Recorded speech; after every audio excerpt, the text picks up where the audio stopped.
All right, I turned the YouTube stream off and turned it back on and it started working. Look at that. It's fine. Years of tech support experience from high school and undergrad paying off. Turning it off and turning it back on.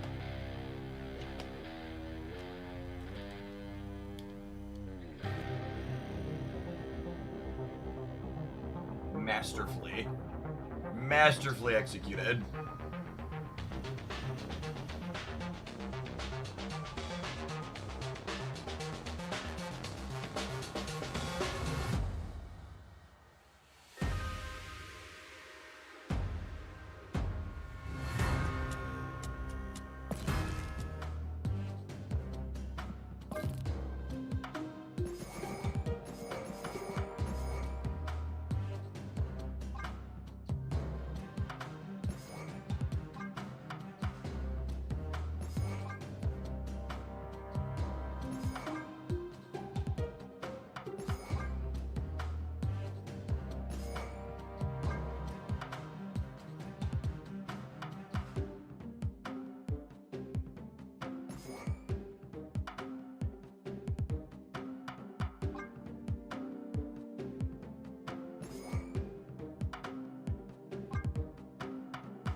Any split stick win pull take? I think it was 7 or 8.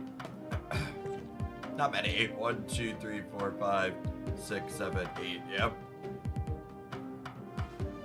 I'm also way less frustrated when it takes a lot of splits. Then we end up with a sick crackle as well.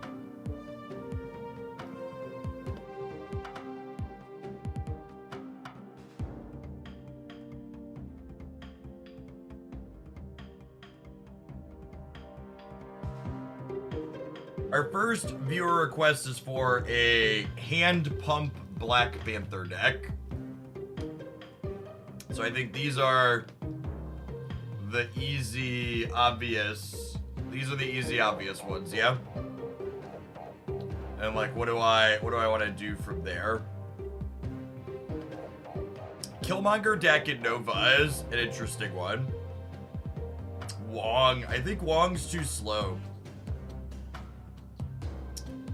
Where am I from? I'm from the central United States.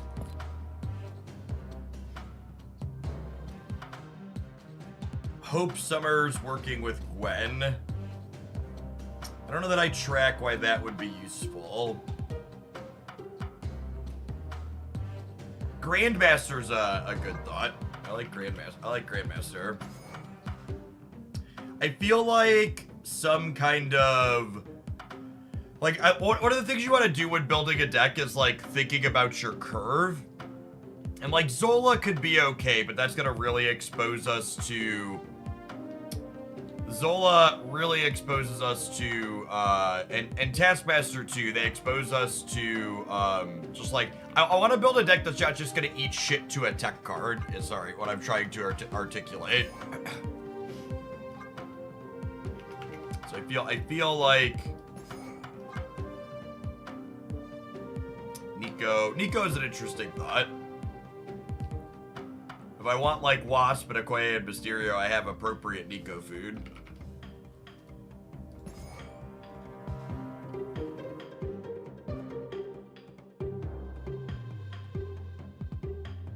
Absorbing Man, yeah, maybe.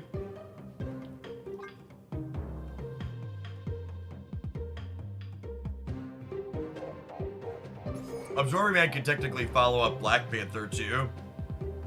Is my collection all gold? No, you can see here we've got some missing.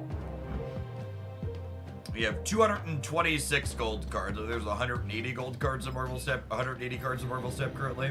Thereabouts. Speaking of, do any boosters on any of these? I don't think I do. Oh, do I haven't split MODOK yet, right? Let me check.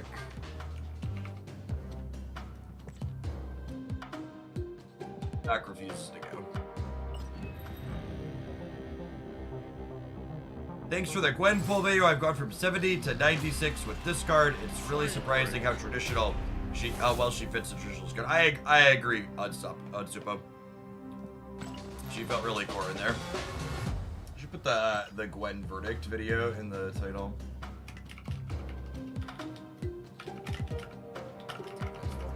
useful for people to see today.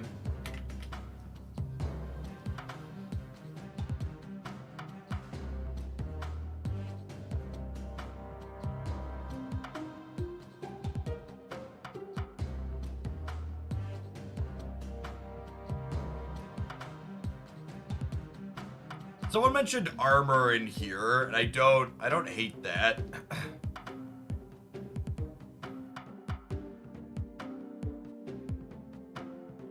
I'd probably have to give up like Nico or one of my pump cards though. And I don't know that I love that idea. Let's start here and see where we go from there.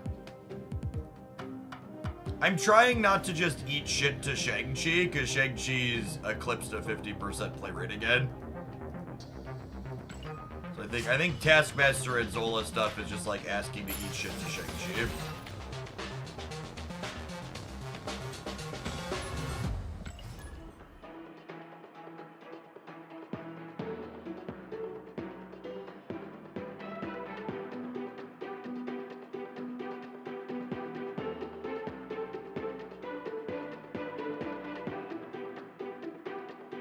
Howdy, Cloud Stealth. Morning, David.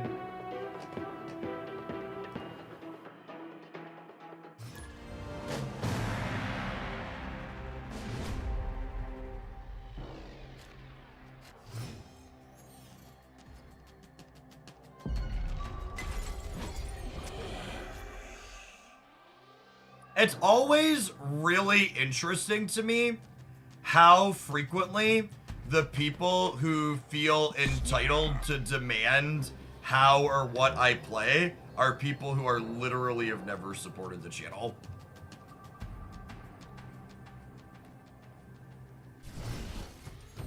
You like walk into a store where you're just like window shopping and make demands about like how they run their shop and what services they provide to other people who aren't you?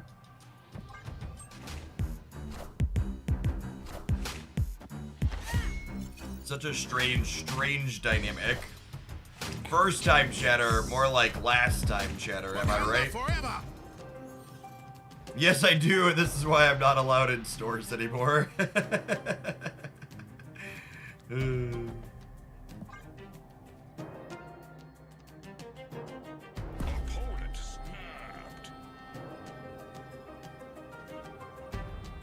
Howdy, Bora.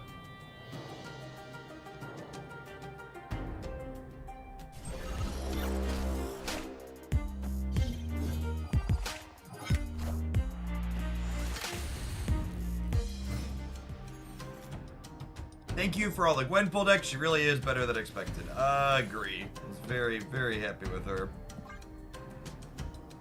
So again, the way all these buffs work on Mysterio, the cloned Mysterios get the buff as well as the real one. So we currently have a 6 power and 2 powers. And I'm probably going to Grandmaster Nikki at extra, so we'll have a 7 and then some 3s. And then ideally we're going to peel a Sebastian Shaw off the top here. That's going to be huge.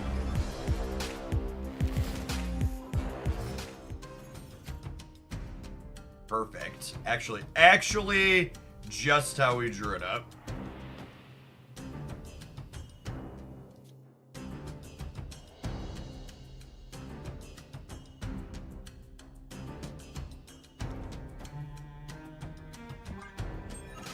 And then ideally we pick up a Makari next turn so we can play the whole hand out.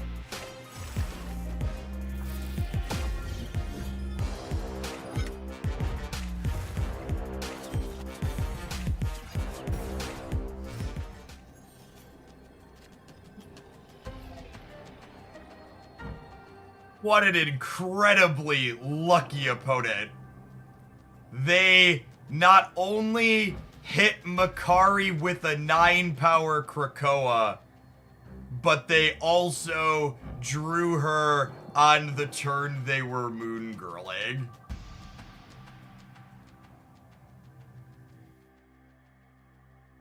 I don't know if there's much we could do about that one.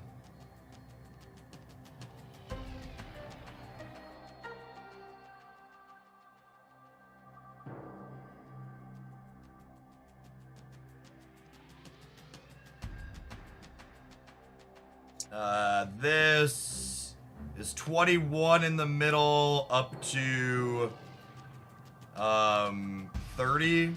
This is our best shot. Probably did here. Maybe this is just like a big hole. Wait, we beat that, yeah? Fucking sick.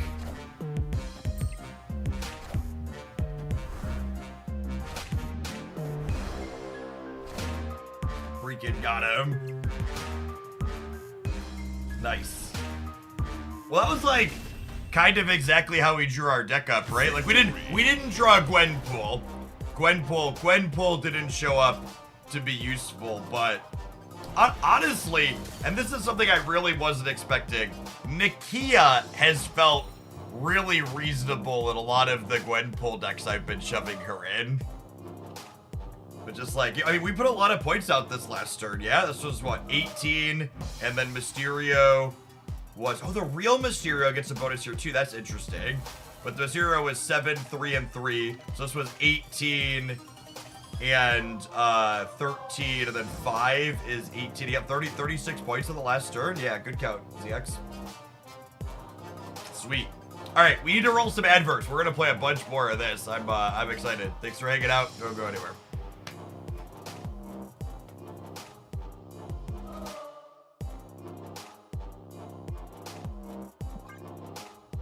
Butter, thank you for the 19 months. Welcome back. Back from vacation on StatBed. Genuinely, the current Marvel Stat Meta game is the best it's ever been.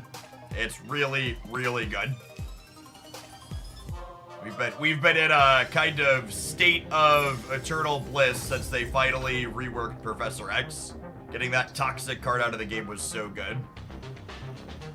Thanks for the continued great content and political discussion. 6 3/4 of a year, Butters.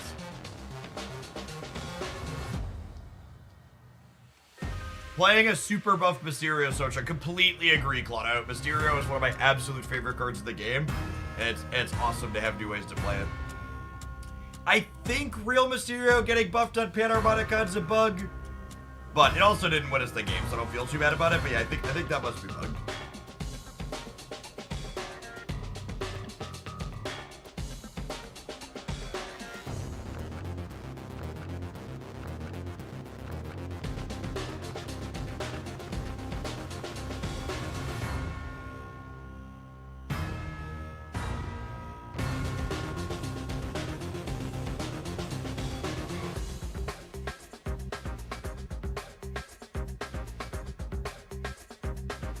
Bad guys aren't very bad, so anything with Gwenpool in it. You know what, Rad? I've been putting off trying Gwenpool Galactus. So just for you, because I know Galactus is your kink, will Gwenpool Galactus as our next deck.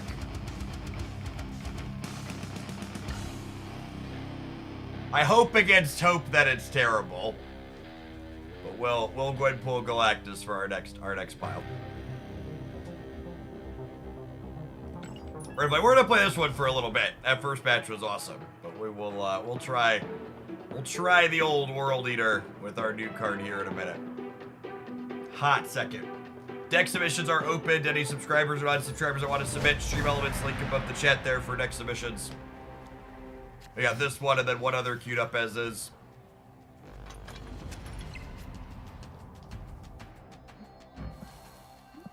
Ooh. I think I am supposed to play these on curve to prioritize Gwenpool hitting my what's it called? Also, I'm pretty sure the way this works is I'll get a 6 power Grandmaster, I believe.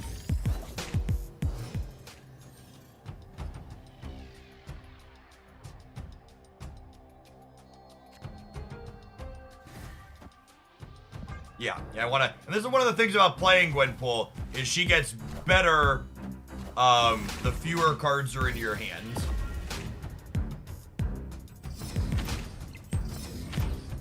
Pat in, thank you for the generous biddies. I would like to sponsor 2 decks from chat. All right, chat. You know the drill, or maybe you don't. If you wanna submit a deck, drop a URL, not an export of a deck code. Put it on Snapfan or somewhere and drop it in the chat. We'll consider it. I think I'm gonna be greedy. I'm gonna Gwenpool here to try and win Hala, and then I'm gonna play a big thing into Krakoa next turn, I think is the plan.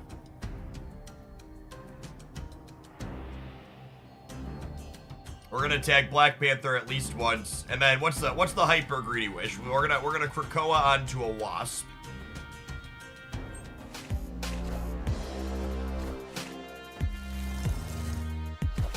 Oh my gosh. To be fair, everything other than Okoye was gonna blow me up at Hala.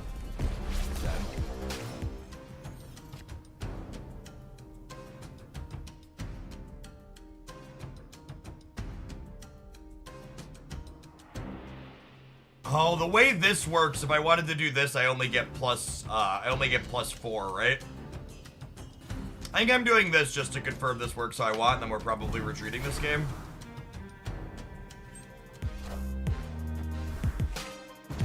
Tevatendo, thank you for the prime, appreciate it.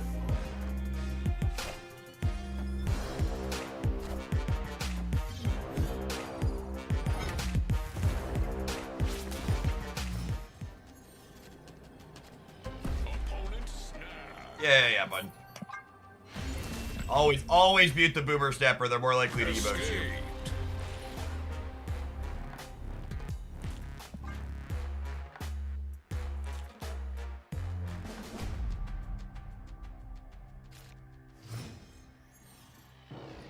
The Krakoa gives the bonus after all the effects have happened. So Panther would get its on reveal before the Krakoa bonus happens. I'm just retreating a Weird World game. I want to play my deck. I don't want to play their deck. So it's not that we can't win, it's just that it sounds boring. Ooh, that's a neat mix of cards. Pixie Jean. Yeah, I think that could probably be one of our sponsored ones. A lovely location for us, chat. It's good with Gwenpool, it's good with Black Panther. Opponents playing armors, they probably don't have too many tech cards. Ideally, we want Makari to run to not here, because I want as many spots available here as possible.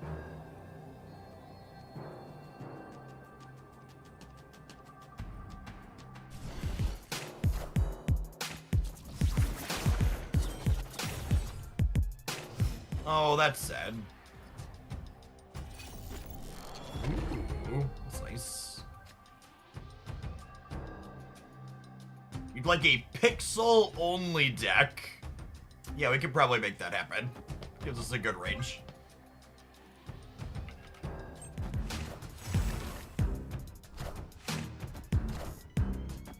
They're not actually putting that many points here, huh? I guess I gotta decide, do I think I can contest here before? I'm gonna go to 7, I'm gonna go to 15.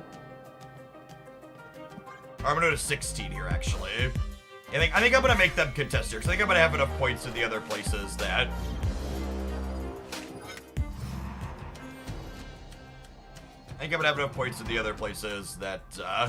if they have to contest here, they probably have a hard time beating me in both of these.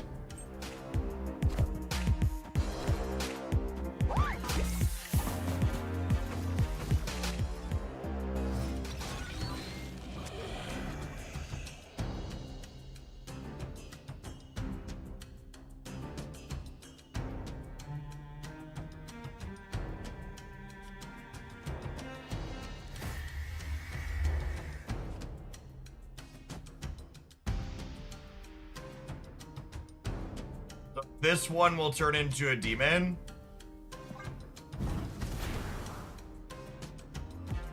Oh, I should have done that. I should have done that the other. I should have turned the Okoye into the demon. My brain is bad. I upgraded a 5 into a 6 instead of a 2 into a 6. I should be at 11 here and not 8.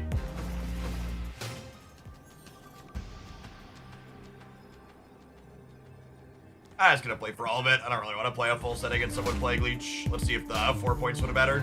Probably.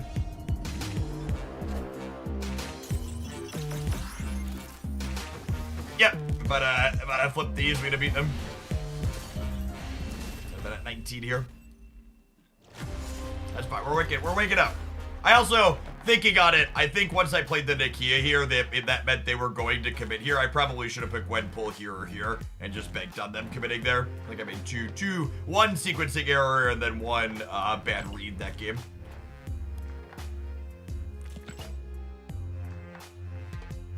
The Insane, thank you for the quarter of a year. I appreciate that. Welcome back.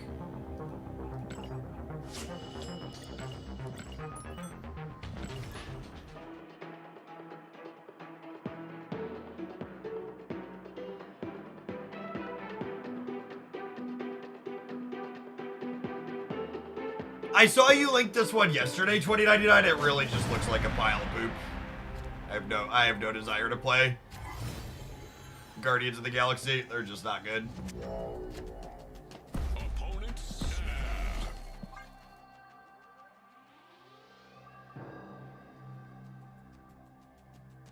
How'd you like Zenless Zone Zerius today? It was sweet. The combat's very different than Genshin. I can see it being something that I'm interested in playing again in the future. I have the capacity to think about a new game.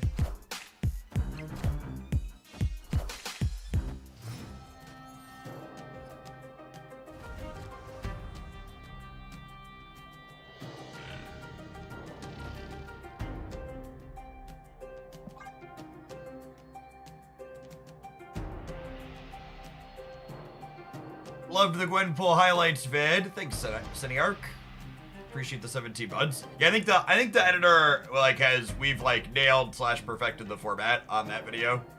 Feels real good. So our turn here is pretty sweet. We get to go Okoye, and then next turn we'll go Dijin in the middle, Gwenpool here, and then we'll get to Absorbing Man the Gwenpool the next turn. We're gonna have a really, really big Mysterio and probably a really big Sebastian shot in a perfect world. Holy. And then we'll have 7 energy next turn. So in an ideal world, we draw Nakia alongside this Absorbing Man. Oh, you think they're in a Nihilist deck? I suppose they could be with Pixie.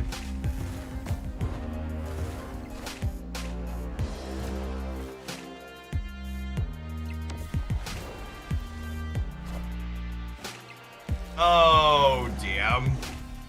Clear for takeoff. That's so frustrating because we lose now. If they have the Annihilus on curve, we lose because if they have the Annihilus on curve, we lose simply by virtue of Avengers Compound. Man, our deck has had such sweet draws, but it's just like things have not lined up on location variance. Like even here, right? Like not only is the Avengers Compound the reason why they won the game here, but the negative zone too, right? Like if either of these things aren't the case, we could like play a real game and overpower them quite easily. Oh, I'm not gonna sweat them here just because we got unlucky. What does curve mean? Curve refers to using your energy every single turn. So like curving out in this deck would be like we played Okoye on 2, Nakia on 3, Gwenpool on 4. Matty Picasso, thank you for the Baker's Dozen. I appreciate that. Welcome back.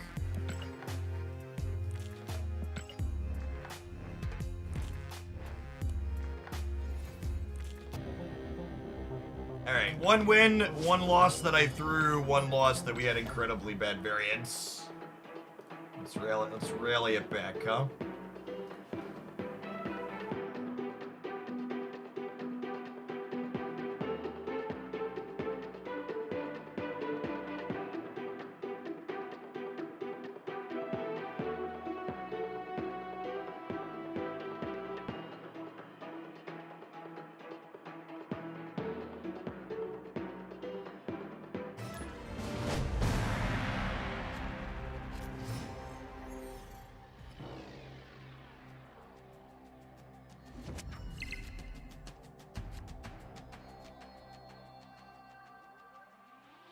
We'll take 2x Nico on curve. That seems fine.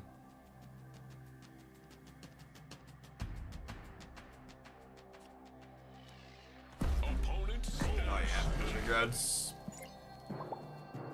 Morning Brilliance.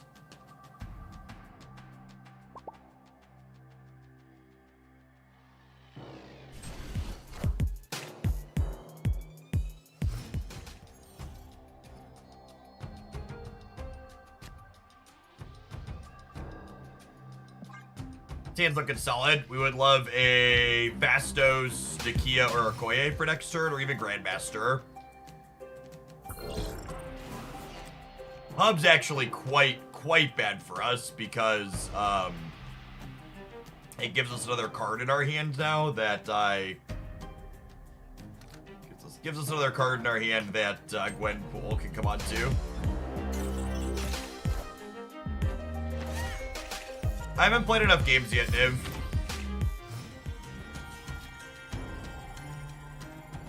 I don't know is the answer to your question.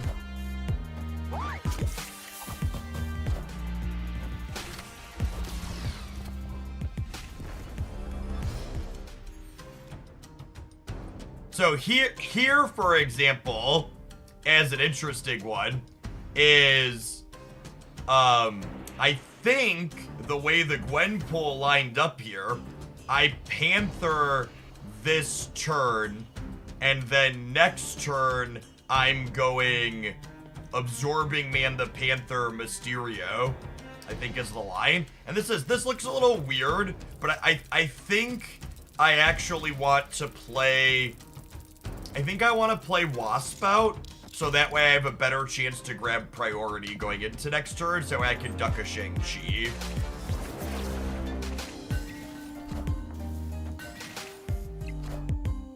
Wakanda forever! Okay, they're probably not a Shang deck, based off of that. I didn't put Taskmaster in the deck because Shang-Chi's at an all-time high play rate. And I think constructing my deck in a way that eats shit to Shang-Chi seems not great. Yeah, I need to play to beat an Odin. Is that possible?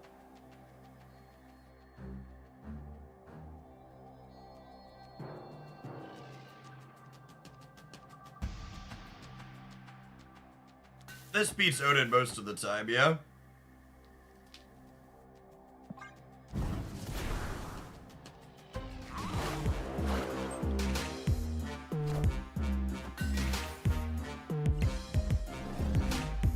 Wakanda forever!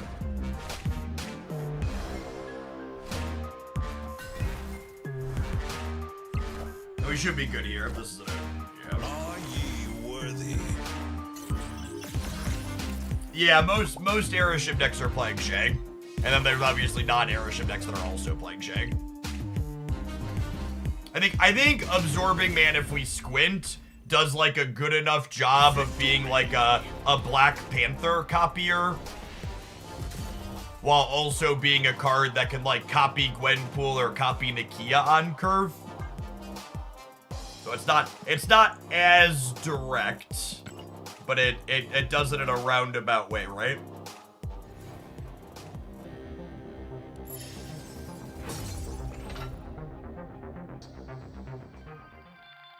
And also, I think it's also really difficult to sequence my cards onto the board in a way where I can play to Grandmaster and play to like an Arnold Zola simultaneously.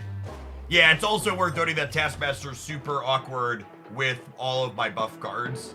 Like, getting buffs onto him is not good.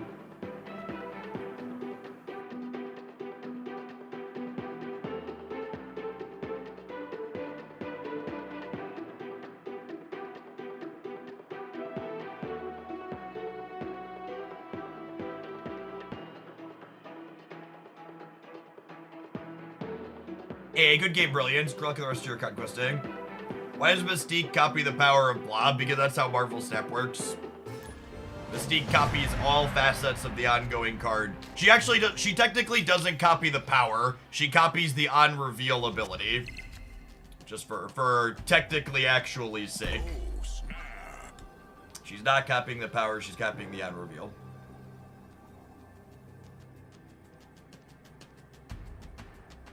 Fun interaction with Nico. Nico 2x into Grandmaster gives you an 8 power Nico. Just like 10 stats for 3 energy over the first 2 turns. Really solid.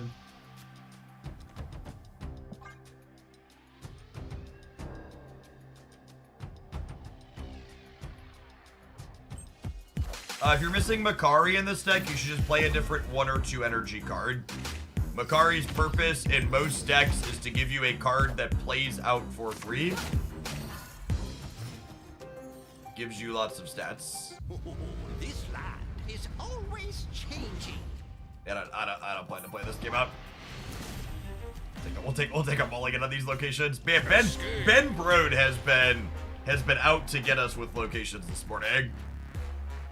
Not even in the you're gonna lose situation, but in the you're just not gonna get to play the cards you actually put in your deck, Jeff. Ha ha ha. Snap.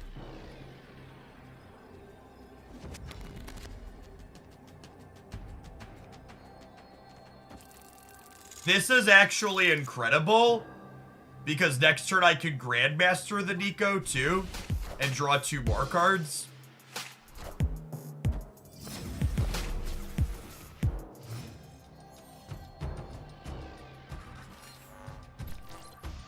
Okay, and now I'm gonna Okoye into Fastos, and then I can Grandmaster Nico afterwards to draw more cards. After I've put these 2 triggers into my deck.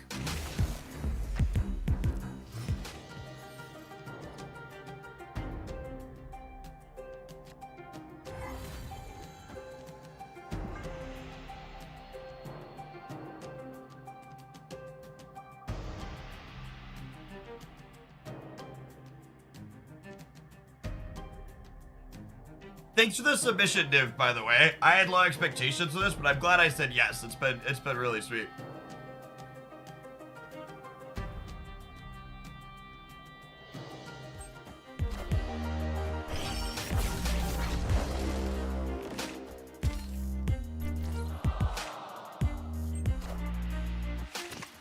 Does there cost to be a VIP member for Fabletics? Yes, so the VIP program for Fabletics is basically a monthly subscription that gets you a guaranteed, hold on 1 second.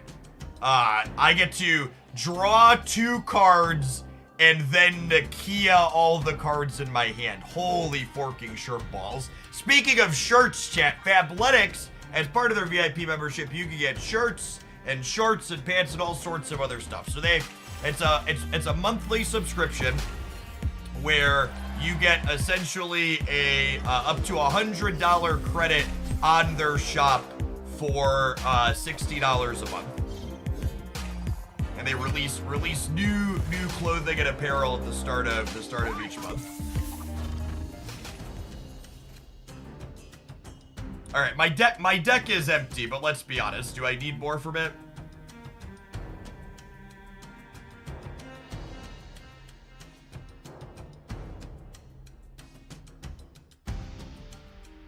They did get our Gwen.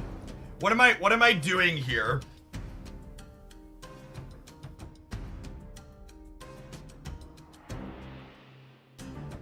I think they could be a Shang deck, and I want to try and play around it. I think I'm absorbing Manning Nakia and then Mysterioing and Shawing next turn. I think is the line.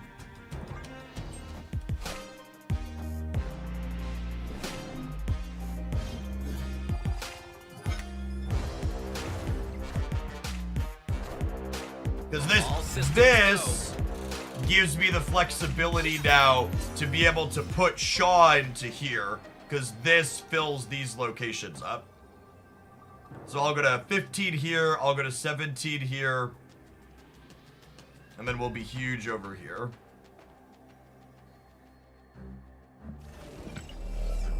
Do I want to just keep them honest in the middle? Maybe I just keep them honest in the middle, actually, and put the bigger Mysterio over here. I think it's this, actually. I think I put my bigger stats here And then like, okay, you gotta get to 4 to beat me here, and then you gotta get to 22 to beat me here, and then you're just gonna lose here because I'm putting 19 points of power into Stark Tower. Oh, they did get our Mysterio from Mirage is a good call out. That might torch us, the fact that they got our Mysterio. I forgot about that one. Oh, they could have Grandmaster. Yeah, that's true too. If they had Grandmaster, they probably would have Grandmastered the Gwenpool though, yeah? They probably have Mysterio.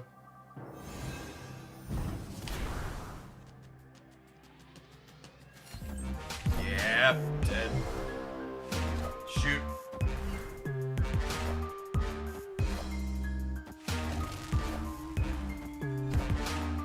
Not only did they get our Mysterio, but they hit our Mysterio with the freaking Gwenpool 3 times. 2 times? 1 time? Some amount of times. Unlucky.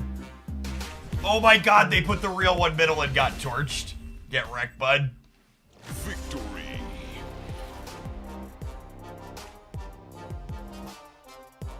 Got him.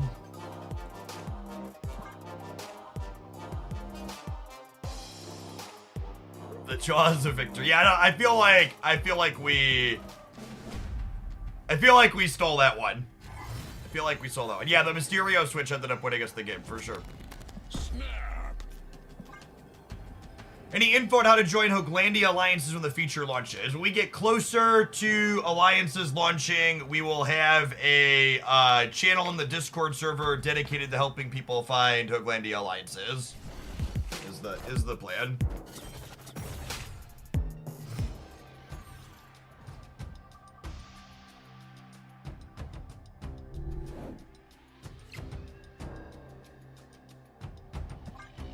We don't know exactly. Yeah, alliances will be limited to 30 people, so I imagine we'll be coordinating a few of them.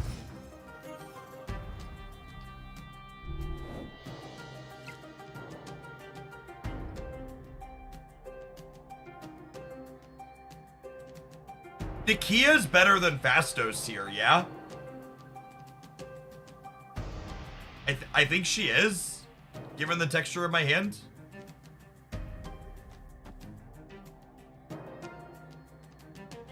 Like, I'm looking at what's in my deck. I'm not gonna have time to play both. I think yes.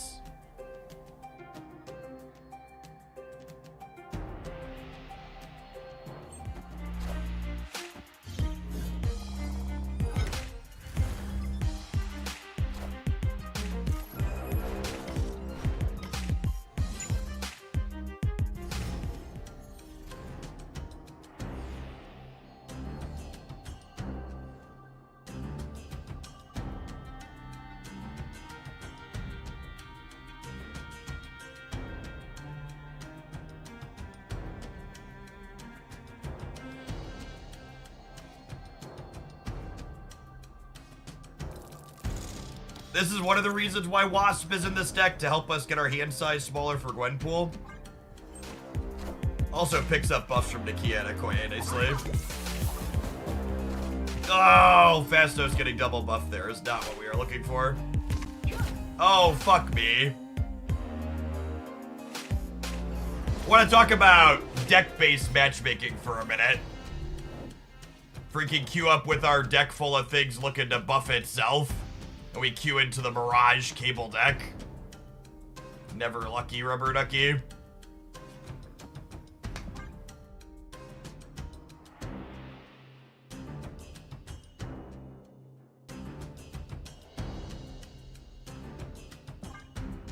Mirage and Cable are both just like comically good against what we're doing. Yeah, if they copied, they either have a 10 power Fastos or an 11 power Shaw.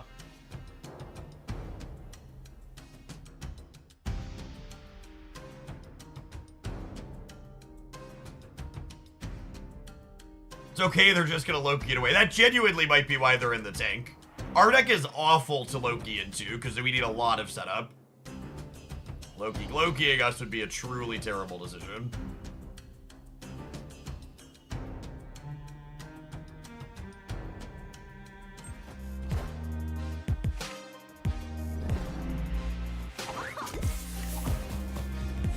All right, we're gonna roll 2x mode on. God damn it. Agent Coulson is such a cracked fucking card. What a Marvel Snap card.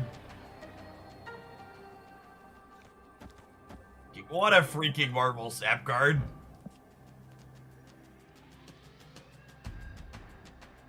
This cannot catch a break. All of our Gwenpool triggers went onto the Nico. 100% of them. And we even drew Mysterio, which would have been perfect to go Fastos, Mysterio, 1 energy Nico with.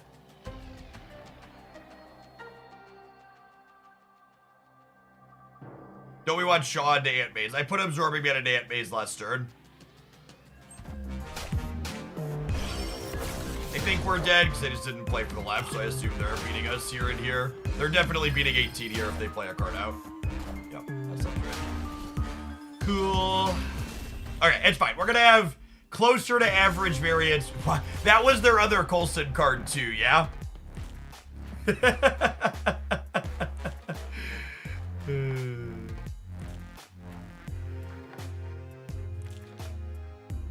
Oh, man. That's so funny. It's fine. We'll win this one, huh? I have a Koye into Nakia into Absorbing Man. I can't lose. Can't lose. Can't lose has been declared.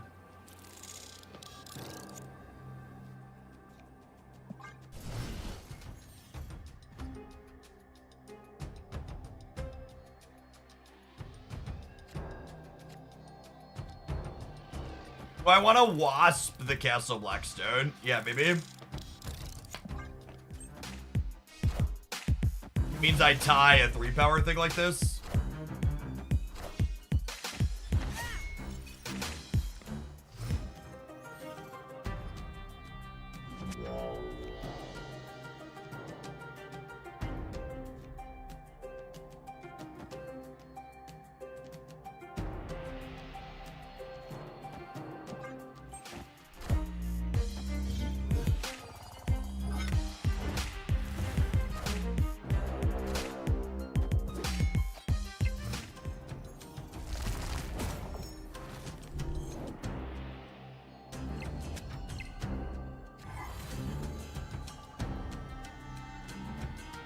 Makari would never jump left on me, yeah?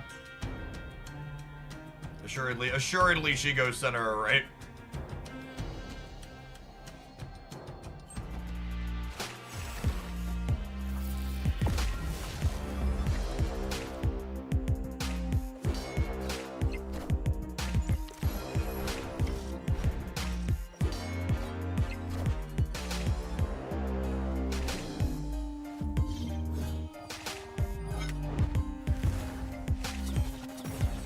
Alright, we want a variance flip.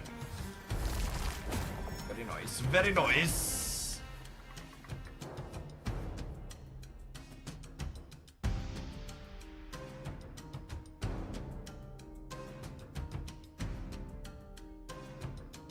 I think I'm passing here.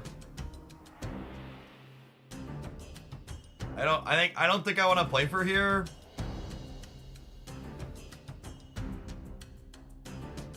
I think I'm passing. These locations are lined up.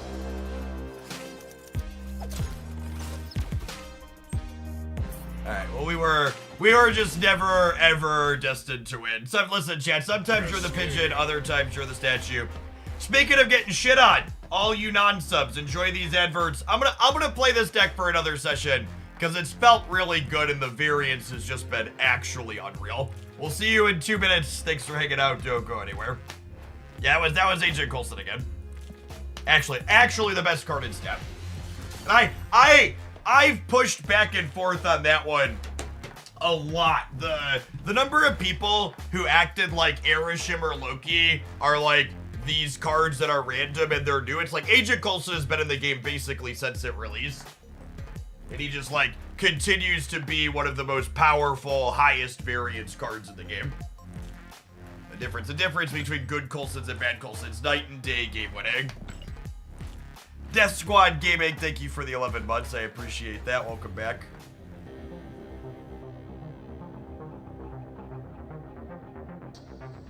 Hey, thanks for the entire year, Doug Pie. Welcome back. Valentina. I think Valentina's actually a much lower variance than Agent Coulson.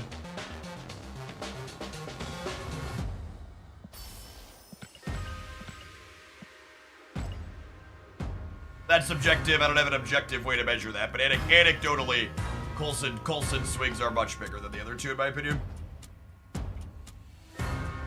Tickles, thank you for the 33 months. Welcome back.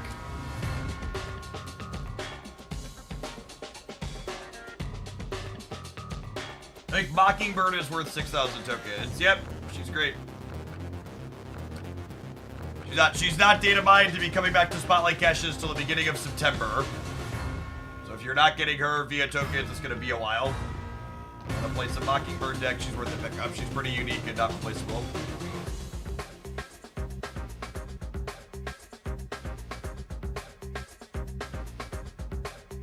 Thank you, my child. Appreciate you. What? Thanks.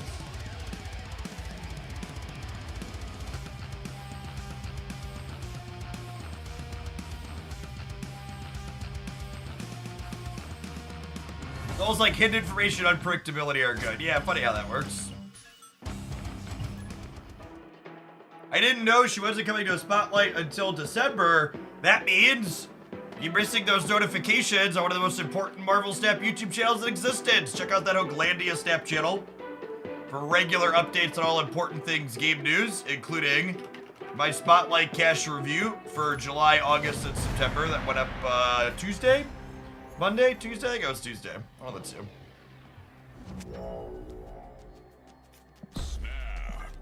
Sand's okay. Space Road's a little awkward with our Mysterio. We could throw the real one over there, I suppose.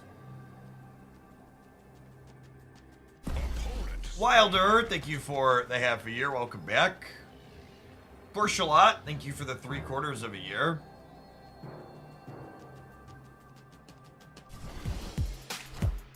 Missing 16 cards. I've noticed the random cards in caches are usually dupes. Would you advise against opening those if that is all remaining or saving the keys? You definitely should not be opening the... You 0% should not be opening the random 4th slot. That is a filler slot to make sure people don't get collection complete for free. It is not something you want to spend your resources on. Oh, actually, I just want to reroll Space Throne, yeah? I wanted to play Nico on Curve, and that's the perfect one for her to have on Curve. This also randomly screws them if they have like a Goblin or a White Widow, which is nice.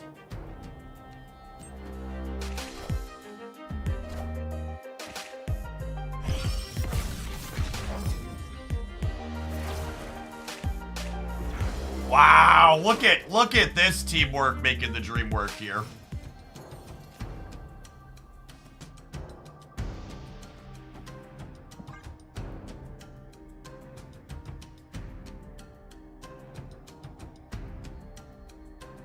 They unlock a Nihilist or Nocturne when I get 6,000 tokens. I'd encourage you to check out my tier list if you want detailed thoughts on which Series 4 and 5 cards are good, bad, or otherwise.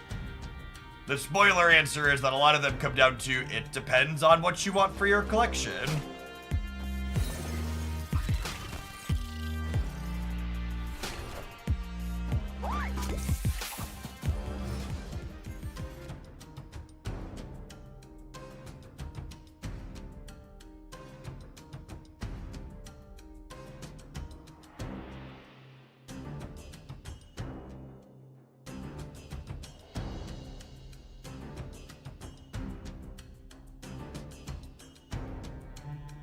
They probably can't get more stats into the middle. This would put me to 8. This would put me to 9. And if I hit once, I tie. My other option here is to go Panther into Absorbing Man Panther. But I think I'm more inclined to just punt to the center and like do this, and then have like a Shaw and Nakia that are big on the last turn. They Loki'd 4 cards. And again, Lokiing our deck is not good. Our deck is built to be very synergistic.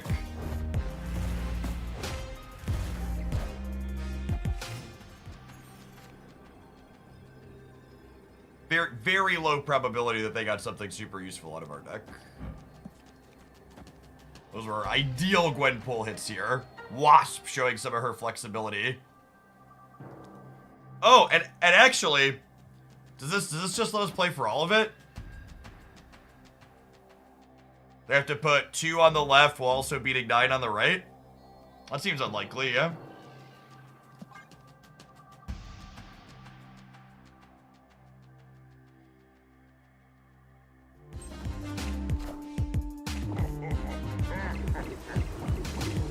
Wow, they even top-decked the blob. Got him, my game.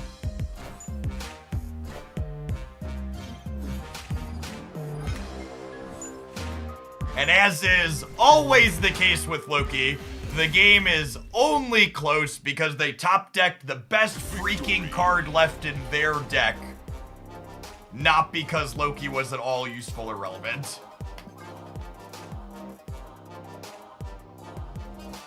So funny.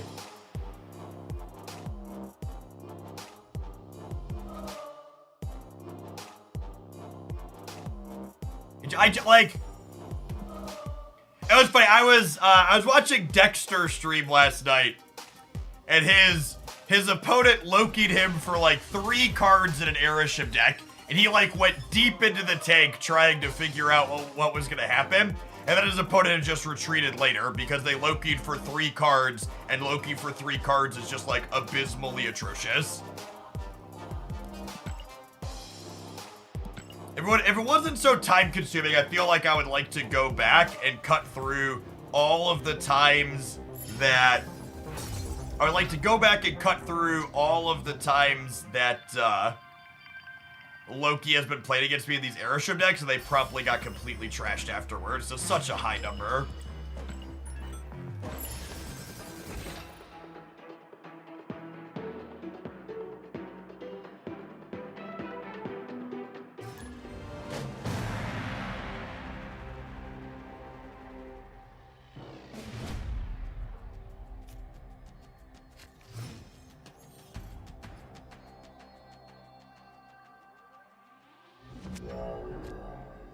Bar Sinister is an interesting one for us.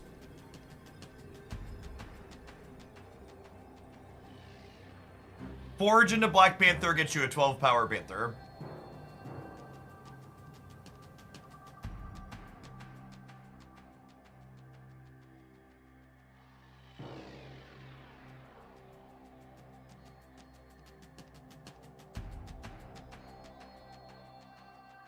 If you wanted extra factoids you didn't ask for, though, Nico Minaru's +2 onto Black Panther gets you a 10 power Panther.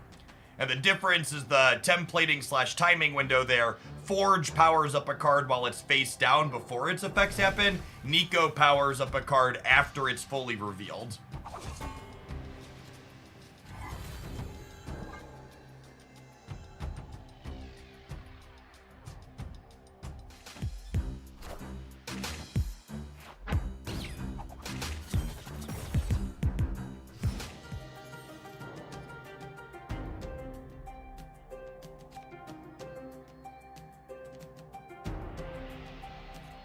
How about a Fastos? Then we're gonna go ahead and pull this Bar Sinister for sure.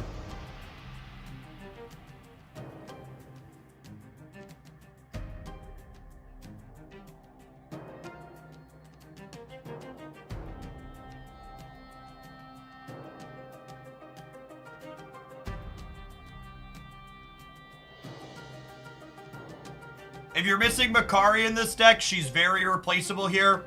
Substitute in a different 1 or 2 energy card that you can play on curve early.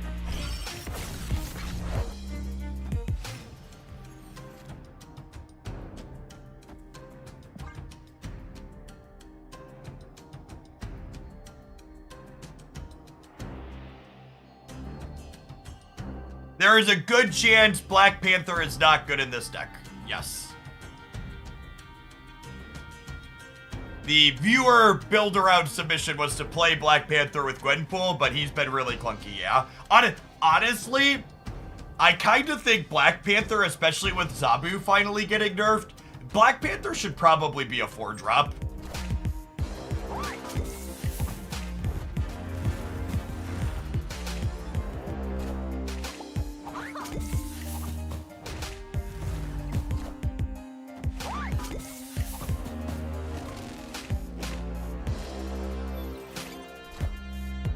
They're also Gwenpooling.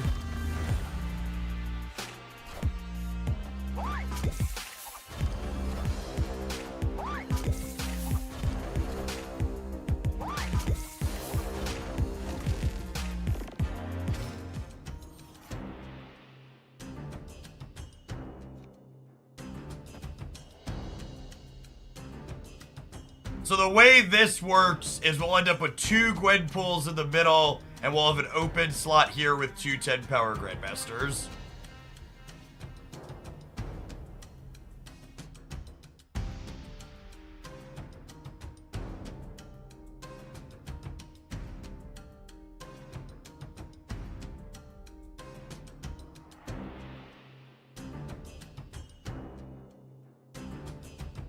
Oh, yeah, Grandmaster could technically hit Grandmaster. You're right. The second one's a coin flip.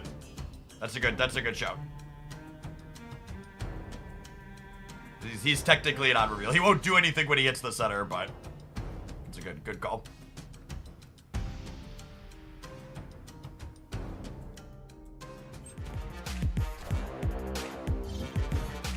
They're also a Nikia enjoyer.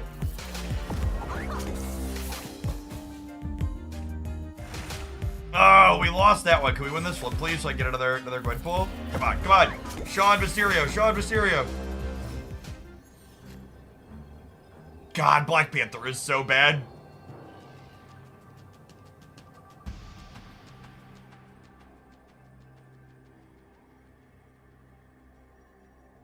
He's so atrocious, chat.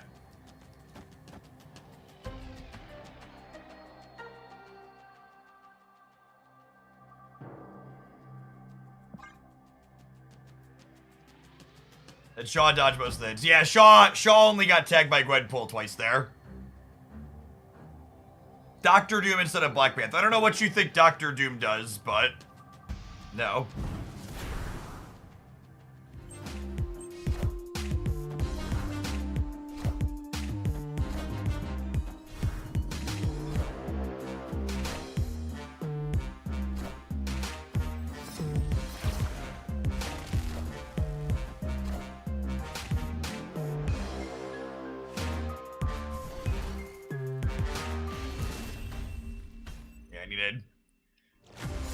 I needed one more hit on Mysterio and one more hit here. And this has just literally been... Someone asked about Moon Girl. I actually don't think I'd put Moon Girl in this deck.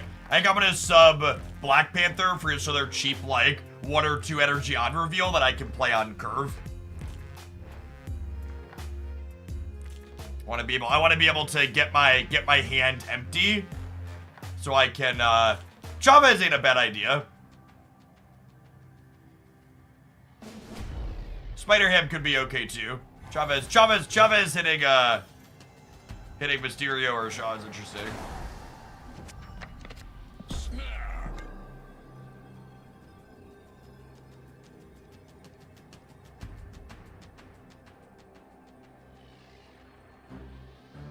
Forge. I don't think Forge is likely very good.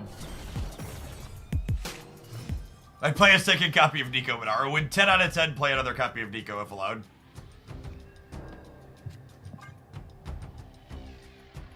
Mr. Sinister. Mr. Sinister is actually an interesting suggestion. I do like the idea of having another card that gets paid off for making everything bigger.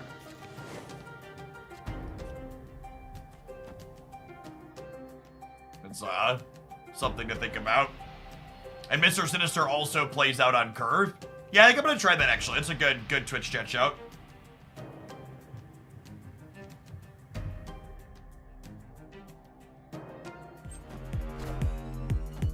Never in the future and play Kate. Kate actually won't be good with, Kate will explicitly not be good with Gwenpool because she gets your hand full. Man, that's unlucky.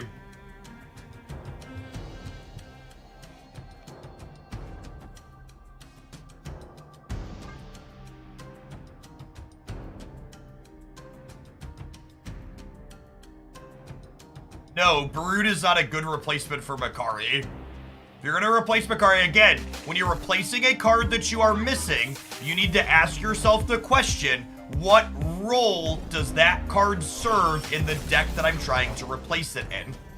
The role that Makari serves in this deck is a cheap card that we can play out on curve.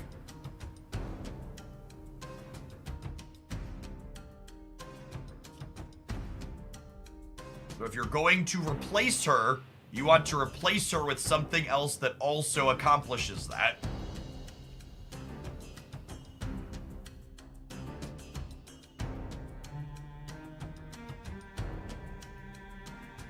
Demon the Grandmaster. I kind of want to Demon the Wasp, yeah? That makes it a surprise.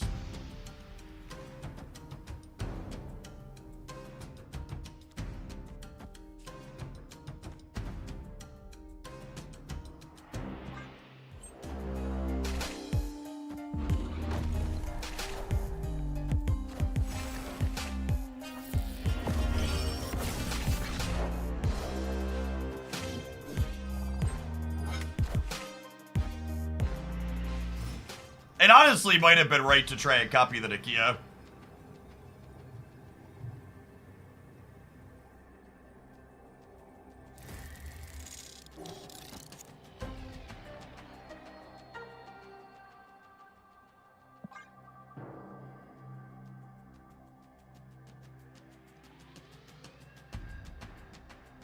Although I guess that last Fastos might be responsible for her cost reduction, so who knows?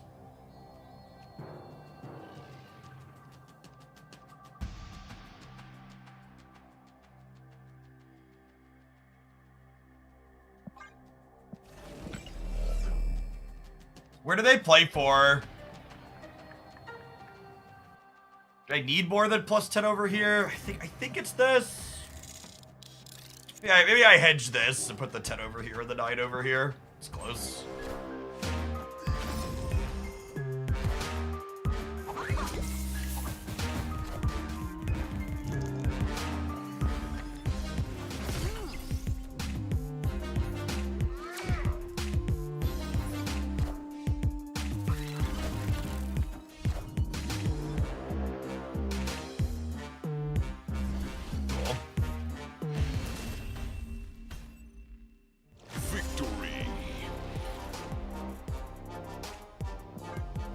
Solid last turn, right? We put out 25 points worth of stats.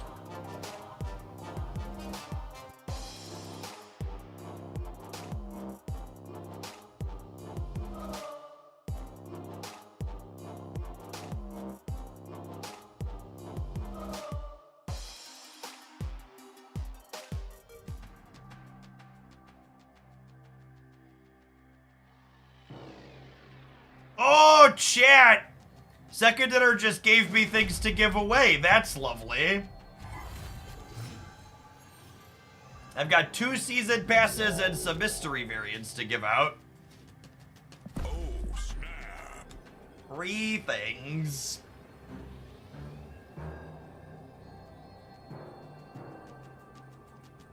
Alright, I'm gonna give the first one to the fastest fingers. marvelstaff.com/shop. First one to claim the code gets it. That's for a variant. Damn it, Makari. This is why we can't have nice things. You right here are the reason we are not allowed to have nice things. Turn up the lights. Thank you for the 2 months of Prime. I appreciate that. Welcome back.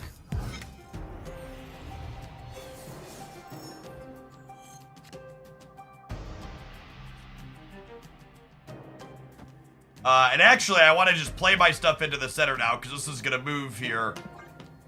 And ideally, it'll be somewhere else then, yep. Opponent snapped. I'm going to stay. I've got Fastos into Nakia. The Superflow is going to move after next turn.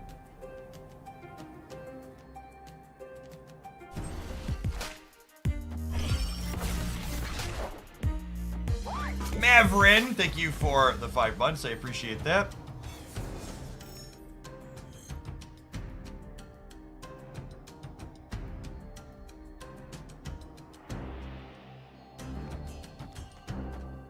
Do I fill here, basically guaranteeing that I'm giving it up for the chance to have Superflow somewhere else? I don't think so. I think I take the coin flip and hope the Superflow ends here.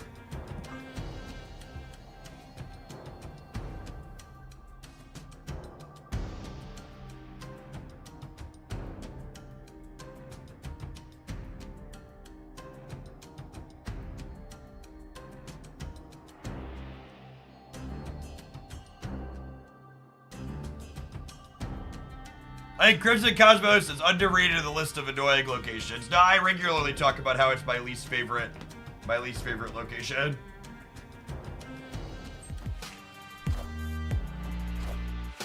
I'm about to juice this up.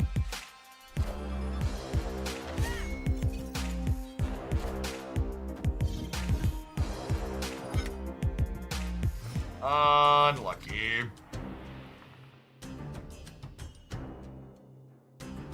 That being said, sending the Panther to the middle next turn is probably pretty good.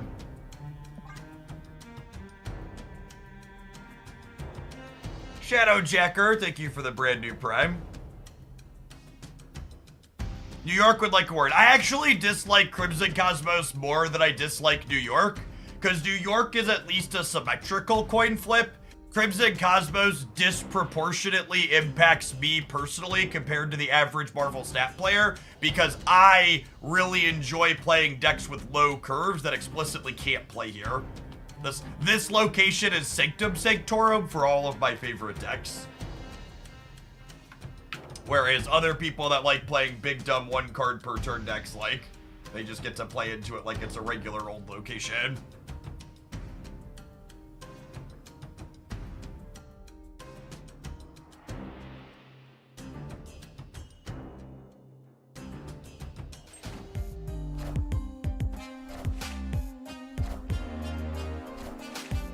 Wakanda forever!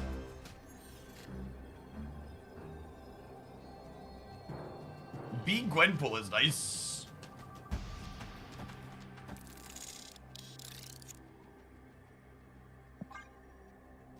Would have been nicer to have like a giant Shaw, but she has a bonus and a cost reduction, so I get to play her with everything else here.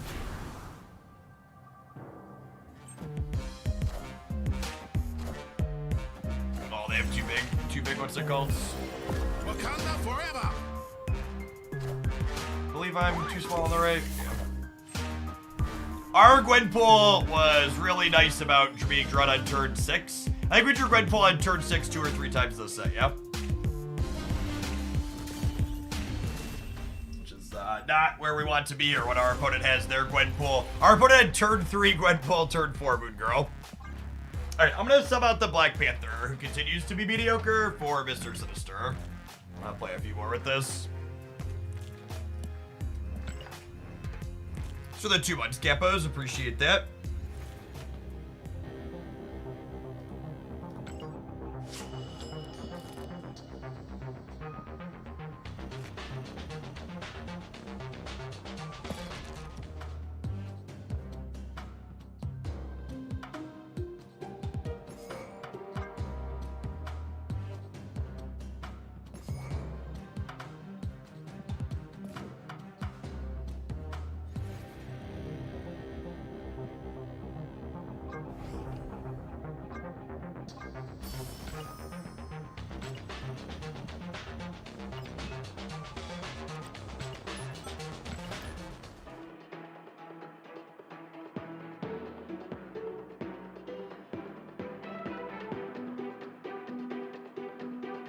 You want the most objective take you're ever gonna hear about art in Marvel Snapchat?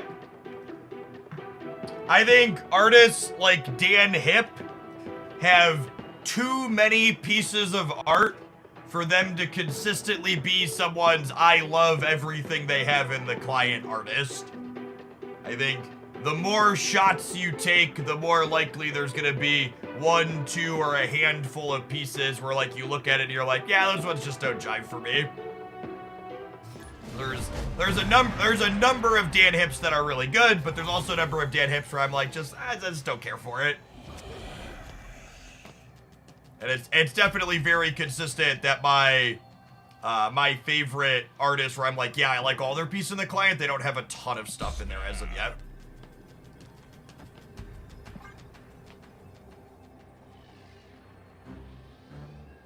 Like Justina Dura, I think is my number one. I like every piece they have in the client still, but they don't have a ton of pieces in there yet.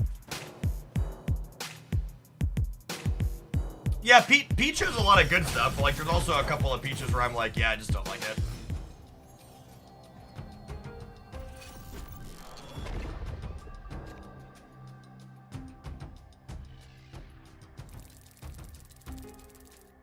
I'm vibing on this for a turn.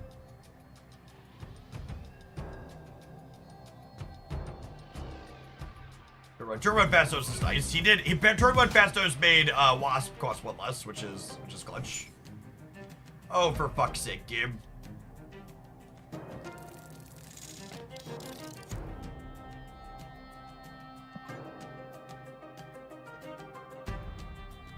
Now the good news here is we drew Mysterio after that. Oh, I have Demon mode up still. Shoot. That's fine. It still upgrades her by 1. I forgot about that, though. I wanted to be able to Absorbing Man this. Oh my gosh, and she rolled Demon mode again. Yikes. Yikes. All right, am I doing this then? I think I'm doing this then. Or am I doing it here? We'll fight all our demons over here. I think we'll fight all our demons over here.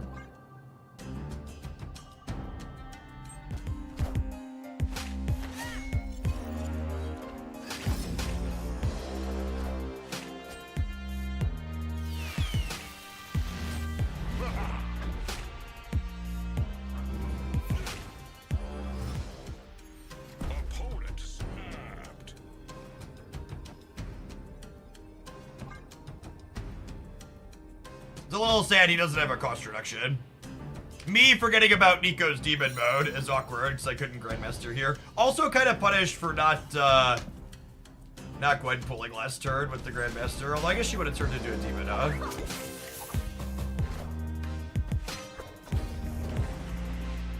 Everything worked out better than expected. Oh, wait, they have Cosmo in the center, though, yeah? So it doesn't work? Sedge.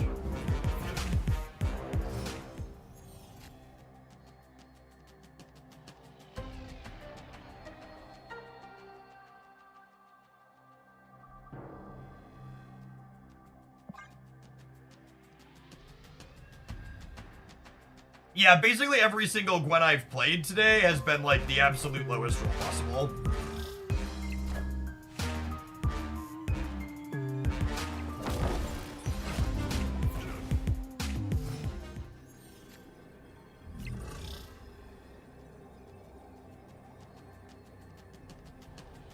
How big is their Hulk?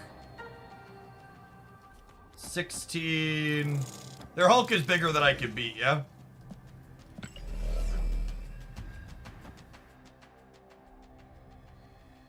God, that's so fucking frustrating.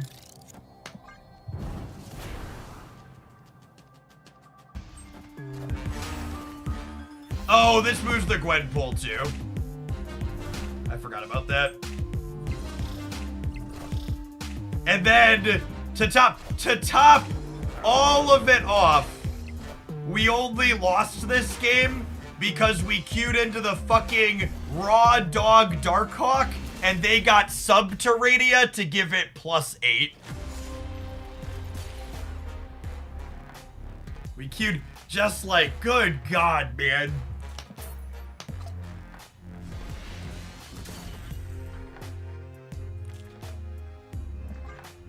Oh, God.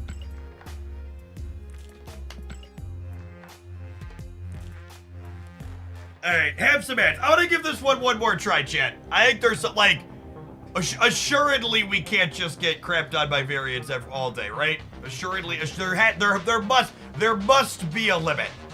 See you in 120 seconds. Thanks for hanging out. Don't go anywhere. What's the airship play rate down to? Where are we at on that one? User friendly. Thank you for the 18 months. Welcome back.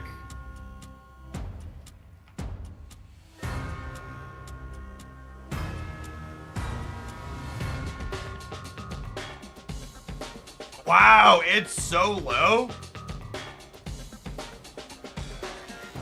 Holy. That's so low compared to, and remember, this still contains data. This still contains data for, okay, so the win rate's not real here. Sorry, let's look at top 50.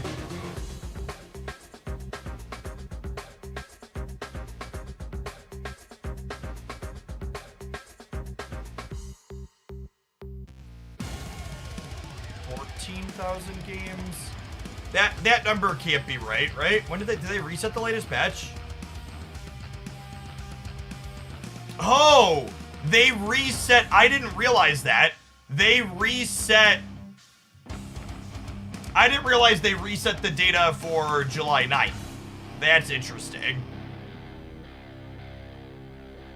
I wasn't expecting them to reset with the new season. That's nice. That means we can have a better look at things. We also only have 1,400 games here. Excuse me.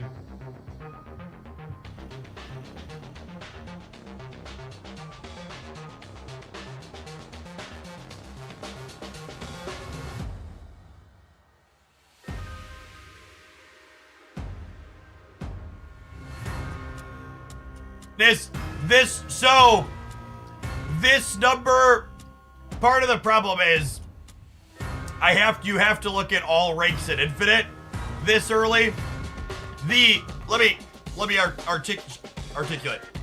The win rate and average cubes is not real life until we have enough people in Infinite to look at a top 50%.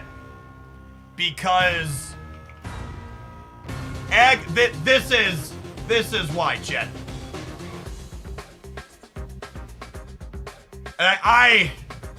It's not really possible for Untapped to like work on this data, but like people playing Airship are queuing into people who are 9% of these 1,400 games. Almost 140 of these 1,400 games are people farming season pass XP with Agatha.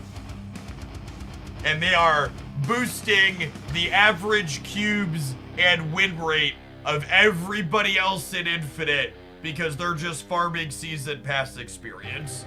So we can gauge some popularity metrics off of this for non-Agatha stuff to a degree, but the average cubes and win rate of all the other cards in here are not realistic until there's enough people in Infinite for a majority of people to not be queuing into Agatha bot farmers. So again, it's not real humans playing Agatha. It's people putting Agatha in their decks and then using a script to just join games and get season pass experience from joining games once they get their account to Infinite manually. And this is always a thing. It's just usually this doesn't matter later in the season because you could look at top 50%, which cuts this data out. But early in the season, there's so few people inside of Infinite that it just muddles all the data. So we can use the information there to make some reasonable conclusions, but we can't, however,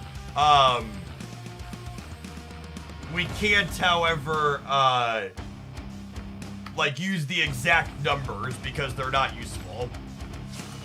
It's one of those data doesn't lie, but liars love data. Is an old saying that's very true. So like it would be truthful to say that Airship has an 58% win rate and a 0.37 average cubes post Infinite. You could say that and it would be true, but it would be ignoring the important Agatha context. Like that's the, you know, right? Like, so I'm sure there will be best next videos that quote these as factual and don't dig into the details, or maybe they just don't understand the details. Highland Hero, thanks for their prime. For people that are new to the stream, to give you my background, in addition to having decades playing card games competitively, I have a graduate degree in mathematics, and I spent time doing data analytics for a Fortune 50 company after grad school for a year before my oldest son was born. So like, mucking around in numbers, both teaching stats and working in stats with large samples is my wheelhouse. And a lot of, I think there's both willful misrepresentation of data like that And there are people that just don't know what they don't know, and they end up misrepresenting it because they don't know how to sort through what they're looking at. So there's some active malice, but there's also some. Oh, snap. Opponent snapped.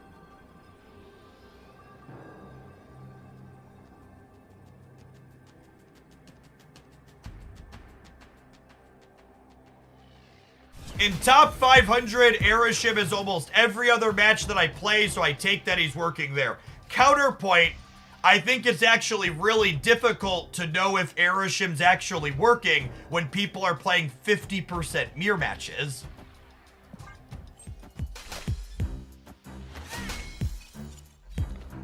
How would Grandmastering and Absorbing Man work? Absorbing Man gains the text of the thing that he copies. So when you Grandmaster Absorbing Man, you get whichever effect he copied.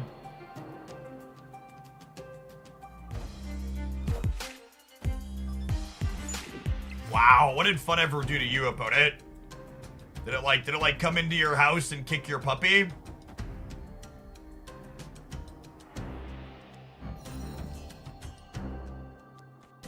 I think I'm actually just gonna take the guaranteed Okoye here.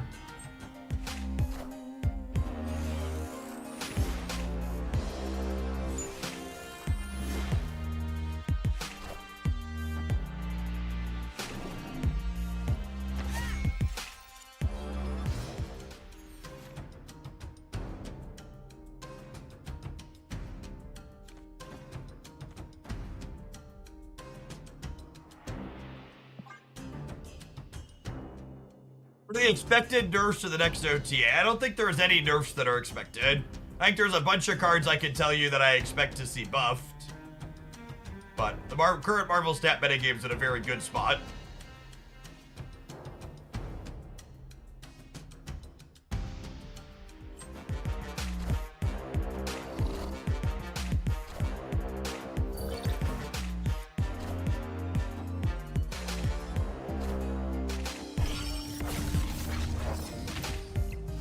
Hoping to draw Shaw here.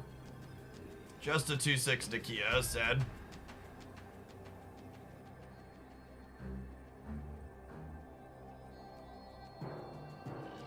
Think we're dead. Gwenpool's just like perpetually in our bottom three.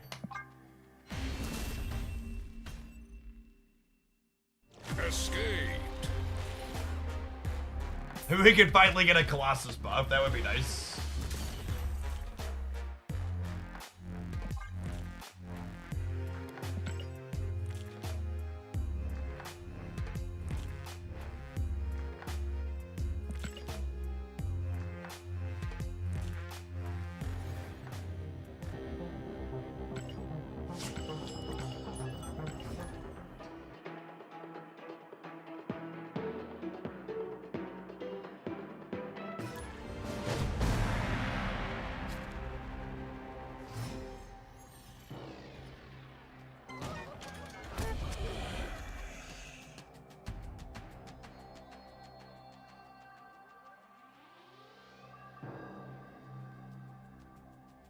Opponent snapped.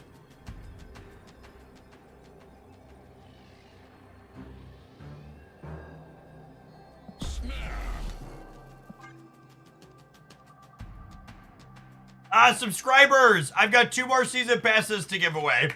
If you want to pop in the Discord server, it's gonna be the same thing as before, just react with the candy emote. It's a nice, clean, easy way to do a giveaway. Ooh, that's lovely. Keep in mind, it's only for this season, so it's only useful to you if you haven't bought the season pass already. So if you're someone that already purchased it, don't enter, it won't be useful to you.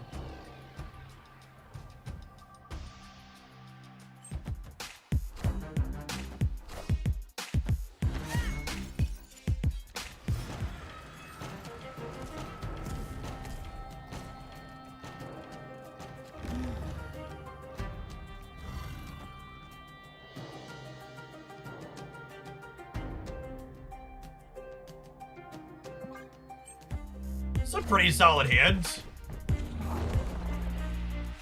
sad, but not the end of the world. Mr. Sinister looking good here as another payoff. When am I gonna do that giveaway? That's a good question. Let's say tomorrow, end of day. I'm gonna put Gwenpool over here, so that way if we peel Grandmaster, we can use her again next turn.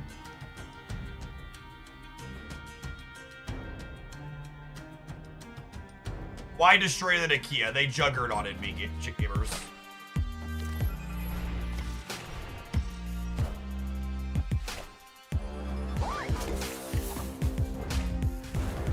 Alright, Nico 2x mode into draw Grandmaster.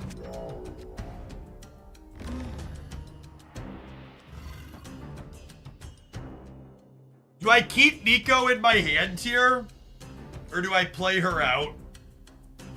I kind of like playing her out, or I kind of like keeping her in hand, because one, she could roll 2x mode, but two, she gives me a 1-drop to play into Jean next turn. It's a little bit sad that we're less likely to hit Mr. Sinister. But I think because Jean's in play, I want to...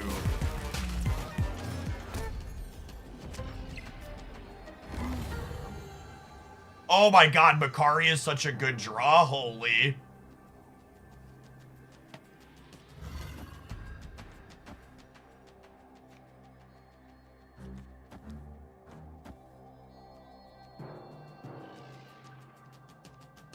This is a sweet turn.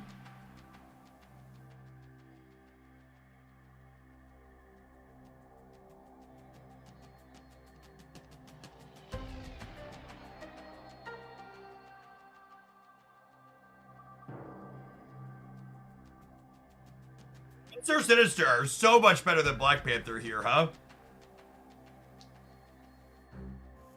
Look at how unfair this airship deck is, chat. Yeah, how many stats did we put into play here? This is 27, 14, 41, 41, 48.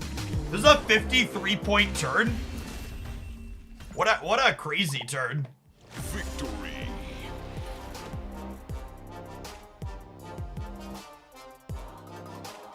All the bits of the buffalo coming together there, huh?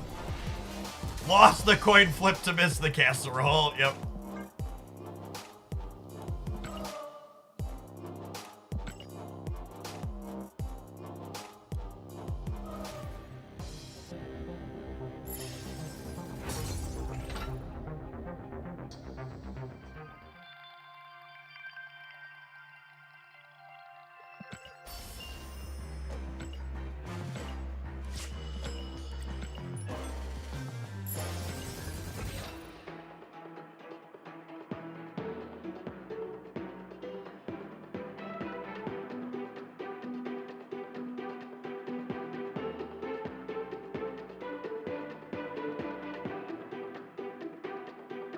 And Infinite with Miles Hawk proving again that almost all Marvel Snap cards are still relevant, not just the shiny new ones. Yeah, Miles Hawk is solid.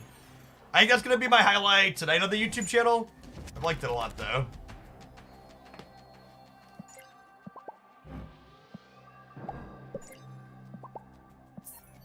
So, we're probably favored in a District X game with Nico into Wasp drawing cards, but I'm not interested in playing a District X game. I want to see my deck do its thing.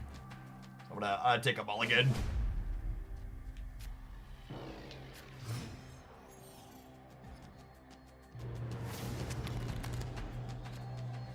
Fuck's sake.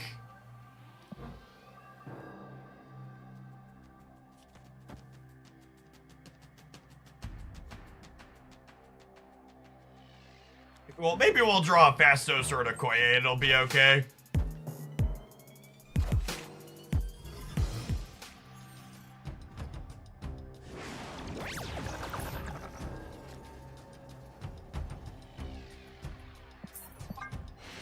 I'd take one more mulligan. Escaped. Easiest way to tell our hand was gas. Adelan flipped up on one. It's my favorite location. I really like Bar Sinister and Sinister London. I think they're super fun.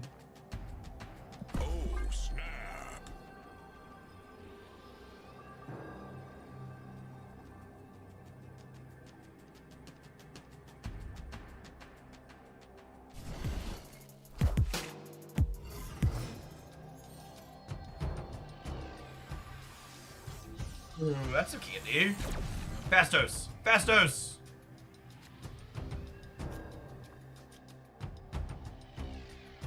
I'm gonna put her on the side just to give me the option to, Grandmaster her? No, I probably don't need that option. Probably want to leave this side open so I can, that is a really good turn 3 Gwenpool. Or turn 2 Gwenpool.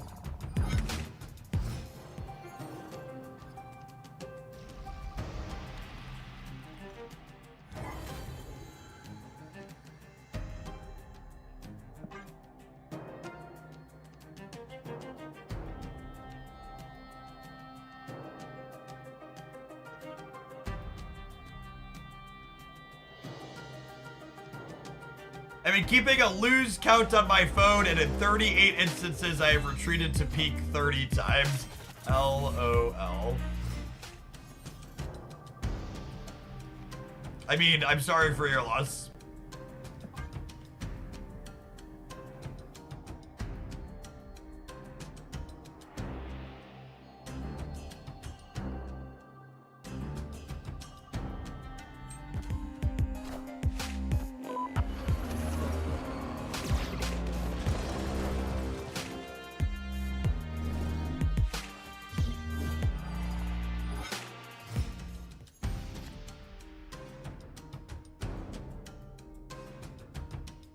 Gwenpool's like exactly the card I wanted to draw here. I think I want to put her over here as well.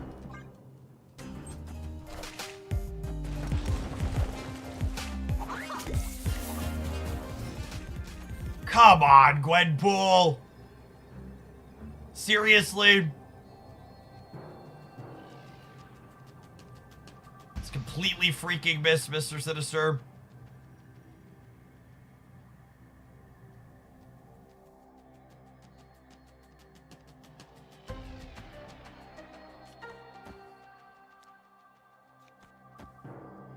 Gives me 12 over here, up to 18. Gives me 4 over here. I'm going to 20 in the middle. This could be a blob, though, I suppose.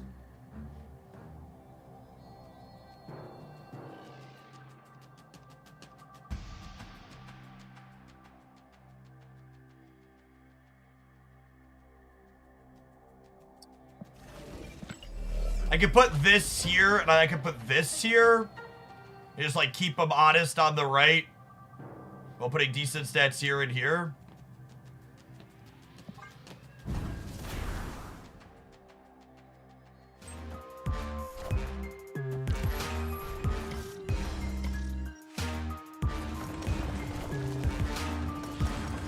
Unless this is like a Doctor Doom, we're good to go here.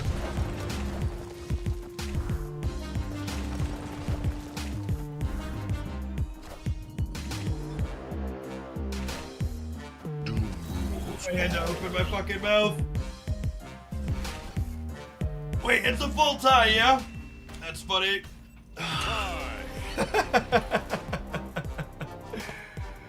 Well, I mean, could have been worse.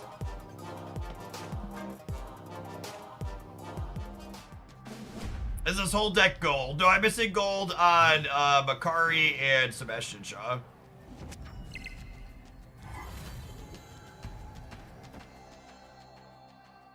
Snap.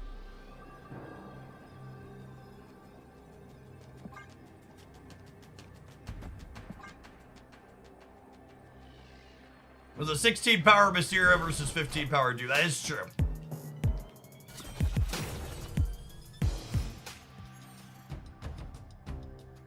You should play Rock there to play around Red Hulk. That's a good call out. That is something I was not thinking about. Am I playing for this? I can't tell if I'm playing for that. I kind of don't need the energy, but it might be worth denying them the energy.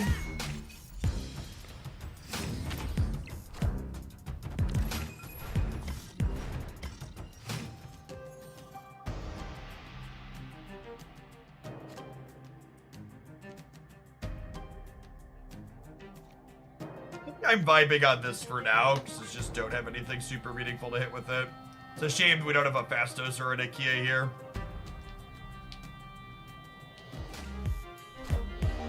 A still believe in heroes.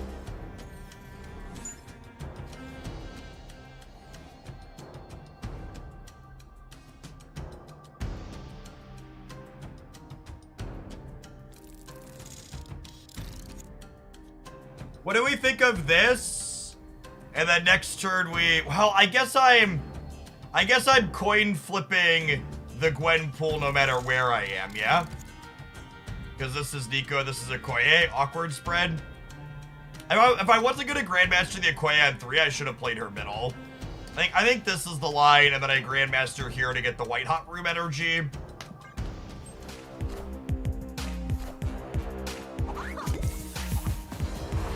Thank you, Mr. Sinister. Appreciate you. Alright, oh my god, this would be such a huge coin flip to win. So he hits either of my odd reveals here.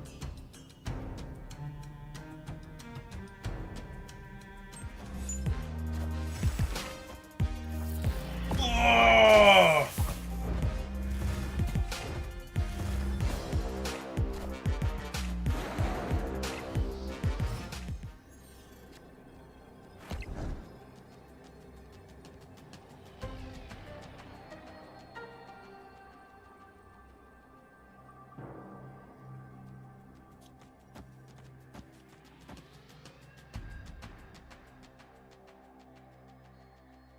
They have 10 energy. We could lose here.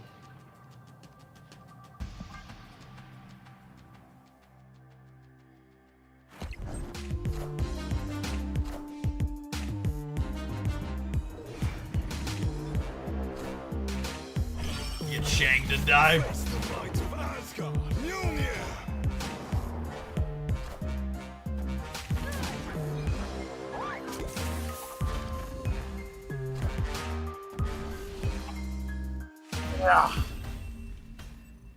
Big enough.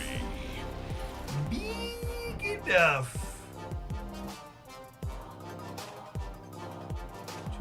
Two Gwenpool hits. Everybody unclench. Sometimes lucky rubber ducky.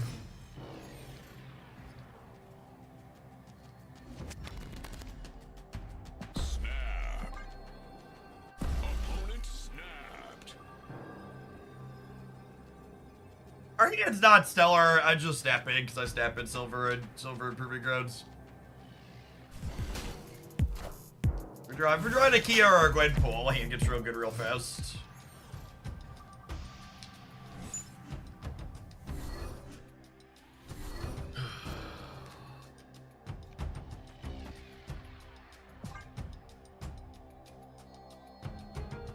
Yeah, Black Panther just felt really bad. I replaced it with Mr. Sinister. He's just too expensive. I was gonna say, I'm about to say Mobius doesn't impact us, but he actually makes Fastos potentially worse. Play by strictly worse Okoye. I feel like he needs to be a 3-4. Or a 2-2? Could he be a 2-2? Nah, he's too good. A 2-2 probably. He needs another point. Oh my god, they got my Nico and they rolled draw mode on her. That's so sad. Oh wait, no, it's demon mode? Weird graphical mode.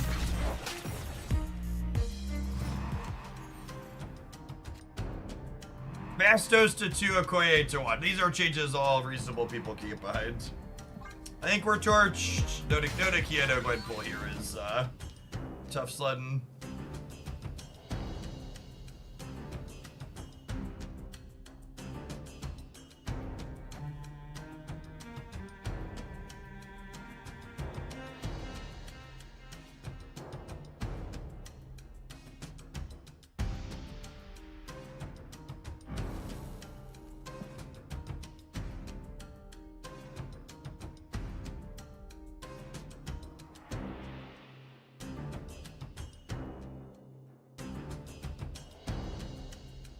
I think we're done. I'm trying to decide if I want to play Mr. Sinister out this turn. I probably do.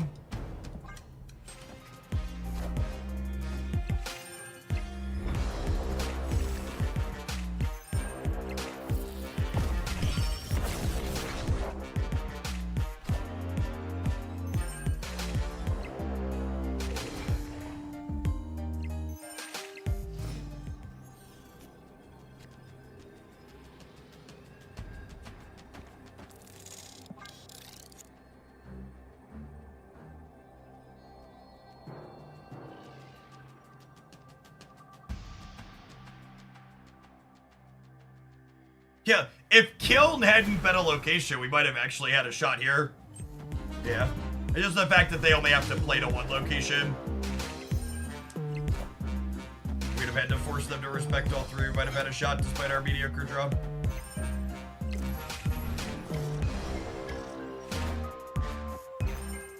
Oh my god, did we just win this? Holy forking shirt balls! Victory.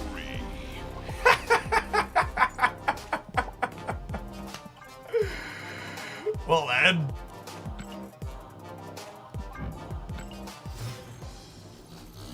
Each! Thank you for the 7 months. I appreciate that. Welcome back.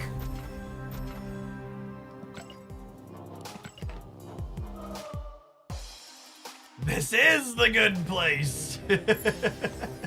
Nice shag.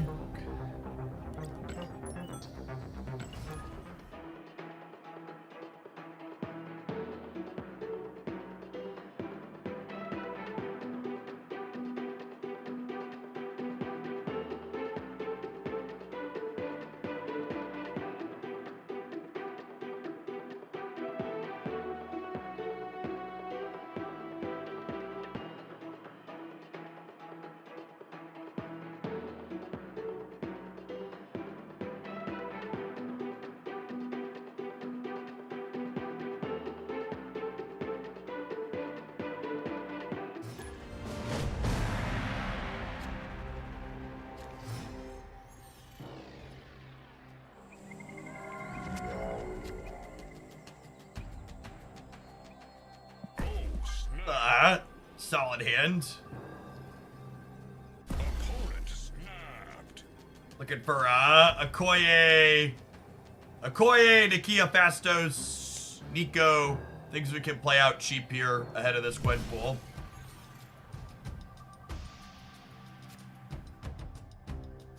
Nice.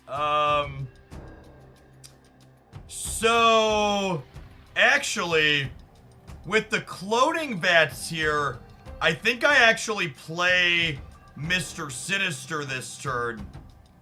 So that way we can, we'll go like Gwenpool in one of the locations, and then we can go copy Shaw Grandmaster Gwenpool back to my hand. I think it's like this.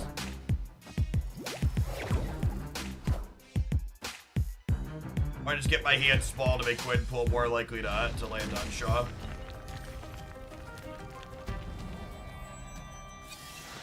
That's so unlucky! Stop putting cards in my hand, Brode. I hate it. I hate it, Brode. Stop putting cards in my hand. Please, I'm begging you. Pixie Mockingbird is interesting. Nice split.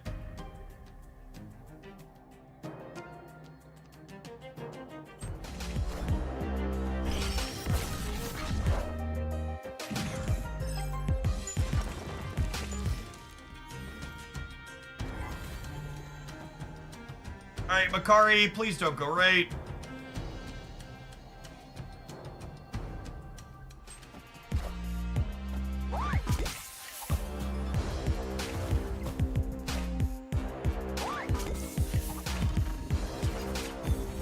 Cool. Go.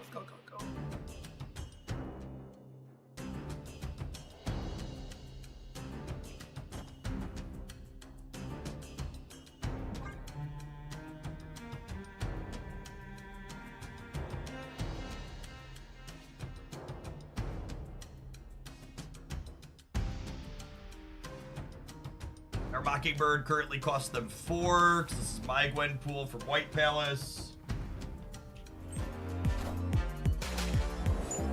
You want to double the Kia? No, I think I want to get 8 points from Sean to play here.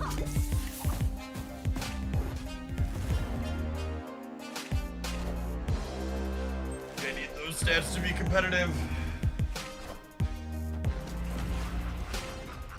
God, our variance has just been absolutely miserable today. They hit freaking Century and Denialist on discount with their pixies so they could play them both on turn 5 to get a free win on the right. God, that's incredible. I guess there's a world where their real Mysterio is somewhere else and this wins the left, yeah?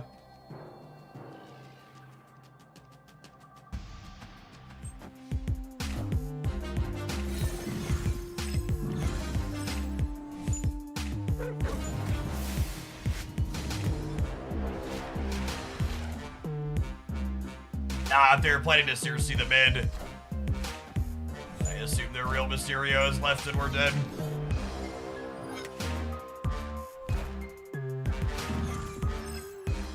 Yeah. God bless America.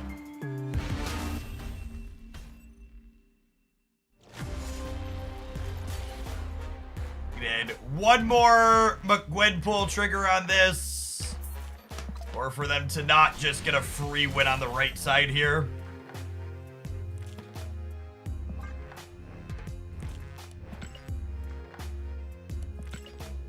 Incredible Pixie high roll. Yeah, the White Palace also not great for us. So many breaks that just like, nope, not going well for us.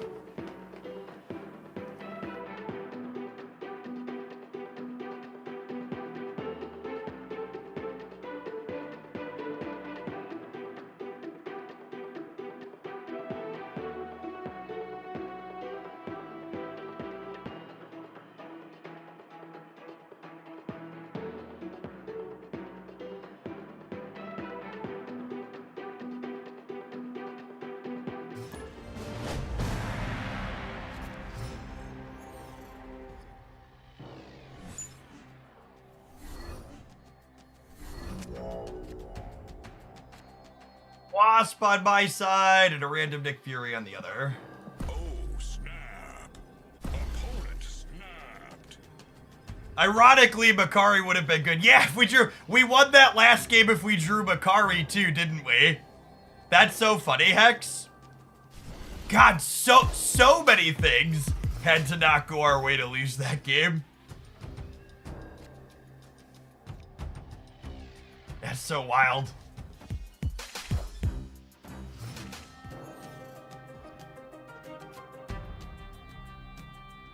Oh, Makari could have gone right. Yeah. Yeah. As much as I would like to Grandmaster... Oh, you know what's actually interesting? Do I Mysterio here to set up Gwenpool on these two? So I'll go like Gwenpool on 4, Grandmaster Gwenpool on 5, and then I'll play this and this on 6. Yeah, I think that's my line.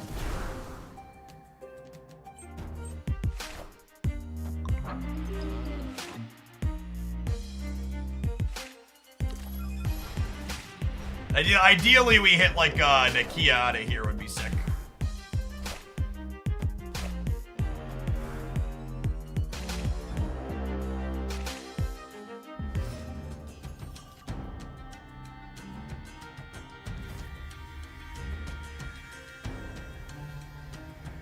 So the Fabletics stuff token, their VIP membership is kind of like a monthly subscription to get clothes every month. So they release new styles on the 1st of the month, and you get a discount on everything on the site when you sign up for the membership. Oh my god, this is such an insane game. And then your $60 a month cost turns into a credit for up to $100 worth of stuff.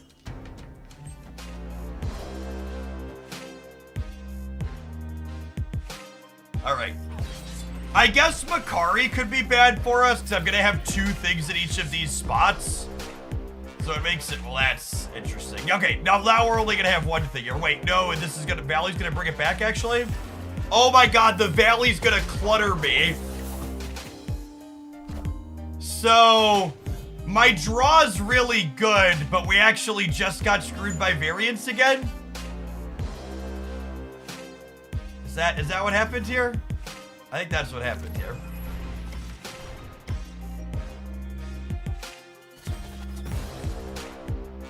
Wait, are we... We're good, actually, because, they filled. It worked out, And this is gonna get rid of Quantum Tunnel, and I'm gonna gain 18. I think we're actually good. Our plan came together.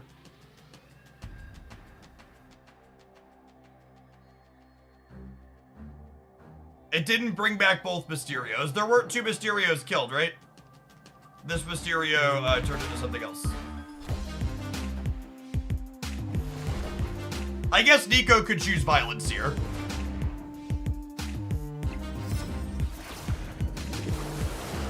Cool. Lady Deathstrike hit 2 Mysterios. No?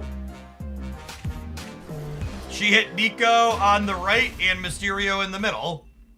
Victory.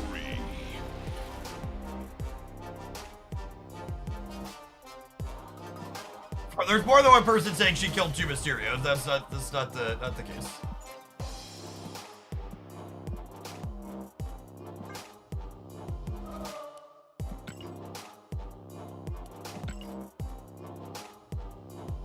All right, the Mysterio clone on the right was in the deck from the Quantum Tunnel.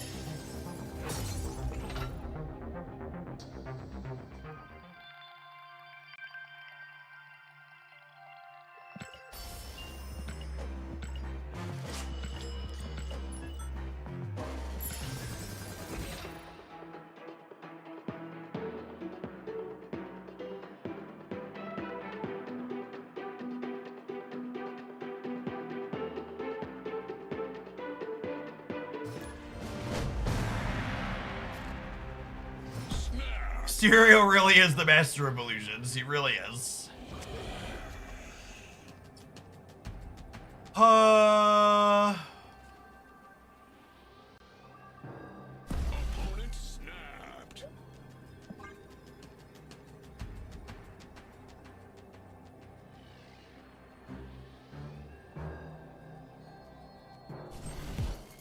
Please only English in chat.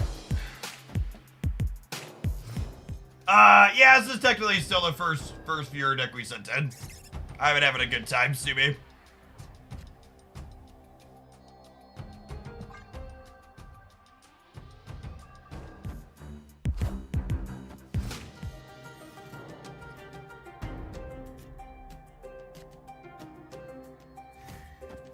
Oh, cluttered board is awkward.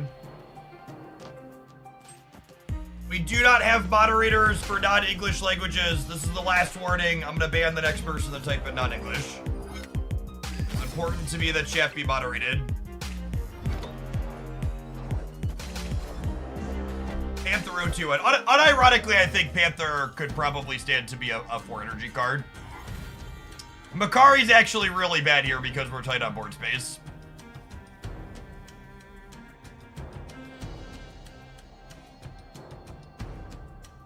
And they got a randomly generated Elsa Bloodstone while also getting a bunch of free filler.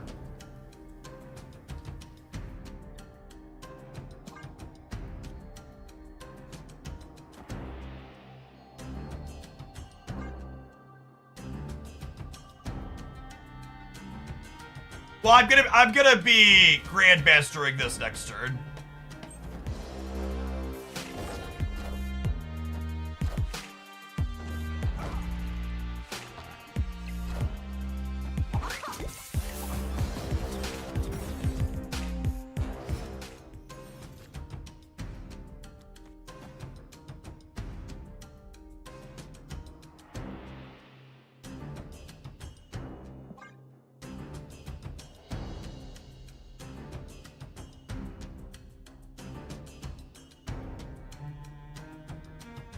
I was making a joke, chill. Chat, jokes are supposed to be funny. If someone says, hey, that was kind of shitty to you, don't do that. And your response is, it was a joke. You didn't make a joke. You were just kind of shitty. Own up to it and do better in the future.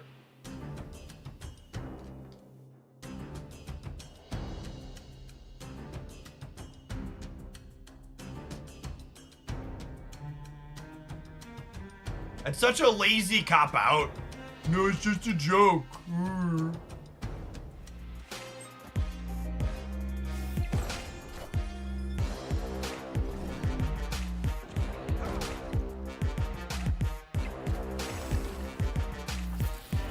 Or at least a little fiddle by a little bit.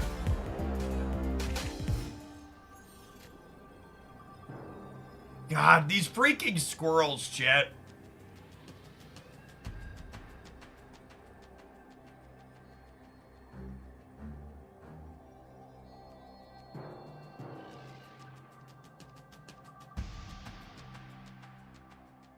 If these squirrels weren't here, we would have such an incredible game. How'd I go again? This is Silver Conquest, right? I'd not play best of one.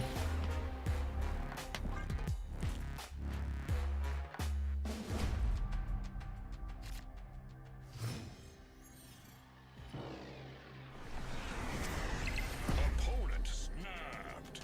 Snap.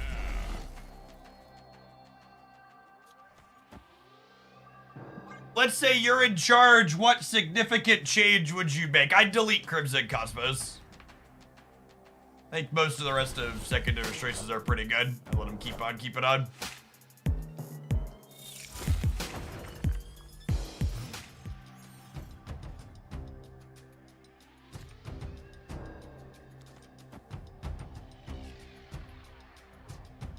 Do I want to put an 8-power Nico setter, or do I want to save this for Fastos?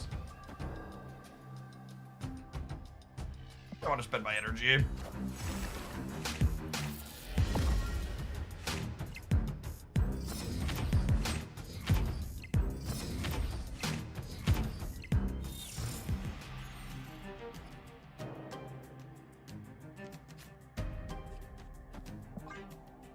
Alright, we need Gwenpool and Nakia here.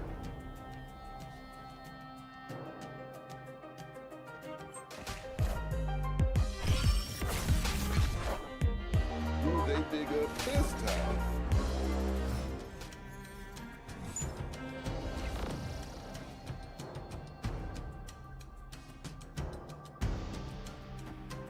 One more shot at Gwenpool.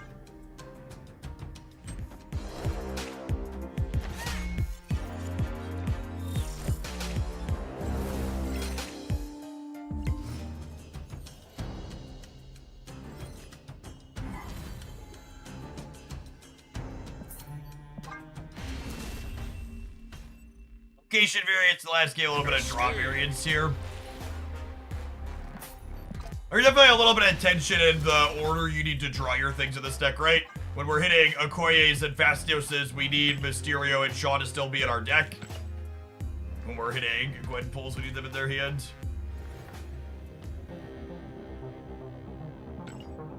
I actually think that that's a bad comparison, 2099. That I think saying the big house goes the other way, like it's a one-to-one comparison, is not true, because there aren't any decks that are all 4, 5, and 6 cost cards that get completely locked out of the big house, while there are a variety of decks that are all 1, 2s, and 3s. So building a deck where all your cards get locked out of the big house is just never happening, whereas building decks that get fully locked out of Crimson Cosmos is reasonable deck building.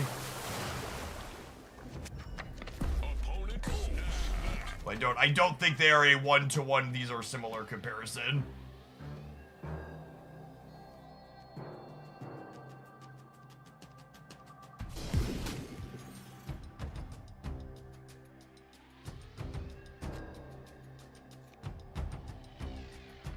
Awkward.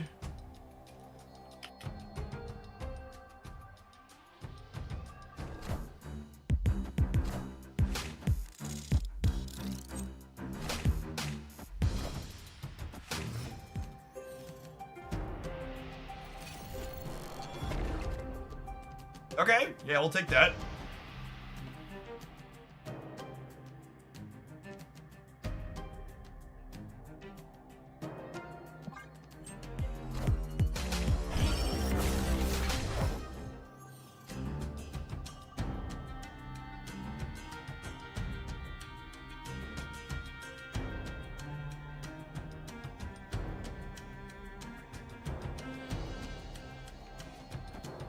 I think it's Nakia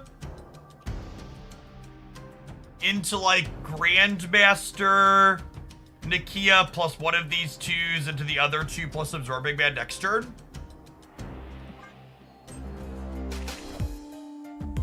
Econ and Embassy is obviously very good for them. Hey man, I'm cool. Yeah, I mostly think Crimson Cosmos should be lower rarity than the Big House is an accurate take.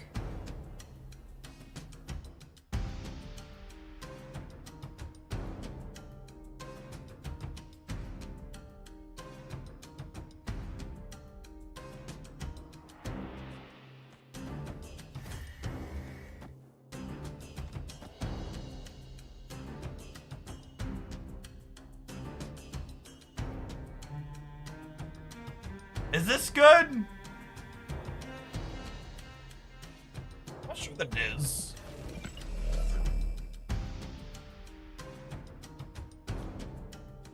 If I do this,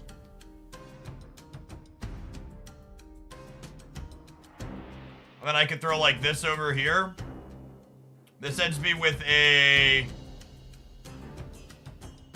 Nakia here, these two here. Mysterio. No, I wanna have a Mysterio over here. I think it's just this. I think it's just this. I just don't play the Nico.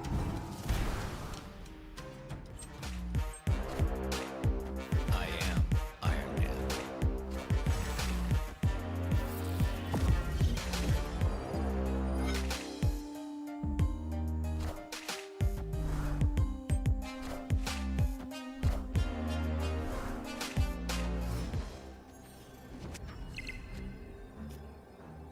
It's so sad that there's a Mobius in play, because she actually got the free discount off of Fastos, and she would have been 6 points in the middle with it.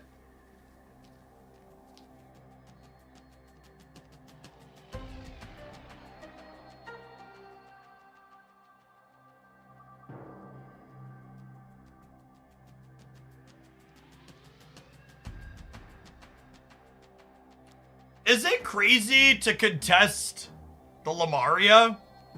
This would give me 24 over here, which would mean even if they add 3 from her up to 12, they would have to add another 7. So they would have to add 7 here while adding 7 here.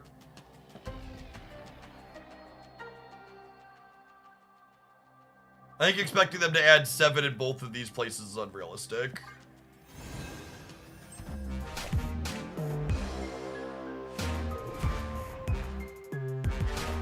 Oh, yeah, I'm actually +4 from the Mysterio in the middle, too. I forgot about that. Good shout.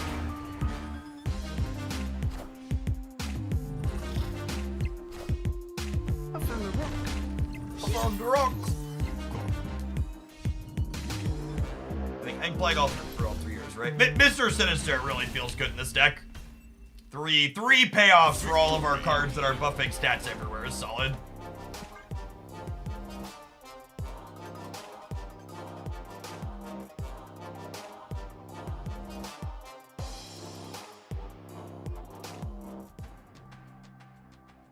Alright, did they misclick or are they sweating?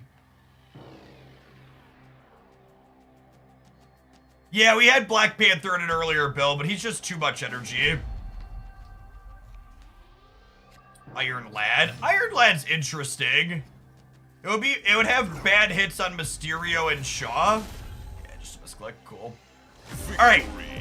I know I've said this a few times this morning, but I'm gonna run one more set with this because I feel like we finally hit a groove, and then we're gonna move on to a new deck. I know we don't usually spend 2 hours on the same deck on this channel, but this is kind of sweet and new, and I'm enjoying it. So have some adverts, and we're gonna play this one for another half hour, 45 minutes when we get back, and then we'll move on to our next thing. Thanks for hanging out. Don't go anywhere. Oh yeah, Wasp Macari Man too. Yeah, Ironlad's not good here. Good shows.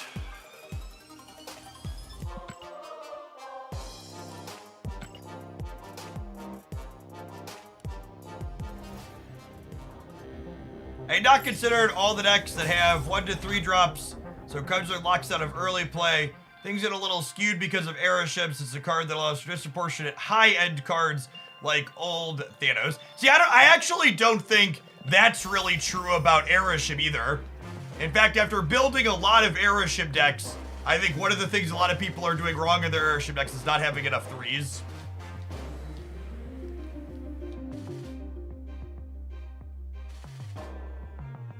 So, Duck, I think the way we play around Shadow King here is just playing to all 3 lanes.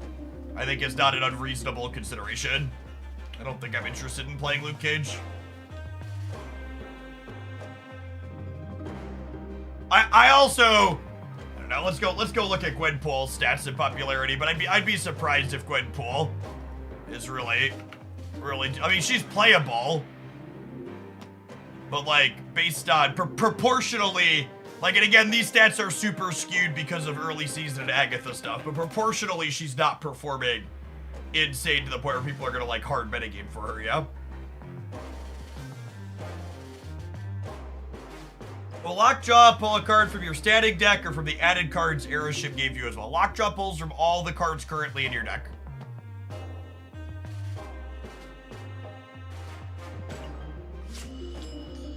Yeah, unironically, after trying Black Panther in this deck,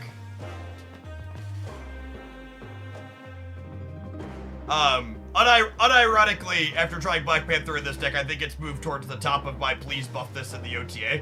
In fact, fun fact, if you go all the way back, Black Panther was originally data mined to be a 4-drop, yeah? Like forever ago. He was like one of the first season pass cards after the game released. But I believe if you go way, way back, he was originally data mined to be a 4 energy card. Our deck is really mid into killed.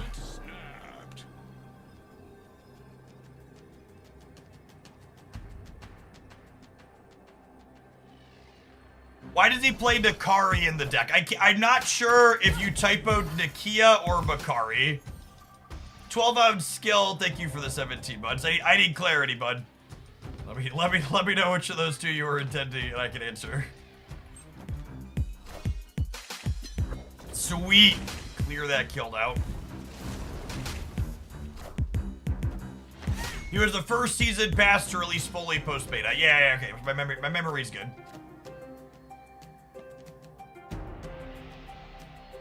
J. Martlew, thank you for the 9 months. I appreciate that. Welcome back. This is unfortunate because it means I can't set up Gwenpool into Grandmaster here. Maybe when I have Gwenpool Grandmaster in hand, I'm supposed to play Okoye to the Dark to have a guaranteed setup here. Although this was Kiln. It's just awkward all around. I think I'm Mysterioing here so I can concentrate Gwenpool on Mr. Sinister and Absorbing Man. Is my plan.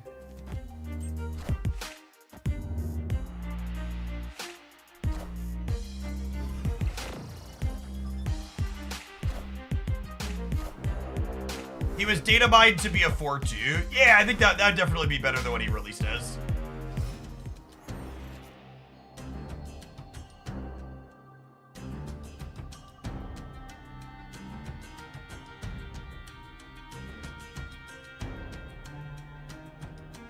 Honestly, what if I just play these into here and try and roll her back out that way, rather than gambling against the Okoye?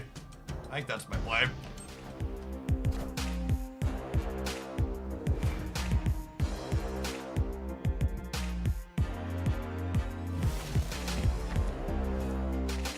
Yeah, with Limbo, I think this play becomes better.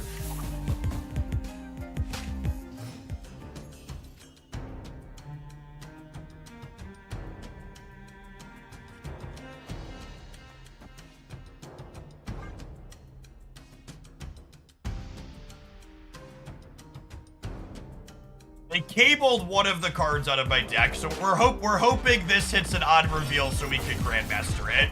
Okay, so Fastos is not in my deck, so we need Gwenpool.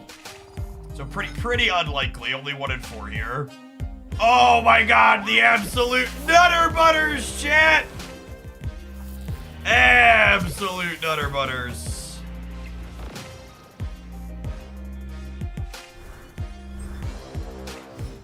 Location change. Rats. I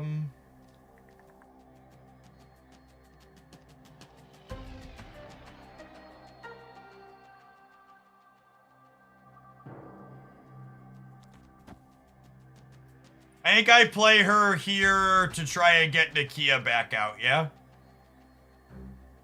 Grandmaster. If I Grandmaster right, I don't have space to do both of these, which I need.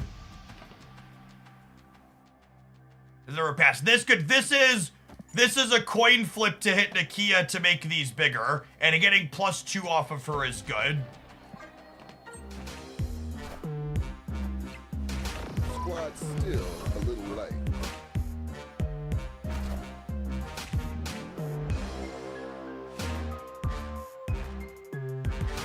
Cool, and now they have to play to the right too? And remember, I'm +4 over here, so I get to go Mr. Sinister here, and then Absorbing Man here.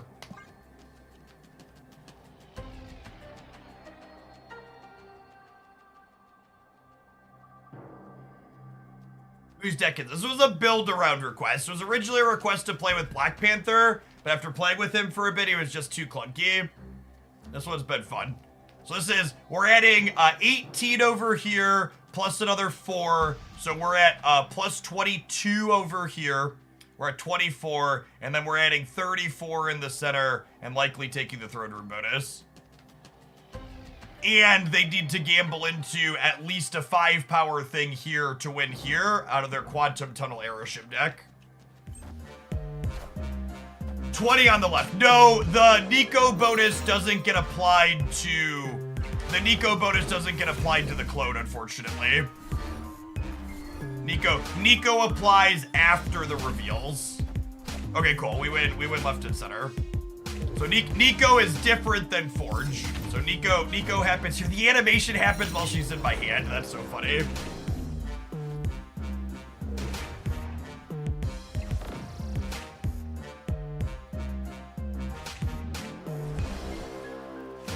The Sinister Absorbing Man turn 6 feels real good.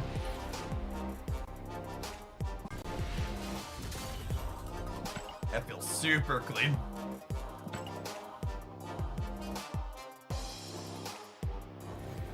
Casual 68 power Absorbing Man. No big deal.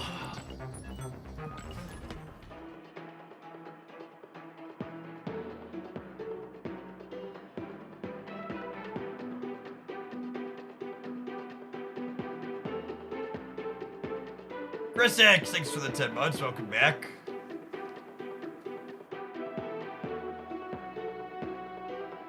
Try to find the Modoc Gwenpool Drac gameplay. So, that was at the very end of Tuesday's stream, and that stream was so long that, it got cut off on the YouTube archive. There will be a highlight of it, this weekend.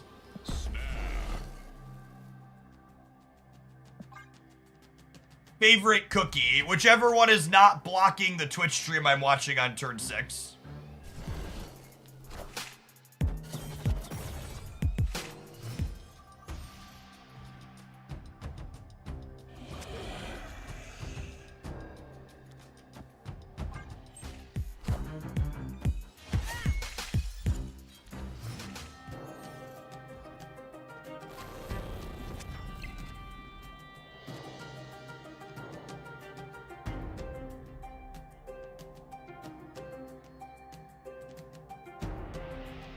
Awkward start for us.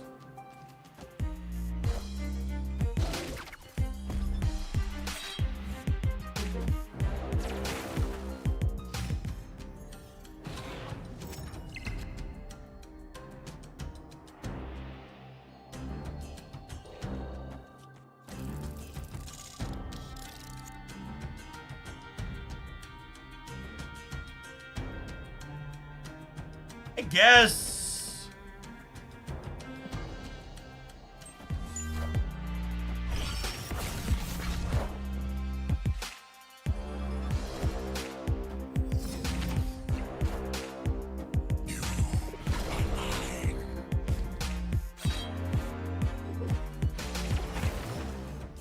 Gwenpool! Gwenpool! Nakia. Yeah, it's fine. As far as draws go, this is one of our better ones. This was probably our best stat. Oh, you know what? I should have sequenced these differently in case I drew Absorbing Man. All mistake here on my part. So that definitely just happened.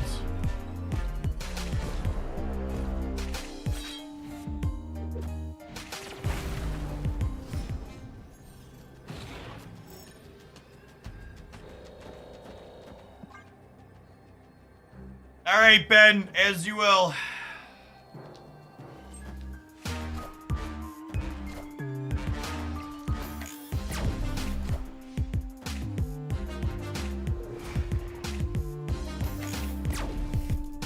Thanks, Ben. I'm so glad Galactus is not a metagame staple. It's such trash gameplay. It's so frustrating to be playing a regular game of Marvel Snap and then just like suddenly be playing checkers.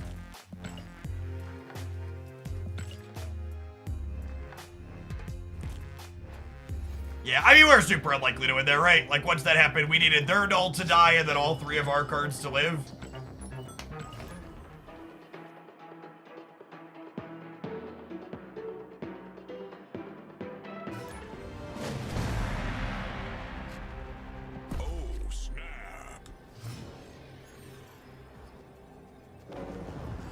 Thankfully, Galactus has gotten to a point where, like, similar to Hela, it just, like, doesn't see a high play rate. So, like, when it comes up, it can just be, like, an eye roll, a heavy sigh, and move on to the next one.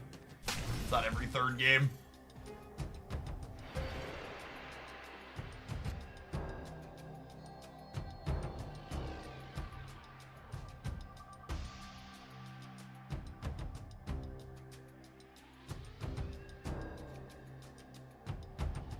Do I want to play this out just to work my hand size down? I don't think so. Especially with Wasp, her draw mode could be relevant.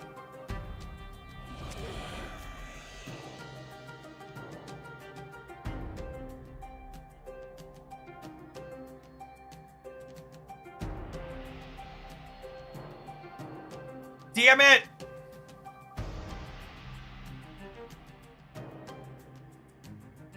She just rolled her location change too, yeah? That's so frustrating.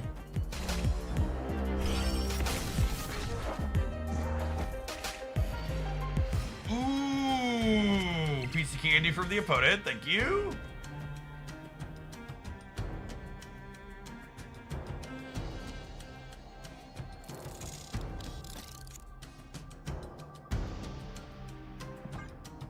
Get Wasp out of my hand before I go ahead and pull here.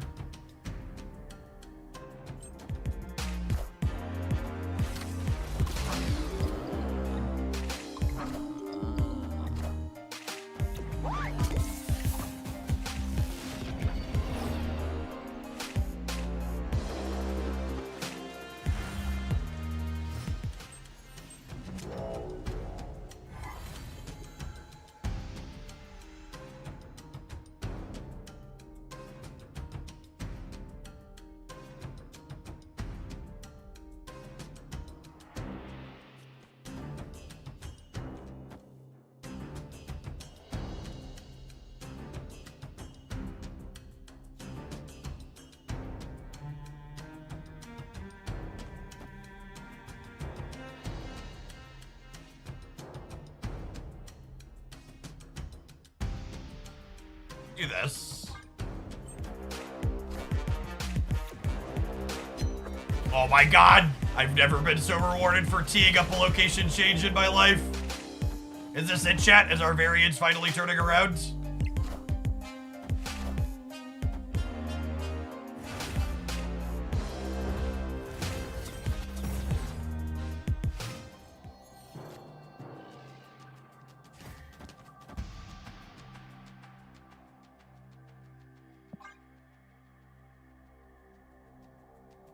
Makari going left would have been ideal, because then I would have been able to clear the Widow's Bite penalty, but... beggars can't be choosers. We're in a pretty good spot overall.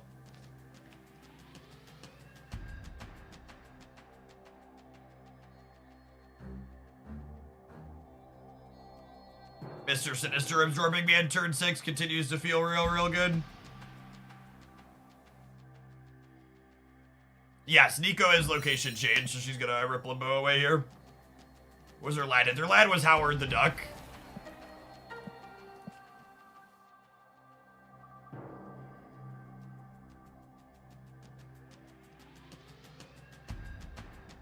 We'll be at 8 on the left, 22 in the middle, and on the right we gain 6 up to 28.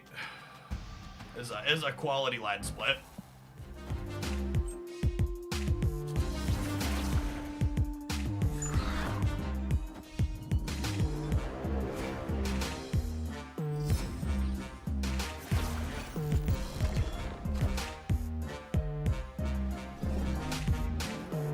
Did their Nocturne get us? Close.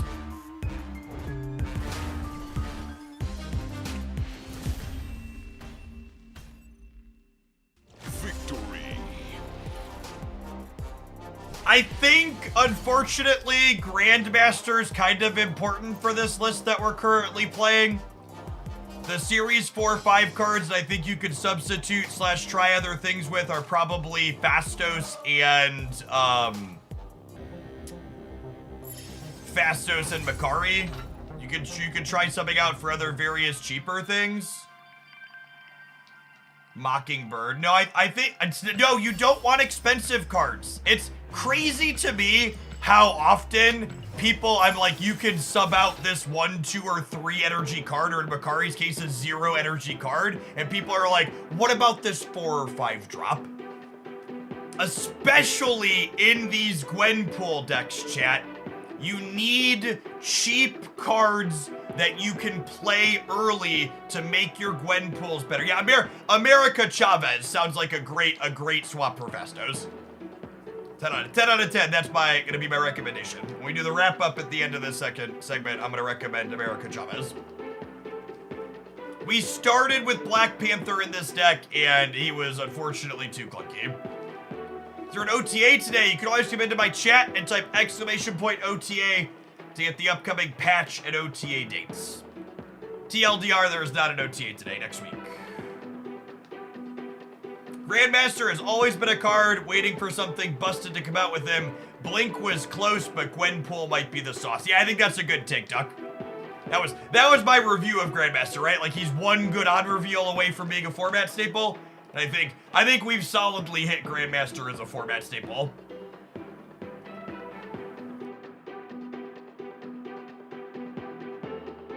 Sage for Makari. Again, Makari's purpose in this deck is to help you get your hand empty early. Sage is explicitly a card you don't want to play till late. I do not think that's a good swap. Brood. Brood is just tough on location space. We're already playing Wasp, Fart Robot, so like Wasp is a better suggestion for Makari, but like she's already in the deck. So you can't play Wasp and Wasp. You can get like Yellow Jacket, but our board tends to be full, so Yellow Jacket is clunky.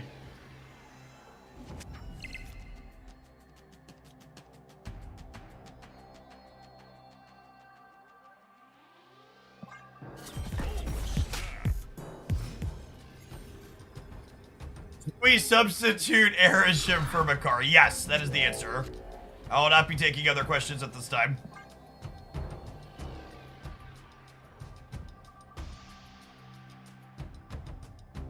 Yellow Jacket also makes our Grandmaster worse. Yeah, Yellow Jacket's not playable. Yeah, if you're missing stuff, 1 and 2 energy cards, chat. 1 and 2 energy cards is the answer.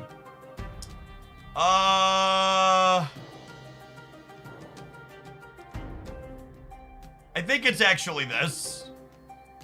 Black Cat for Makari. Unironically, that's better than most of the suggestions people have made. Savage Lands is not what we're looking to see, that's for sure.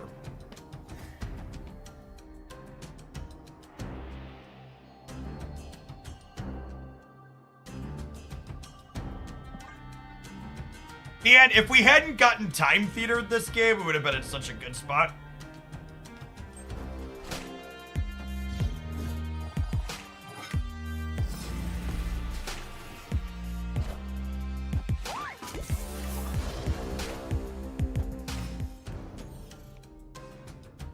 Hopefully it's also making things awkward for them.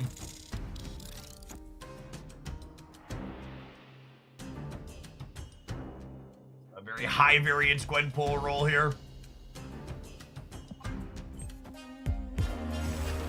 Oh, they have the Grandmaster. Rip.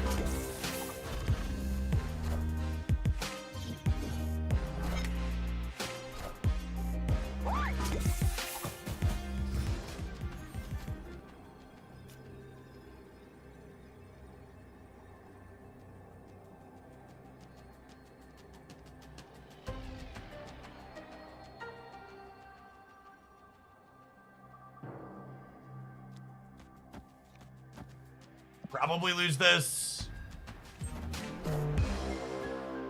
I'd be shocked if 10's enough to win the left.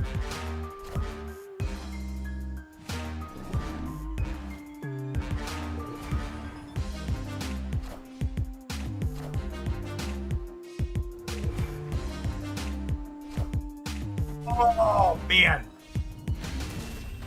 That was close. Yeah, I think the opponent's playing a budget version of our deck with the Yellow Jacket. Hi, Mansa, Hooglandian. Oh, snap.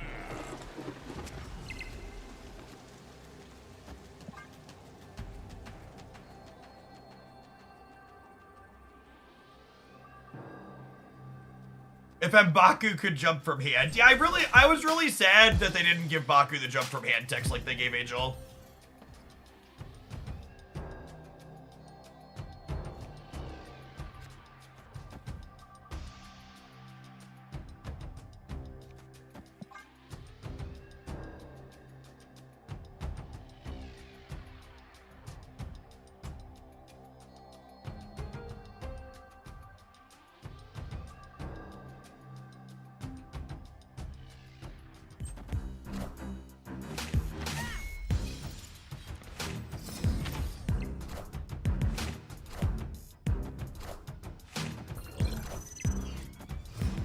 Should sub Bakari for Angel. Got it. Task failed successfully.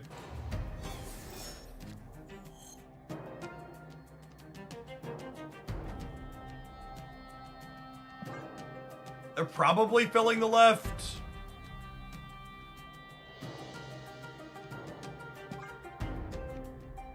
There could be a world where I do this and it doesn't lock me into the left, but it also fills it this turn. It locks me out of the super flow, though. I kind of like this.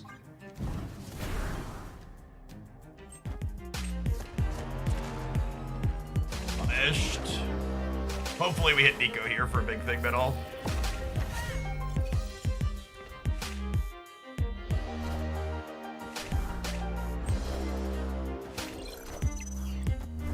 What are your thoughts on coming back after taking a break? I'm a decent spender.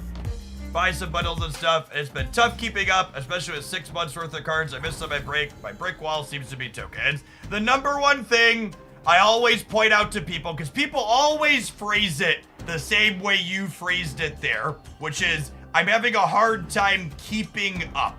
You don't need any new cards to be competitive in Snap. The number one thing you need to understand when you're coming back to Snap after a break is that there is a bias in Marvel Snap content towards only playing newer cards, because content featuring older cards does not perform well.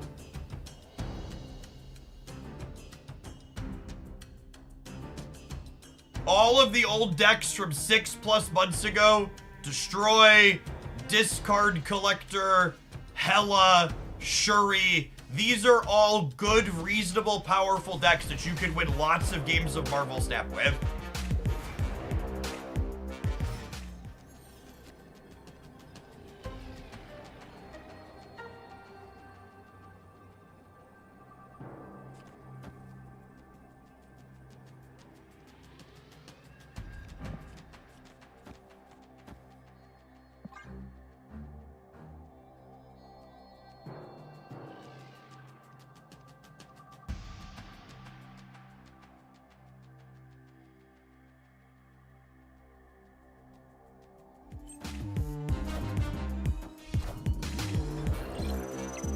So not an exact beer here, but it's got some other things going on.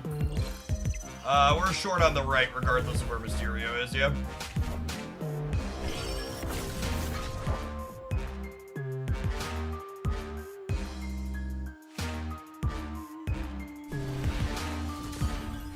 We lost this game based on the raft diff, yeah?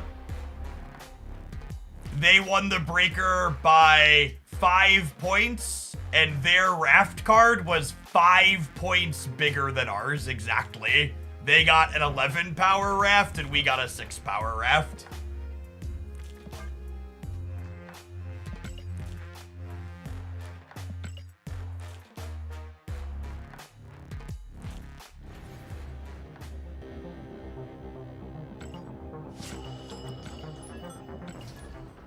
Chalo, thanks for the tier 1. So, you're right. If you're someone who's a returning player, you're not going to be able to jump in and immediately build every single deck without spending a small pile of money. That's just not how it's going to work. You can, however, jump in and ladder to infinite and have success inside of Conquest and all these other things just fine without spending money if you were someone that had a collection to start.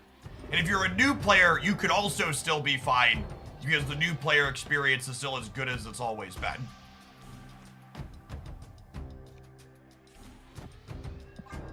It's out of the way now. Doom rules all. Well, isn't that a happy accident?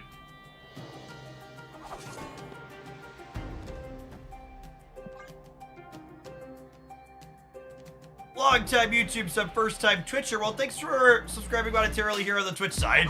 Those direct supports are a big part of why I'm able to do what I do as a job. Thanks for keeping me around.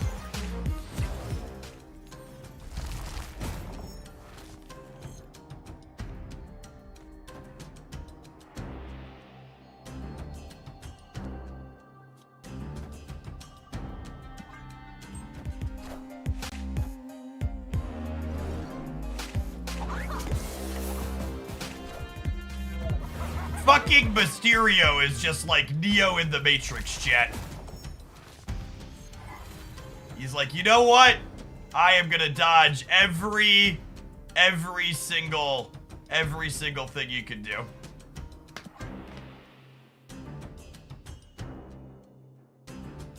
Wow, there's so much clutter on this board, it's unfortunate.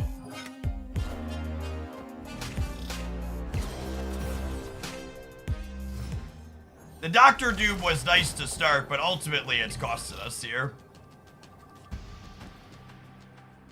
I guess we're in an okay spot. I'm gonna go to a bunch here, and they need to put some over here. So they need to put 4 here while also putting 8 here, which isn't impossible, but we're definitely not just dead here, which is nice.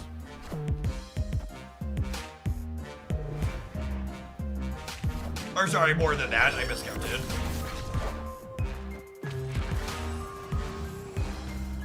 So this 4 needs to be worth 11. Nope, none of those are worth that. Sick.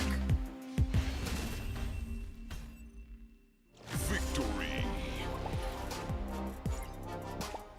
This is the longest I've seen Jeff play one deck in a long time. Sometimes, like this deck chat feels like a genuinely new archetype that Gwenpool has made possible.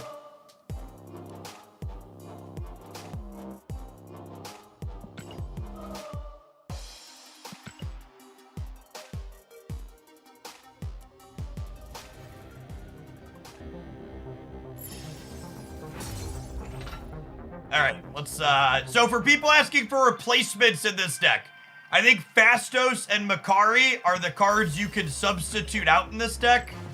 I think Grandmaster and the other Series 5 cards here are kind of core to what's going on in terms of power level. America Chavez, I think, would be my first recommendation for a substitution. And then other cheap 1 and 2 energy cards. Yeah, Shaw is important. Gwenpool's obviously important. Grandmaster's important. Forge is probably okay. Forge and Chavez. Yeah, let's say those. Mother of God. We haven't gotten to play it. We've been playing this deck for almost 2 hours, and we haven't gotten a Carmartage game out of it yet. My body is ready to be Cosmoed at random out of the Aeroship deck.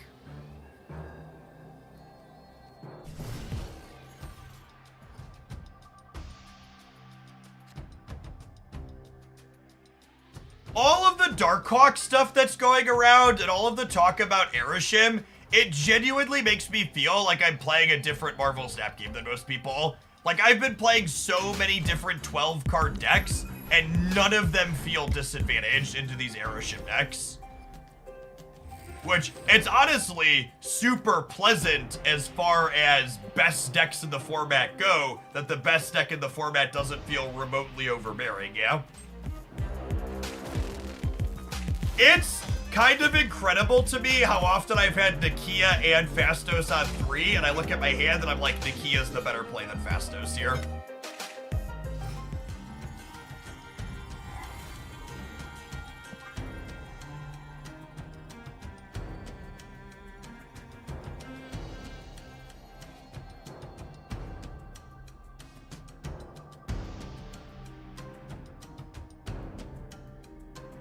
All right, Makari, please run to the right.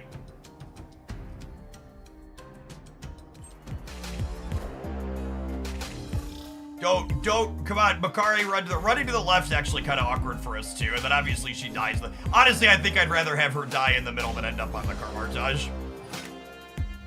But going to the right would be ideal. Oh, she jumps after. Oh, that's perfect.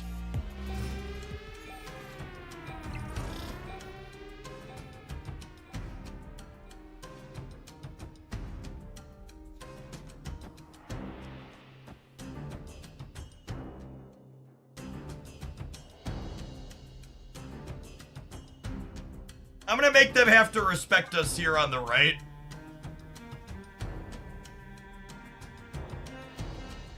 And again, how Mysterio works with these buffs in hand and deck is the clones also get the buff. So we're gonna have a 10 power real Mysterio and a 6 power clone. It's a little unfortunate that the vault is gonna close up, so I can't get Mysterios everywhere, but this is still gonna be a 2/16 next turn.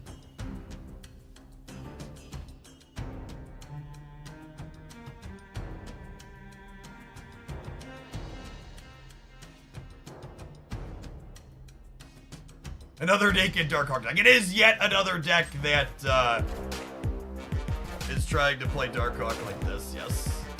Oh my gosh, and then this is perfect too because they don't lock us on the left now. Shiggity Shrek, get wrecked, bud.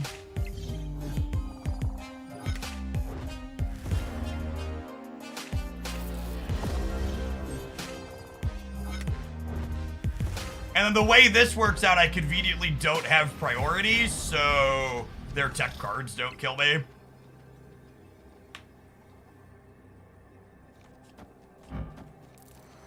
I guess there's a world where we die to a big blob in the middle, yeah? Do I close it in on the triple? Oh, I guess we lose to blob left, actually, because of Carmartage. Does that change my play? I just always lose to blob left, right? It goes to 32, and this is only 26 here. I always lose to blob left, so I just can't play around it. It's such a shame that the vault and kiln are so bad for our deck.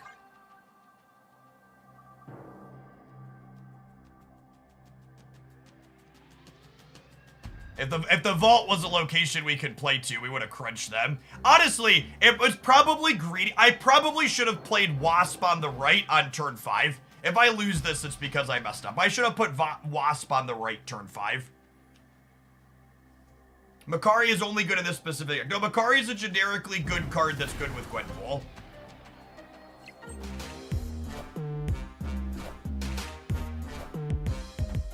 Crunch. All right, we won despite our mistake. Yeah, I think I should have put 5 power Wasp over here on turn 5 rather than being greedy to get the +2 more. Victory.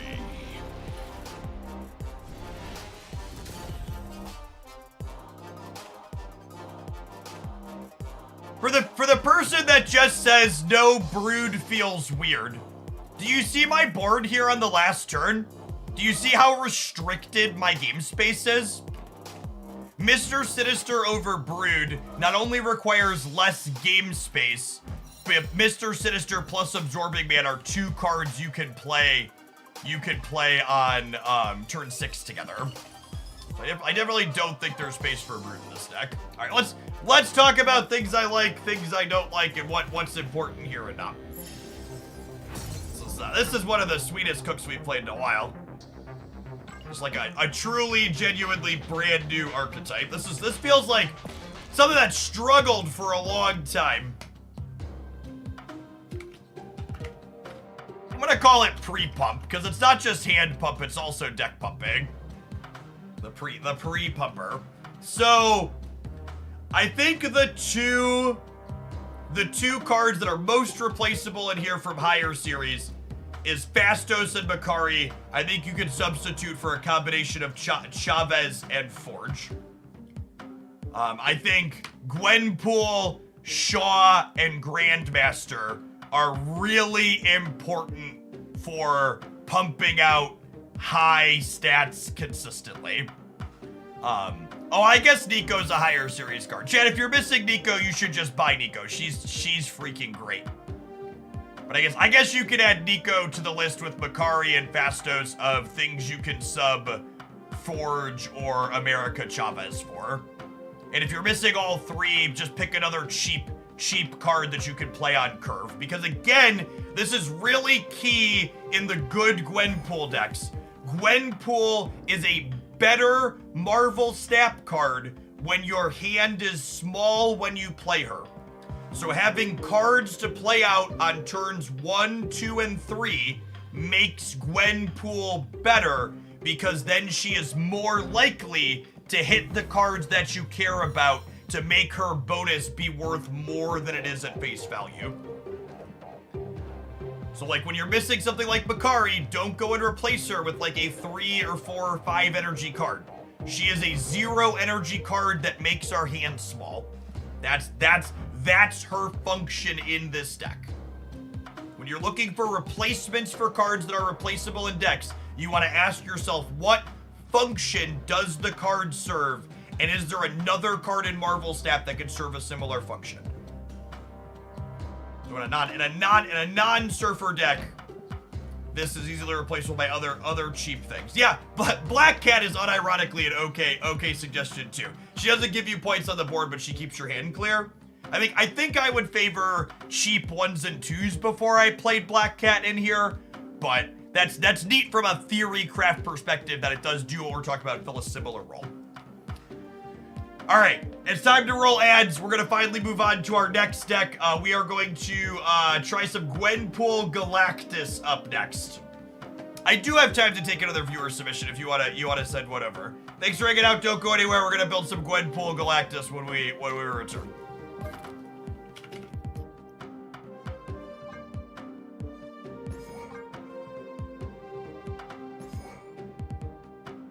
I'm gonna run to the bathroom, subs. BRB.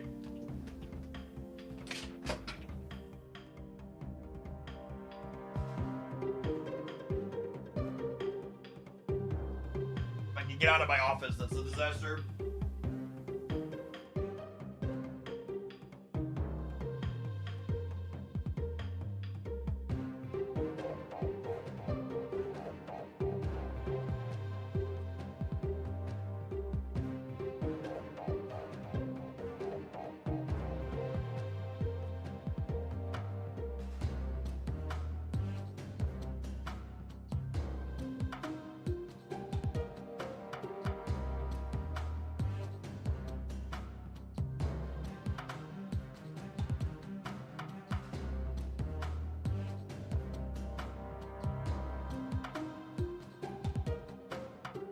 By the way, subscribers, I have a couple more season passes to give away, courtesy of Second Dinner. So pop in the Discord server.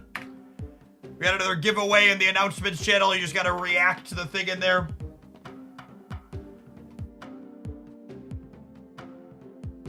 Baron Mordew. Sure, we can take a crack at Baron.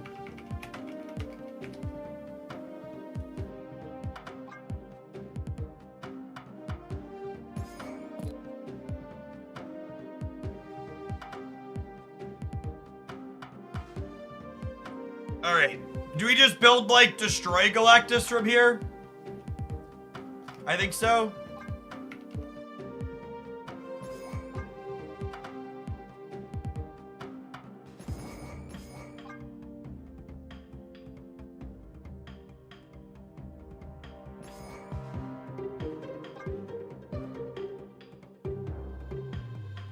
Dustin, thank you for the 2 months. I appreciate it. Welcome back.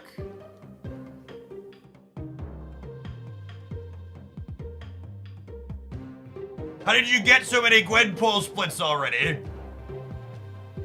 With the most powerful card in mobile gaming, your credit card, you too can split cards many, many times very quickly.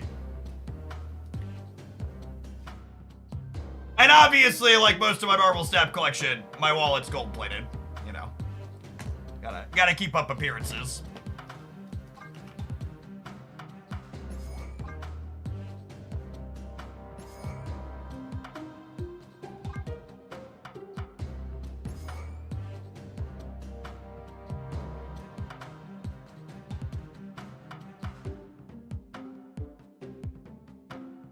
A 1,000 bits are a deck request. I can take, let's say, 2 more viewer deck submissions. I have 3 more after this one, so you're gonna be waiting a minute, but I assume we're gonna be doing a long stream today. We're up to 2,500 people already.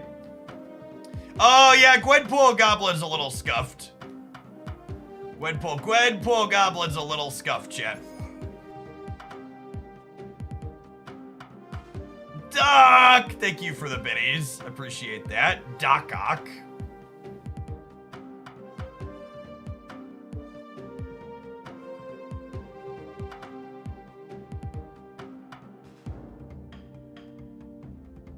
I think Wolverine and X-23 seem pretty scuffed inside of Galactus. I like the idea of Wave. Wave into Galactus sounds fine. Honestly, Psylocke sounds kind of okay too, because she accelerates into Galactus or accelerates into Gwenpool. Nico could be okay.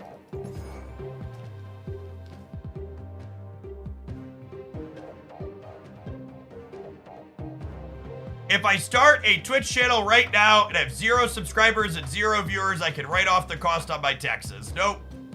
You should consult a business/tax professional if you think that's how that works. Blink. Randomly blinking out stuff does not sound good. Not remotely. I don't know if I want goblins in my Gwenpool deck. That sounds not great. Shuri sounds great. As a backup Nimrod plan.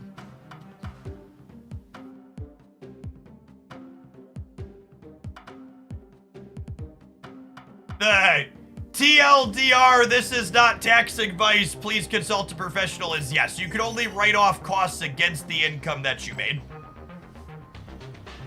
Like people who make a living playing poker can write off poker losses against their winnings, for example.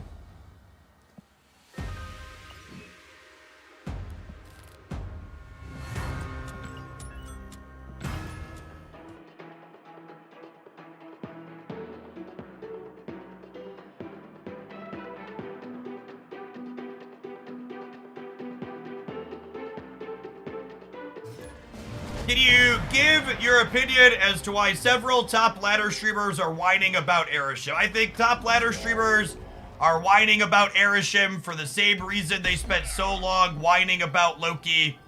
It's easier to complain about the deck existing than it is to brew against it.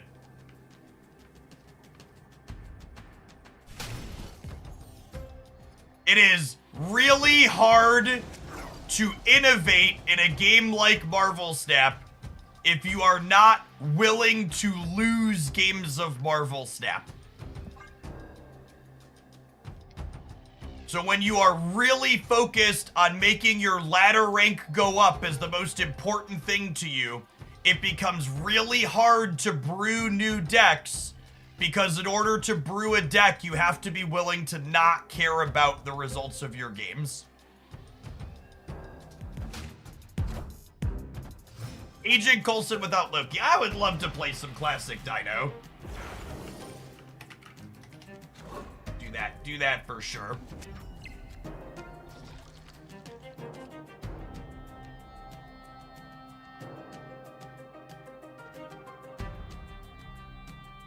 What do you buy to split up card faster? You can't buy specific boosters. You can definitely buy specific boosters, bud.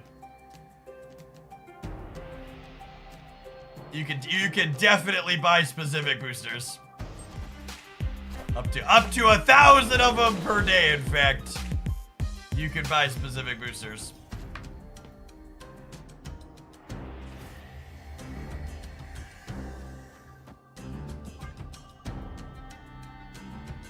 Show them with the biddies I just donated. I would love to, Duck. We'll split some cards after this. That's true. You can also manipulate the fast upgrades in the store, the free booster upgrades in the store, to show you cards you want to split more frequently. It is accurate. What's the rarest split?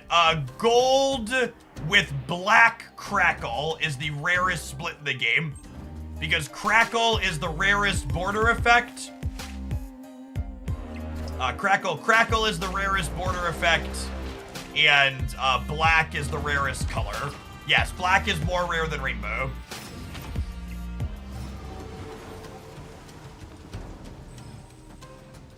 Ah, they're gonna clutter me here, aren't they?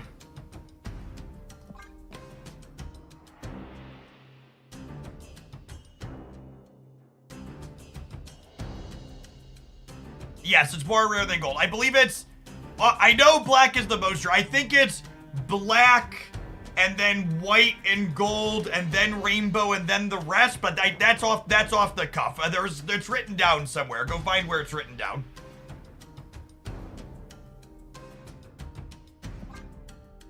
So the play to win line here is this, I think.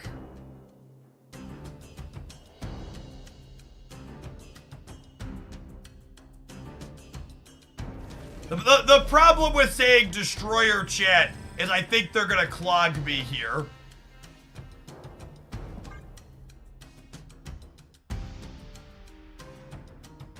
Is the problem. And the Eternals arc is about to flood these.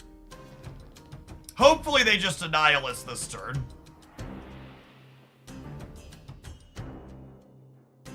I think the statistically optimal line is wave into Carnage, but we'll take the fun line, huh? Yeah, buddy! Rewarded for choosing fun. Freaking got him. This is great, says local man about to be Eliath.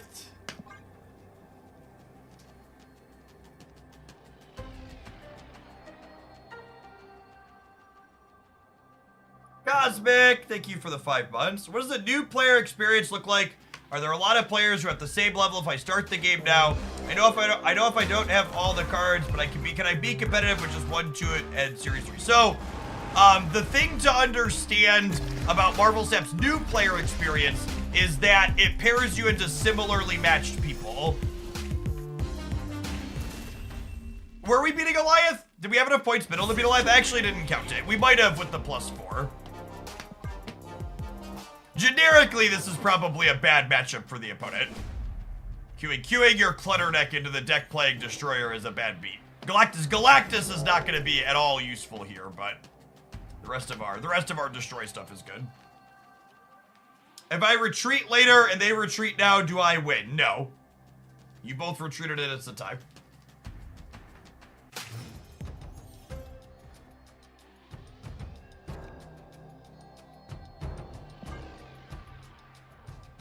So when you are lower level, pre-infinite on the ranked ladder, you will not queue into people who are above collection level 600.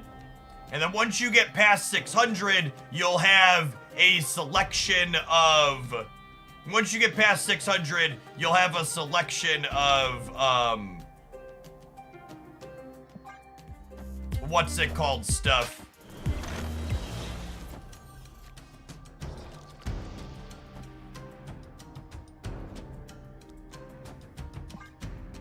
A selection of Series 3 cards and access to tokens to start picking up 4 and 5, and you start to queue into higher level people. It's worth noting that there is not collection level base matchmaking post infinite, and there is not collection level base matchmaking in infinite conquest. So if you make it to the top of either of those early on, you are going to struggle a bit with your smaller collection. But all of the places where you get progression rewards, farming extra gold and stuff like that, there's collection level based matchmaking, so you can make real progress with the small collection. Gwenpool here just kind of reminding us of why she's really, really mid inside of decks that can't get their hand empty, unfortunately.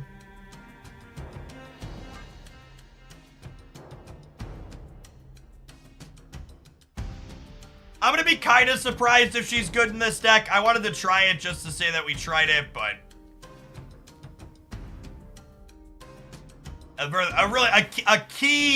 a deck building tenet of this card that I'm like, yes, this is the case, is it feels like you need to be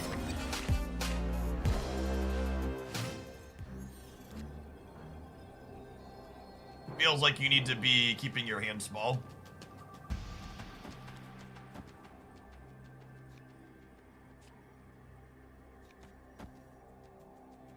Oh, how do I have priority? Oh, because of stupid void. Yeah, I think we're torched. Hold on, we were. If I could compete for Mojo World, we might have been fine, but I can't.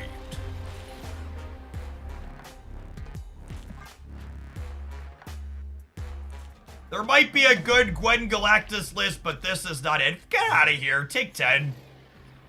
You're always welcome to offer constructive criticism in my chat, but this deck sucks and there's something better out there. It's just like not it.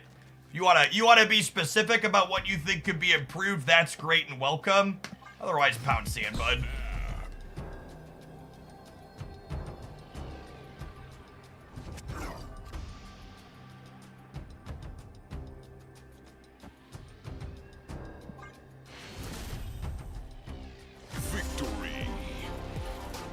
Is collection level matchmaking being gone permanent? Once you reach insurance, it reset every season. No, it resets. Now, pre-infinite always has collection level based matchmaking. There's no collection level based matchmaking post-infinite for competitive integrity purposes. I.e., you don't want a handful of people who are pool 1 and pool 2 only, like, being ranked 1 on the ladder, never playing against other high-ranked people. This location's so trash for us.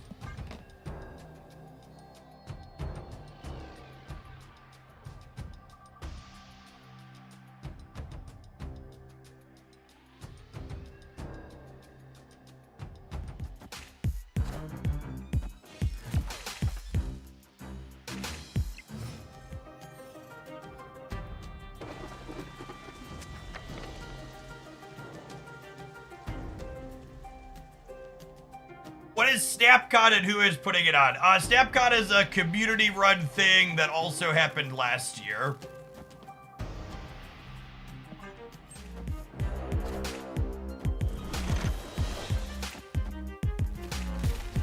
I think Felicity is the content creator who helped put it together. I also assume, unless they get an absolute screaming deal on wherever they're hosting it from, that it just, like, is setting a giant pile of money on fire. It is not cheap to host conventions.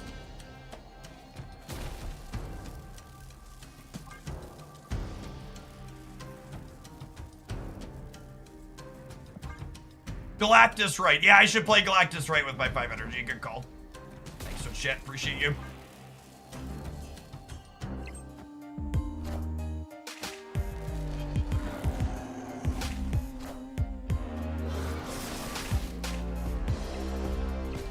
What's the best ramp card? Electro, Hope, Psylocke, Corvus, or Wiccan? So, I think Hope Summers is the best card that generates extra energy. However, I don't know that she's really a traditional ramp card, if that makes sense. Escape.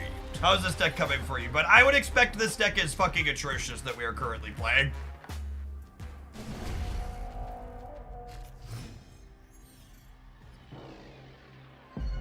Yeah, Hope Summers is more of like a mid-range style card, is exactly the case.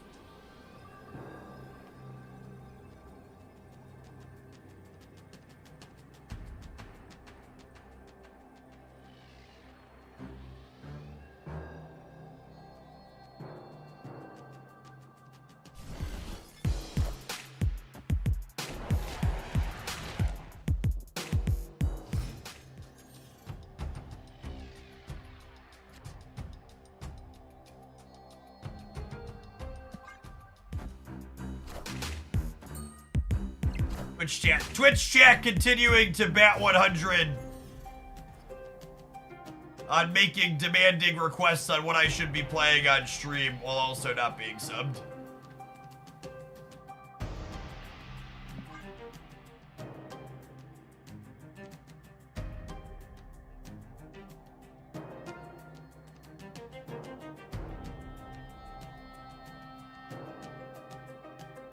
Hope Summers is more Aether Vial than Rampant Growth. Yeah, I think that's a good Magic analogy.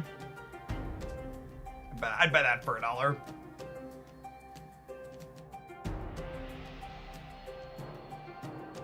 They don't even need to donate $15 token. They have a Prime sub next to it. They can sub for free. And then it's only a $10 tip to send in a deck.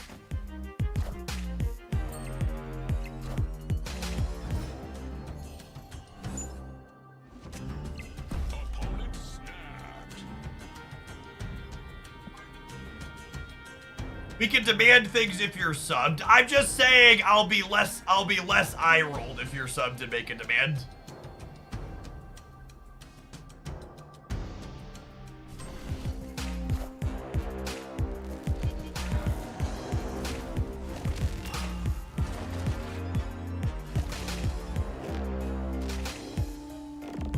Are you taking a trip around the world here?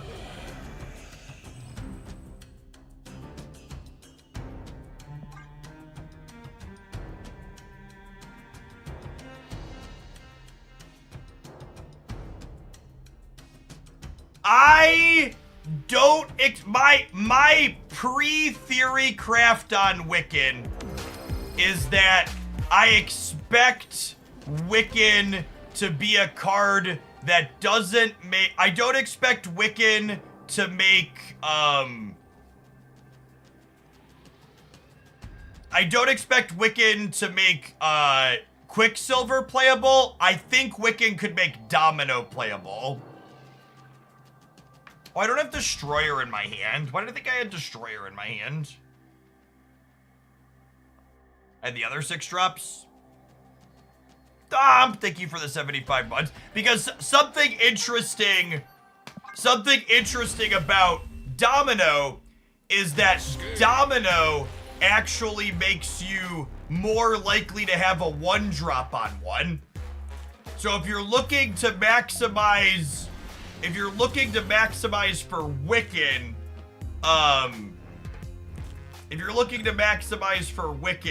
you can like play Domino with a bunch of good 1s to cover turns 1 and 2. And then having a bunch of good 1s also makes you more likely to have 3 energy to fill on 3, which is great.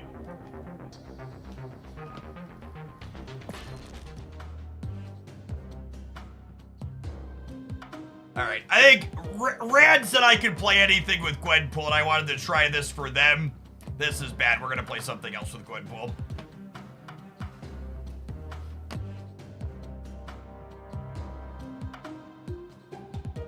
Alright, I owe Duck 2 splits, though. Someone wanted to demonstrate how to buy boosters. You buy? Who do I want to buy some boosters on?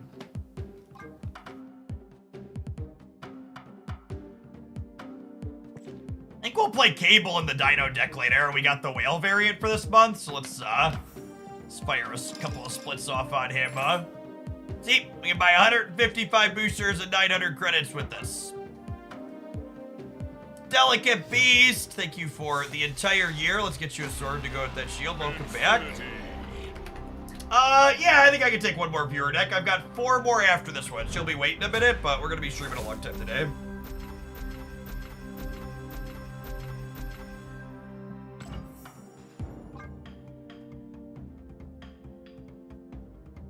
You chose the Black Crackle split. Yeah, I can show that one off. Woo, buddy! That'll do, pig. That's 227 if I ever saw one.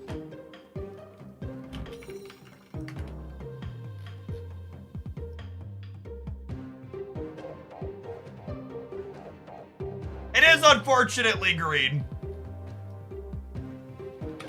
It is unfortunately green. That still counts. We're not gonna play him enough that we're too upset with green. Someone said Giganto. Yeah, we play him periodically, and he's not gold yet.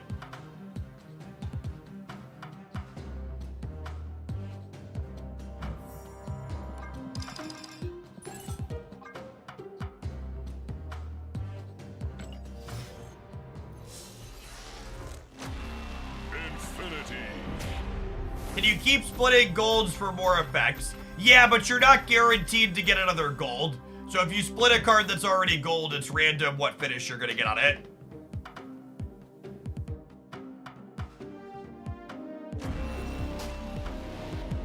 Womp womp. So someone asked, I think my Master Mold is gold with black. Am I recalling that correctly? The black crackle is very visually hard to see. It definitely needs a buff. They need to like highlight the edges of the black circles in white or gray or something. But this is technically the rarest split you can currently get in the game. It's the gold. The gold finish is the rarest finish, and the black crackle is the rarest border effect. And then technically more rare than that is you can't get this split anymore because this split was only possible during the closed beta. This is a gold background Chavez with no border effect. Because it used to be possible during the closed beta to get the gold finish without a border effect.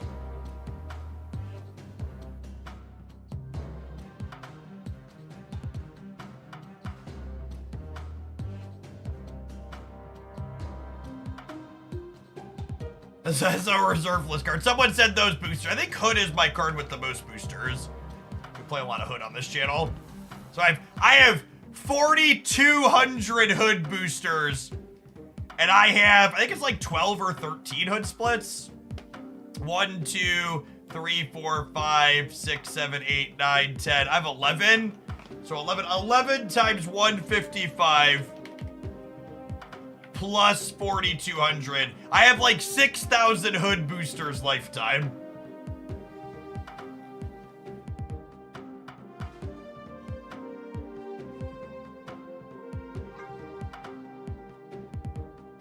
Angela. Do I have more lifetime Angela boosters? I might.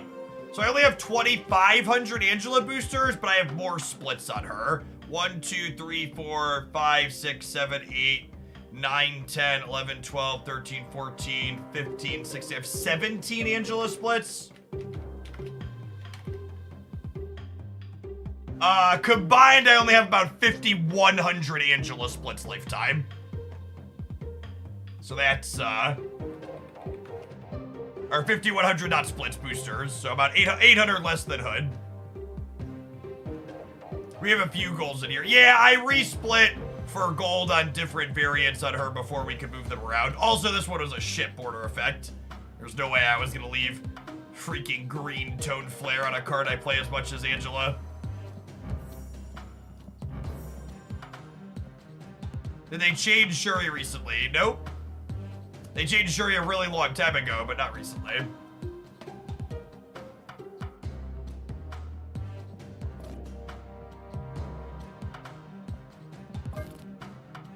Let's play a couple of Funky Monkey games to close out Rad's Play a Gwenpool exhibition. We'll take an ad break. We'll come back with our next viewer pile.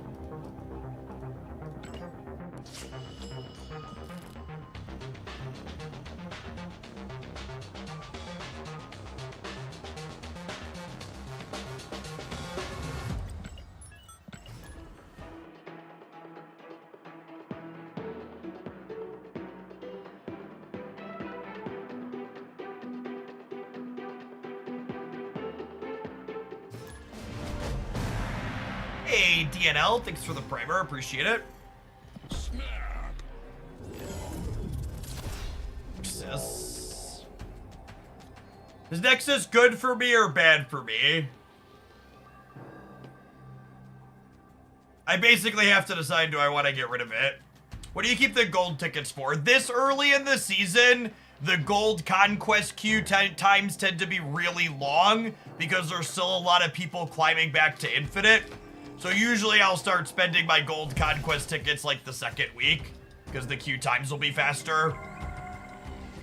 Because there's a lot of people who, similar to myself, they move to playing conquest after they hit infinite and they stop laddering. You gotta give those people more time to move over.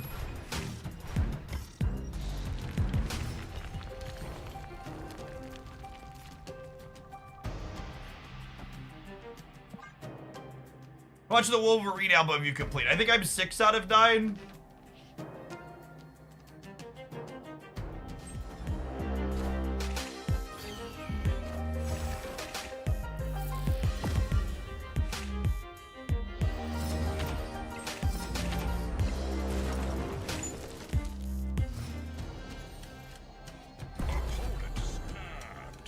In your cost analysis video, you talk about how many cards you get per 13 week as new cards. Does that presume you don't own any of the cards in Curious Spotlight caches? No, that's with the assumption that you're only ever getting new cards from Spotlight, so you already have everything else. So if you're someone who's missing a lot of Series 4 and 5 cards, you're gonna get significantly more than that when you're optimizing. So the economy video the economy video talks about optimization if you're an end game player who's otherwise series complete.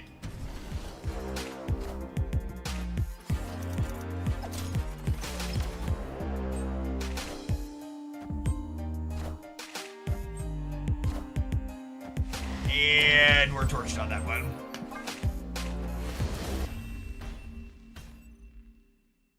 Escaped. Is there anything, I said earlier we were talking about things that are peak Twitch chat. Someone making a demand when they don't support, and then them coming back and complaining about getting timed out and telling me I'm having a bad day. Buddy, my day's fucking great. We've got almost 2,600 people in here. Marvel Snap's the best metagame it's ever had. Me telling an entitled little twat that they're entitled and giving them a 10-minute timeout for acting entitled does not mean I'm having a bad day. Apologies that you entered a place where there's repercussions for your actions on the internet. I know a lot of people aren't used to that.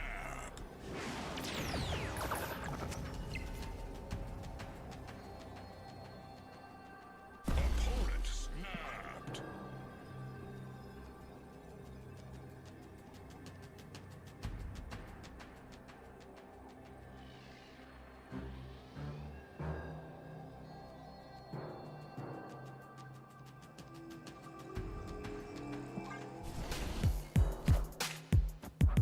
How do you feel about the Venom bundle? It was a no-brainer to buy for me. Great art, some credits, and 5 USD. Yeah, I mean, I buy all the bundles, so that's fine.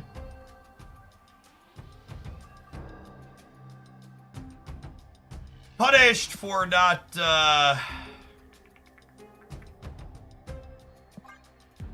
punished for not playing Code on 1.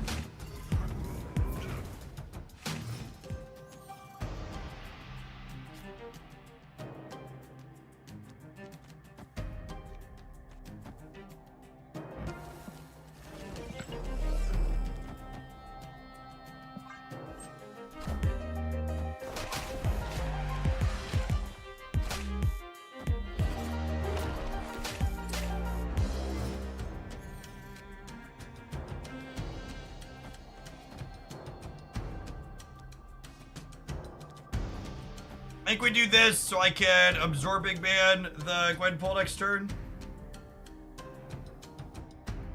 Or do I want a Grandmaster? I might want a Grandmaster her so I can do other things, actually.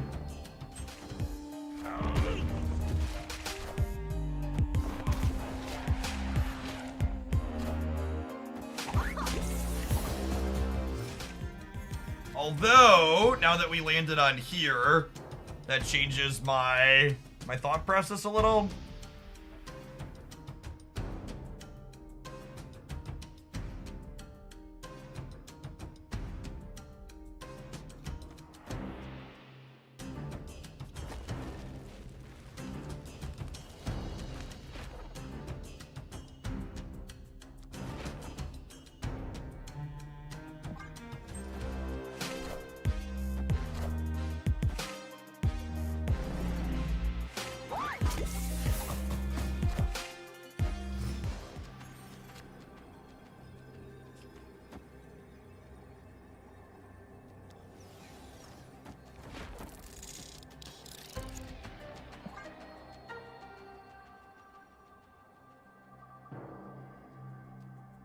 I'm using Makari in this deck. Play another good one drop. Pick your favorite. Chavez, Iceman, Spider Ham. Final Hour. Thank you for the 10 months. I appreciate that. Welcome back. You can even play something like Hawkeye since we're a beast deck.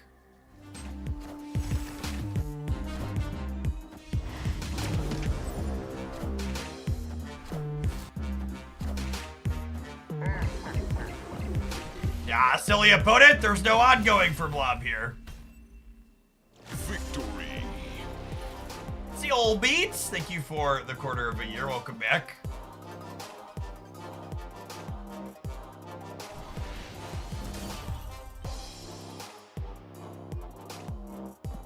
My all-time favorite bundle variant. I gotta tell the truth. It kind of glazes over in my mind which variants are bundles and which one are not.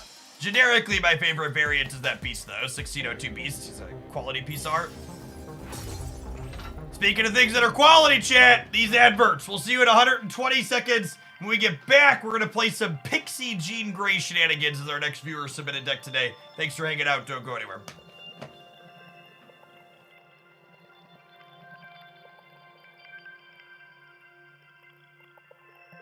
Thank you for the tip, by the way. Hit Shriek. I missed that one. Appreciate it. All right, and we're gonna do one more segment pedaling, and then we'll get lunch during the next ad break. Guess the plan.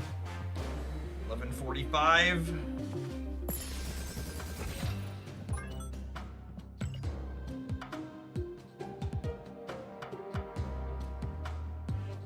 Link to the deck for Shaw Gwenpool. You can see past decks that I've played on my decks page here. Oh, I forgot we got Gold Jean. She's so gorgeous, chat. Lovely. Hatchet Ninja, thank you for the 11 months. I appreciate that. Gladiator's got a lot of boosters. I should really spend those down at some point. He pops up frequently enough.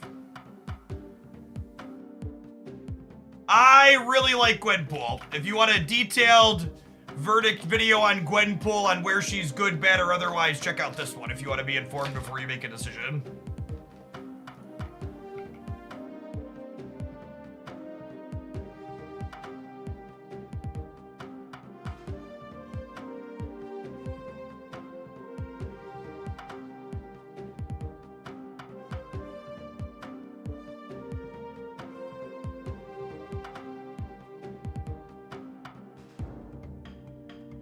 Purchasing things that spark joy is always an efficient use of resources if you have the spending money, DNL. Nothing wrong with that.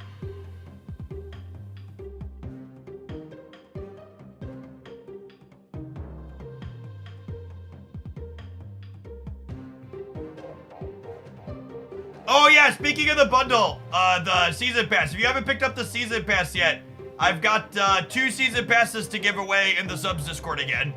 Announcements channel, there's a post to react with a candy. There's currently 79 entrants, so pretty solid odds of getting one. And again, it's only for this season, so if you already bought it, it's not going to be useful to you. So don't click the button if you've already bought it.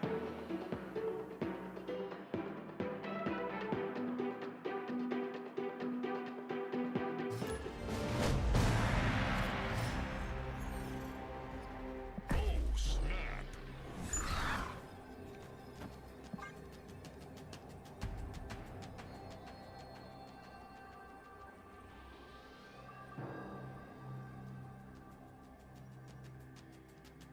Try Discord on a different platform, but there's definitely a connect to Twitch option in your Discord settings.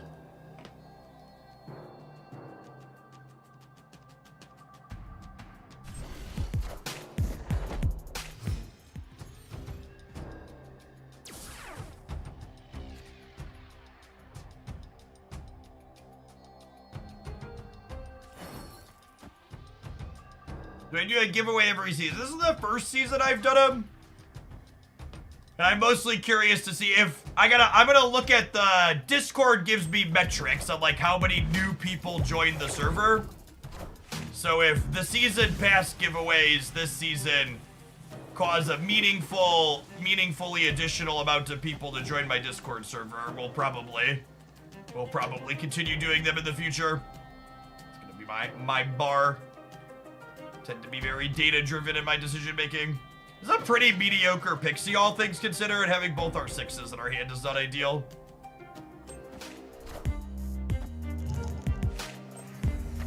Jeff, I switched the other day to put Namora in the airship deck, and I'm never looking back. Yep.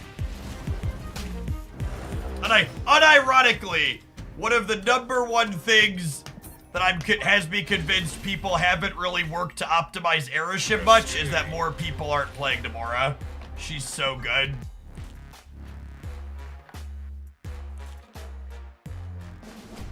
What does having more people in a Discord do for a person? Getting people into my Discord server makes them more likely to engage with my community and myself while I'm offline, which in turn turns into more sub retention long term.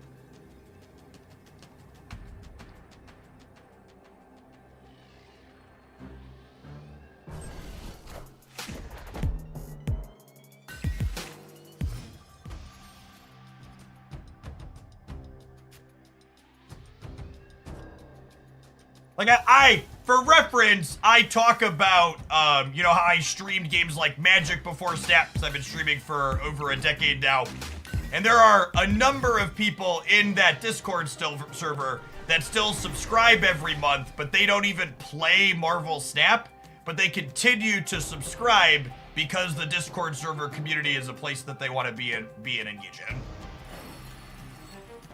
So it's 100% a longer term. This is good for my job.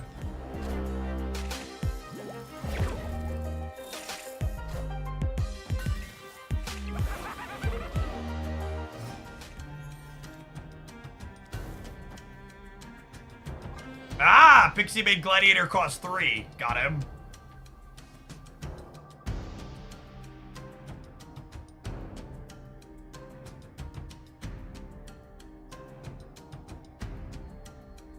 Why don't you have ads over your stream? We run ads every 35 to 40 minutes on this channel.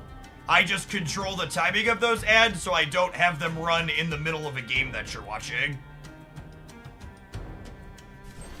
My Twitch account has been partnered for 106 months. A little bit. Couple, 2, 3.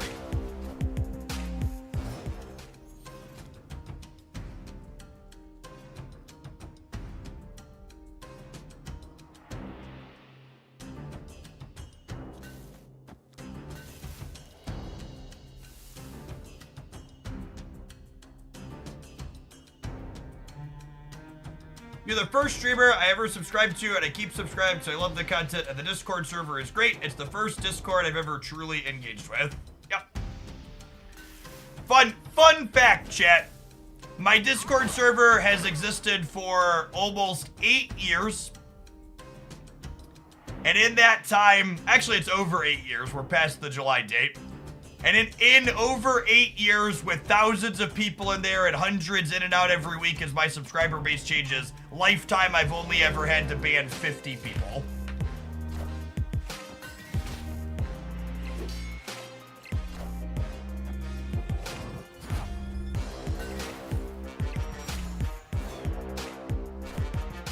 On average, my Discord server tends to have somewhere between 2,500 and 3,000 people in it, with about 400 to 500 people talking in a given week or so, and about double that checking in to read.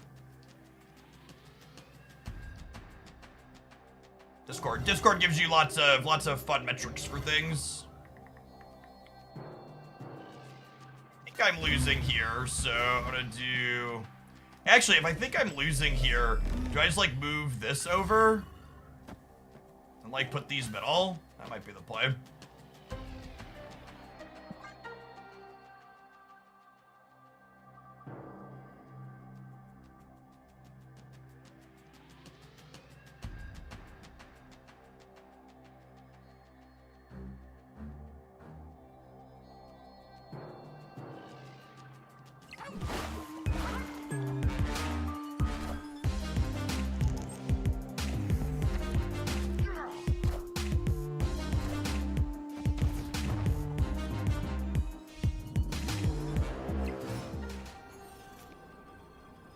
Well, we're batting 100 on... We're batting 100 on pulling Red Hulk with Gladiator. Not so great.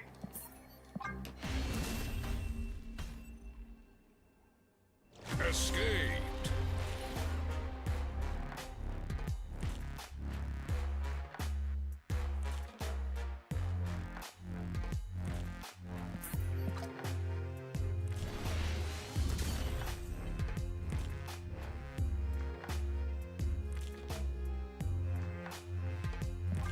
My memory, this is why you should never quote stats from memory that you have reference to. Someone asked me Discord stats.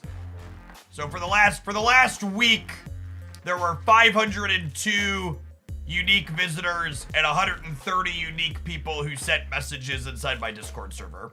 So similar to Twitch, a lot of people in bigger Discord servers like that largely lurk. And then Discord gives you a lot of fun stats. So this is for the last month, I think here, the last 28 days. There were 758 people who read the announcements channel. I'm the only one that can post there in addition to my wife, and she doesn't usually. And then Marvel Snap, deck building for Marvel Snap, general, gaming general, politics. You can even see how many unique people are chatting in each of them, yeah? You can see 23,000 messages. Look at that delta. Can I sort based on these? Yeah, Marvel Snap, 23,000 messages, then 7,000 in gaming general. AFK Journey folks, real busy. 33 of them generating almost 4K messages.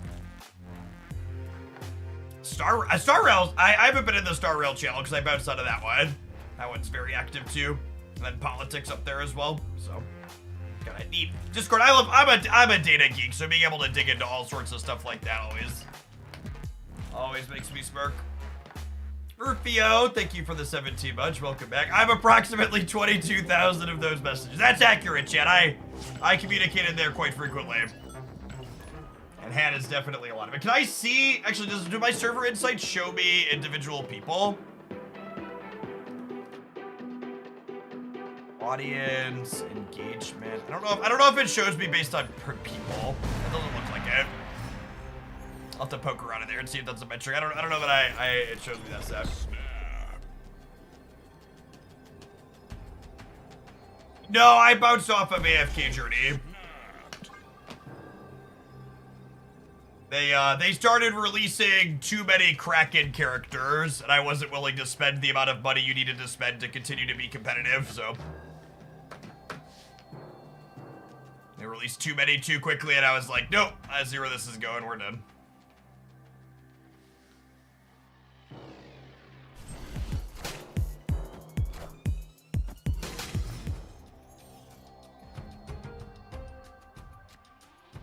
Sending a message in general to boost the engagement numbers. Yep.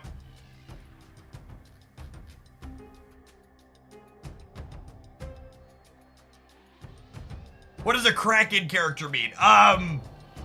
So I often talk about how Marvel Snap isn't remotely comparable in monetization to be a real gacha game.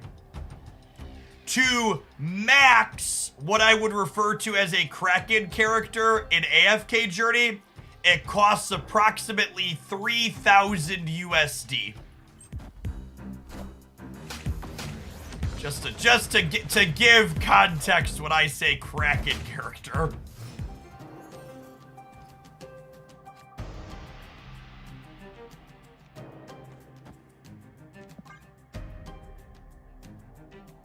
So again, the price of 80 USD per month to have every card in Marvel Snap when it releases is fairly nominal in comparison.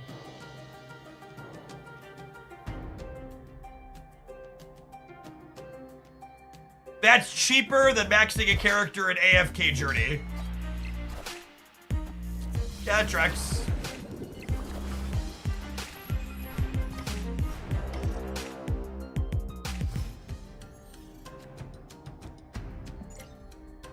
Fresh out of the pool like Ebony Maw, but wrinklier.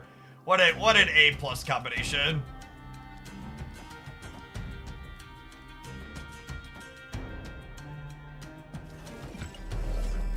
I just think I'm doing this.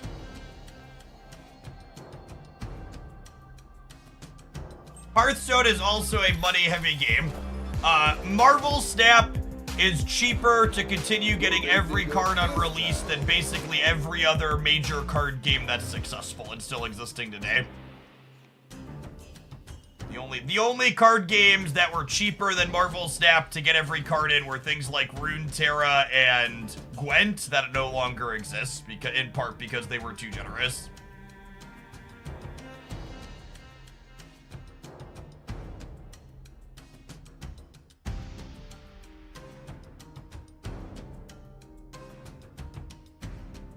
Yeah, it's worth noting all the other card games are like cheaper than real gacha games.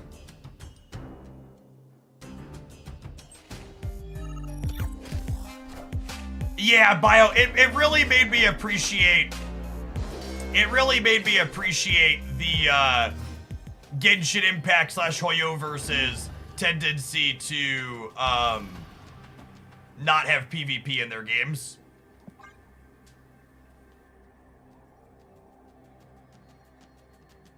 Gotcha. I think I'll mostly stick to gacha style games that are just PvE, and there's less pressure to be like keep up with the Joneses.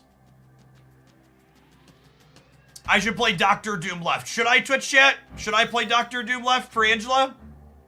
You think that's something I should do? Interesting deduction, Twitch chat.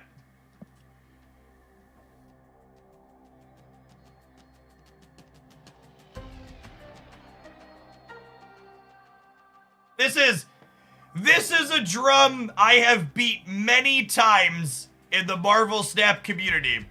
But as someone who's run the numbers a lot, more than probably anybody else that doesn't work at Second Dinner, every single time Marvel Snap has iterated on their economy, they have made it cheaper and easier to get access to all the cards.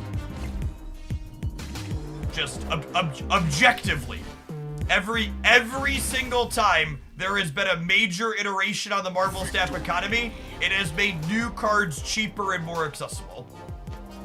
And I know that there are pain points, and I expect we'll see more iterations in the future. There was economy changes listed on the roadmap when they put it out, but that doesn't change what I said. Every time.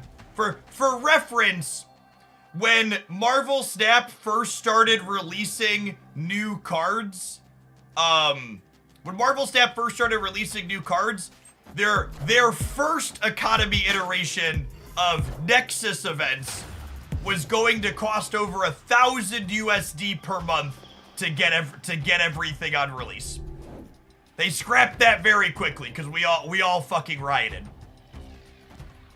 Their second iteration of Spotlight tokens cost around $400 a month to have every card on release. The latest iteration, Spotlight caches, costs around $80 a month to have every card right on release. It's so much cheaper than it was. So much.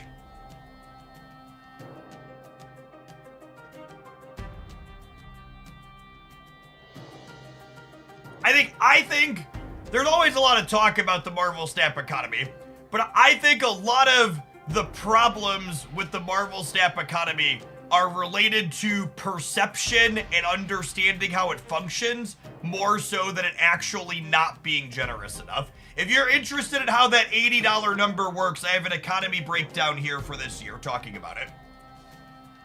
Because a real problem with the Marvel Snap economy is that there are people who they just spend one Spotlight key every week, and then they spend one Spotlight key every single week, and they just pull a variant most weeks, so they never actually get new cards because they were really optimal with their resources. In my opinion, the number one thing the Marvel Snap economy needs is it needs fucking bumpers for the people who don't min-max.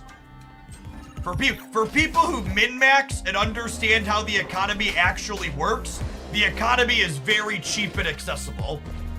But if you don't understand how to min-max and you don't know how it works, you could literally never get a card. Like you could literally just never get a new card release if you're inoptimal with how you use your resources. And that is both a player problem, but also a Marvel Snap economy problem. I think it's both fair to say those players should be more optimal, but also Marvel Snap should do more to help those people understand how to be optimal. I think both of those things can be true simultaneously. Like, those players can do better, but also Marvel Snap could do better at helping them do better.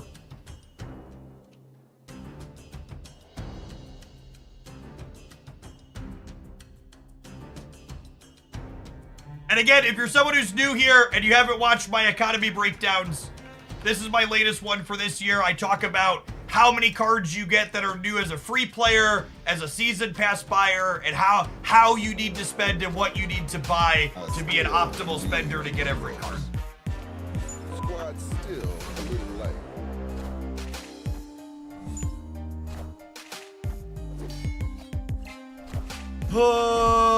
Are we torched? I guess it depends on if they have a blob, probably, yeah? Marvel Snap's economy definitely needs to be improved for returning players. 100% agree with that. All right, 18. This is 34 power worth of kitty prides. And then I think I split the difference and put some kitties here and some kitties here.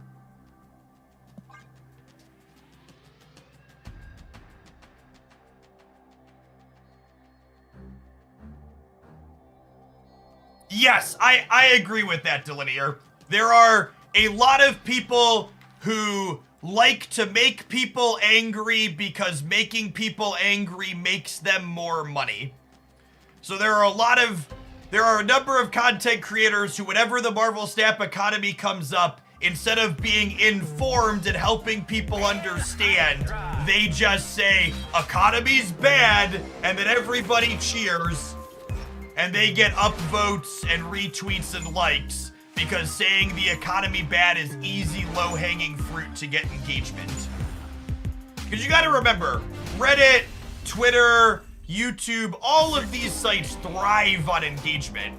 And negativity is really easy way to get engagement. That economy video with all of those details in it, That economy video with all of those details in it is actually one of my lower performing videos, despite it taking me more work to put together and constantly referencing it here on stream.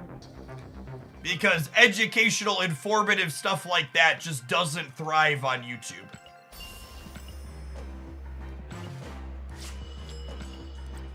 It doesn't reinforce what they want to hear. It tells them the opposite, which means people click off of it and they don't want to watch it.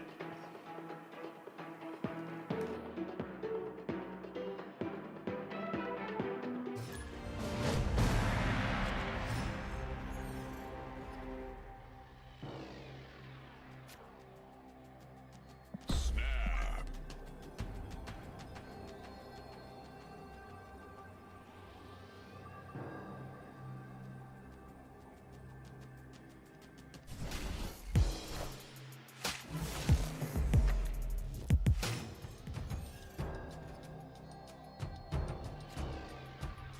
Oh, this is gonna be some chaos, huh?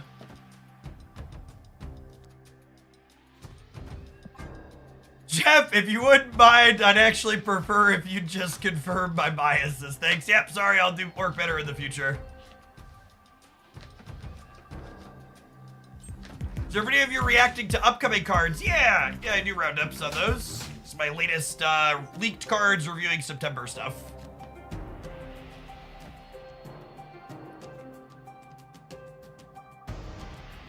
I think I want a Jean Grey, and then next year we might like Pixie Jeff.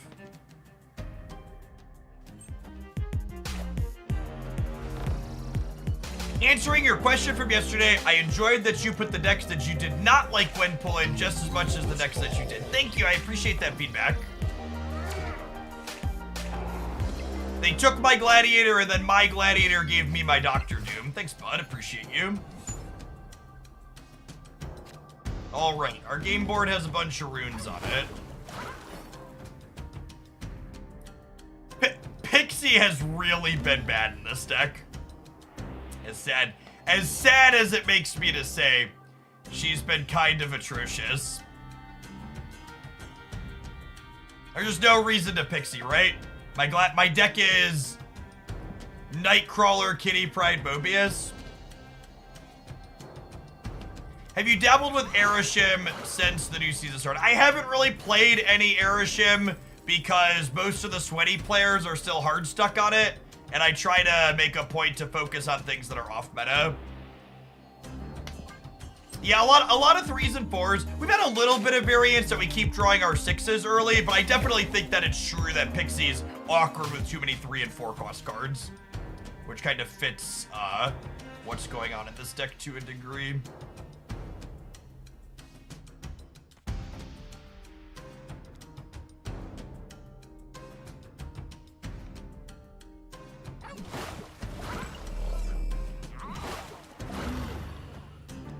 Summer win the game.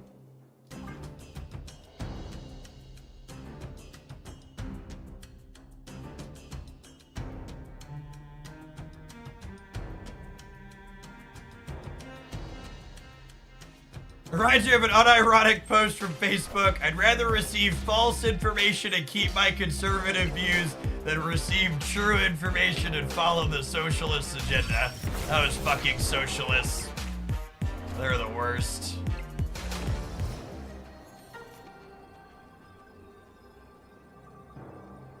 Oh, I don't have priority here, so this Alliance doesn't do anything for me. RIP.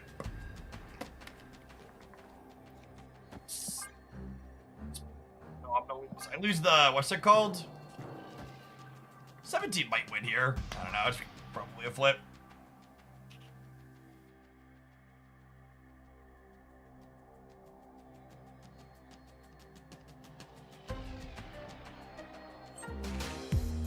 Do you play any other Marvel games? I do not. Lost our flip, gamers.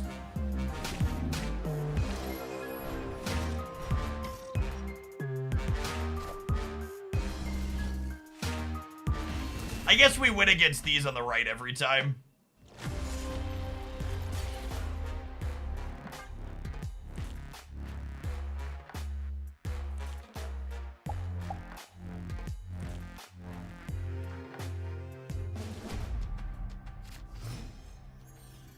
Oh, yeah, that's true. I love the Marvel Spider-Man games. That's accurate. Snap. I like them a lot. As a interesting / anecdotal observation, one thing that's felt really true is that I think Erishim made Alioth worse as a card because Erishim is so good at retaining priority. Just because it has extra energy. Something that's felt true. My deck's playing Alioth. Also, this deck's got some weird tension in it because like Kitty's a card that helps you duck priority, but then Alioth's a card that wants it. You play Marvel Rivals when it comes out. I played a little bit of the Marvel Rivals beta. It was okay. I might play it with my kids, but I don't think it'll be a game that I play on stream. Team Battler games like that aren't, what was it? The moment where I realized I didn't think I could get into another Team Battler game was I was watching Shroud play Marvel Rivals on stream, and he was just constantly frustrated and annoyed with his teammates. And I was just like, well, this man is 8,000 times better at a third-person combat game than I'm ever gonna be.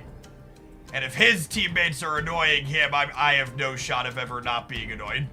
No, but that's my point, right? Like, Shroud's a million times better than I will ever be, and even he was annoyed.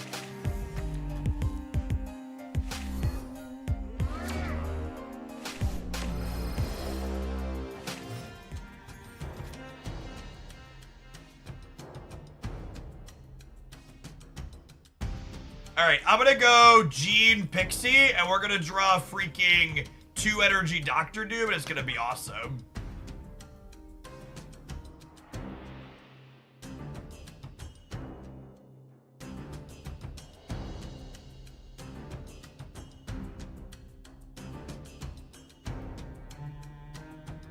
I still open Pokemon Unite every once in a while. I will open Chris Heroes or Spraggle's stream once a month or once every other month impromptu and see how it makes them feel, and then I'm just like, nope, peace out, nailed it. Chat, look at how freaking easy Marvel Snap is. Just draw the cards you want. What an easy game. Twitch stream is pre-recorded in front of a live audience. Cue the laugh track.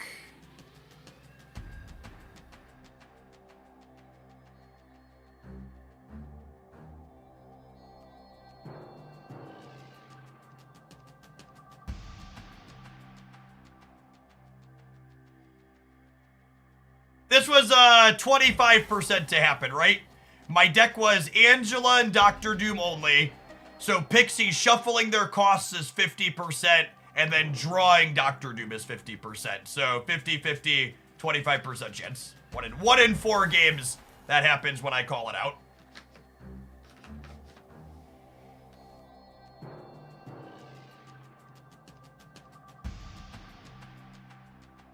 You play the Guardians of the Galaxy game? I did. It was quite enjoyable. Outside of card and strategy games, a majority of the games that I enjoy playing are like single-player story RPG games.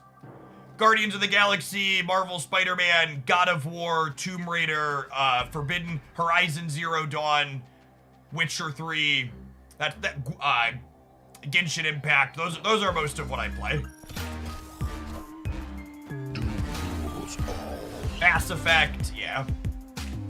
I like when my video game can double as a movie, basically. Oh, look, chat. They have Darkhawk in their deck. Victory. And it had 5 points of power for 5 energy. What a lovely use of resources. Nice tech card. Did you play Elden Ring? No, chat. If I want to be mad while I play my video game, I'll play a card game like Marvel Snap. All of my other games that I play are ones where I can basically have a good, fun session 100% of the time.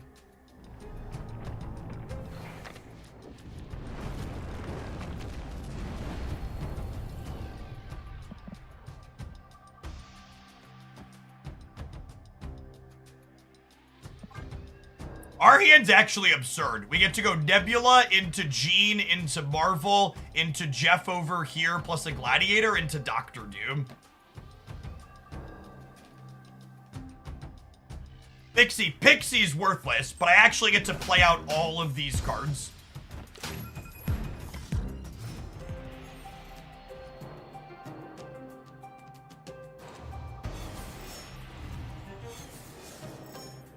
Jeff hated Breath of the Wild. I did hate Breath of the Wild. No voice acting is a big point against a video game in my personal preferences. And the mechanic of your weapons constantly breaking did not spark joy.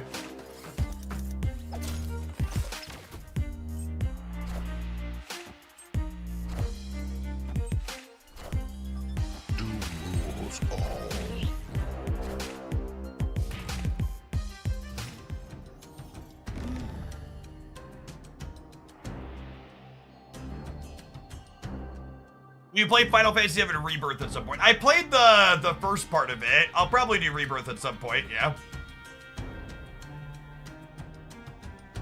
Doc Ock's a very good Marvel Snap card. More Airship decks should be playing it. Unironically, I think there's a chance we win this game, so let's go, bud. And they haven't snapped me back, so they agree with that assessment.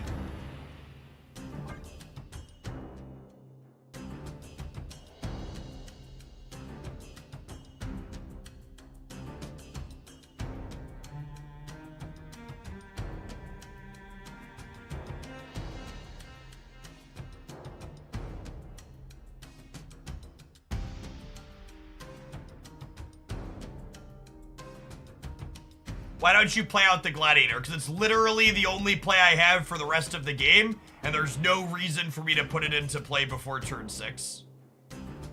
Why would I tell my opponent what the last card I have does?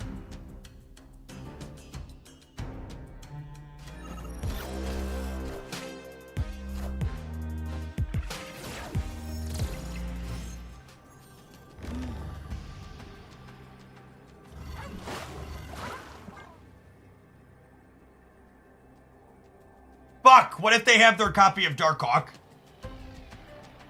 Or Blob? Can I beat Blob? I should look at their cards to make sure they don't have Darkhawk and Blob. Okay, they don't have Blob, we're safe from that. And they don't have the Darkhawk either, we're cool.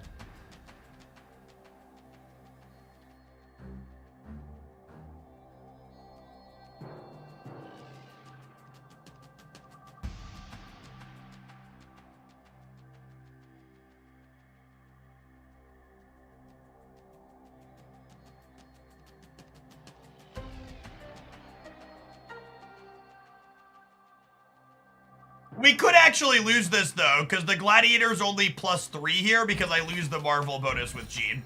So I'm only going to 20 in the middle. I'm only going to 20 in the middle, so we could get torched here.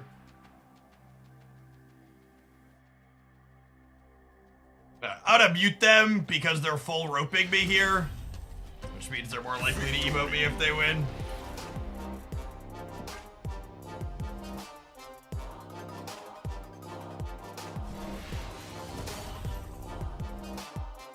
Yeah, I have to play Gladiator here because of Jean. And they have to play here because of Jean.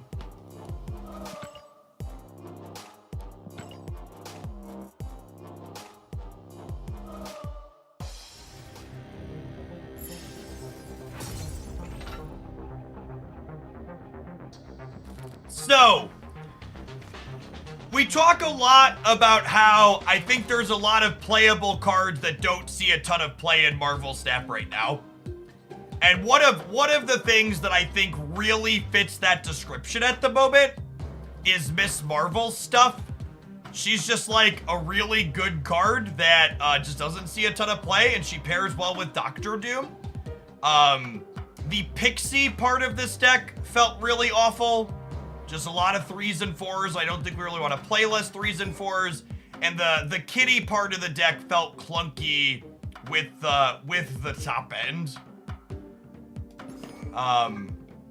Nocturne should definitely be in here. And maybe one other good proactive 2-drop. Maybe like a White Widow or something. Just a White Widow, Lizard, Medusa, something else helps you grab priority. Yeah, no, so I don't think no Pixie means you have to cut Mobius, but I do think that he becomes not required. So this could be a flex slot now. It could be another good 2. It could be a Luke. It could be a Red Guardian, etc. This becomes a tech slot now, yeah? You do not want Thena in this deck once we cut Kitty, especially when we're a deck full of 6 energy cards. I don't think this deck wants Sage.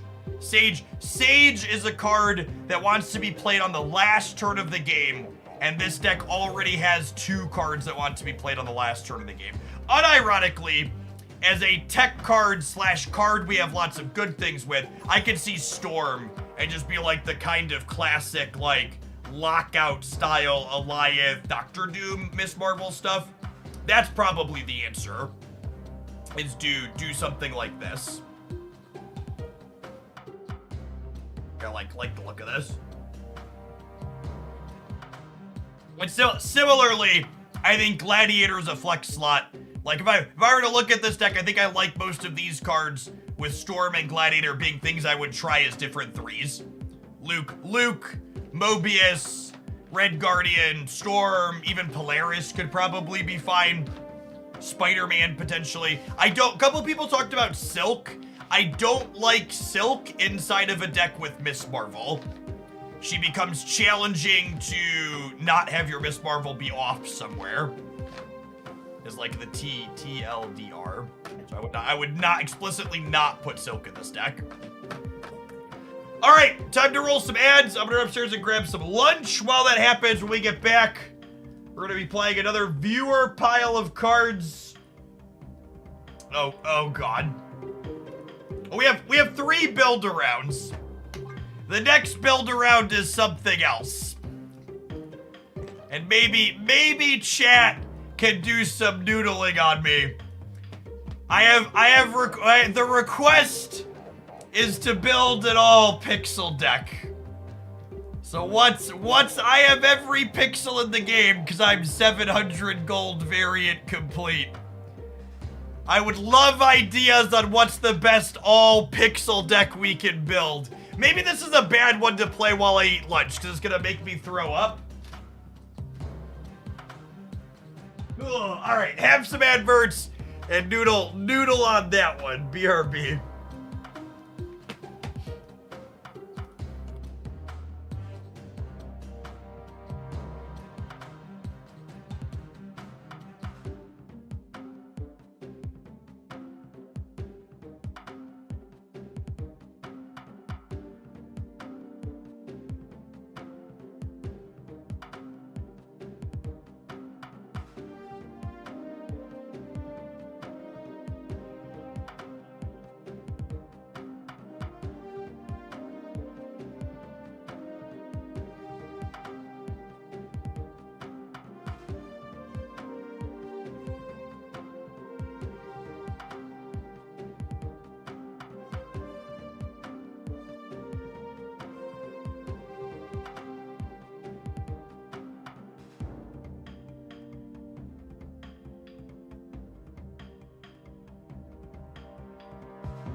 Zafa, thank you for the 63 months. I appreciate that. Welcome back. To give a little extra shill in here, and this shill's extra powerful, even the subs get it, chat. I often talk about how I'm exercising while I'm streaming on my bike. Our new sponsor, we got a new clothing sponsor this month, Fabletics. Check them out there, along with their VIP program. I didn't realize how much nicer clothes that are like active wear and like moisture wicking feel while we're sweating. It typically was just always exercising in just regular t-shirts before. And while my other shirts are nice shirts, they're not low quality stuff. They definitely feel way less good to be workout material in. So if you're looking for some active wear, check them out at my link, fabletics.com/Chef Hogan. I'm allergic to exercise. See, I have 3 children who are 10 and younger. If I don't exercise regularly, I won't be able to keep up with them. We do it for the kids.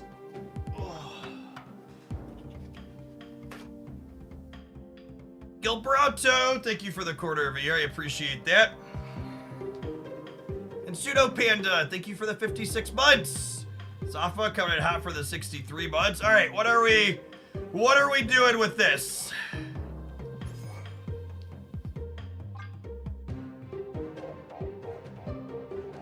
There is not a Pixel Patriot. Toxic Sarah can be full pixel. Is that true? Is there a Pixel Luke Cage and a Pixel Hazmat? There's a Pixel Hazmat. Do we have Pixel Luke Cage?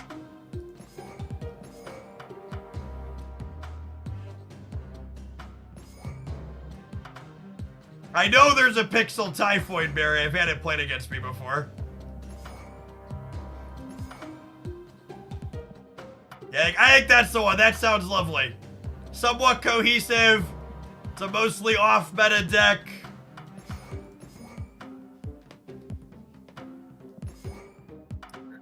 Where's Pixel Sarah? Play your pixels as is, no custom mode. Obviously it's no, and we're gonna play them as is. Obviously that's the goal.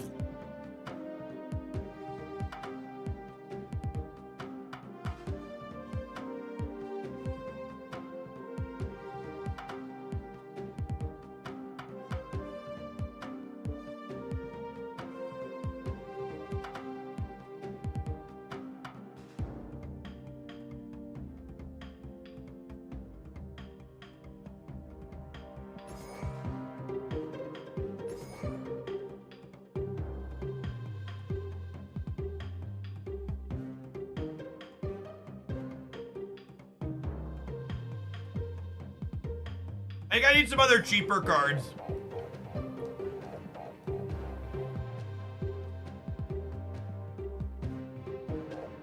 Zero's not a bad call out. Debris. Is there pixel debris? Of course there's pixel debris.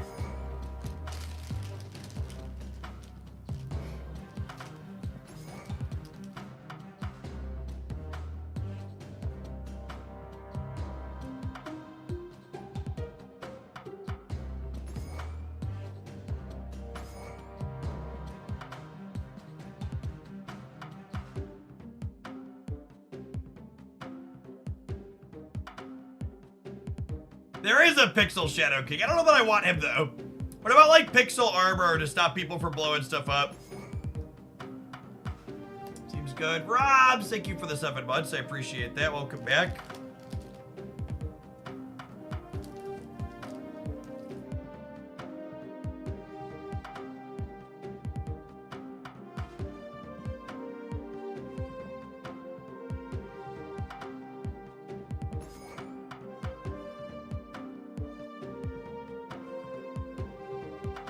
Do I even need Sarah here? What if we just play like Hazmat Clutter?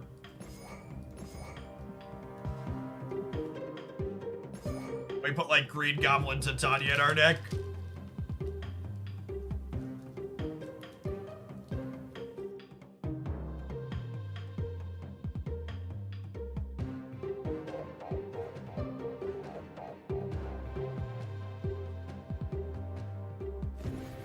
Wait, there's a Pixel White Widow?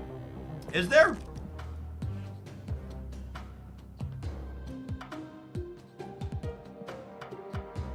No.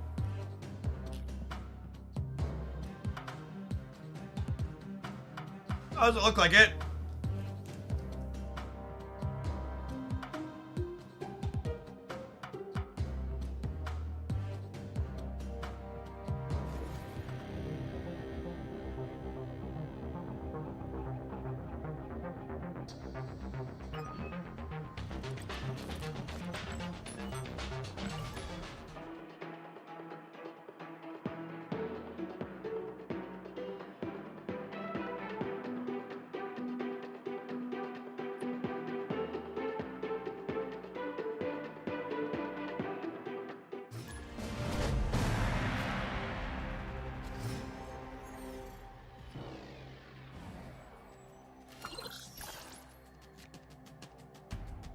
Oh, snap.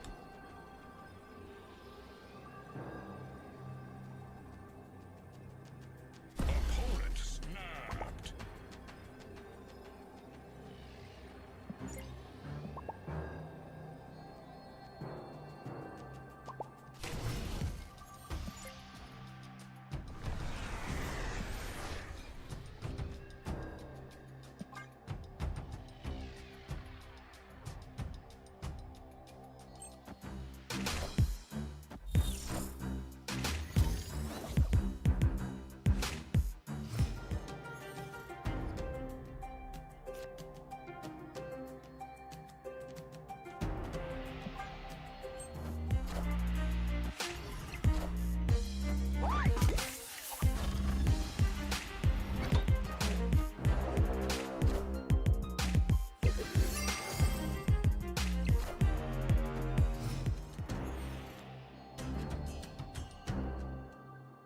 Roke thinks Jeff is a fake. I mean, that's because he knows me. He's someone who watches my stuff. I look like a fake right now, chat.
Came here to say that I tried the budget hand buff deck from earlier, and I'm so in love with it. It felt really sweet, Deds.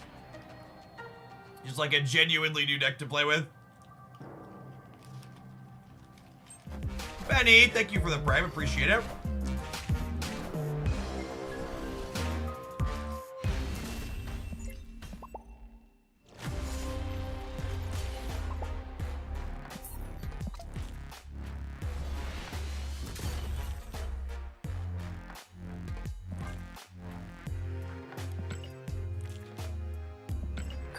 Cursed game of Marvel Snapchat.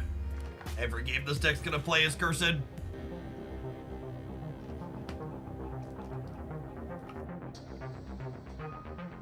If you wanna follow a genuine pixel enjoyer, Rulk is often playing with their Pixel Professor X. Be sure to tap the heart over the channel. Or a long-time regular here and a good content producer.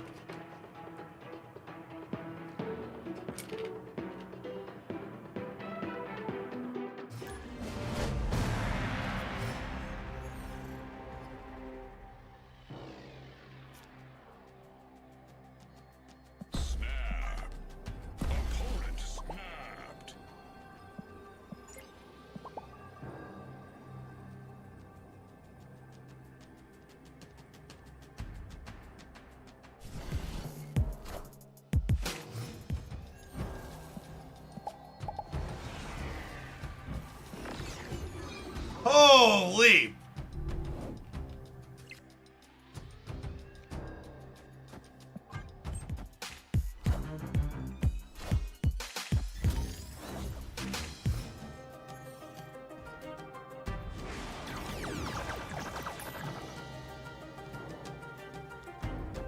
Better, but could be worse.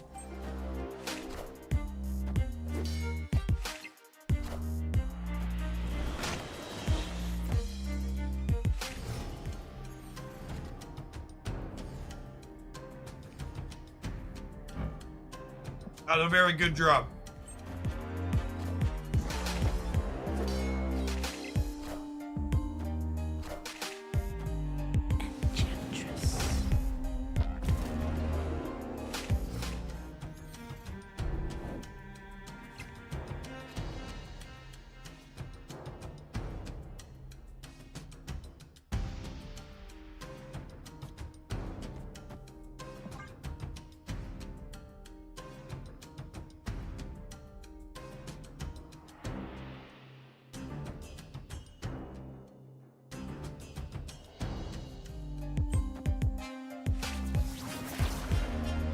The custom borders are per character, so it can go on all of your single variants for a card.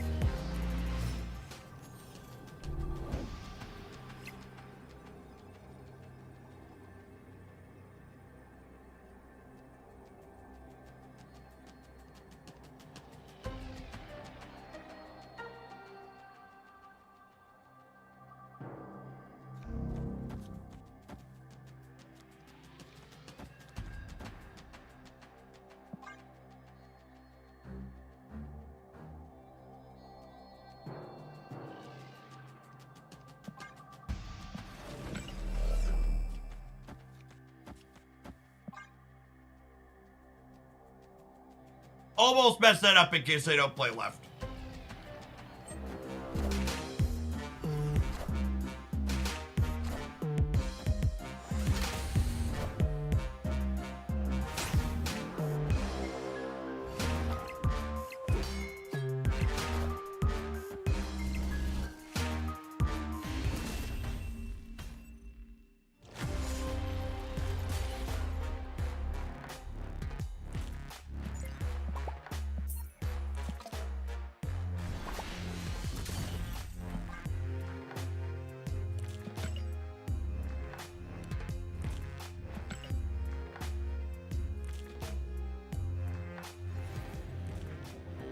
Chat. It was a proving grounds game. It was a proving grounds game. They weren't stream sniping. It was just probably literally the only card they could play out alongside Guinea Pride, because Guinea Pride cost 2 because of the peak. And it was a proving grounds game, so they stayed despite being behind, because you play best of one in the proving grounds if you have a brain in your head.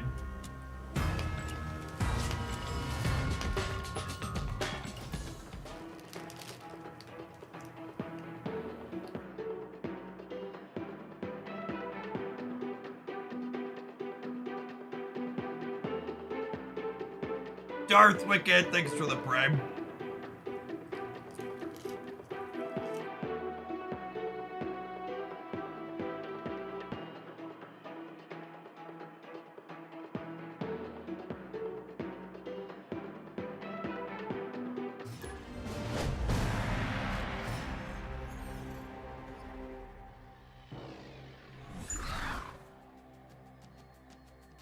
Oh, snap.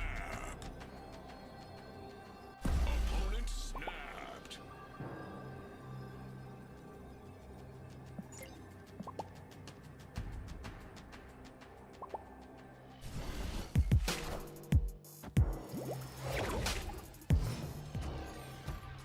Pixie Erisham, alright.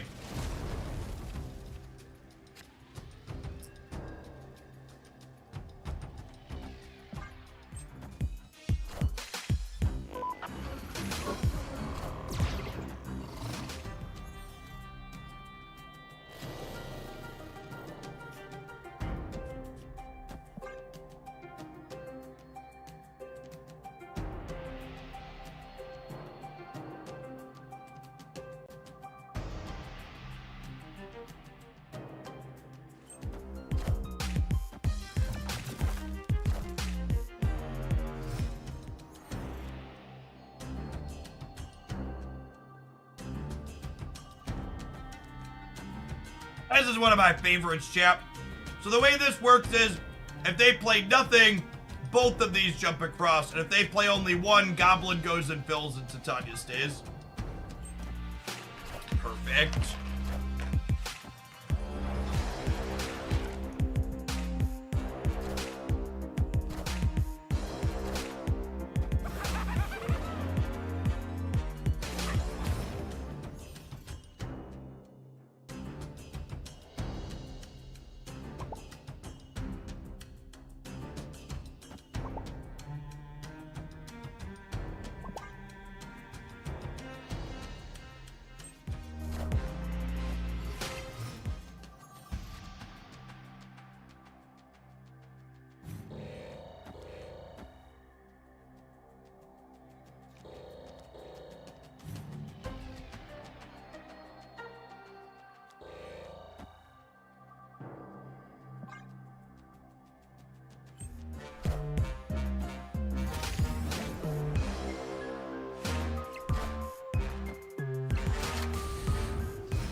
Victory.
What's your opinion about using an anti-ghost stream on stream? I think I'm honestly shocked at how many people are willing to tolerate not seeing turn 6 with some regularity while also having ads roll over the top of a stream. I generally speaking don't watch content that does those two things with some consistency. It deeply negatively impacts the viewer perspective in my experience. It's the reason I don't do those things myself. I think turn 6 is often the most interesting part of the game, and not getting to see the key decisions at the most interesting part of the game makes me completely disengaged from what you're doing.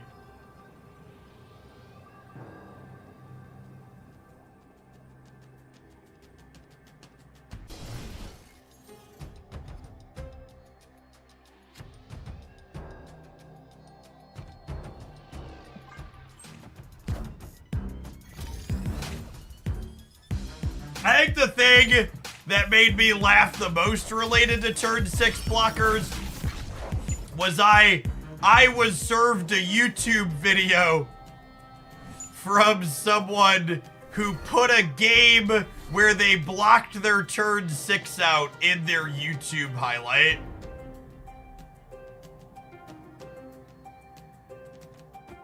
And I was like, alright, I get that you're gonna do it sometime on your stream, but like, you're picking and choosing which games are going in your YouTube highlight. Couldn't you just, like, have not picked games where you did this? I don't know. Maybe they do it all the time, so that that's not an option. But just like, I was like, oh, good God.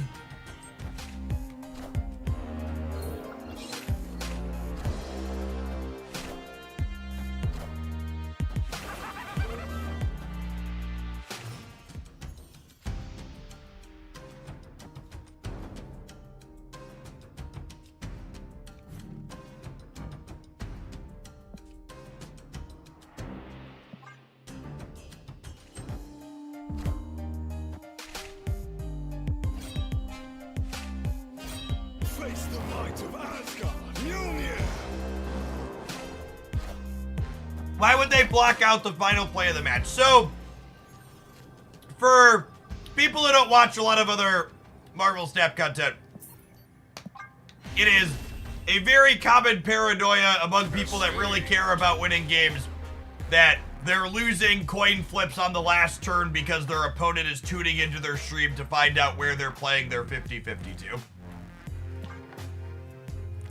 It's developed into a really toxic culture of like, I even have to push back against it on chatters in my chat sometimes where like people are like, oh, spooky, your opponent was sniping. It's like, no. It is insulting and demeaning to your opponent to say that the only reason they won the game is because they're watching your stream. And then it's extra funny when like the streamer wins a 50-50 and they're like, yeah, soul read, got him, I'm so good. It's like every 50-50 they lose, the opponent must have been watching, and every 50-50 they won, their brain is fucking huge, and you should appreciate how smart they are.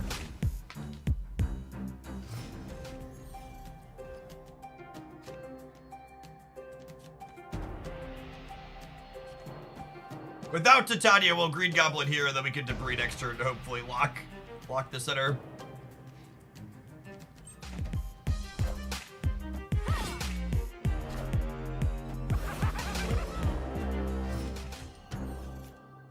In general, I always give the benefit of the doubt, and I try to basically never say my opponent is stream sniping. But I will say I was playing some off-stream Infinite Conquest last week, chat, and my opponent won 50-50s 3 games in a row, and you best believe I checked my fucking stream room for hidden cameras. Because I'm not about to let someone pull one over on me like that. I know what's up. They're not gonna fucking get me. Probably don't want to show them the enchanters on the last serve. Did you find any? Of course I found one. Ben Brode put it there himself to hinder me from getting my avatar. The only way I could have possibly lost is the hidden camera.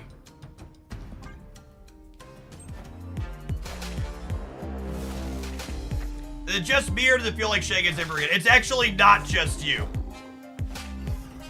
Shang's play rate is actually higher than Aeroship's play rate right now. He's very, very coming. This gives me plus...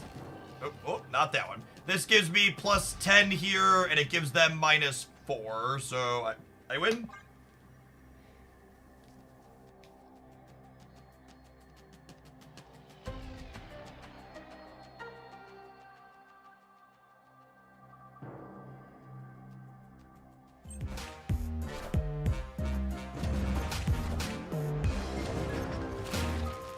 Next trick.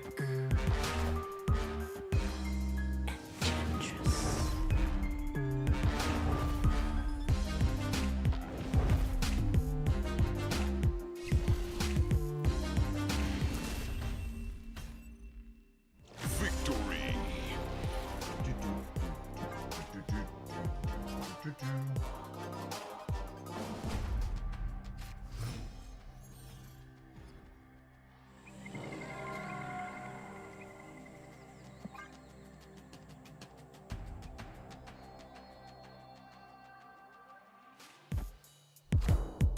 What was the hand buff deck you were talking about? The Gwenpool Nakia. We played a Gwenpool Nakia Okoye deck earlier today.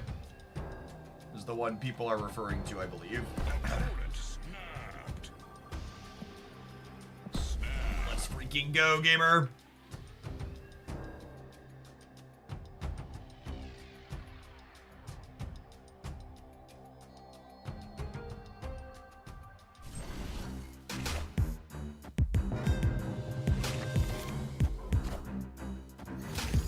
The one with Black Panther. We had cut Black Panther by the end.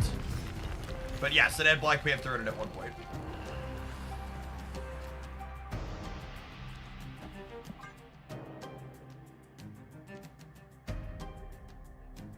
Shang without Old Eliath is fine and always has been. Not only was Eliath changed, but the Zabu changed too. I agree. As someone who was a big proponent of Shang is problematic for a long time, I think Shang-Chi in the context of the current format is more than reasonable.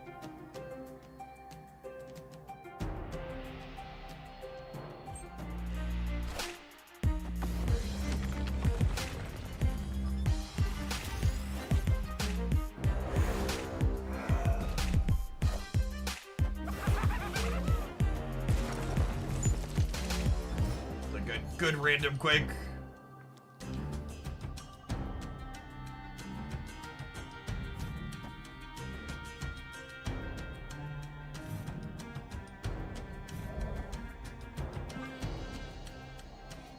Turn off Quinjet here.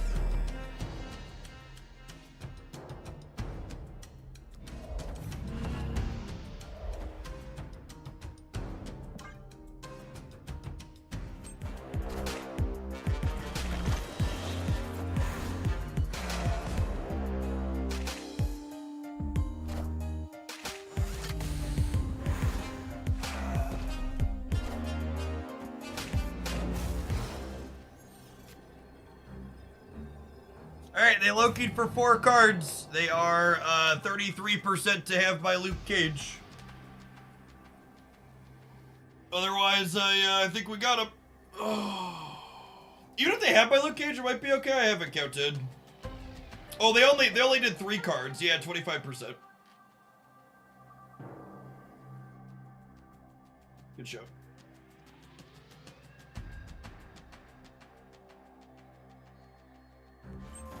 Oh, they could armor right. Yeah, it's a good call.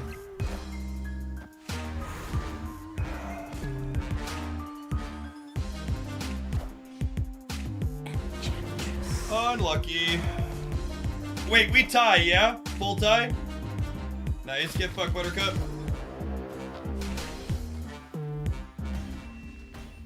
Cool. Tie. We're just like playing a deck where Loki is like as good as he could possibly be, and the opponent hit the 25%er, and it was still only good enough to tie the game. Just like, Oh, snap. LOL.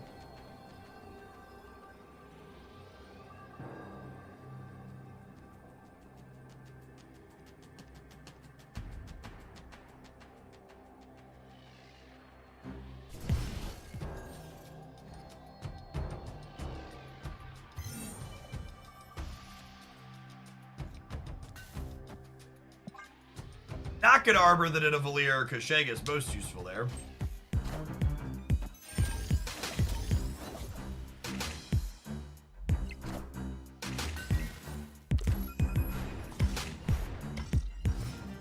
Think there's another fair tiebreaker they could use beyond power? No, I think letting it tie is fine.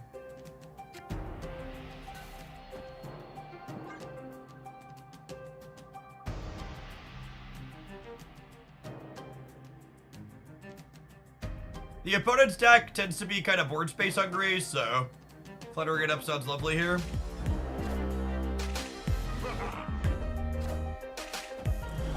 There. Super Scroll is armor on the right.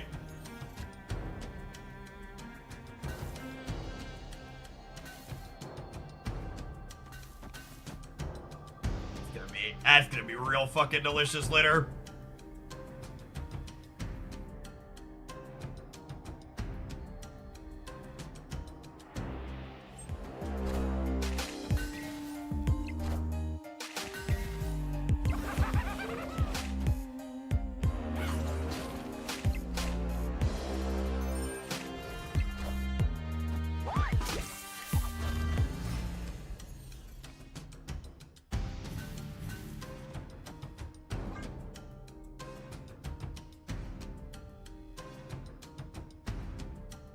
Mickey Mouse voice. It's a surprise tool to help us later.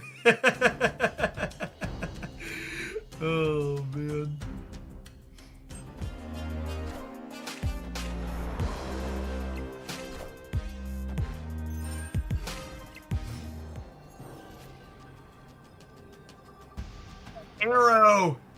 Arrow being a random gen is a little brutal.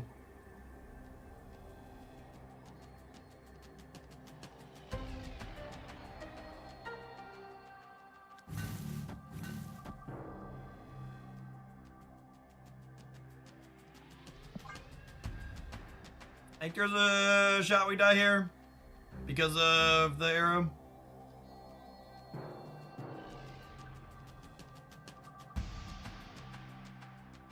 There.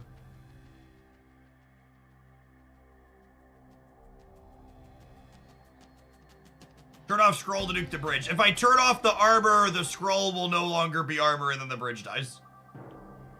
And I get to clear my typhoid berry in the process here.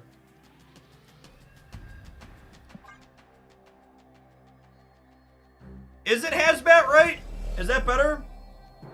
Maybe that is better. Yeah, sure, Twitch chat. Let's do it. I still believe in heroes. We might still lose the breaker here.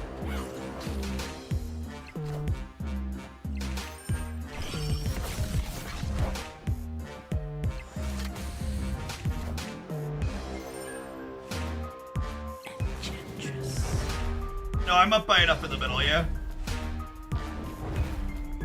Cool. Winning a tiebreaker with fewer cards than Nidavellir is not something that happens often. Putting the hazmat off to the right did it. Score one victory in the column for Twitch chat. Like, this is a deck that we like haphazardly threw together when we realized we needed to play pixels for a deck request. And we're just like competitive into the tier 0 deck that people are complaining about. And I don't know, I expect that like this deck is playable, but like it's so crazy to me how many people are on one about it being busted. It does not feel remotely nice. It does not feel remotely too strong.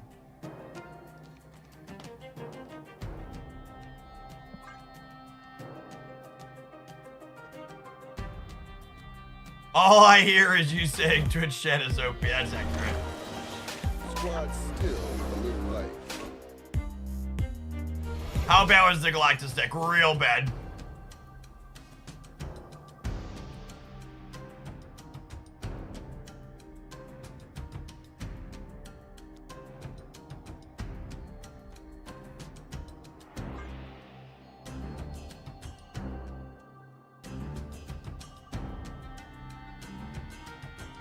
So you're saying Beast needs a nerf. At least someone's following me.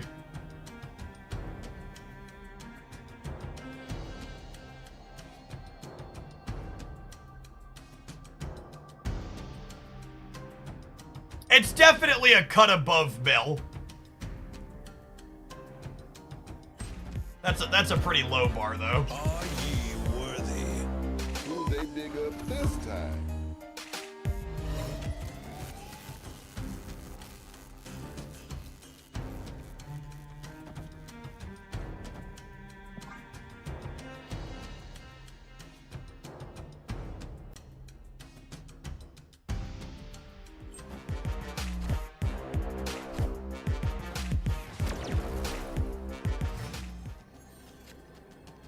Unlucky.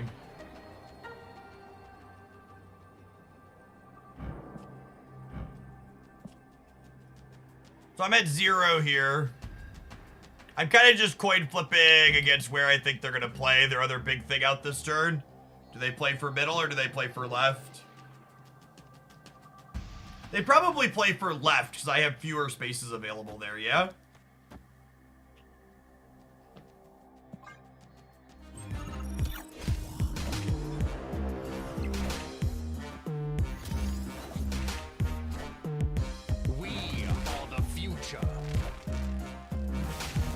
Gosh, we're close. Wait, we win this, yeah? Or do we lose the tiebreaker? Oh, I think we lose the breaker. Man, that was close.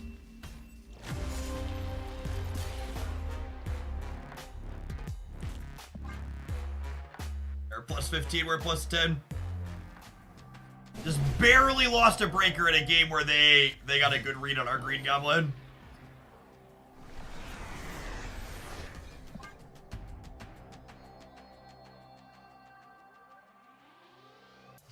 Wait till Ajax comes out. Yeah, this will definitely be a shell for Ajax for sure.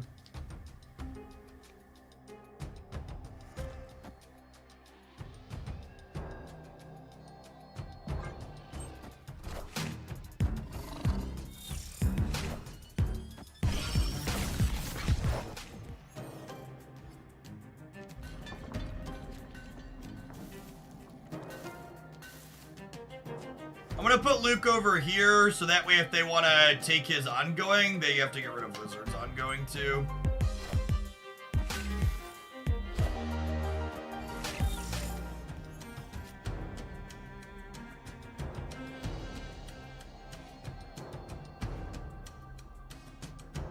Does Luke negate Ajax? Well,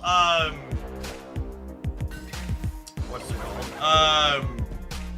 Ajax counts both players, but yes, cards that are currently protected by a Luke won't buff Ajax.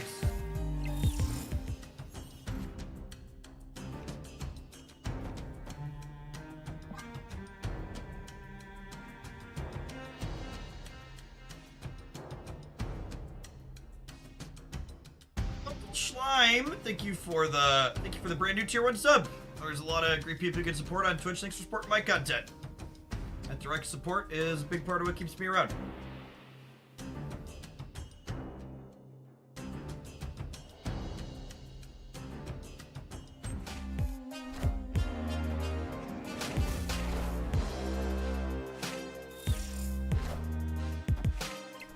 All right, they located for 3 cards. Can they spike my Luke Cage again?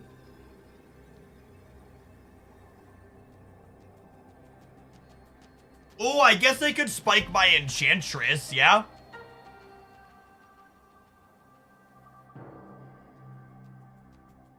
But if they Enchantress the left, this should win the right, I think.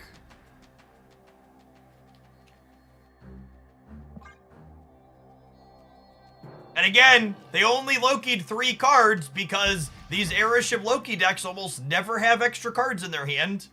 So, like, they're only a 25%er to hit any specific card out of my deck.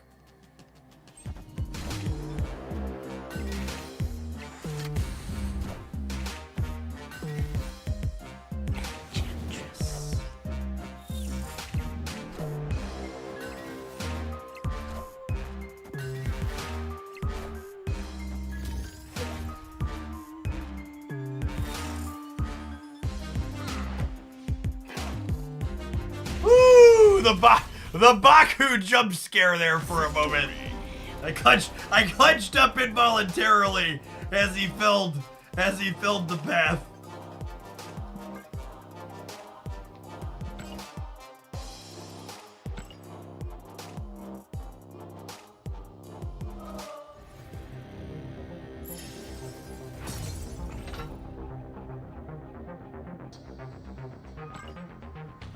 I feel like this one deserves a tweet for a variety of reasons.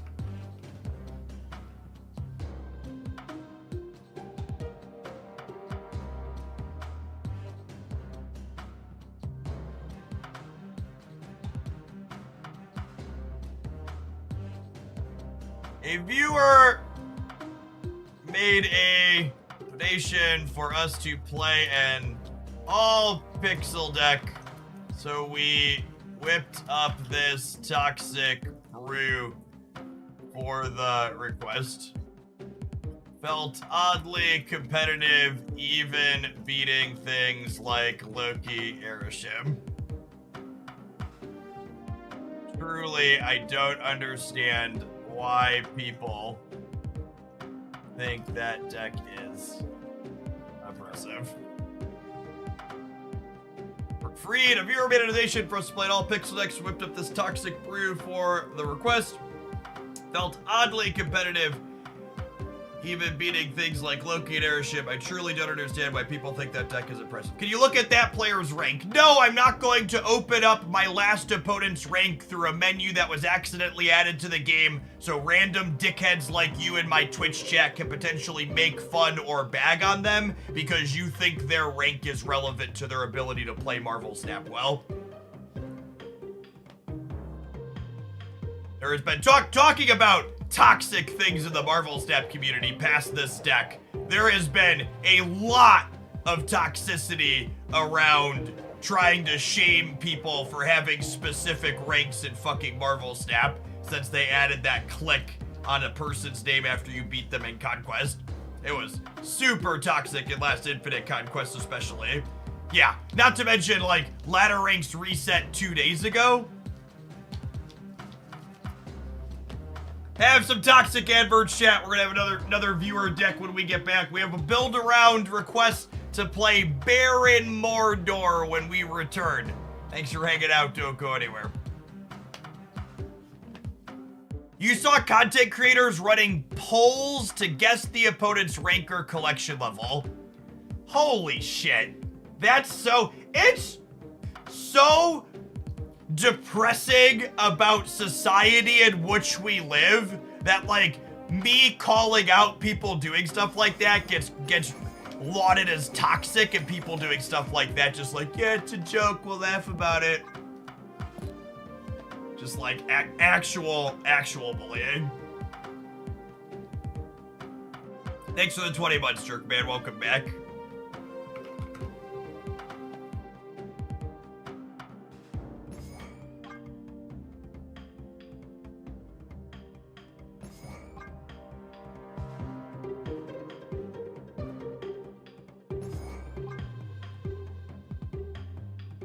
Battles have you won to get the amount of tokens you've already acquired in Conquest? I have no idea.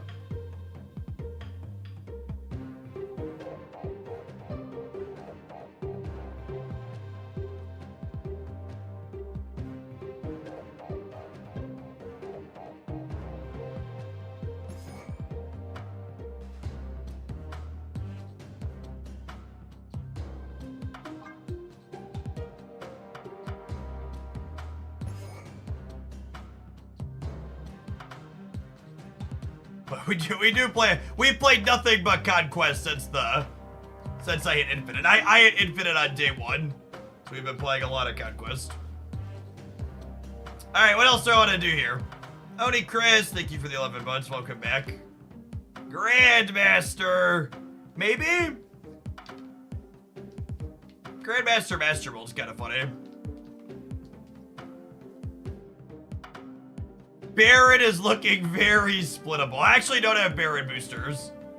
Wait, do I have 4 Baron splits? Holy, 1, 2, 3, 4. Oh, someone donated for me to split Baron at one point. We technically could hit 5th split gold on this guy.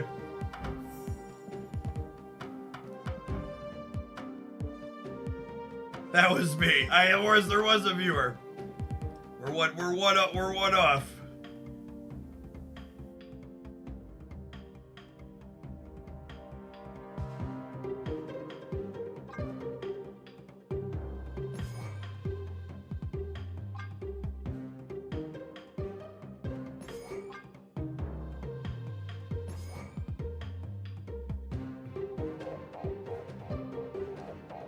What about like this core?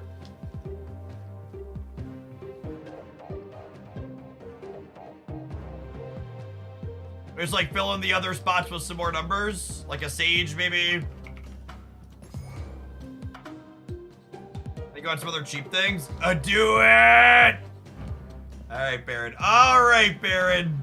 How many gold Baron Mordors do you think exist in Marvel Snap? It's gotta be an astonishingly low number, yeah? More than he deserves. At least 3. All right. Hopefully we can add a 4th here. Oh, baby! Another one! 228.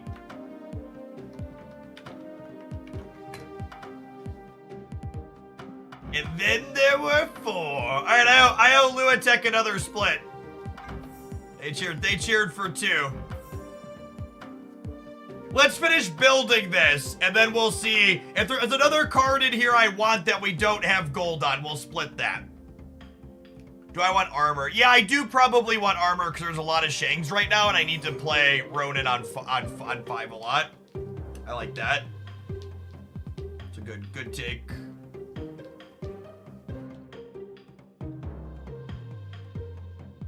Do we want Cosmo for that same reason? Cosmo's kinda combos with Maximus too. He's awkward. She's awkward with Mystique and Sage. That's probably fine, yeah. There could even be a world where armor, we don't need both of these. We just play one.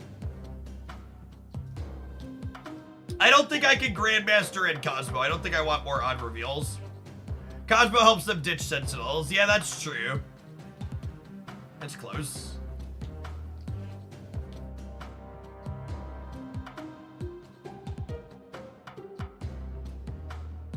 I feel like I want a tech card. Like Shadow King? Maybe I don't. Maybe it's like Shadow King. Mobius. Oh, I like Mobius. Yeah, Mobius like a solid tech card. Iron Lad. Iron Lad's actually kind of interesting. We have a lot of good hits for him. Hitting Maximus randomly is bad, but that's about it, huh?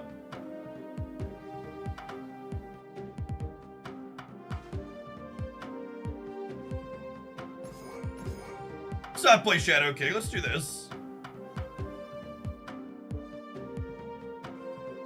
My Iron Lad would never hit Maximus, chat. He knows better. He knows who butters his bread. All right, I owe one more split. Who are we splitting? Sloppy Exotic. Thank you for the 2 months. Appreciate that.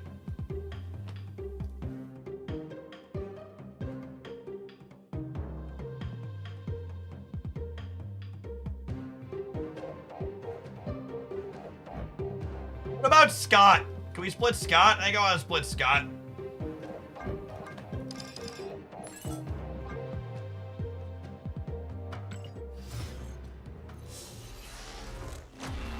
Infinity.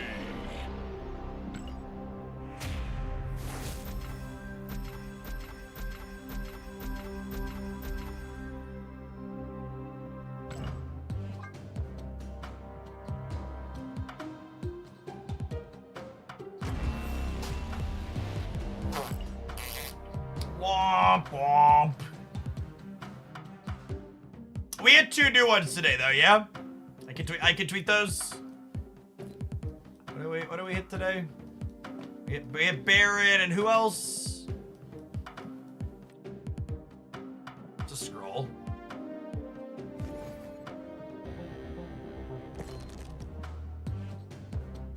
Why is it making me scroll?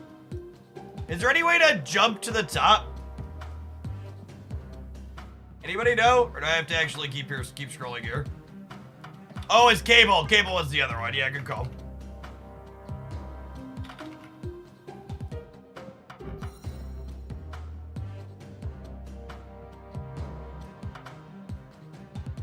$227, $227, and $228.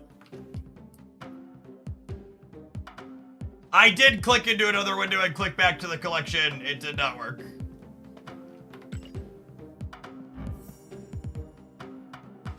The purple actually looks real good on him with his artwork, huh?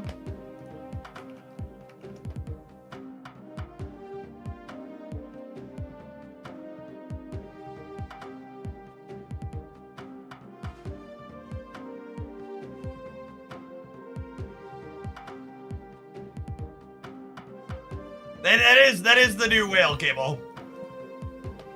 All right, let's do this.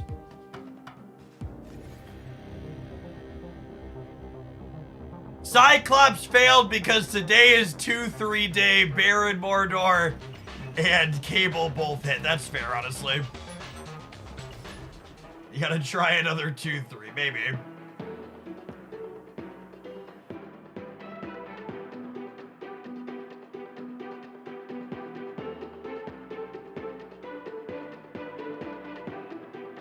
Just because I'm a human being who enjoys complaining, chat. As I open my $2,000 cell phone to look at my notifications, and I see an advert in the notifications on my $2,000 cell phone. Truly, truly just the worst, whatever stage of capitalism this is. I'll never buy a Samsung again. Yeah, I'm never gonna buy it. They're never gonna get my money again. It's completely unacceptable.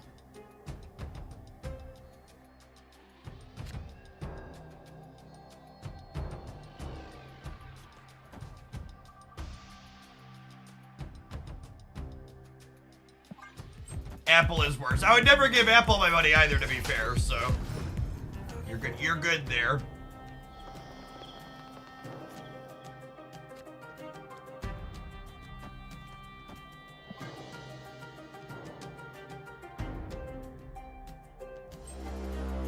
Stupid Hogland should have gotten the $3,000 phone instead. That's true, you know. Ooh, I messed this up. I should have played Ravona second because I drew Iron Lad. And the top card of my deck could be Mystique right now.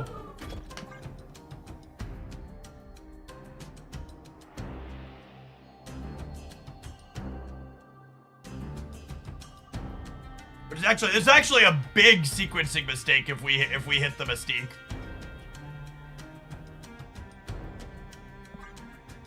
I'm gonna put this here actually, because if it's Iron Man, it's better here.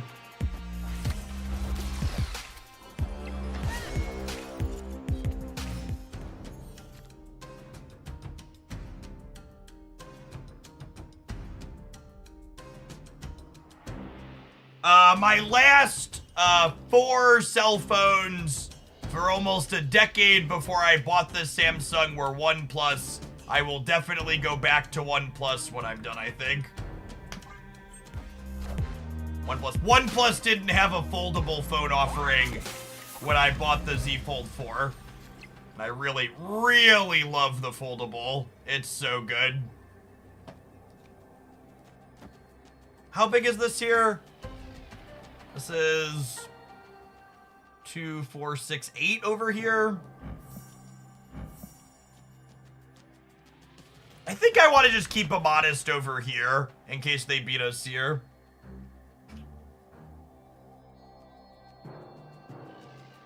Nine's a like solid number.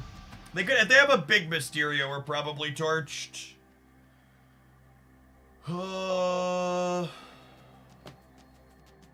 I don't envision us losing the center though. I think if we lose this, we lose left and right most of the time. What do you like about the foldable phone? I multitask on it a lot.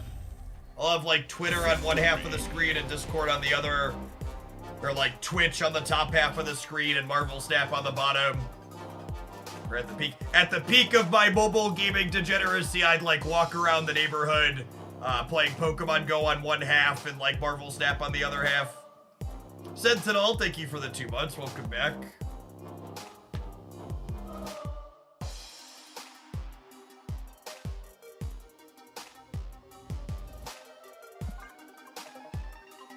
Jeff has Zoomer Brain. No, I don't. My Marvel Snap opponents just take way too long to play.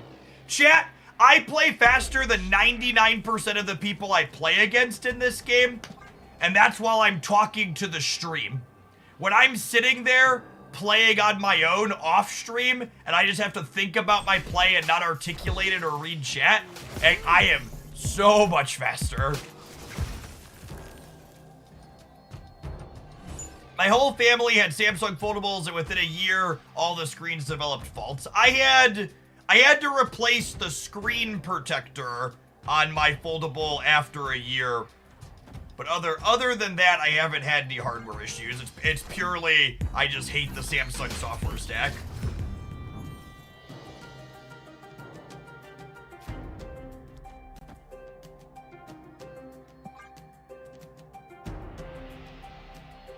Due to air bubbles. Yeah, the default inside screen protector developed air bubbles, so I had to replace it.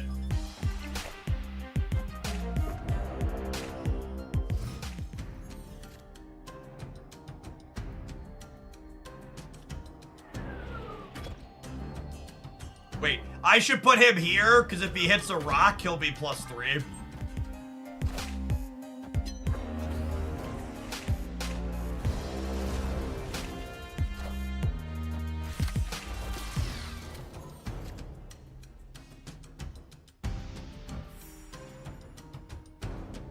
So he actually just doesn't have text at this point. Unlucky.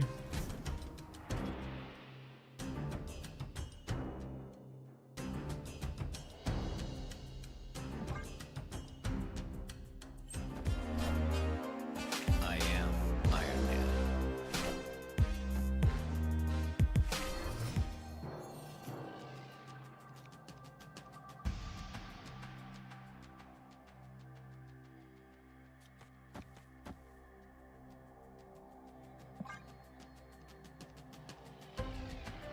It is a quality black hole variant. You're not wrong.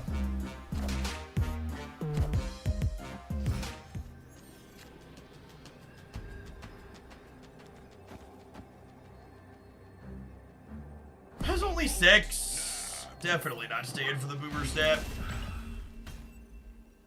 Escape. You have any long-term goals as you play Marvel Step? Get a gold split on every card.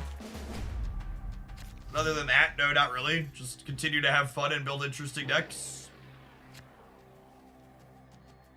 Snap.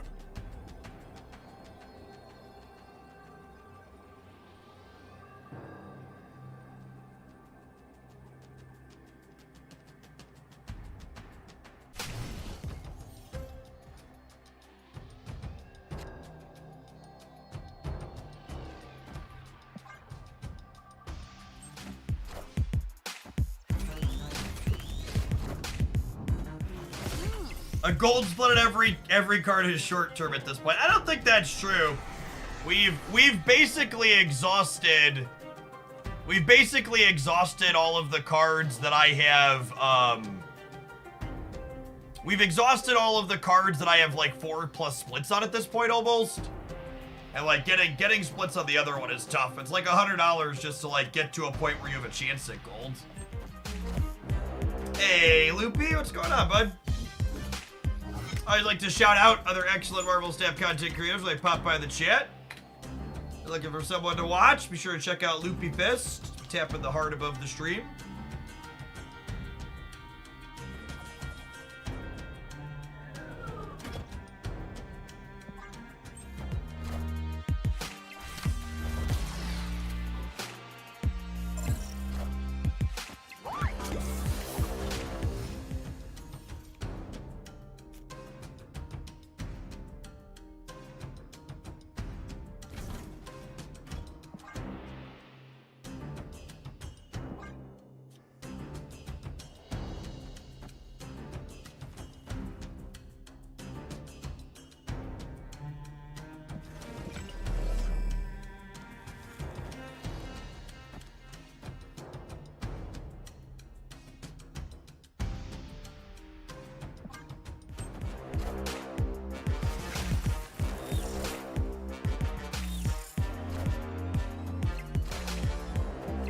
Oh, yikes. I mean, that'll do, pig. That'll do, pig. That'll do. I guess their Gwenpool buffs stay on the right, but we're going to 16 there. I'm going to go -2 down to 11 and then double it up to 22 over here. We got a pretty good shot. But just playing a neat build.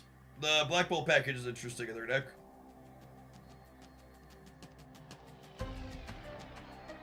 Gawk and Solo right. Yeah, that's true. They do. They have Chavez and Nakia buffs here too. We could definitely lose this game. I'm staying though. If they boomer stamp me, I'll play for 8. I think we're close enough to winning that I'd stay.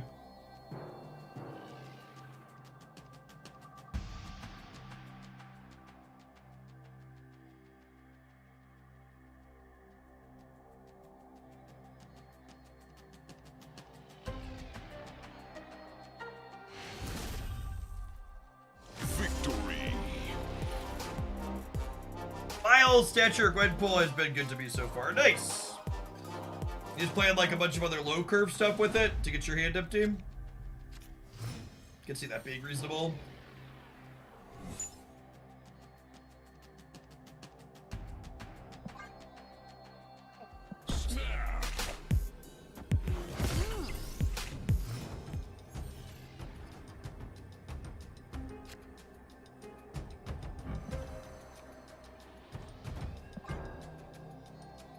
You got to infinite using the Miles stature hawk deck. Thanks. Nice, Captain. That's gonna be my highlight on the YouTube channel tonight. Man, I've had a bunch I'm pretty sure that list is genuinely good. I've had a bunch of people be like, yeah, the deck was great for me at this point.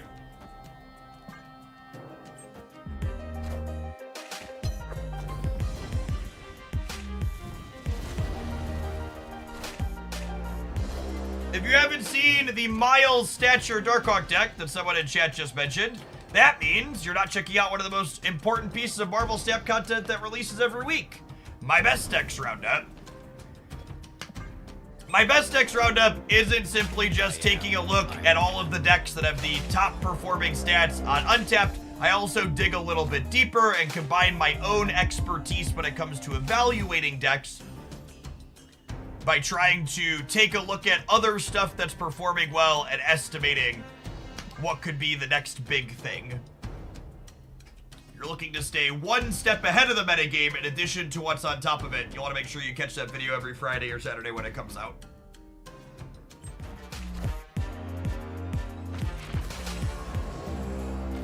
I am Iron Man. You think the game should prevent you from snapping in between turns after the term ends but before your next turn starts? 100%. I have frequently complained about that being a thing that happens.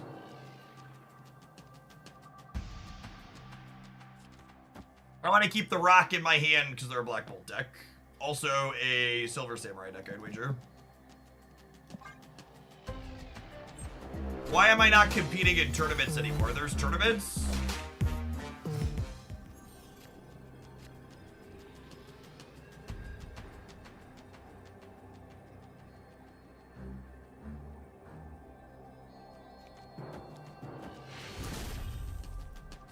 Victory.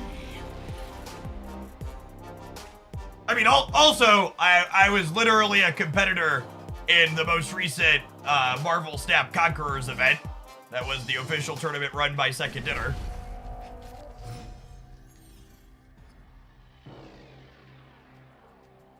I mean, they're right that there are like a handful of small community-run tournaments that pay out really nominal prizes. But playing in tournaments is awful content. There's a ton of downtime. You have to sweat really hard and care about your results.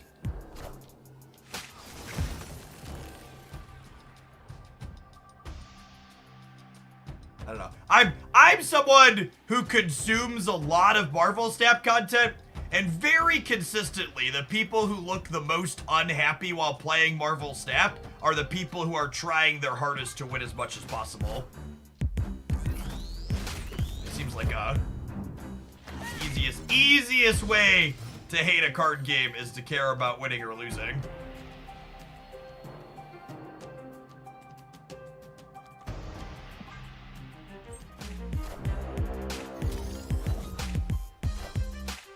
KM Best ended his video talking about that today. Talking about what? About caring about winning or something else?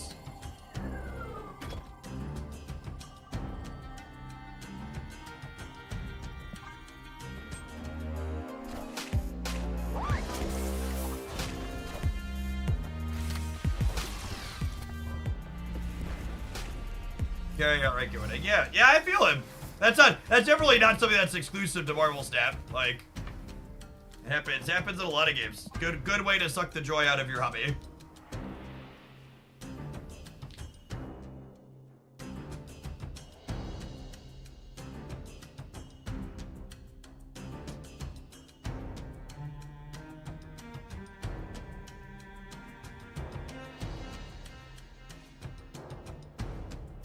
I also, and I think this actually qualifies as a hot take, but I actually think caring about the results of the games that you're playing all the time also prevents you from getting better at games like Marvel Snap. I think focusing too much on the specific outcomes and not focusing enough on how to improve and have good process, so that was a lovely draw, is it makes it harder to get better. Failing at something is an important key / part of getting better at it. And if you're too worried about failing, you're gonna have a hard time getting better. Might be dead here. Oh yeah, that's a big shot, Eddie. The real Slim Shady, please stand up. Ah, I lost the coin flip. Rip. We win this game if Maximus is in the middle. If you want to get clean, you gotta get washed. That's a good quote. You'd have won the breaker with Mordor. Mordor doesn't draw them cards anymore, Gap.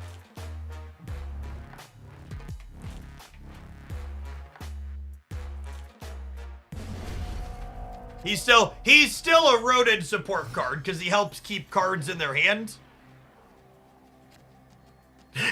Yeah, they updated his text a while ago. I think Mordor's like a fine playable disruptive card. Yeah, for those joining us that blinked and missed it, Baron Mordor does not draw them a card anymore, chat. Hasn't in a long time.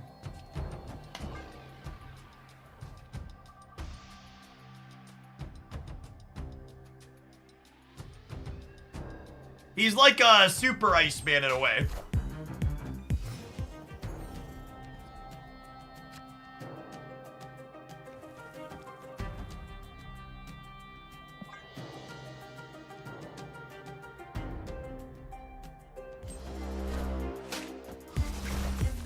You prefer this game on PC or mobile? I mean, I stream on PC, but most of my off-stream time is on mobile. I think I want to try and contest here. We land a Sage or an Iron Man, it's great here. Honestly, Master Mold's not bad either.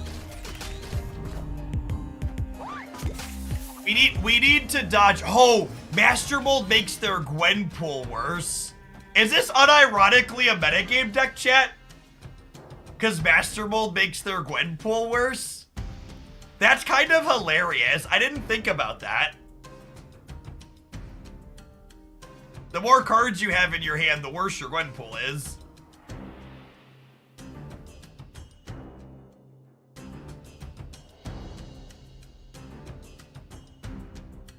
I only have one more viewer deck submission lined up after this one. Since we're going to be streaming for a while yet, I would like to open deck submissions up again.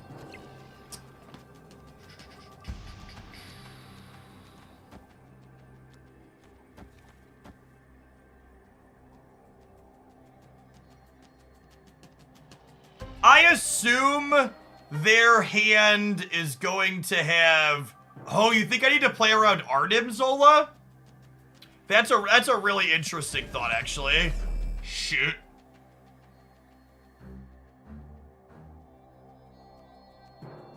Is it this, then? It's probably this, then, yeah? This is 14 in the middle. And they are playing Magic, which I think makes Zola more likely. I think playing around Zola is correct here, because if they don't have Zola, they're probably not winning here. I think that's a good read.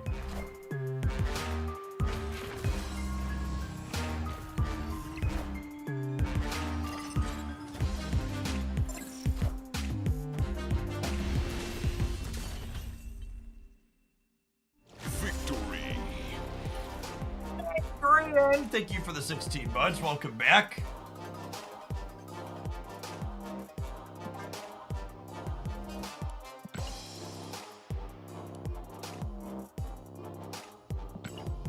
This is kind of sweet. I'm gonna give this deck a second set. That was a long match. Got us a gold ticket, sweet. Let's we gotta roll some ads, but we're gonna play some more Baron Ronin when we get back. Thanks for hanging out. Don't go anywhere, gamers.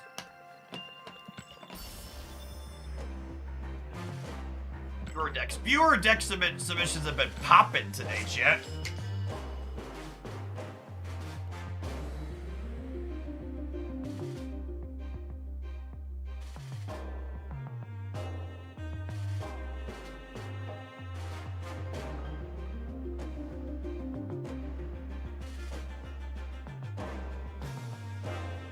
Think they should update Mordu to show the card it impacts. I can see that. He's definitely not seeing a ton of play, so making him marginally better by giving you information seems fine. And then he also lets you know what they drew for the last turn of the game, which is valuable. Blue Attack, thank you for the chat submission. Oh, the Dexter Move Prison deck? Yeah, in. I actually already have that one in my deck editor. 100%. Let's play that.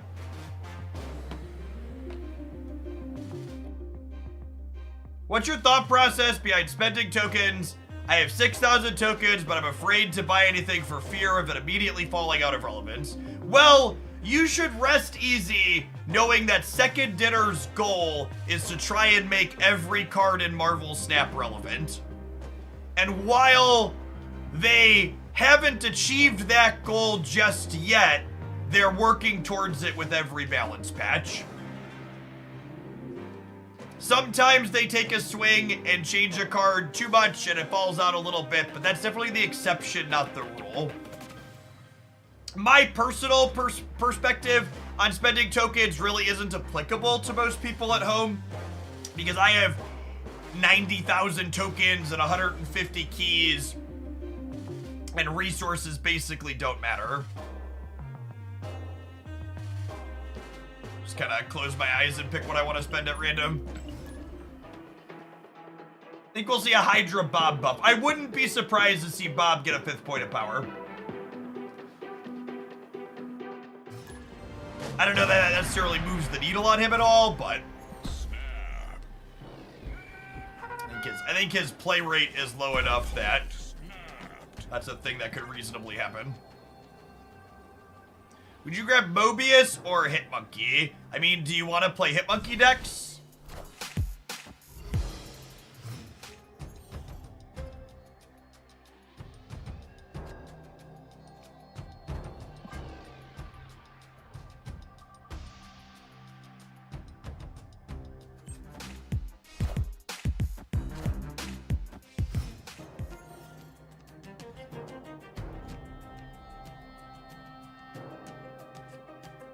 I'm gonna put Mobius into the same path as my Ravona, so that way if they're a rogue deck, they have to 50-50 these two.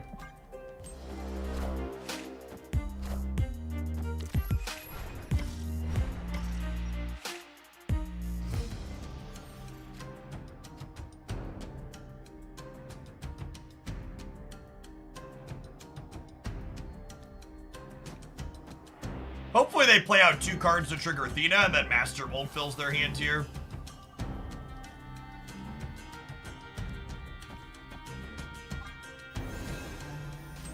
Nailed it.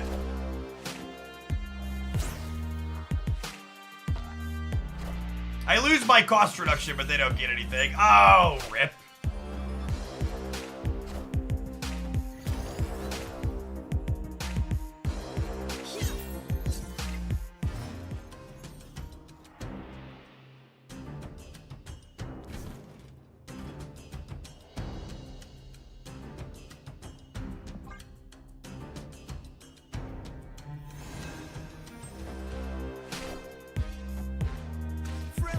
Spider-Man here. It's actually super awkward for us too because I put the Iron Man out. I think we're dead. I am Iron Man. That's fine. My Ronin deck probably has a terrible Loki matchup, which is what this is.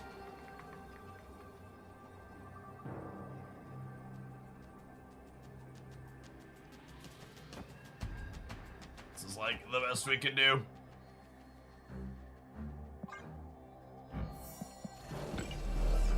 This actually, it's this actually. It's still not good.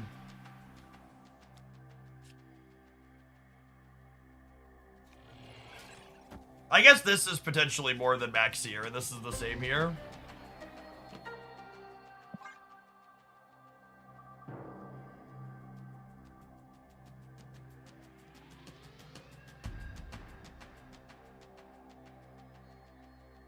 Yeah, their Jeff is going to Kunlun.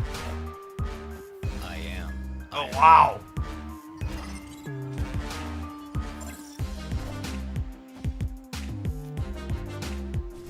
That's, for those keeping track, by the way, that's an Agent Coulson Iron Man.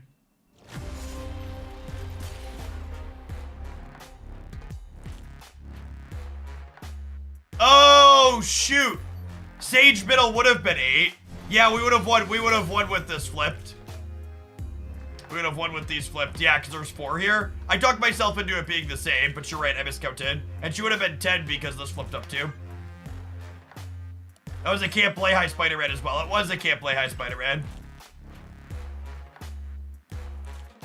Something, nerf Loki and Aeroshow. Yeah, there's a couple of mistakes on my part there.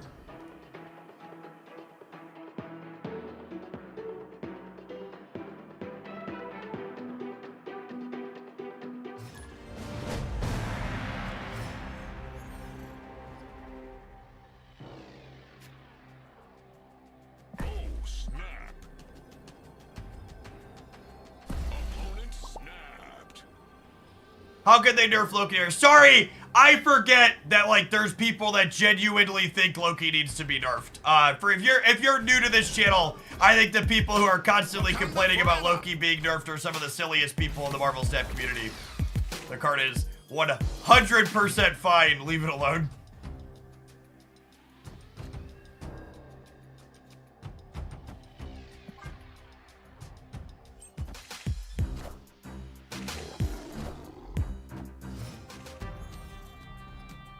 Loki has not had problematic metrics since they disconnected, Loki has not had problematic metrics since they removed the collector from him.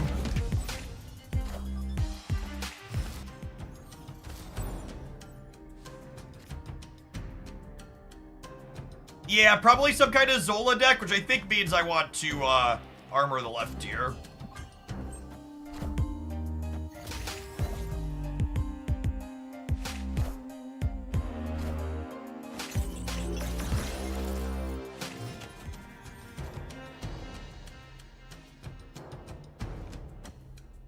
Probably some kind of Mr. Negative deck.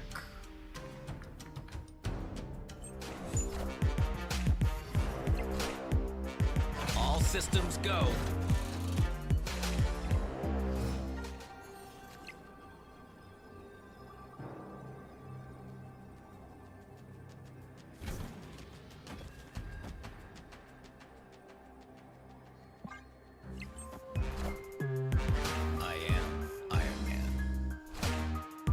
Are they about to try and roll the 1 and 3 on the Zola here?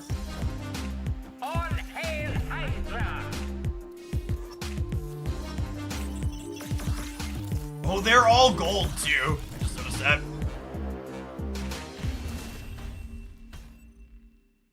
Victory.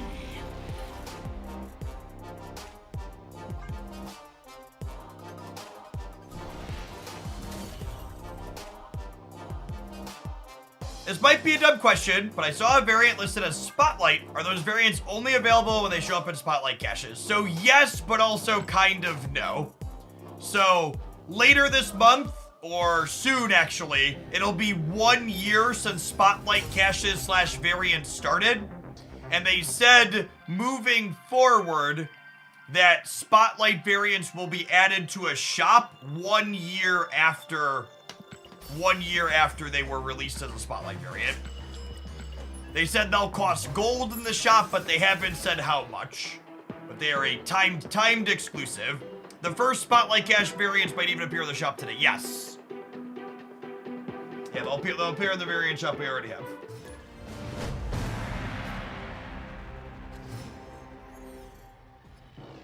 I'm assuming they're going to cost at least 2,000 gold, potentially as much as 3,000.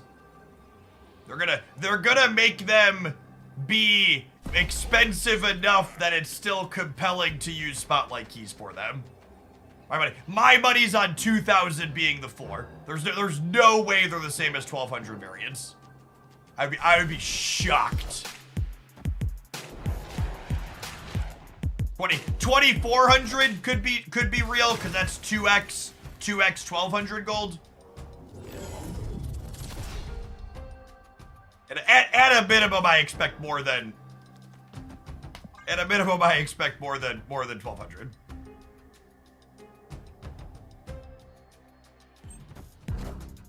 I know this is only the perspective of a stream viewer, but I wish they'd implement some kind of indicator of the rank of conquest being played. No, I think actual players playing the game would like that too. It's very easy to forget when you're bouncing back and forth between different levels what part of conquest you're playing. 1,000% would personally enjoy that off stream too. Something somewhere that says Proving Ground Silver Gold Infinite would be great.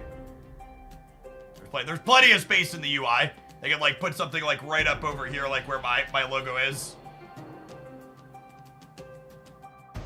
They've confirmed that the returning spotlight variants will cost gold and not tokens. So we know that for sure. They haven't said how much gold, but it's been confirmed that it will be gold and not tokens. We can say with certainty.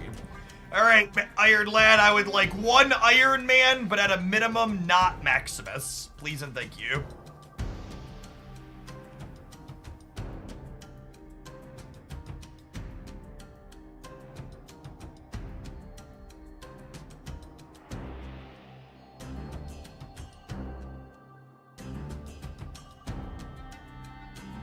Armor it is. I would be super content with armor. A-okay. White Widow into Demon's pretty good. I am. You know what else is pretty good, chat? I am Iron Man!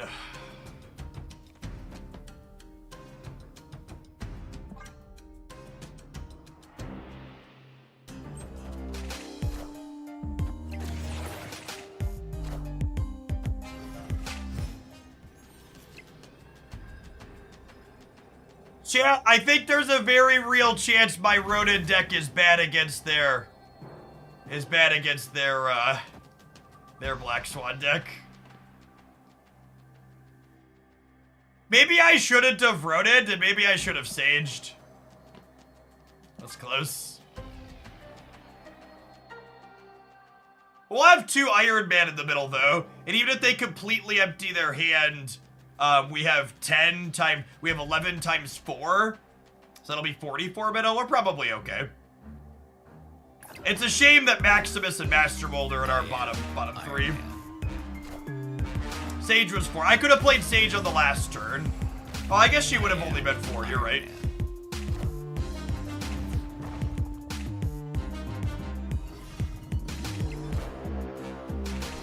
They're playing Cannonball? What a freaking random pile of cards. Holy shit. Absolutely decimated. Yikes. Black Swan Cannonball Bounce.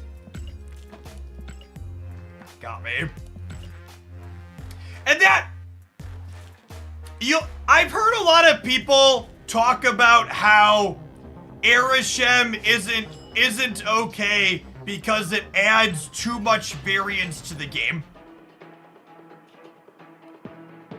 Arishem giving a random card that beats you really isn't meaningfully different than my opponent choosing to put Cannonball in their bounce deck, right?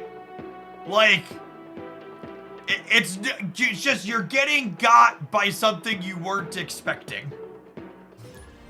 And that happens all the time even in your non-air. Erishim just makes it more clear to you that you need to be ready for anything, when the reality is you should always be ready for anything. Opponent snapped.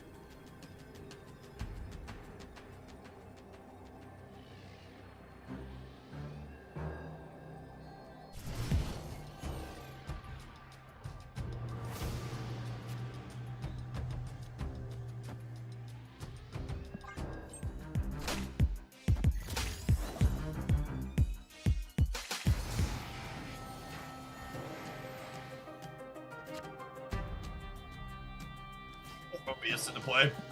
Awkward set of locations for sure, though. I guess they're shuffling 5 or 6 cards back into the deck, though, so we're for a little favorite into the Adelan. Yes, exactly that. Acting like Erishim is all RNG is pretending like you normally know your opponent's entire deck list, which you almost never do. You occasionally do inside of higher ranks of Conquest when you play a lot of games, but that's still not the norm.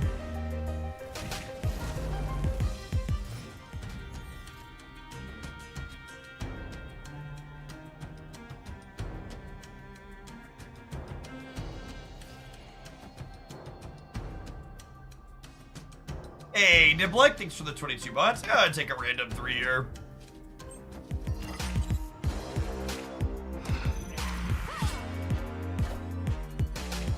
Magic Hope? Some type of surfer brew, maybe?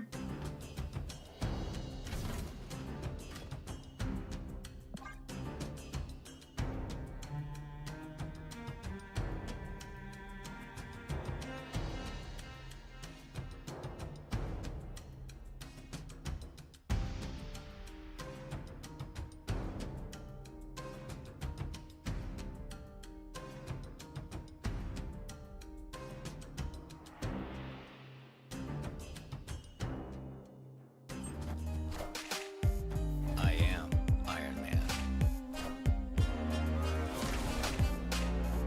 Wind, aid my hand.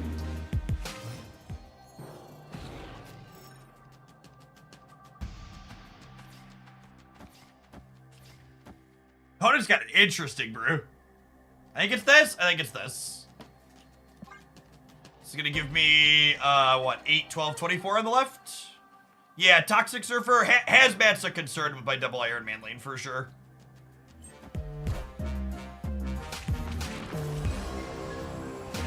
I am Iron Man.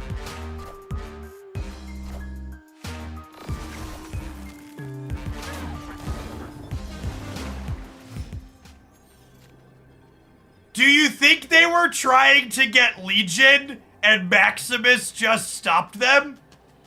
What are the odds they just tried to Legion scam us and Maximus stopped it? Marvel Snap is such a sweet game, chat. Holy. What a moment. What a moment. Baron Mordor is more. No, this could hit Rodin. And then I want Master Mold things in their head. This is 50% to hit Rodin.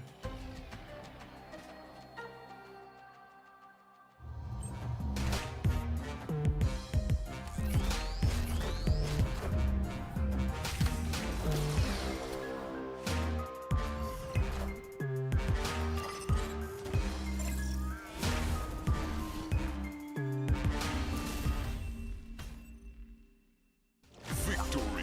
On 'em.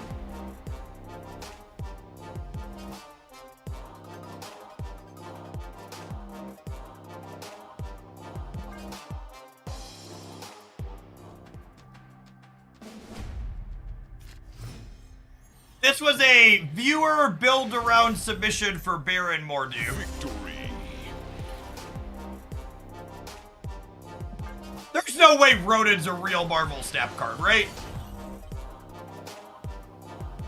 It's felt kind of real. It's been doing Noombars.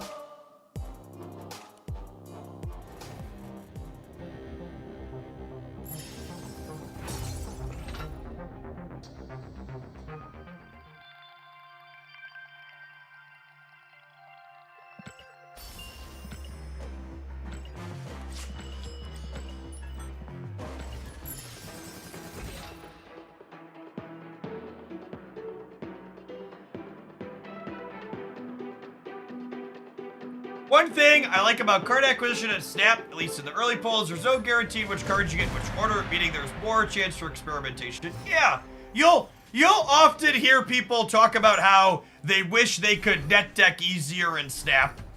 But in literally every other card game I've ever played, it's the exact opposite. People talk about how they wish there was less net decking and people were forced to experiment and build stuff.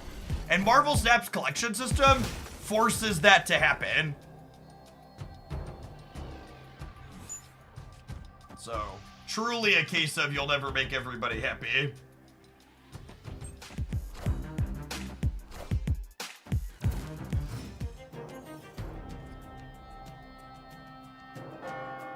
$500K shillings!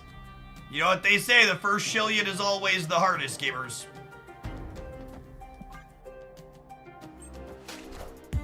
I'm gonna put Ravona over here, so that way if this rolls Sage, we have extra different powers over here for her to trigger twice.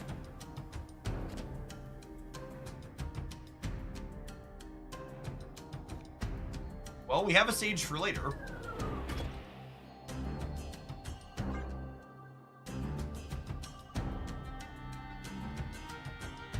Your suitable Sage replacement for this deck. Wolfsbane or Ironheart. Probably Wolfsbane. You want a 3 energy card that gives you numbers that Ravona discounts for you, is what this slot is doing.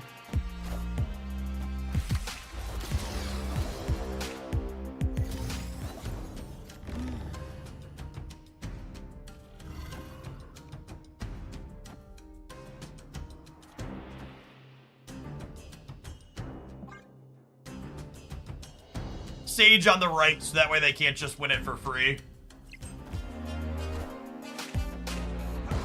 That's actually really good for us.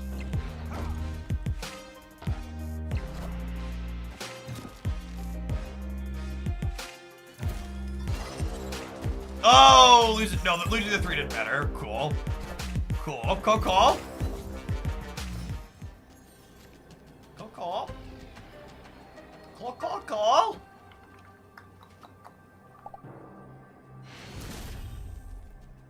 Victory.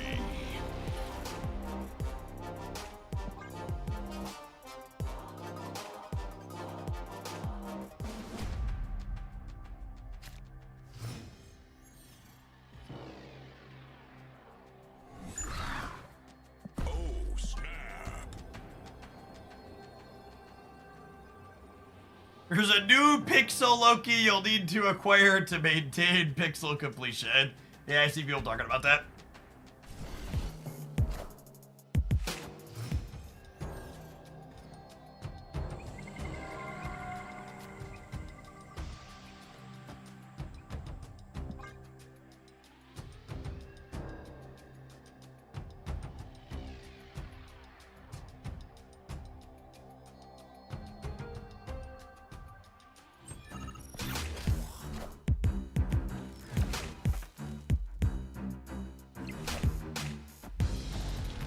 Okay, so assume I play 1 card over here eventually.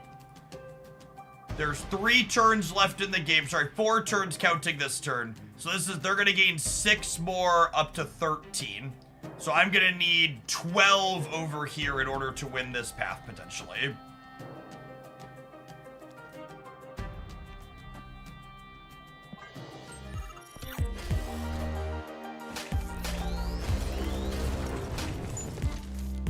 We'll need Ronin for over there.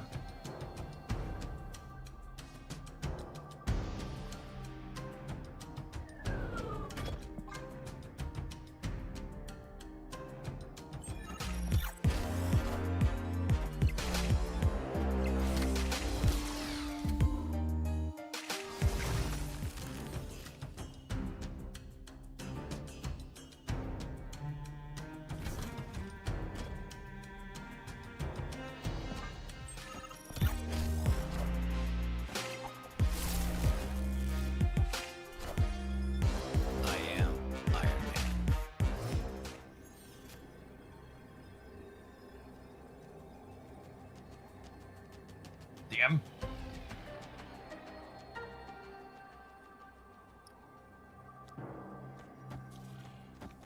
this never wins the game, right?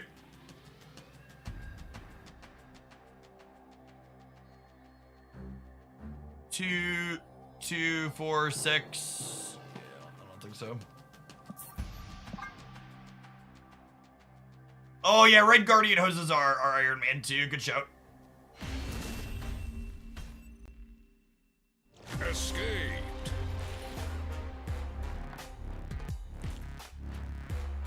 Hey, Jody Randolph, thank you for the entire year of support.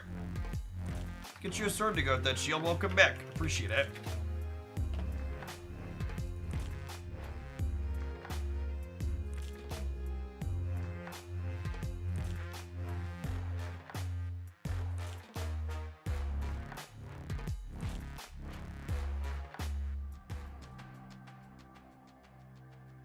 Invisible woman. That seems unnecessary.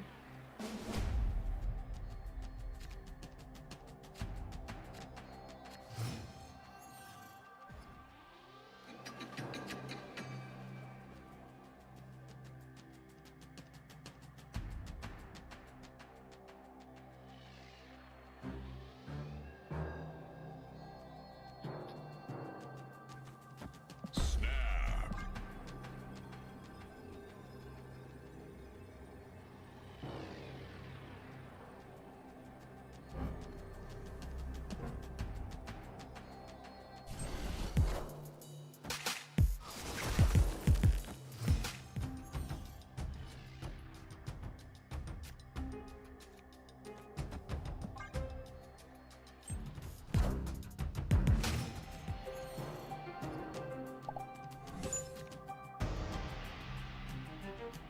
Well, I guess Baron's not relevant.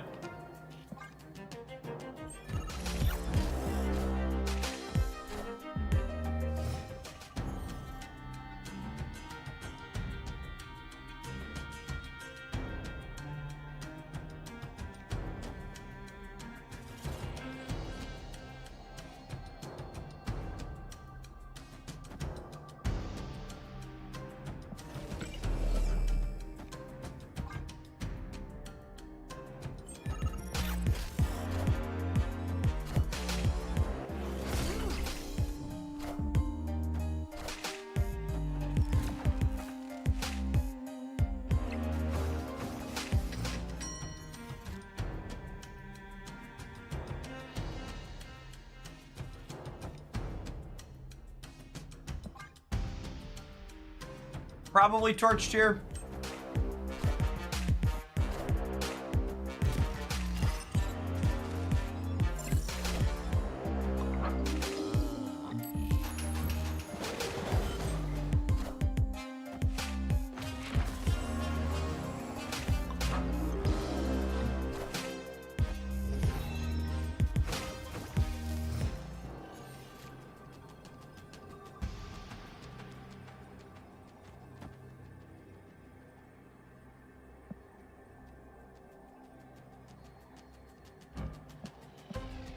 The next card wasn't helping.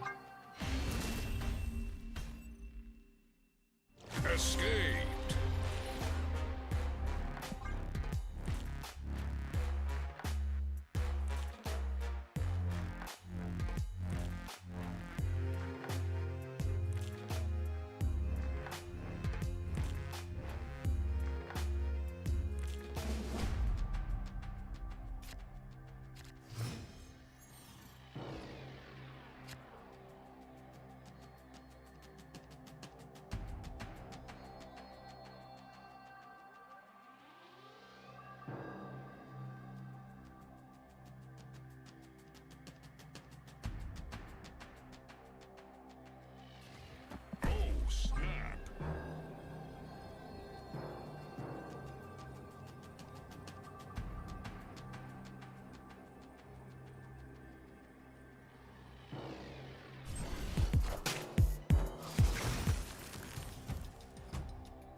Wonder if second dinner nerfs are mostly driven by stats or player sentiment. You don't have to wonder. Second dinner has told us they are primarily driven by statistics. No need to wonder. Well, that's actually so bad for us because it's the big house. Be done getting emoted. Escape. No, this is a gold baron Mordor. Come on now.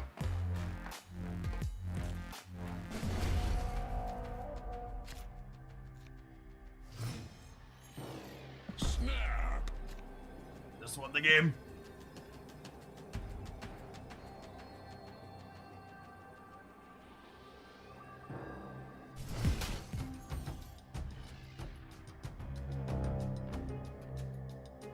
Well, I guess our goals of filling the white hot room are no longer there.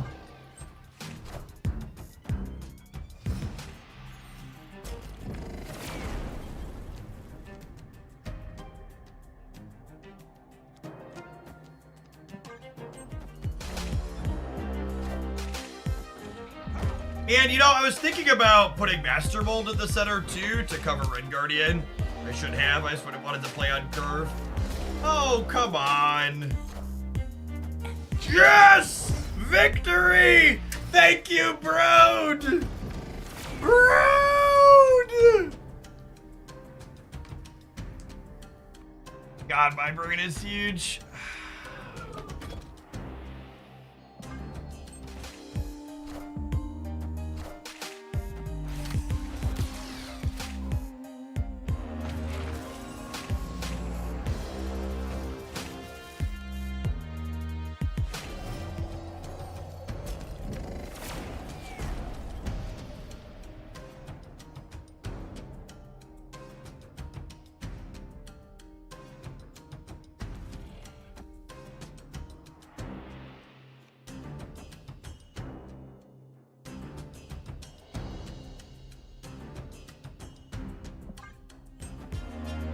It's clobbering time.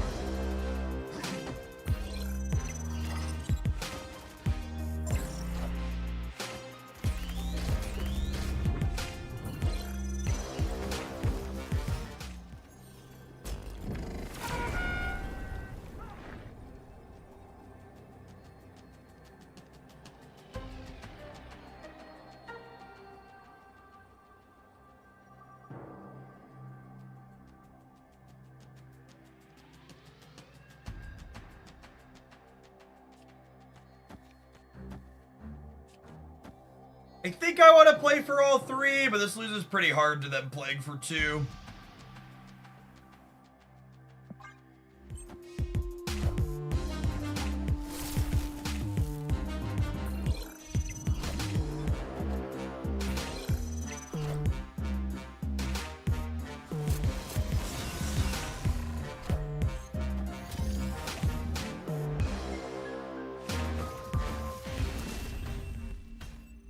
Alright, 4-4. Victory.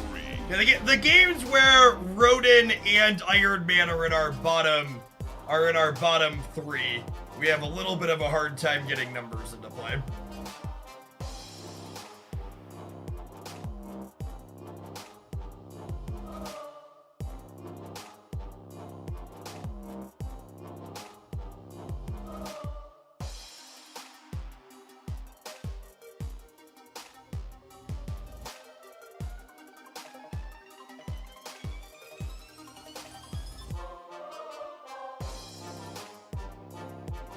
Game was only hard because Baron Mordor was also in the bottom three.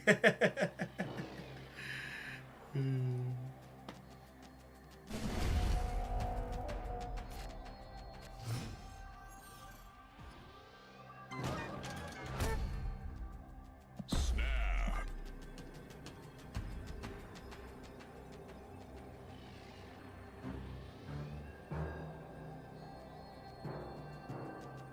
Mordor about to sneak into the best decks round. Is this some Jeff's pick potential, gamers? This deck is doing a number of, like, objectively good things. We've got good disruptive elements. We've got some okay numbers. I am having fun.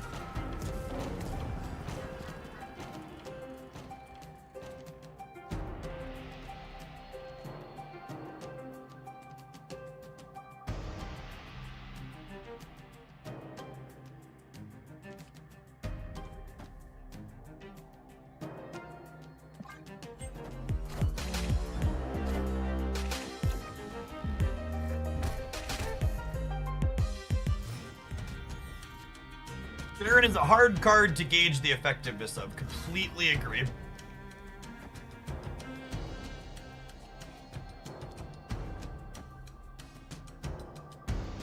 I'm putting her over here.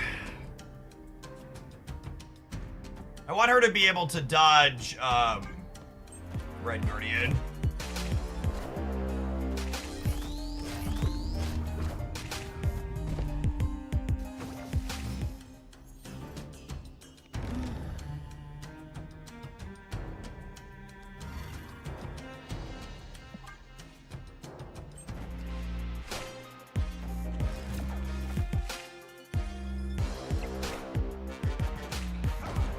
Let play well, get rewarded.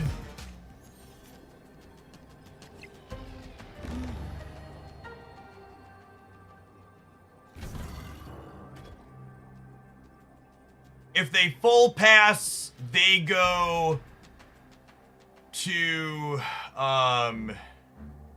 19 or 17. I go to 13. I'm much higher.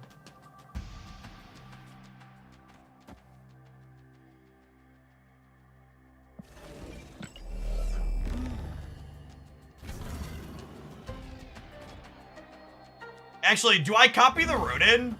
Just so I play for all three. Oh, I have to copy Iron Man because of Gene. Durf. Ignore me. I am Iron Man.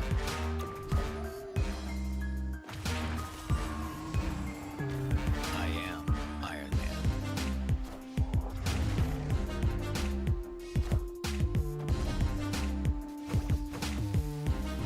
So close. Victory.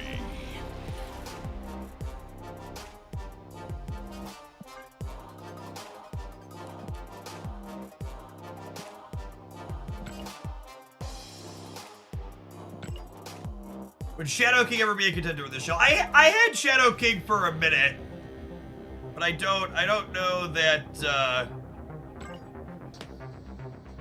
I don't know. Let's do a wrap on this. We're gonna take a look at the shop here and run some ads in a second.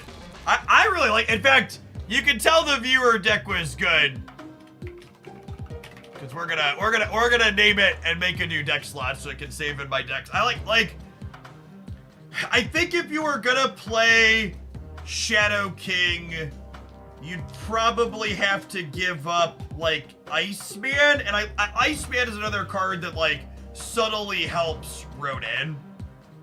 Yeah, Ravona is definitely a big part of what lets this deck be strong. And like what you're basically trying to set up is like powerful 5 into either 3 2s, some combination of honestly any of these on the last turn is 3 2s, or like Iron Man plus one of these as a 2, or Iron Lad plus one of these as a 2. Ravona is definitely not replaceable here. This is Series 3 now, right? Is that right? Yeah, is she actually the only required higher series card here? I think so. You could sub Sage for Wolfsbane. You could play a different tech card like Luke Cage or something else there. Iron Lad's good. I think Lad is optimal, but for people that are telling me which cards are higher series, let me get the words out of my mouth. This is the only card that I think you have to have for key power level things in the deck. These 3 cards are higher series cards that are good cards, but they are supplemental supporting cards that you could replace with other supplemental supporting cards. I actually think Iceman is better than Spider-Ham in a Ronin deck because Iceman is more likely to keep a card stranded in their hand, thus making your Ronin bigger. So I think generically Iceman and Spider-Ham tend to be close, and I think because Iceman is more likely to keep cards in their hand, it would get the nod to me as being the preferred one drop. But I like this card. It had good ways of making numbers. Mobius and Armor and Iceman gave us dashes of disruption. We're gonna concealing how many stats we have till the last turn because of Ravona letting you play a bunch of 2s. This felt really sweet. If you're a Ronin enjoyer, I would love it for other people to give this a try. Let me know how it ends up for you. All right, have some adverts. I'm gonna check the shop. We'll have we're actually brewing again for our next one. We have a request to play some Devil Dinosaur. We'll see if we can do something interesting with that when we get back. Thanks for hanging out. Don't go anywhere.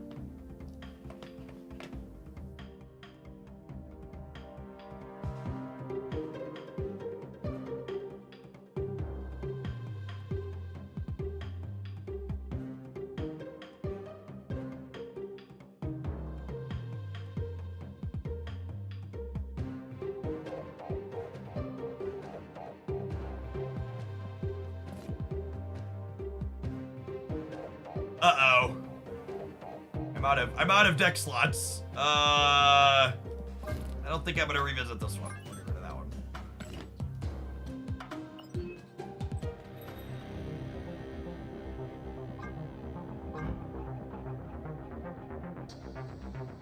Sure. Not a bad piece of art, but not better than my peach. This is exactly even, right? It's the exact same ratio as if you buy credits normally. So it's not a good bundle, but it's also not a bad one.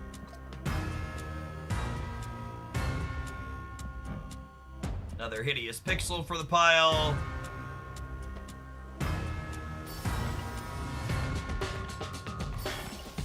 Blink is on my list of cards we haven't gotten gold on yet.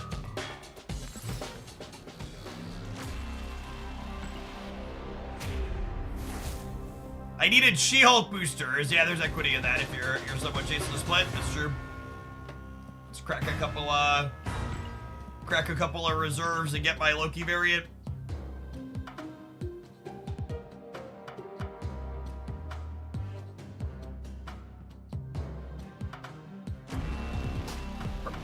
For people that are new, I'm 700 gold variant complete. So whenever a new 700 gold variant drops, I open reserves until I get it to maintain that status.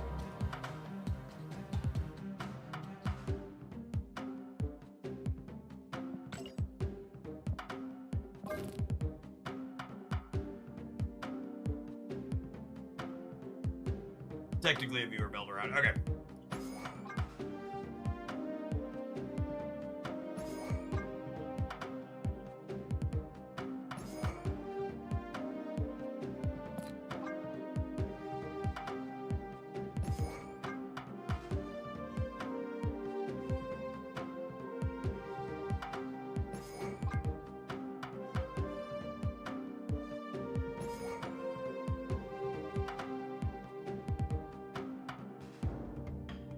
What's the timer on that She-Hulk bundle? A little bit? 9 days, cool. The build around request for this is a build an Agent Coulson deck that does not play Loki, which is fine. Loki sucks, so I don't want to play him anyways.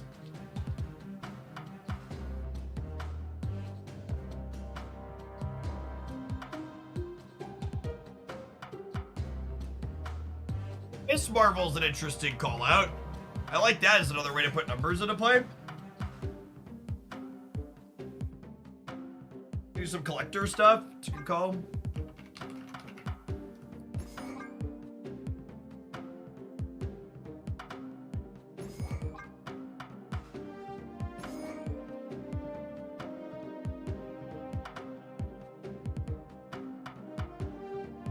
Valentina. If I play Valentina, I have to play Luke. So are my last cards Luke, Valentina? I think I have too many 2s. I don't think I can play Valentina and Cable.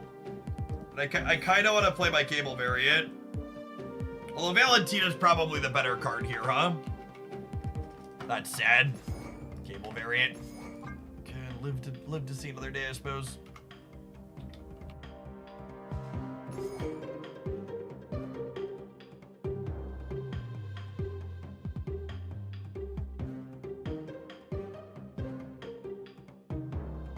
We don't have enough food to feed a Nico. Could this also be an Iron Lad deck? Yeah. Yeah, I think so. I don't think I want a 5th 2, chat. Too many 2s is bad for Miss Marvel.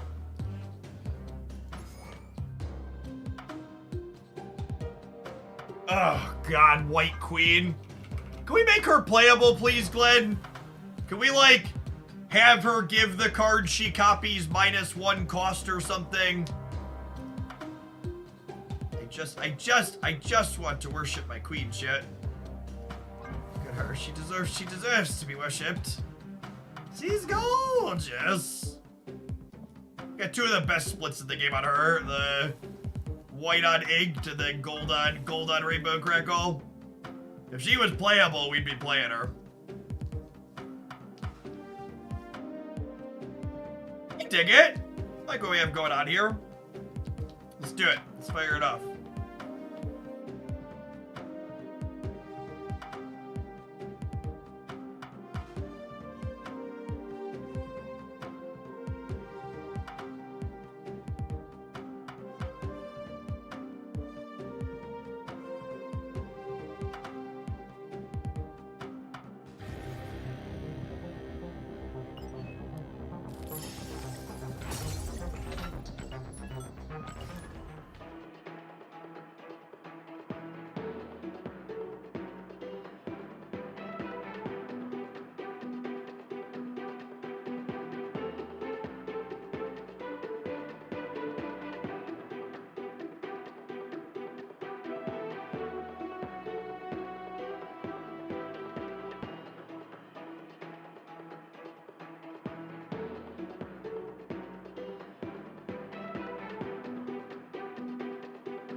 Whoa, that's such a good variant. Is that Miles? It's some type of spider person. I think it's Miles.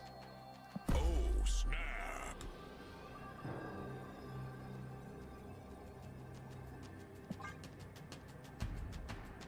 It's Hellfire Miles. Okay.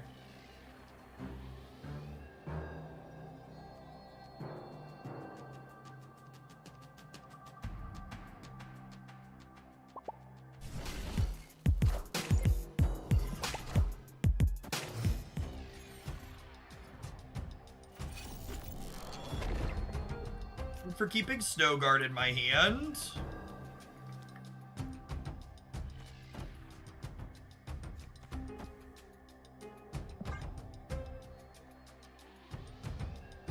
Hey, Holy Cats. Thank you for the 21 months. Welcome back. I played these in the wrong order. I should play Quinjet second, so that way if we had draw Mystique or if Iron Lad hits Mystique, he has a chance to copy her. Although I'm guaranteed to draw a playable card this turn, yeah?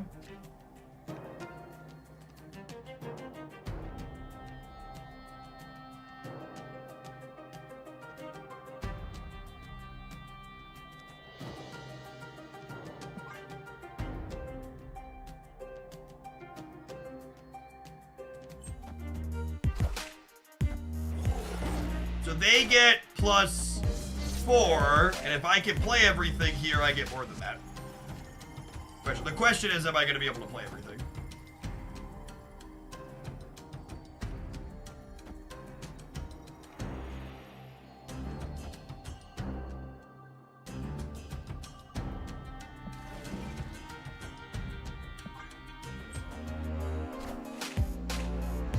Woo! That was a fortunate 50-50 win. I almost flipped those, gamers. I almost flipped those, and that would have been a disaster, to say the least.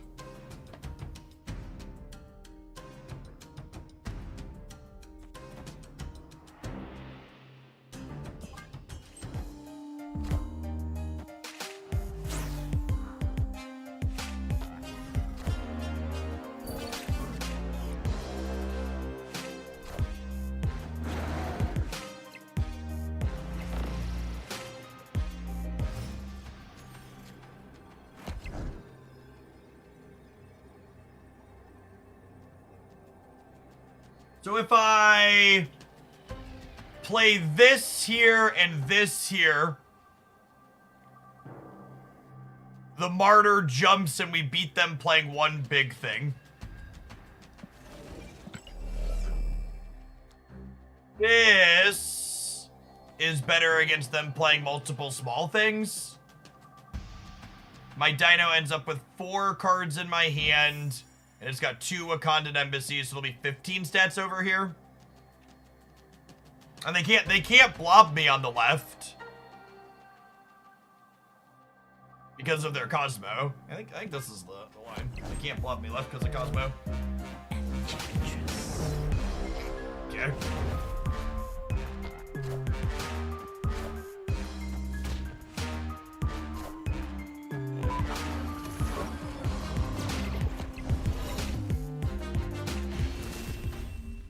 I just saw a poll that listed New York as a battleground state. Is that a false poll or should I be worrying? I genuinely don't understand why people put any meaningful weight into polls. Accurate polling has never existed in my lifetime. And I don't know, maybe it was accurate before my lifetime, but it's like, don't worry about what polls say and just go vote. Opponent snapped. It's gonna be okay.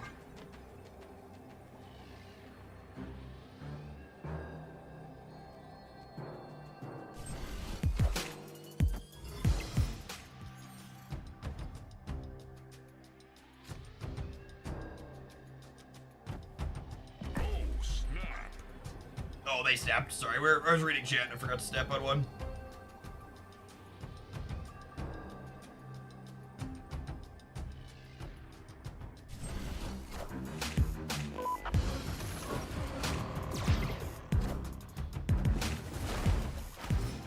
They're pretty solid 2-5.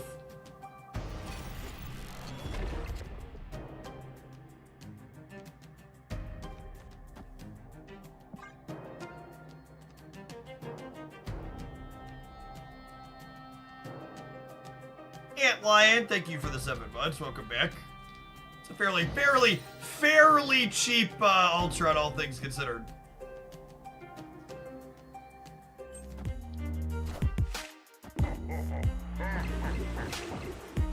Alright, we can dodge a Luke Cage, we can dodge a ball. We got Shadow King for the center here.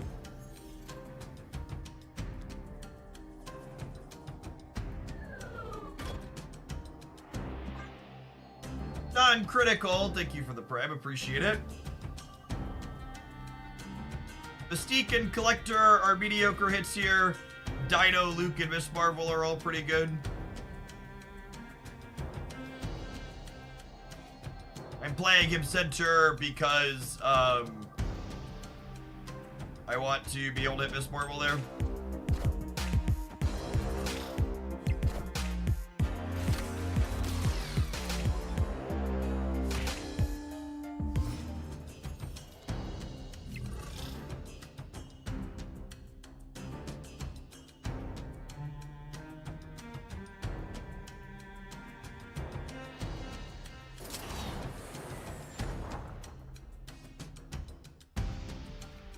We know they're playing Enchantress.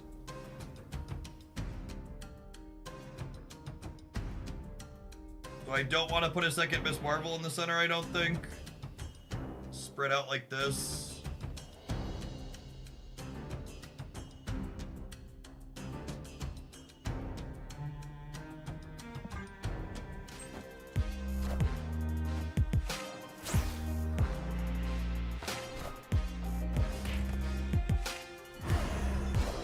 Before anybody in chat suggests it, Blob can't move.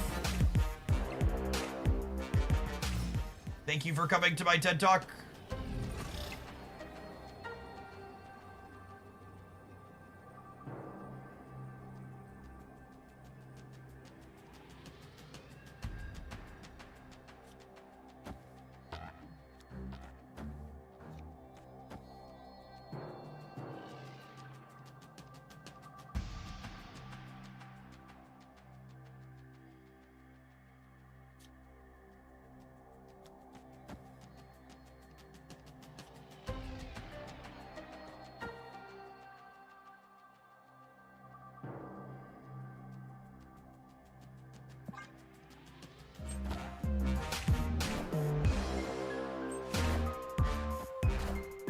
Oh, for fuck's sake. There's no strings on me.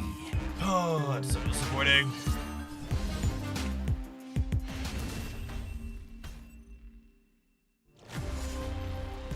It is frustrating to play into Erishim and have them draw all their exact right cards in the right order. They had Wave on Curve into Blob, into Rogue, my Miss Marvel, which helped them win the sides, into their Mockingbird and their Cosmo. The only time this deck feels remotely unfair is when they just happen to draw all their actual cards and none of the fake ones. It never has anything to do with Loki or anything like that. Always has to do with, oh, they just didn't happen to draw any of the bricks this game.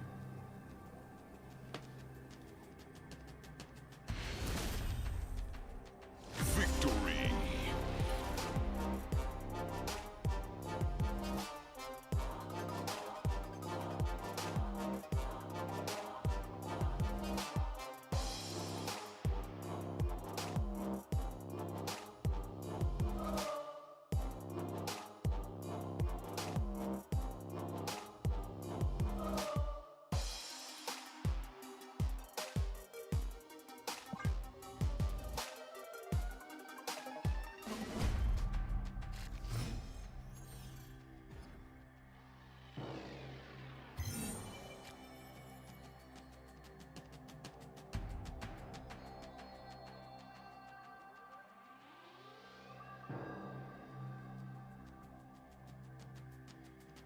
Opponent snapped.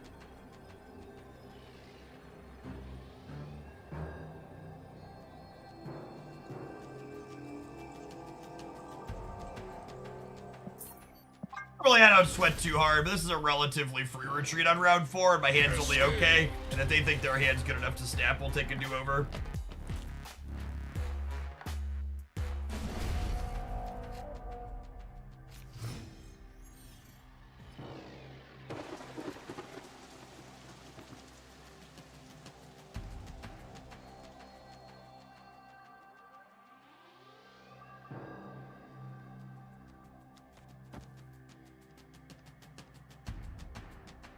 Snap.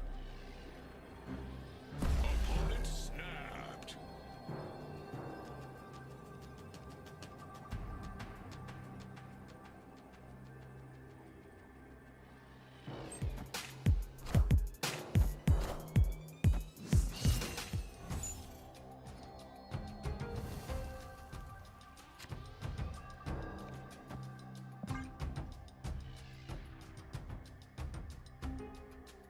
It's played against a Gwenpool discard deck with big swarms that seem bad, but I bet the high rolls are fun. I actually think Gwenpool inside of discard is very good. We played it on stream the other day. I felt really solid.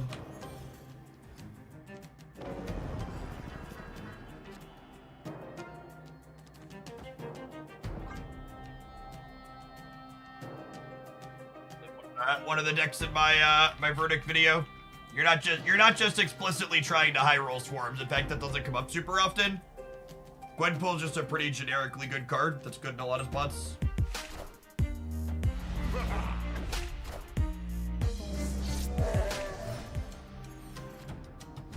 Oh, they're actually just on the mono tech cards plan, huh?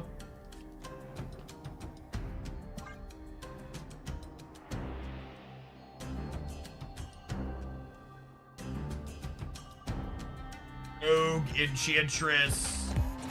But you probably assume there's a Shang-Chi in their deck somewhere too, yeah?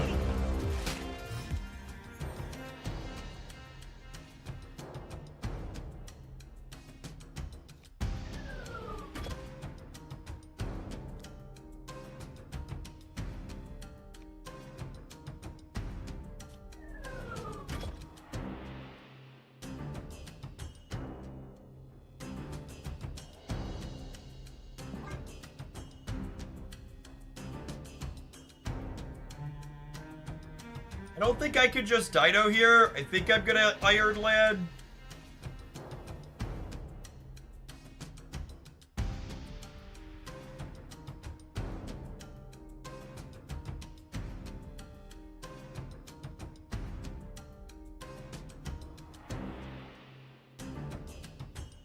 Dino could also lose the left. Yep, accurate. If this rolls armor, I have decent options for the last turn.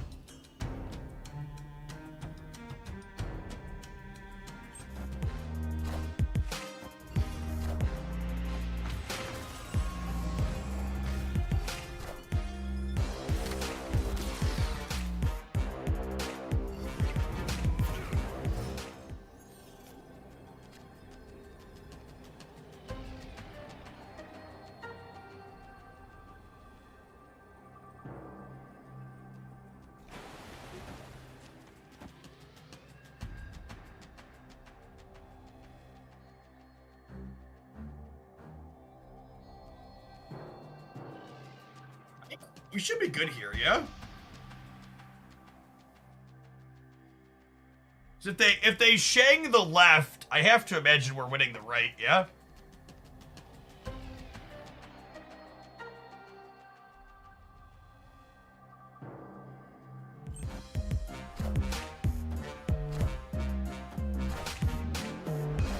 Well, they just emptied their hand. So enjoy your free dino, bud. Victory. Is it fine for me to say I'm sick of Airship? Genuinely, I think if you're sick of Airship, you should consider taking a break from Marvel Snap and playing other things. It's literally the most varied gameplay of any deck in any game I've ever touched.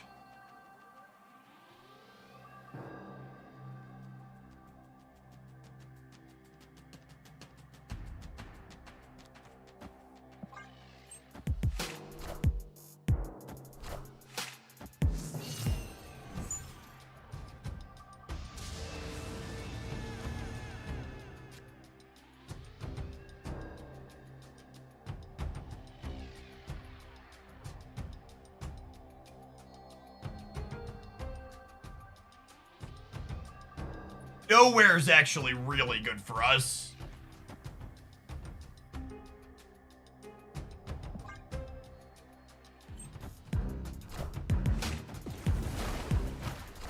Oh, they have the one-sided wave here.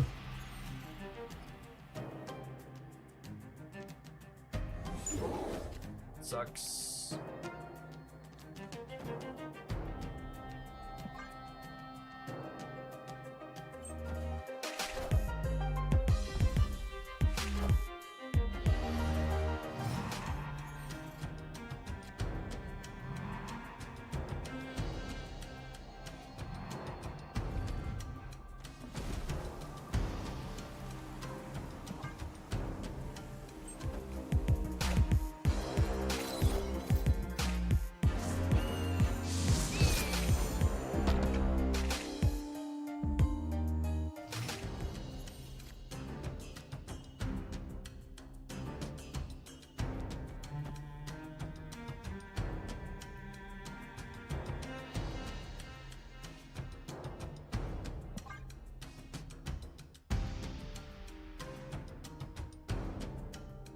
The random doesn't significantly balance the ramp. I don't think that's true. None of the metrics we have really imply that Airship's performance is problematic.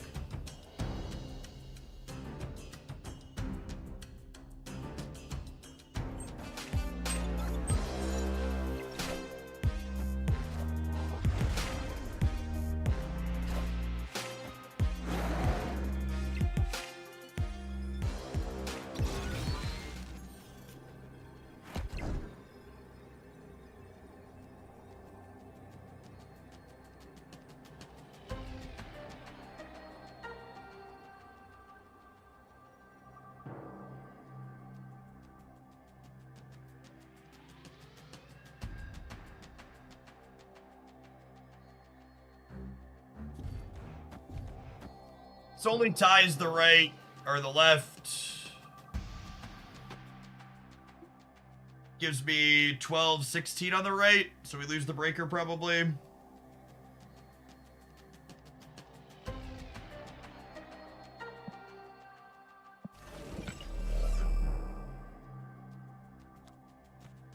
This wins the left. But it loses the right. Oh, I should Mystique mid? You think so? Bear right adds another monster. Bear right's only plus 14, which only gets me to 27. How do I fight for mid, chat?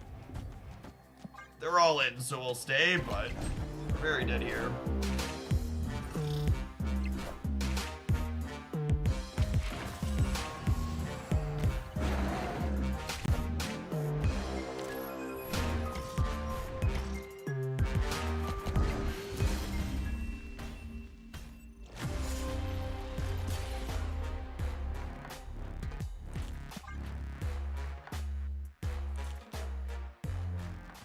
I don't know, I fully understand feeling burnt out and all that, but like, genuinely, my games against most Airship decks are some of the most interesting and high player agency games I've ever played in Marvel Snap.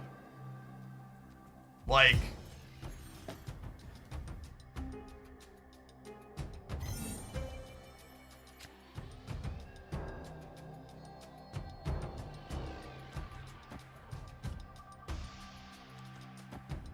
Like, there's so many choices in the games against these decks.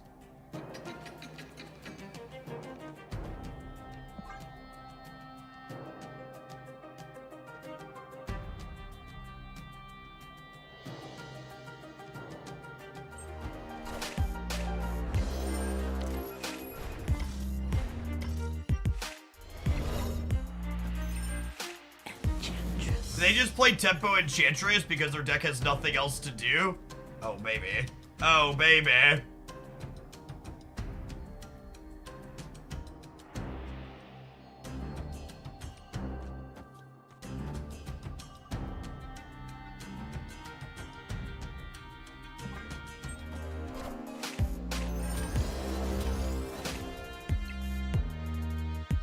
We'll play Arbor in the middle, so that way they have to 50-50 a rogue there.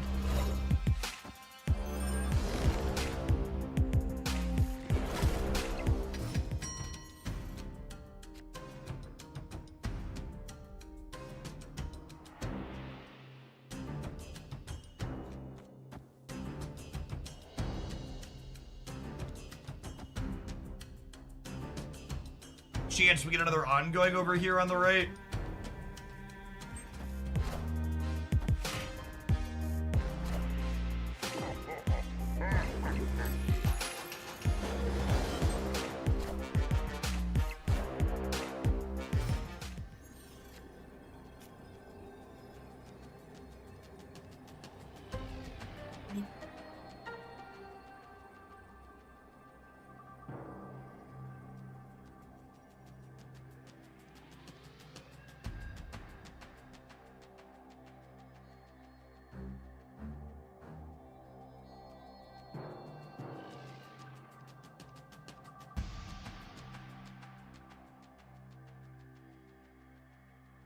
Get scroller bad for us. Yeah, that's true.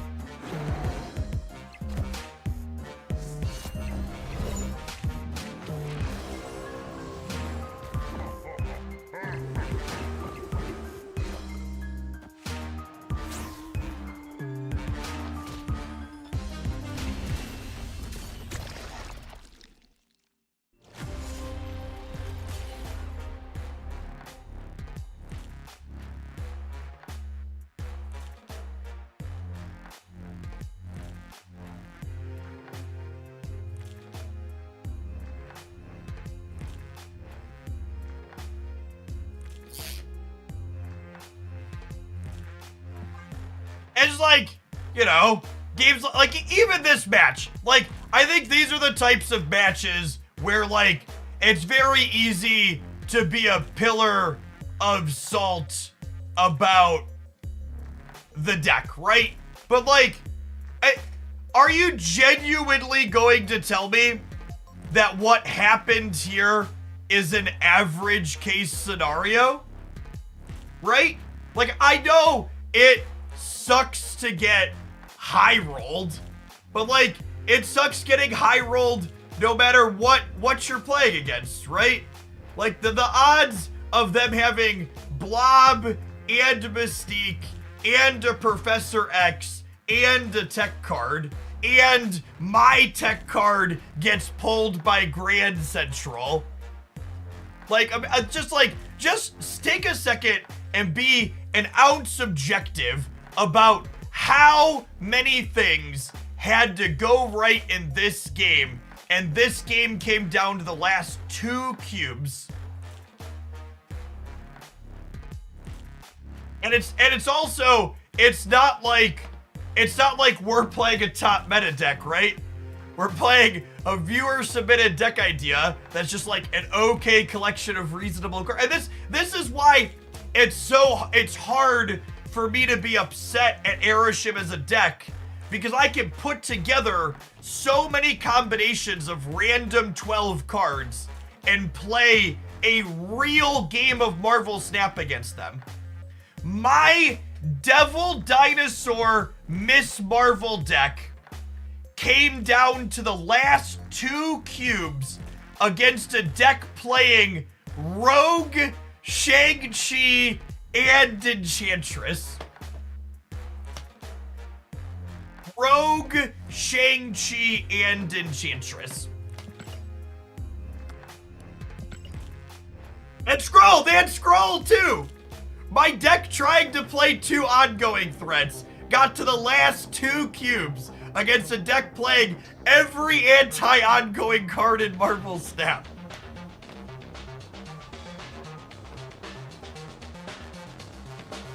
It's still easy to be mad when the deck is 40% of your games. Well, it's a good thing Airship isn't 40% of your games.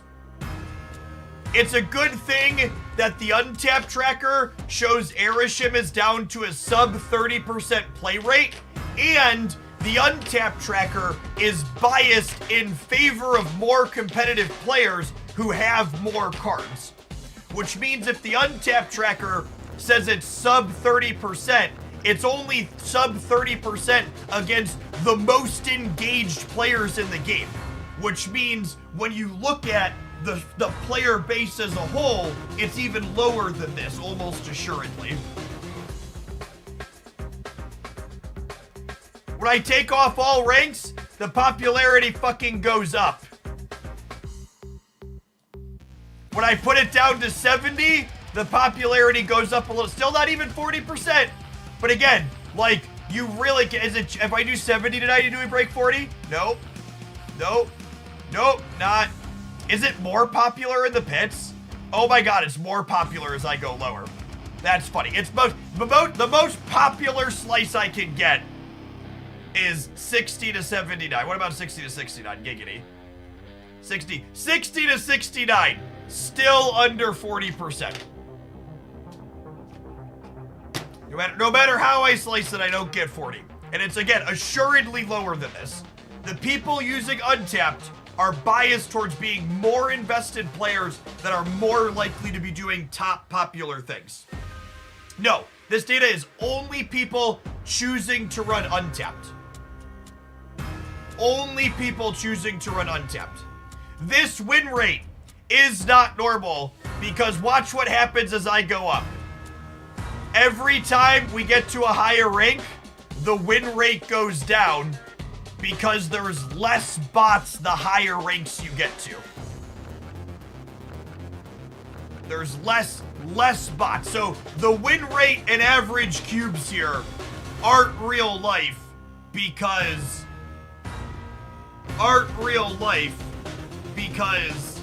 there's bots. And even post-infinite, we looked at post-infinite earlier. Post-infinite's high, but you want to know why post-infinite's high, chat?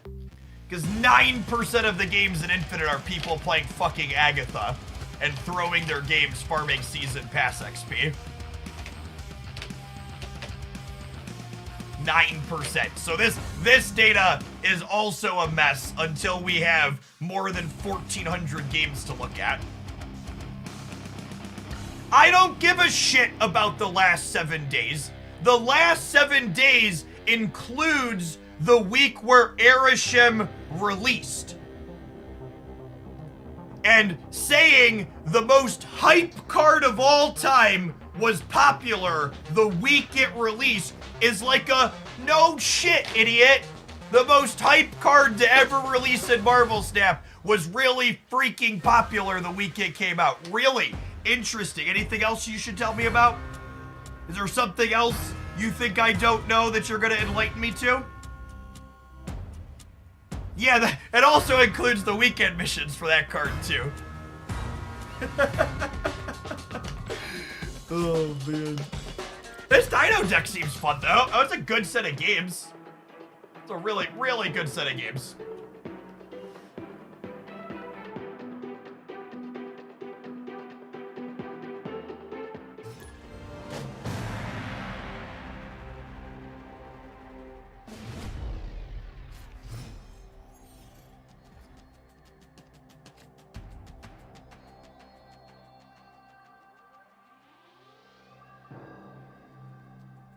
Oh, snap. Opponent snapped.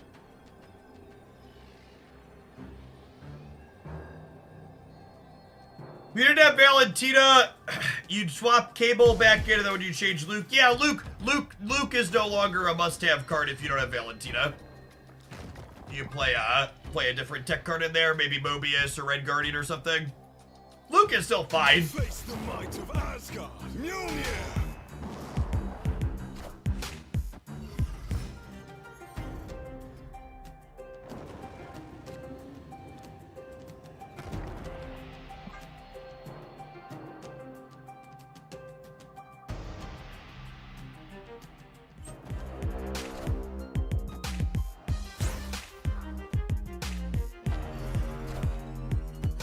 I mean, on one hand, Rogue is annoying. On the other hand, it's lovely to have her happen now.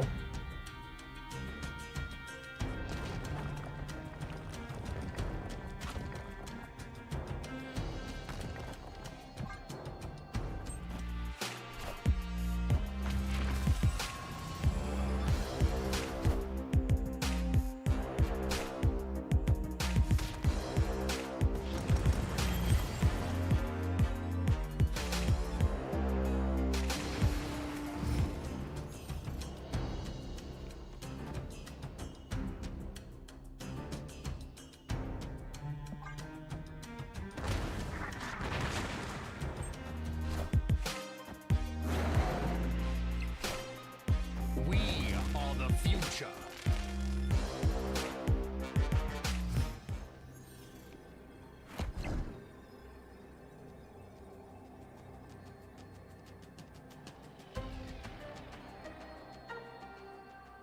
Missed our 20%er to find Mystique. Missed our 20%er to find Snowguard. Very sad. Yeah, we found one of the few people still playing Magneto. It's unfortunate. I do a blob here or something, or a tech card probably. Yeah, we'll play mid, but not being able to play for all 3 years is really unfortunate.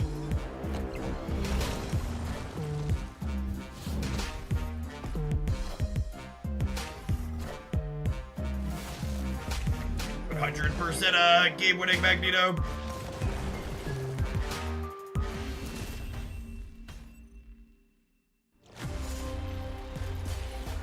I don't know. I know Shang-Chi dealt the finishing blow here, but that was a game Magneto won more than anything.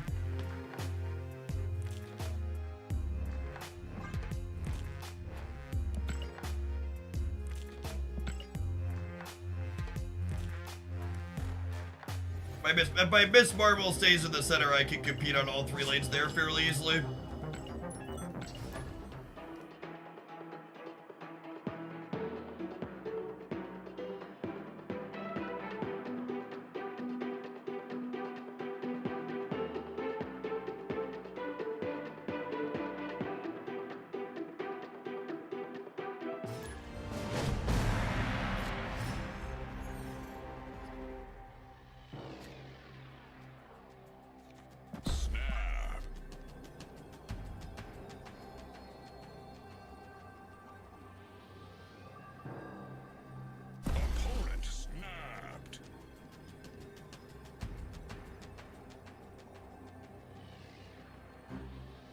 Unironically serious, I feel like Moon Girl could probably, at a minimum, it feels like she could get a point of power. I would love to live in a dream world where she could be a 3-drop again, though.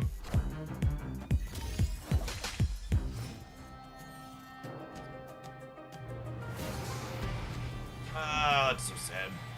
Her hand was so good, too. At least this is bad for them. They're putting 5 cards back in their deck and only getting 3 back out.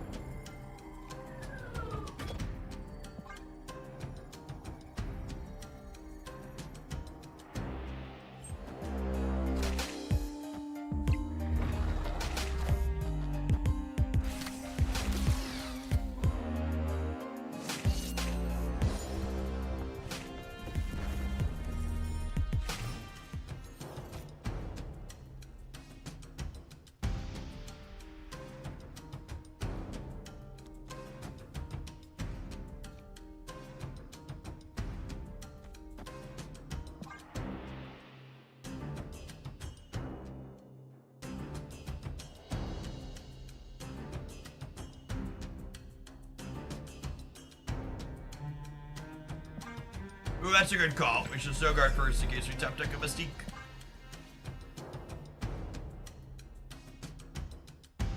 To happen.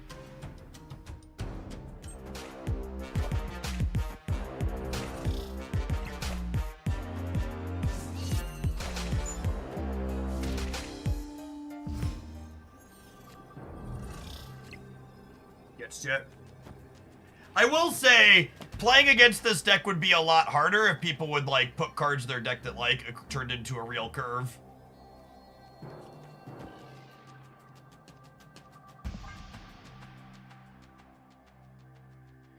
The fact that, like, so many of these decks are built in a way where they, like, do nothing until they play a leech is just, like, yikes.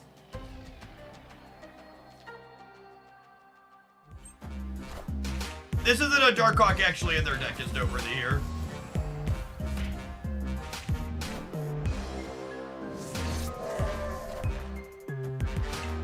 Ah, shit, they Loki'd me.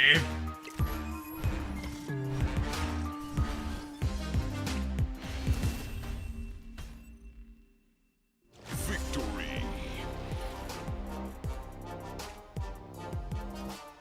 Bear jump scare. No, bear doesn't do Clintar. Bear doesn't impact locations that happen after a turn.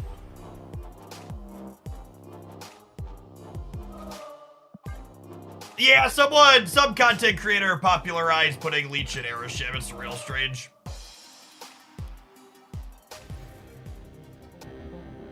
Current Leech ain't toxic. Like the old one was. Old Leech would have been toxic in Aeroship. New Leech is like, alright, sure. Got me.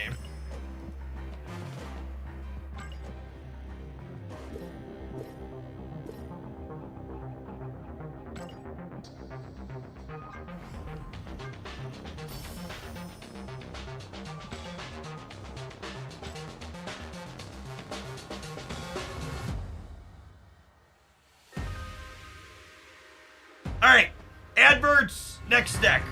Don't go anywhere. We're gonna play some Hydra Bob when we get back. Thanks for hanging out, gamers.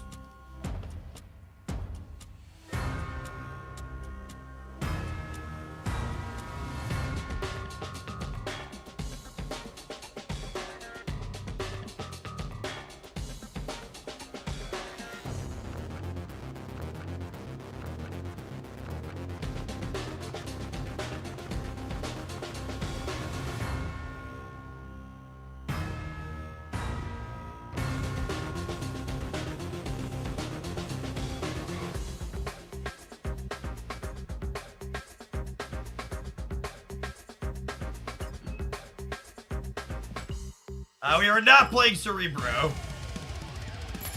We're gonna play a Professor X move deck featuring Hydra Bob.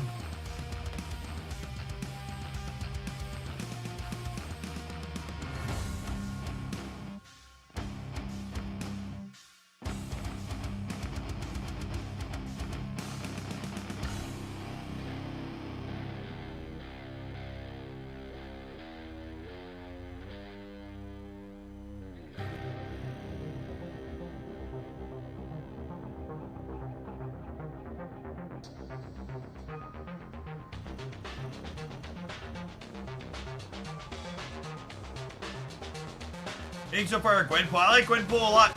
I've got a verdict summary video talking about her with 9 different decks here. She's really impressed me. A lot of good stuff going on.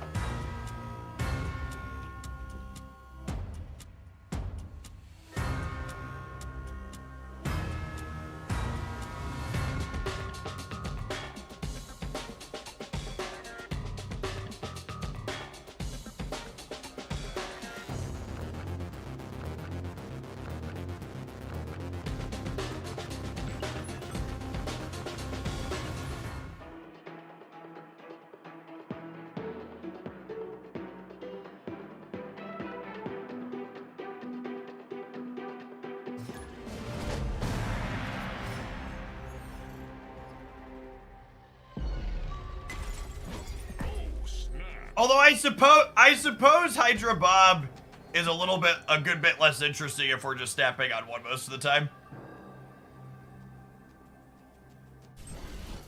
Which card does Gwenpool most bump out of a deck? I mean, I don't know that there's really existing established decks that Gwenpool like really slots into. I think the only existing deck that I really love Gwenpool in is like Discard Collector.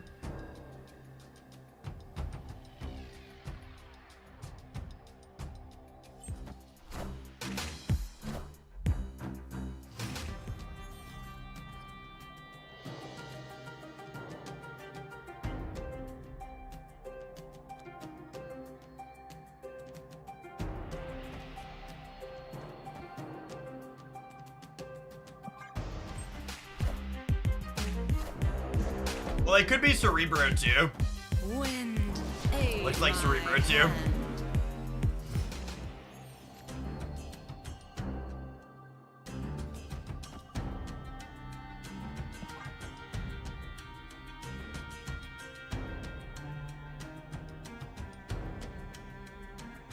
Magic decks like her on 5. Magic decks aren't really a thing. The only like super established deck playing Magic in the metagame is like Living Tribunal. And that's certainly not a deck that really wants,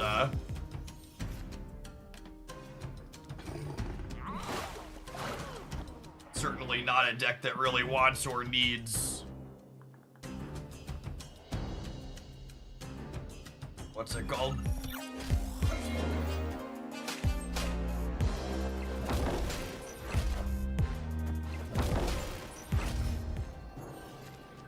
Gwenpool's effect.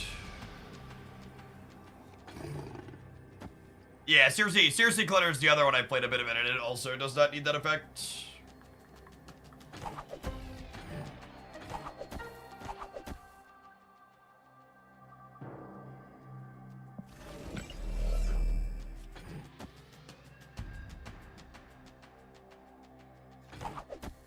I'm adding another 5 here up to 14. Is this enough? 19? That's close.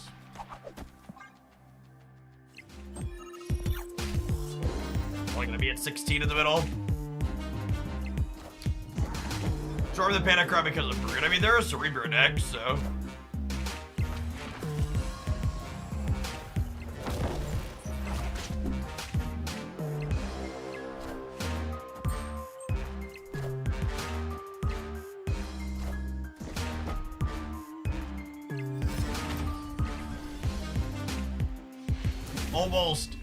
Almost died to the Cerebro 2 deck not being a Cerebro 2 deck. That's close. Oh, I guess we were tied over here, so we were fine. We're fine, never mind. JK. JK, I had just in my brain written off the right. Oh, snap.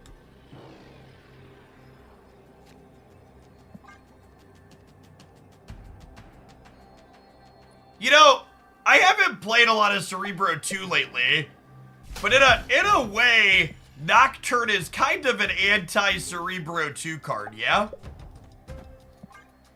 Re-rolling a location at random is often hostile to their archetype.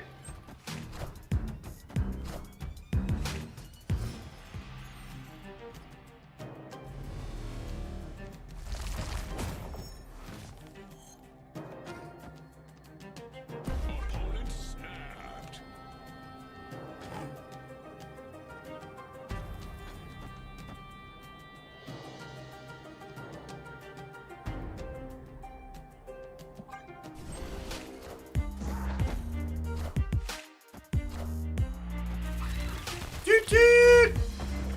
skipper. Do do do do do do do do do.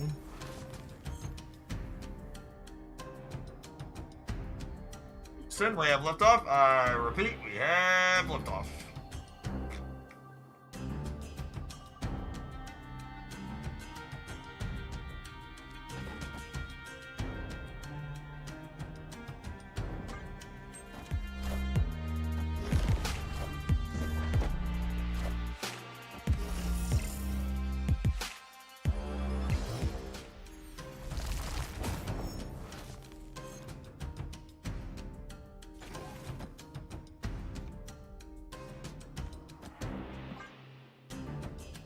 Alright, Gwen. Alright, Nocturne, I'll take 1 Stark Tower, please.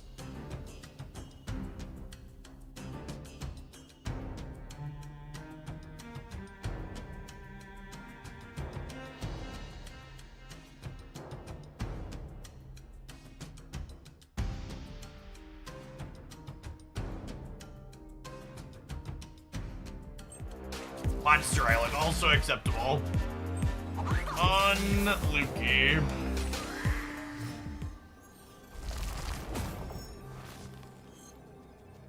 I think we're actually torched, yeah.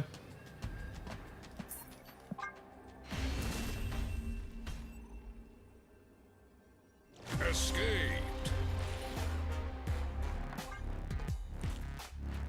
Does Captain not move into the right there? I can't play Cap in the middle. There's a goose there.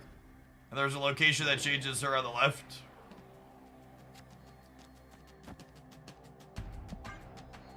Snap. Opponent snapped.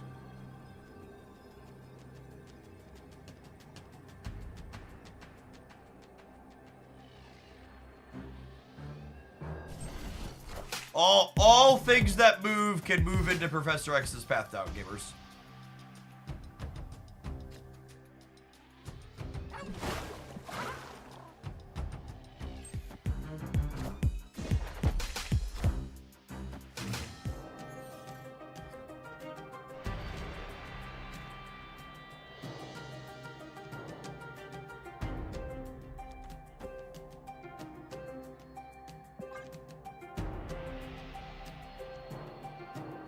Bifrost plus flooding on the left. Combo. Wind, aid my hand. Wind, aid my hand.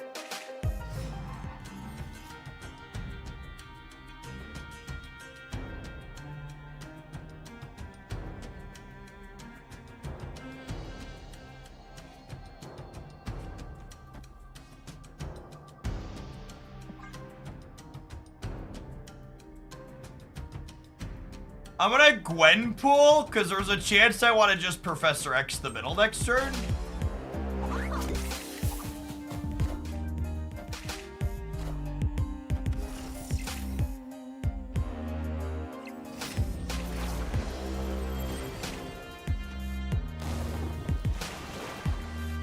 Clear for takeoff.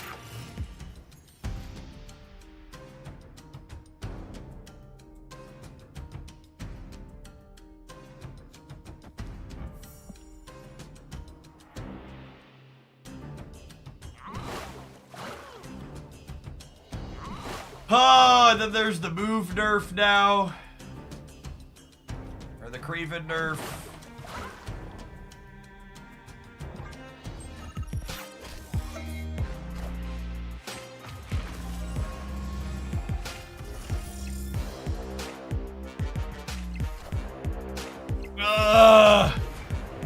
Brutal.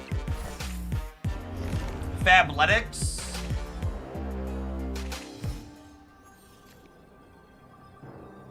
And we're torched here because Nightcrawler can move center.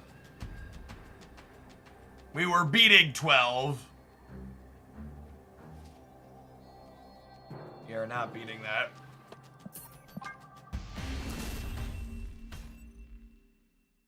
Escaped.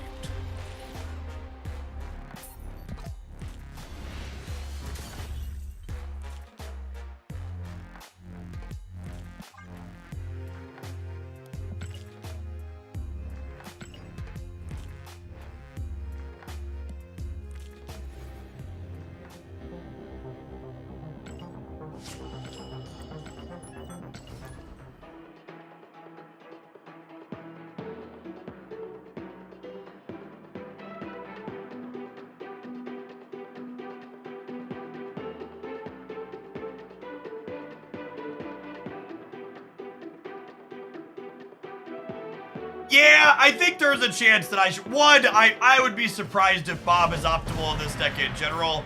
But two, to even make him better, we're probably supposed to not be snapping on one like we like to do in this game mode, which makes it even less enticing that I actually want to play this card.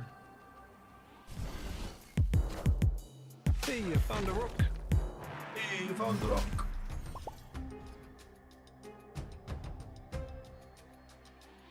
Opponent snapped.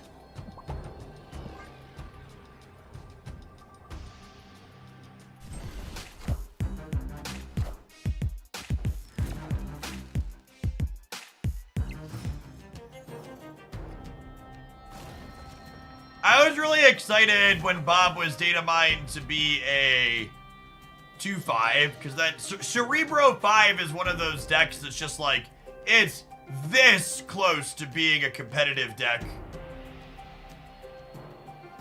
It's almost there.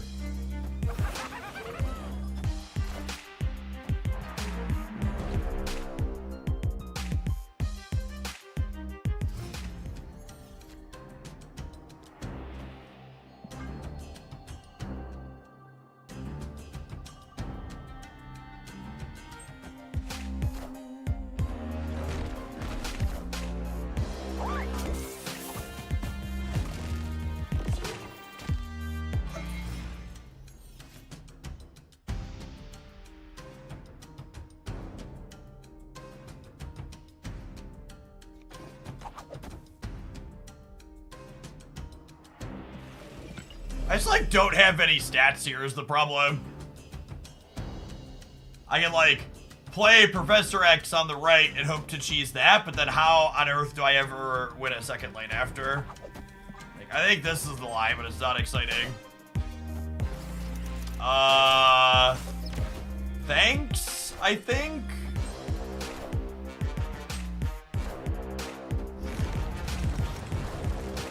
That answers my how do I win the game question, I suppose.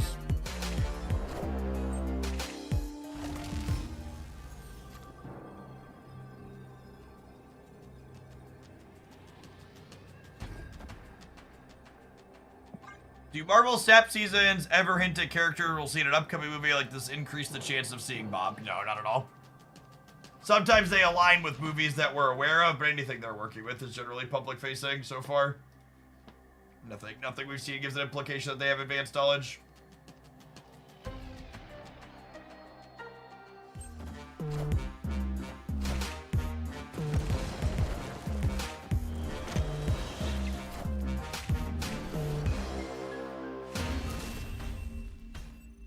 Jeff. No, I want to keep Jeff on the right, so that way Captain Marvel can jump into there for 12.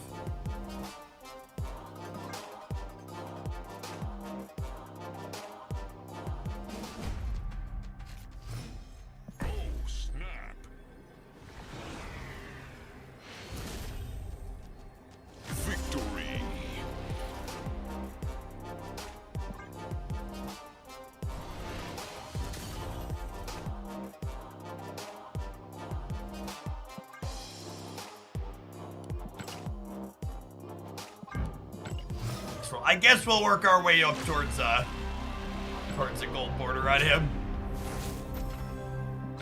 He's gonna be like Uatu tier of working to split.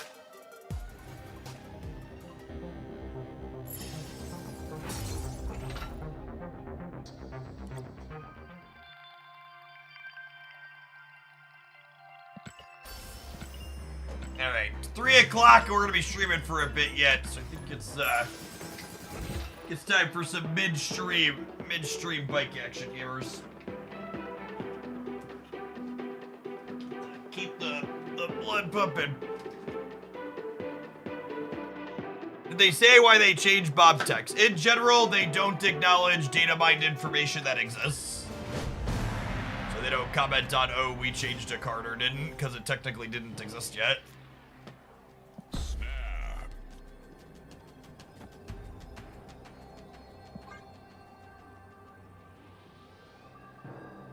I haven't been paying attention. What does Gwen do here? She's just a good card.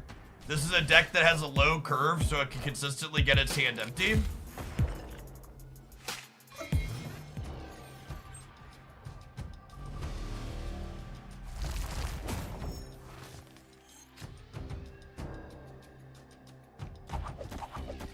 infinitely. When you can get your hand empty, Gwen's a 412.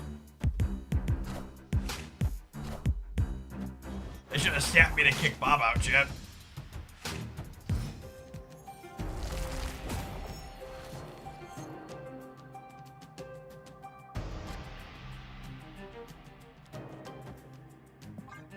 Does anyone know if something changed with the line of rank calculations? Last season, I had infinite with about 7,000 stat points and was rank 5,700. This season, I entered with 7,115, but I am rank 1305. You just hit infinite earlier this season. The thing you have to understand about Marvel Snap's rank system is that it doesn't take into account people who are below infinite that haven't gotten back to it yet. Opponent snapped.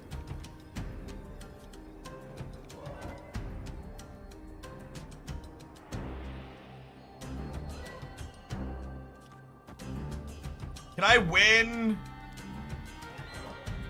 Can I win another lane if I do this?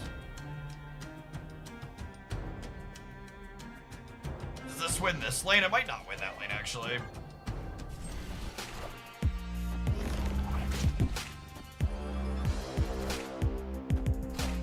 Definitely would not have won that lane. Got it.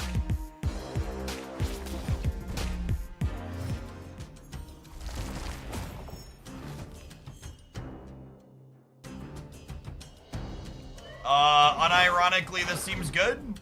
Get a copy of the cards to my hands.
So, if they play anything, this beats them middle.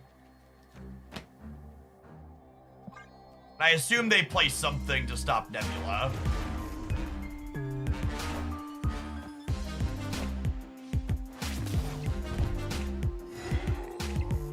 Oh my god, it came down to the Misty Knight trigger. Victory.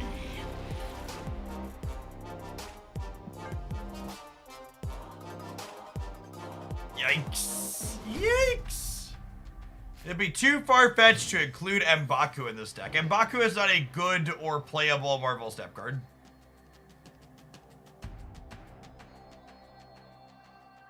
Snap.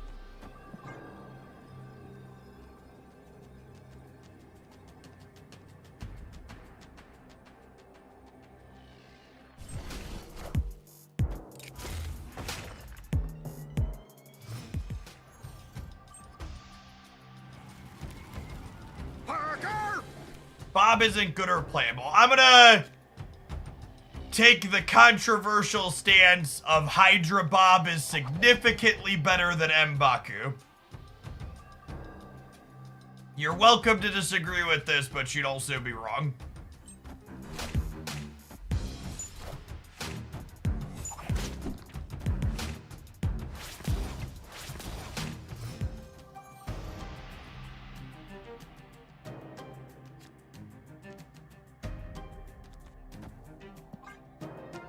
I need to turn off Sinister London. It scales way harder for them than us.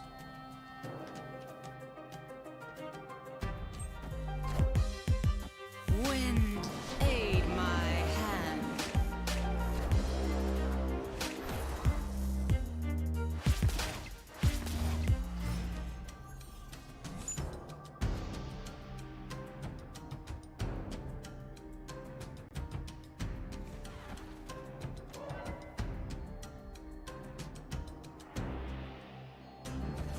Our deck's just so bad at triggering Cyclops.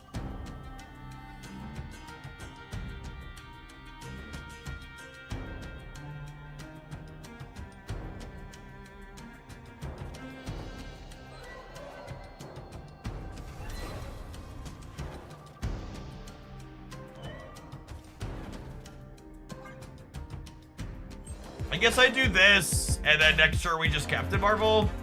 Then we Miles plus whatever the turn after.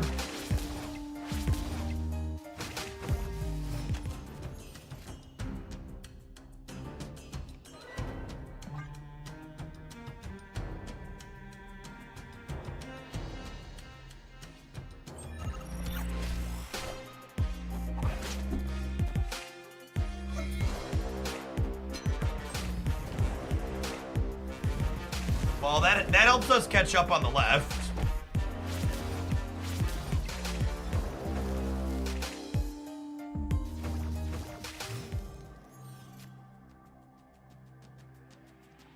Right on time, Nocturne. Welcome to the party.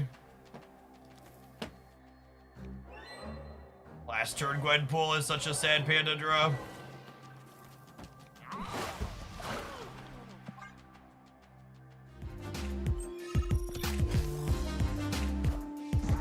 I think the pixel deck you played earlier would be a good home for Ajax, or is that card needed for High Evo? I'd actually be surprised if High Evo is the ideal home for Ajax.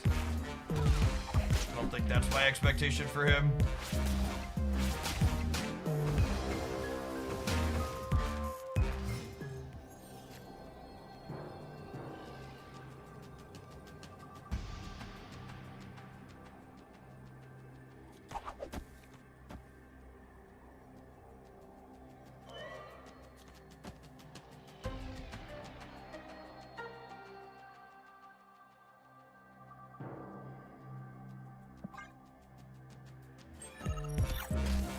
Nocturne, go for World Chip. Unironically, that's the out, yeah?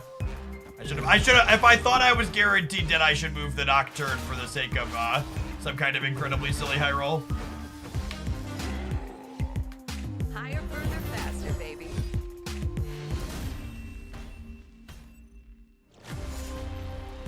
Did someone with a platform in Marvel Snap put forth the idea / conspiracy theory that Luke Cage was gonna be nerfed before Ajax came out? Because that question's been asked several times today by different people, and I have a hard time thinking that something that silly is initiating organically in multiple people's minds.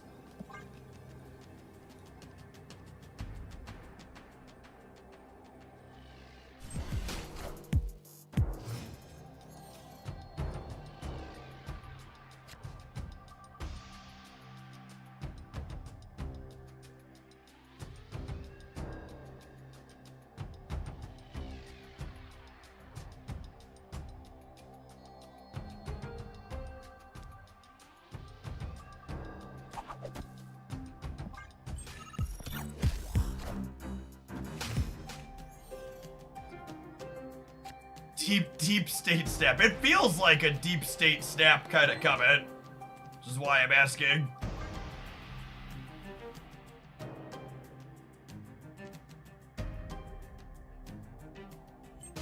I think it's just the classic second dinner nerfs cards to make other cards better and more worth buying. I'll formally apologize for that ban and unban you if you could give me, let's say 2 examples of that actually happening.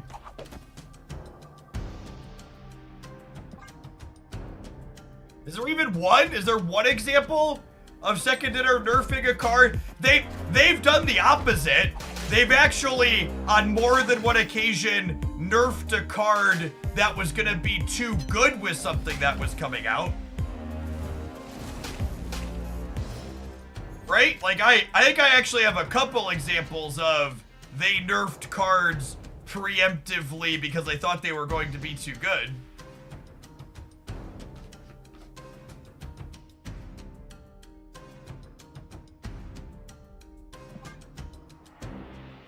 Okay, fix it then. If you think they weren't giving their own take, maybe that's fair.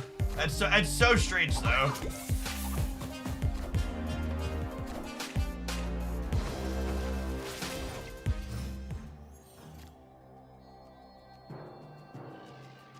Man, he's a beefcake, chat.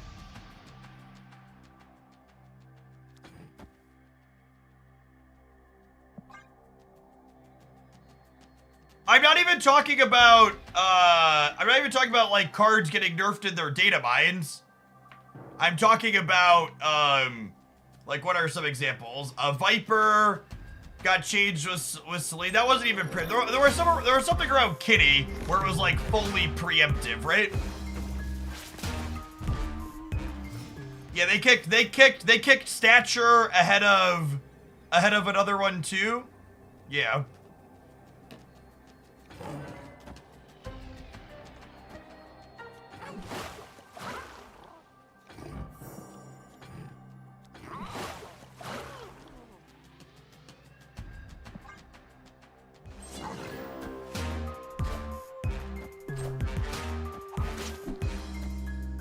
Stature ahead of Samurai. Yeah.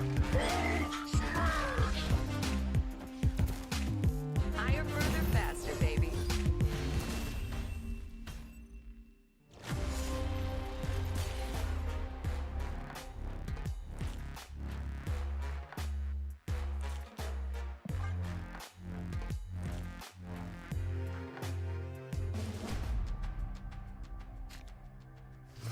This deck really seems mediocre. It feels like if I don't randomly steal 2 lanes with Storm and Professor X, I'm not competitive. Like we don't have numbers, right?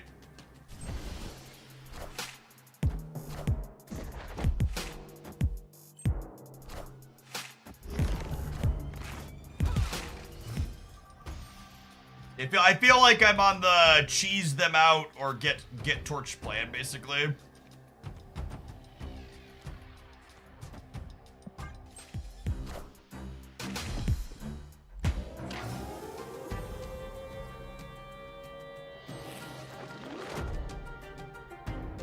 Okay. Well then.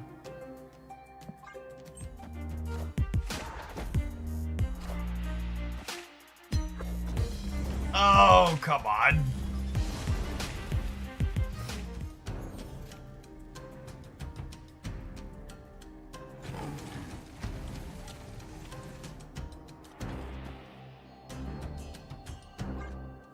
Safe to say we lost left. Not necessarily. Although, okay, now probably.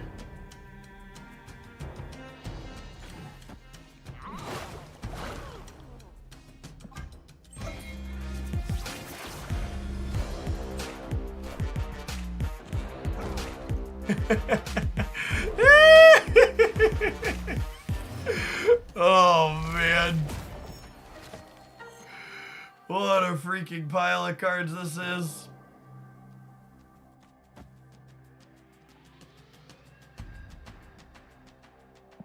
All right, we got 2 more shots here. Escaped. This is feeling like a 20-minute submission, though.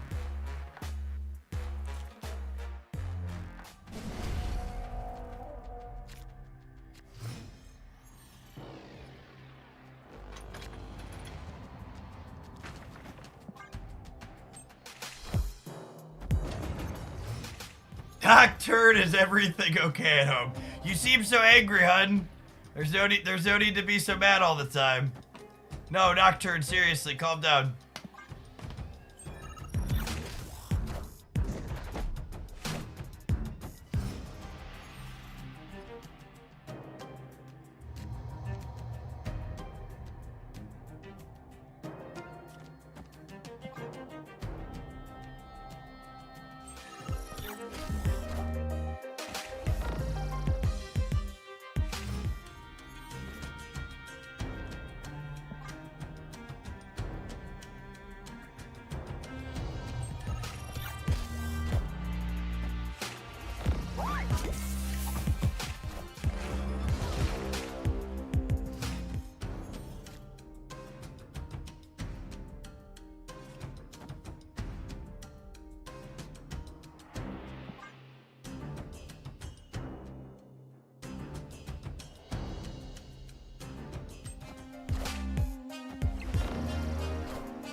I assume we just died to a Hulk middle.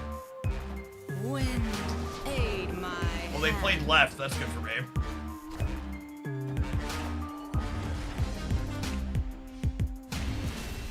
Long bud. All right. Their draw did nothing till turn 4, and we managed to win the game. Cool. What's going on, Dane's? Life is good.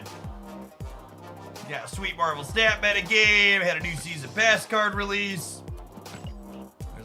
There's a lot to like. All right, and what a match. Let's see if it can close the gold ticket, huh? Oh, I guess we should run ads first. Have some adverts. We'll see if we can close. We'll see if we can close the thing after this. Here.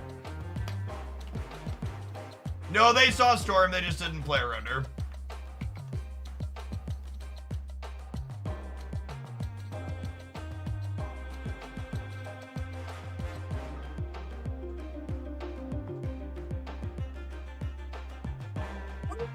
Two minutes of cardio.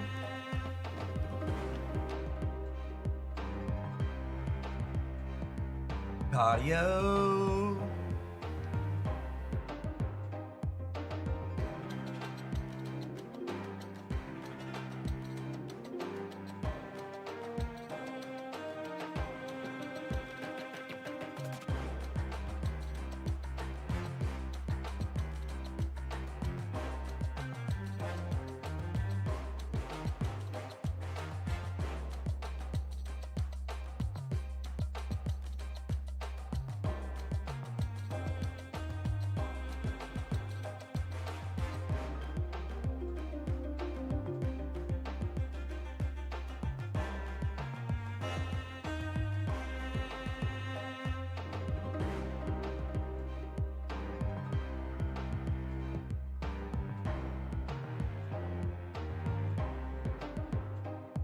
People had a stream freeze? Doesn't look like I have any rendering lags.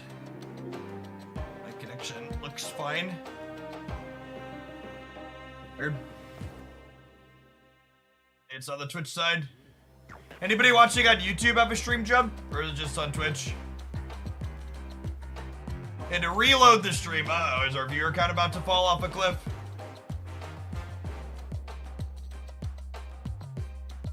Looks okay for now, and sometimes it takes a minute or two to update. We'll see.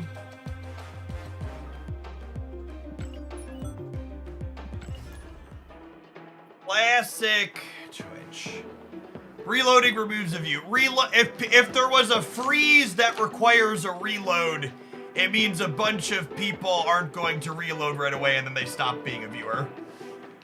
Also, if some type of choke happens, people will just leave.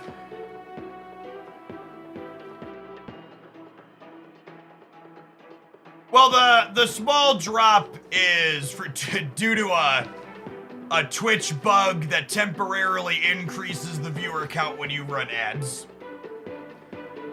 So we're around 2,600 people, so we'll see if we fall off below that. But you get like a 15 to 25% viewer bump every time you run an advert on Twitch.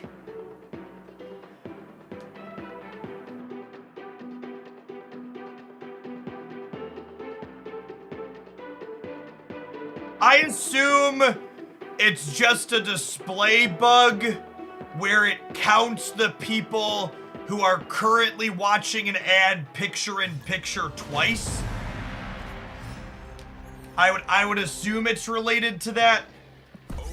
Would be my best, I'm a programmer, what's going on behind the scenes happening.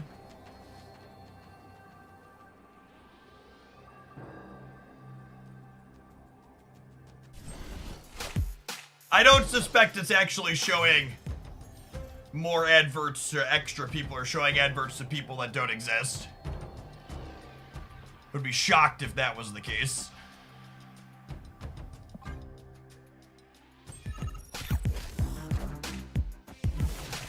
Would Moon Knight go well with Gwenpool? Well, Moon Knight's a terrible card that generally speaking doesn't go well with anything, much to his dismay.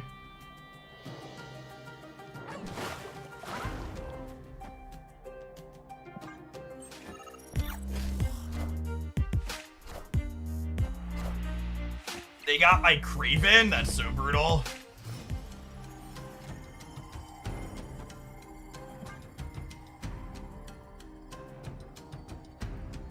He does have some sweet variants. I hope he gets a rework at some point. Squad's still a little light.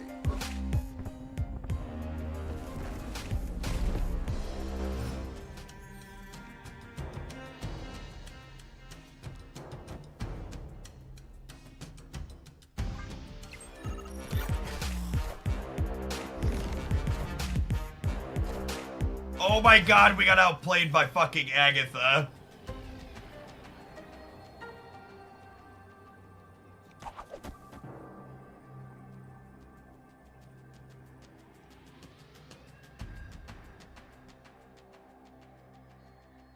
I can't play this deck anymore, chat. It's so bad.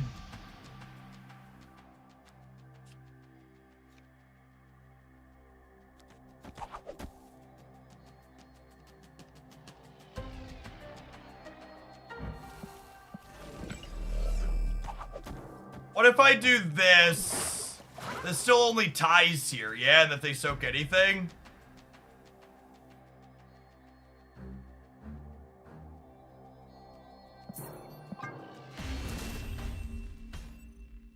I was gonna let this deck try and play for its gold ticket, but it's real poopy.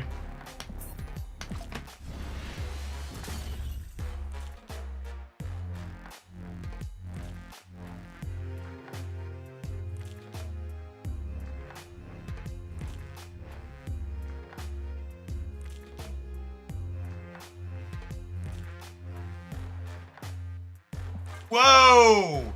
Last minute balance change on Ajax releasing Tuesday, going from a 5-5 to a 5-7. Now, it is worth noting that Ajax was originally data mined to be a 4-4. So what, 5-7 means in theory he can be 30, right? That's his ceiling. There's 23 spots on the board. So his ceiling is 7 plus 23. Because he can't count himself.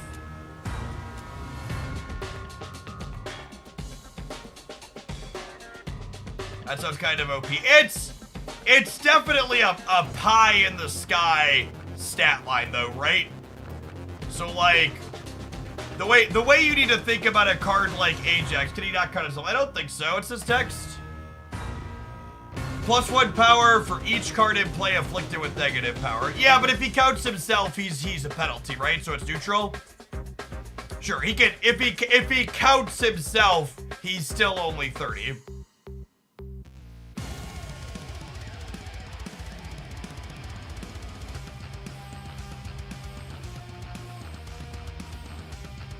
Oh, the Luke Cage conspiracy theories are now correct. No, if Luke Cage is in play, nothing on your side can be afflicted. So Luke Cage is an anti-Ajax tech card. Ajax on 5, Mystique Hazmat on 6. Yeah, I'll be able to do stuff like that for sure. If Ajax doesn't finally make Luke Cage playable, or make Hazmat playable, nothing will.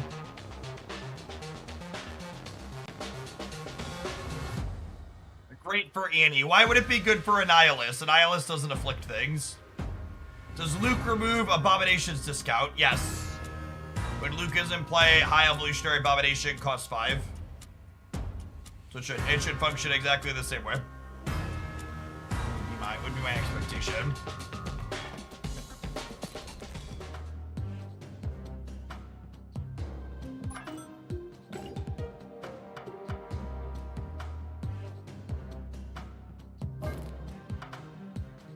I haven't done this yet. Should we do this?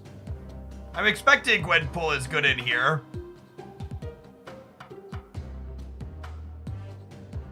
Okay, I think I'm through everything else. I wanted to try. Oh, I did have this. Where was it?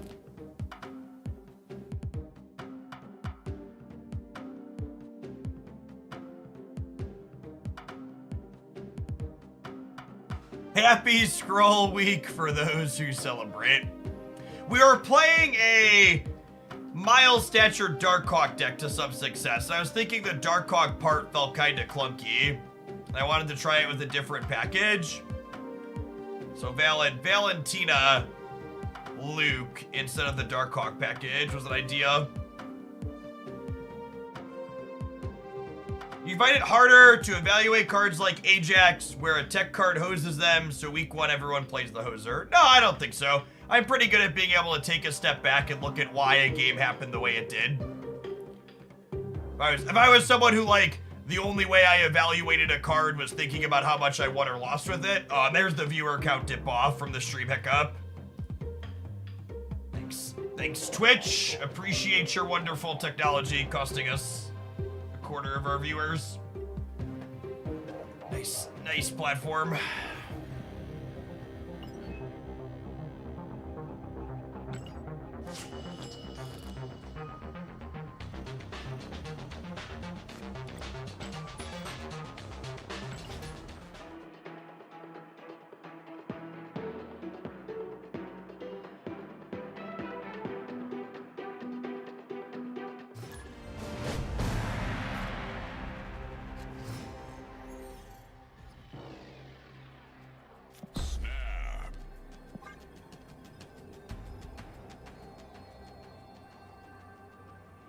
Yeah, I agree. Luke Cage is not a free addition to most decks at 3 energy. And it's worth noting that one of the Ajax decks I personally am interested in building is Typhoid Mary Ajax, where your opponent's Luke Cage is not going to be able to turn off your Ajax fully. Relic, thank you for the 13 months. I appreciate that. Welcome back.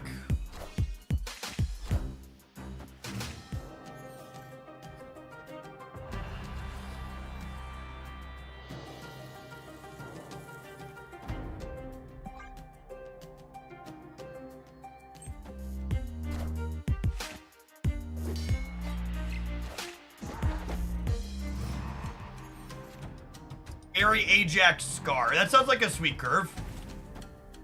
I like the sound of that a lot.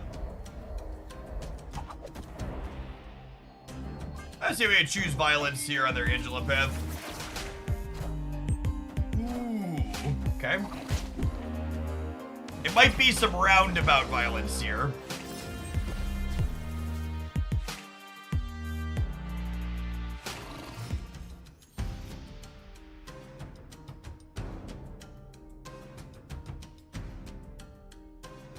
The real question is, are they a Nimrod deck? And do they realize how Starlit Citadel Shuri works is another question.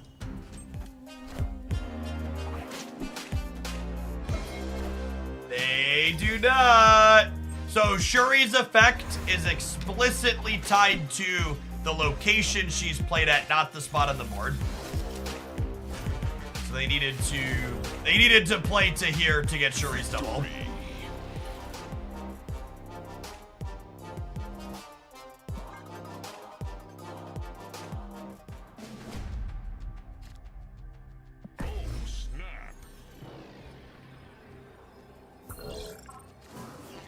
You know how Luke and Cassandra Nova will work on opposite sides of each other. I assume Cassandra Nova still gets bigger, but then when you play out her cards, Luke puts them back to their base stats. Would be my expectation.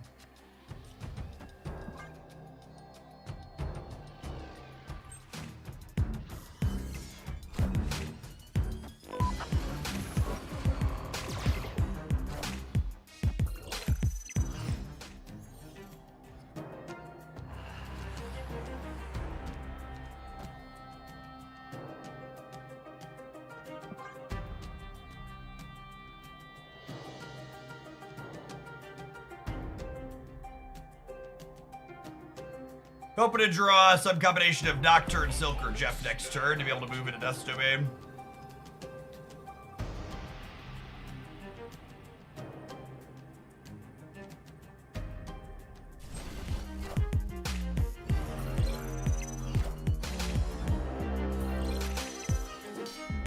I see you, Jace.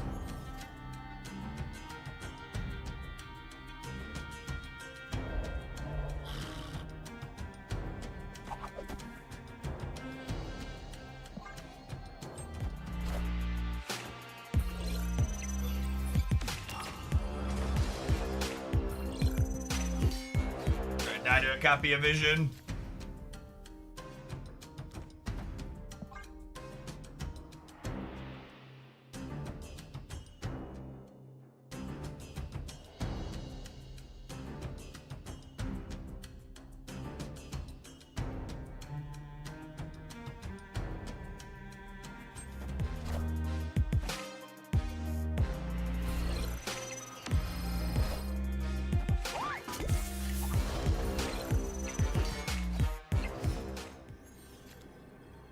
Huh.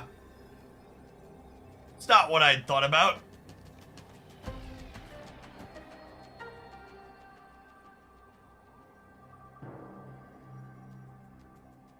Do we die to Taskmaster?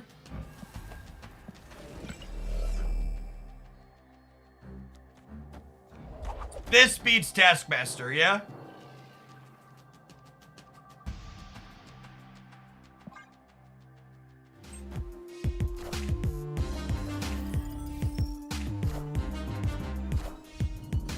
Was Old Shuri. Old Shuri doubled your next card played anywhere.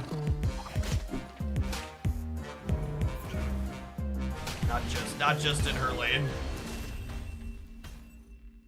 Victory. So you could like Cosmo on 3 and then play a 28 power Red Skull behind Cosmo on 5 after Shuri got 4.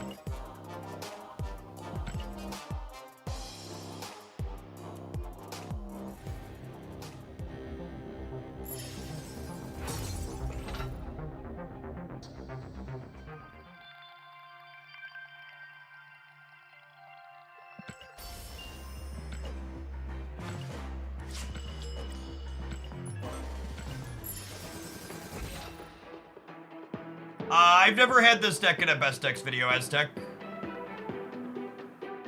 I think I had a Darkhawk build and a high potential section. We've been trying different things. But in this particular deck, I wanted more high impact 2s. And Silk is easily the best Miles enabler in the game, not close.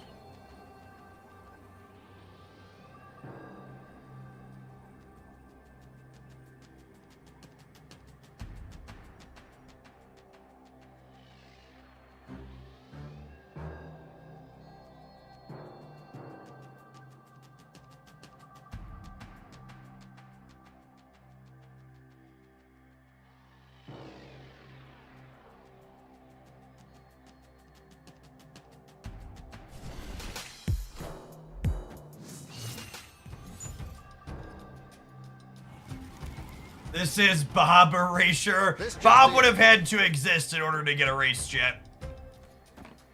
You can't erase something that was never there.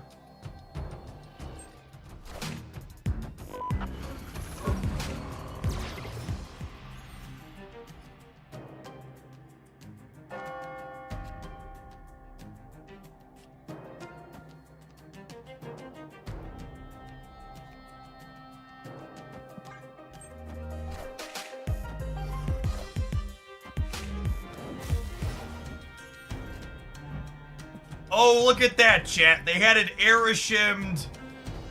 They had an Aeroshimed Snowguard Hawk, so they were able to actually Loki for a real amount of cards. Got me.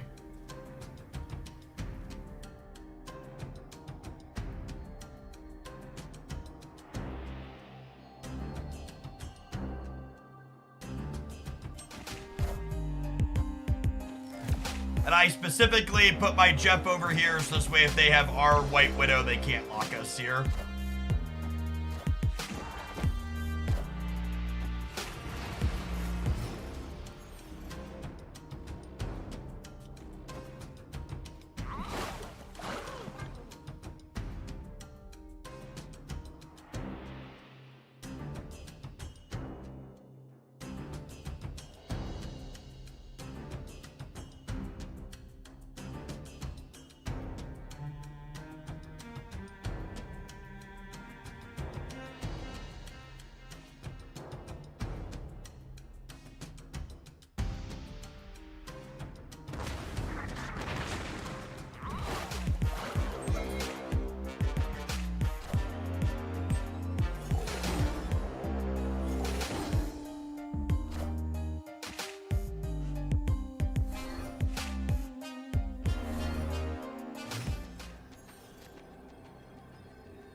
Never dead to cards from our deck.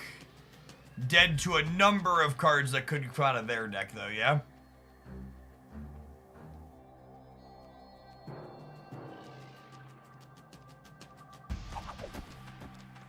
Blob in particular is not a pretty sight for the home team.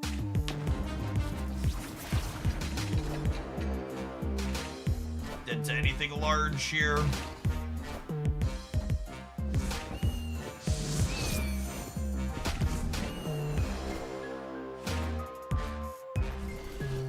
Big enough.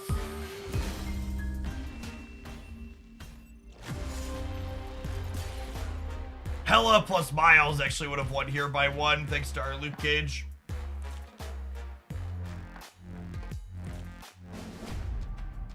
Snap.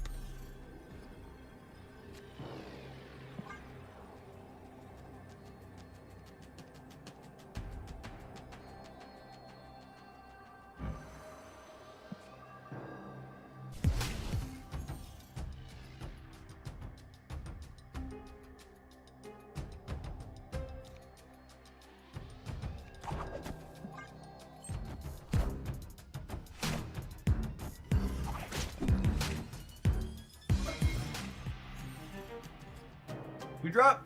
Two drop. Two drop. Lit.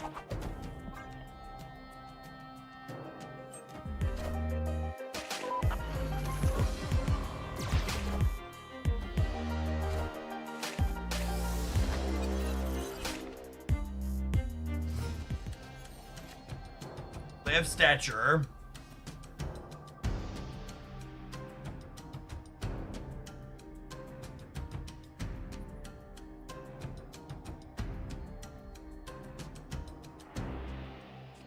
Verse.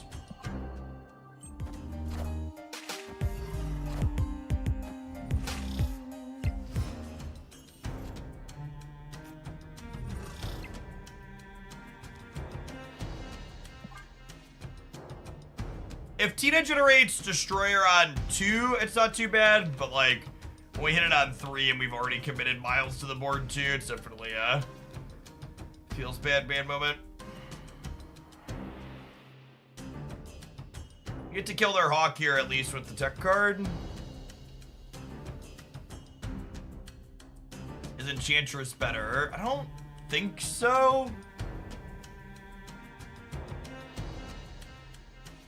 Enchantress kills Luke too. I'm not sure that Luke's text box matters. Enchantress is only +2 power. Shang is +3.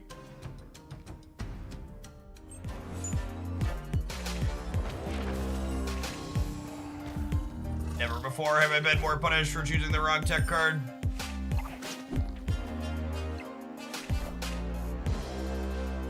Oh, Enchantress would catch Quinjet too.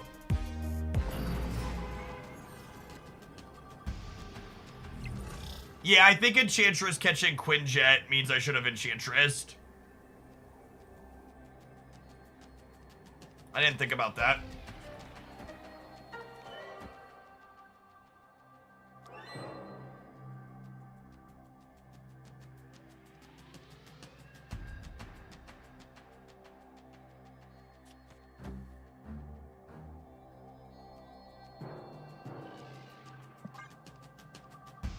Classic New York coin flip. Lost.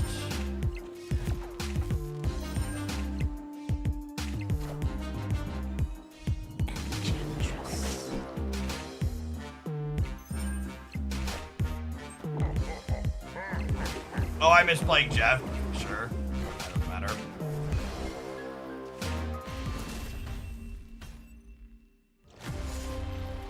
I 110% should have Enchantress over here on turn 4. I wasn't thinking about the Quinjet aspect. I was thinking I just wanted more stats. I didn't think Shang-Chi was going to be useful on the last turn. But we would have caught the Mystique and we would have torched the Quinjet. But even the Mystique aside, simply getting rid of the Quinjet was a worthwhile upside.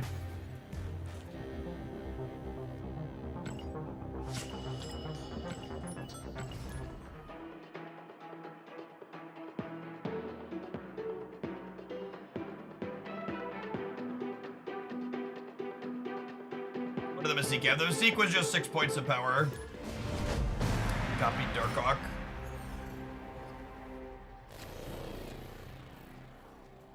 Oh, snap.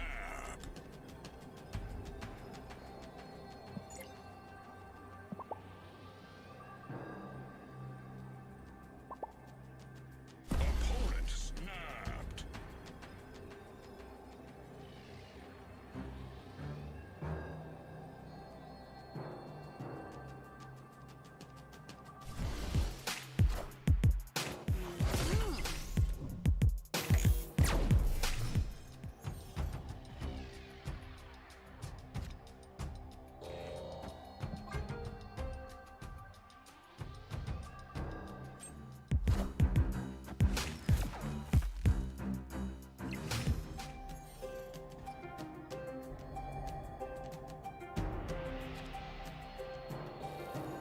I think I want the option to get rid of Titan.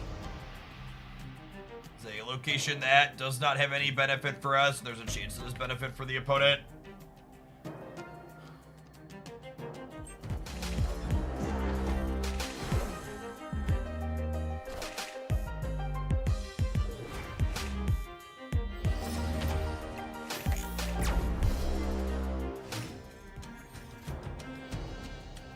Danger Room living up to its name this evening.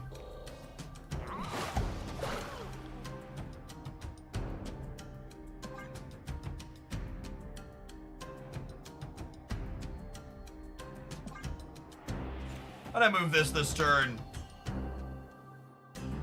For the sake of making sure they can't play a 6-drop next turn if they have it.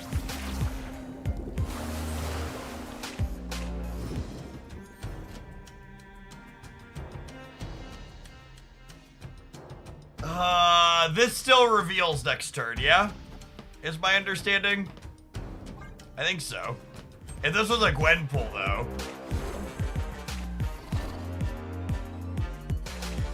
This meant I couldn't move for miles last turn, though, which sucks. Oh my god, the Danger Room just continues to brutalize them. Holy crap, I feel bad.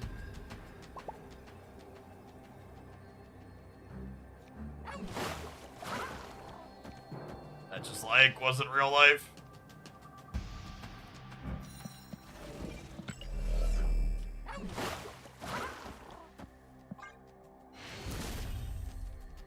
Victory.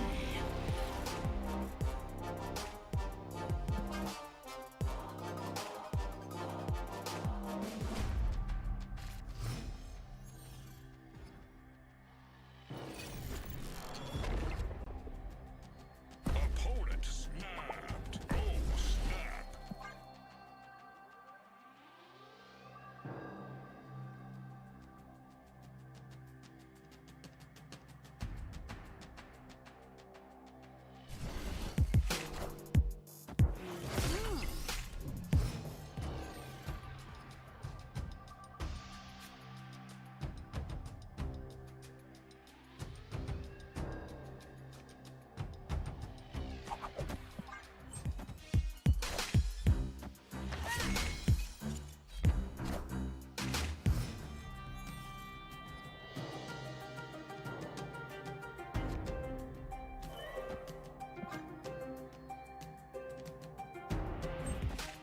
This is very good for their deck. Looks like they're playing one of the hand pump variations like we played earlier.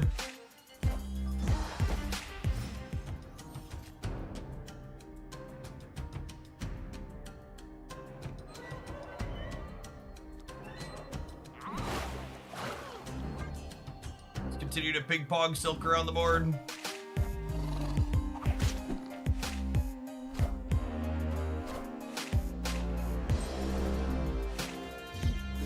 Mysterio and Shaw is about to be very large.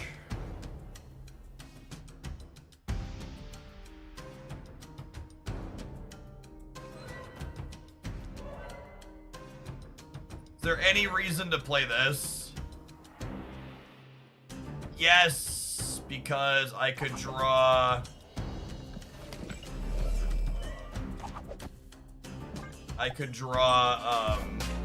White Widow next turn to go with the 4.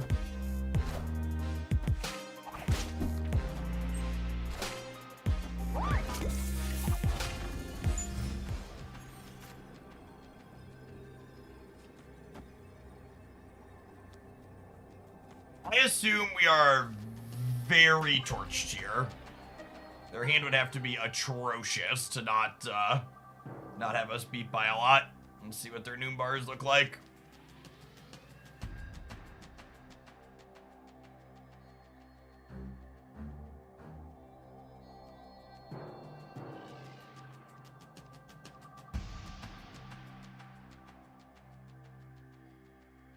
Why are people saying Ajax sucks? Because they're bad at evaluating Marvel Snap cards.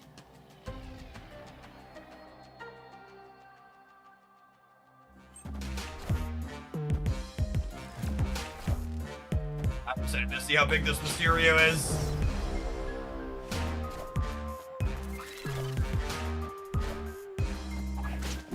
Oh, it's actually not that big.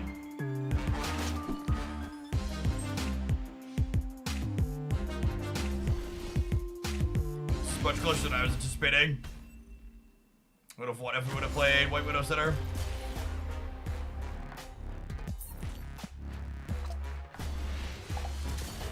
Ajax is literally unplayable right now. That may change once he releases. That's true. Nobody can play him at the moment.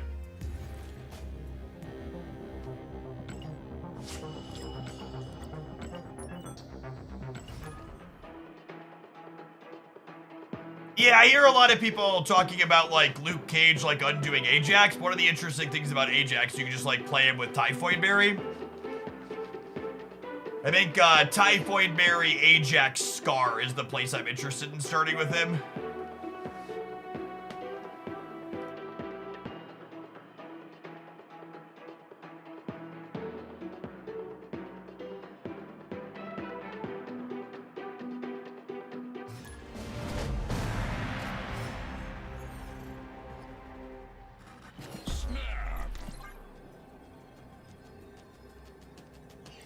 Ajax count all cards or only the opponent's cards? It counts all cards. That's why Typhoid Berry's a combo with him.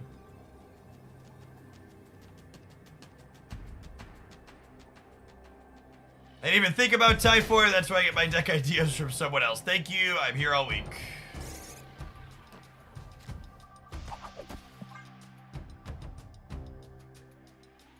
Probably want to get rid of Mojo World. It's a little bit of a liability with Silk bouncing around.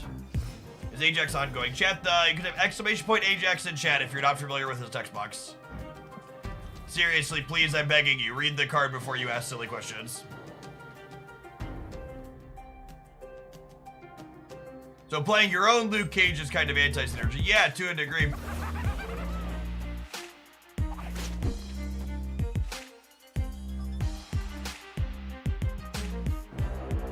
Miles Hawk feel any good? I have had a lot of people tell me they have had a lot of success with the Miles Hawk deck.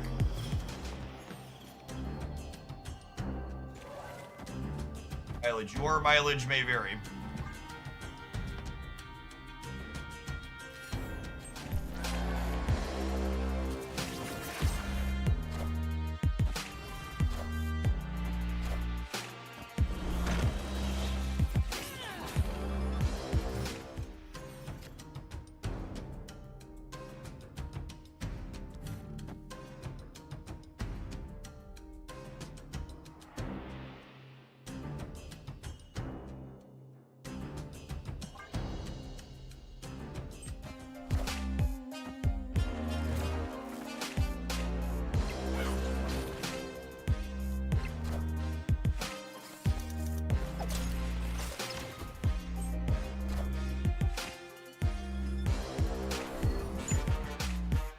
I actually can't make a number big enough to win the center, yeah?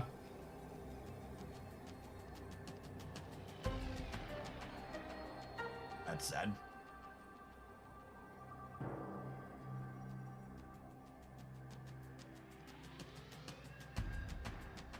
Alright, looks like it's time for an Admiral. I need to run to the restroom. We're gonna play something else when we get back. I'm gonna delete this one, I think. It was a little bit sad. Thanks for hanging out. Don't go anywhere.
Or Legend. Thanks for the brand new primer. Appreciate it.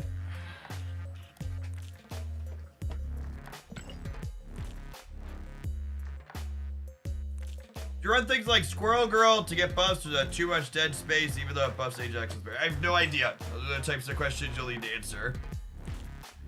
My gut says I won't want to put a bunch of bad cards in my deck to make them better. I want to just try and play like individually good cards. Hopefully to get some repetitions in to see. This deck was poop. Yeah, we'll play some more of this. This was really fun earlier.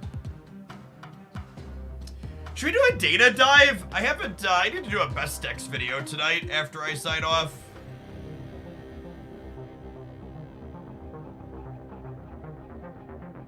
Whenever that eventually happens.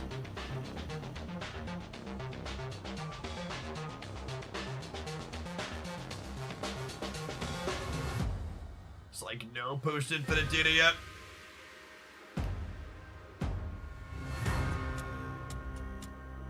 Did you play the extra list? Yeah, it was really bad.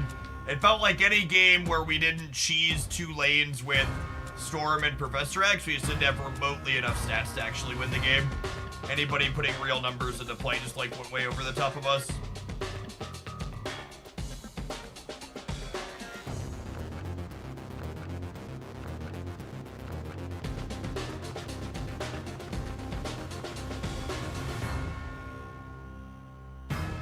Nothing too unsurprising in here.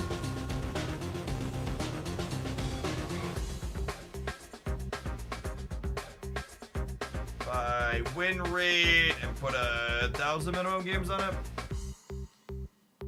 Not surprised to see this pile of cards be at the top of it. Aeroshim piles.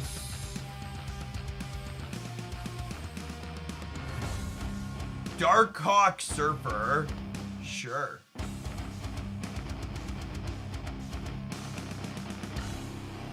Some clutter stuff.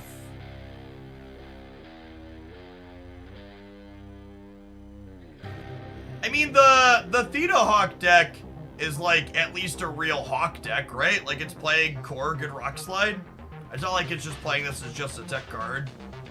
And it's got Mystique with it to like lead into it, like when you're against Aeroshim or the Hawk is good, but it's not like a lot of these, it's not like these decks that are like all playing Darkhawk with no support, right? I'll be curious to see how long the Darkhawk with no support lasts, because the play rate on Aeroshim is like half of what it was during release week at this point. I assume it's just gonna continue going down.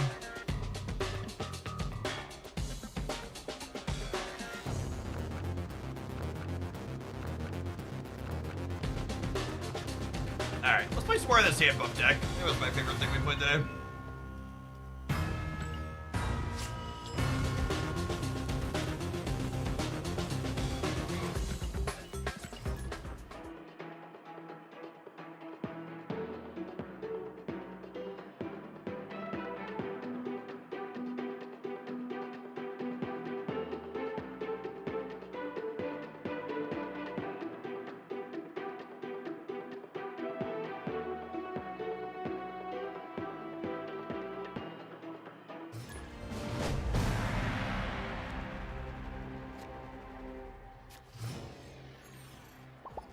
Oh, snap. 100% absolute garbage. I appreciate some self-deprecation. What's Jug doing in that Theta list? Just a generically good card you can play that's disruptive on the last turn. You have priority, it can even move blobs around.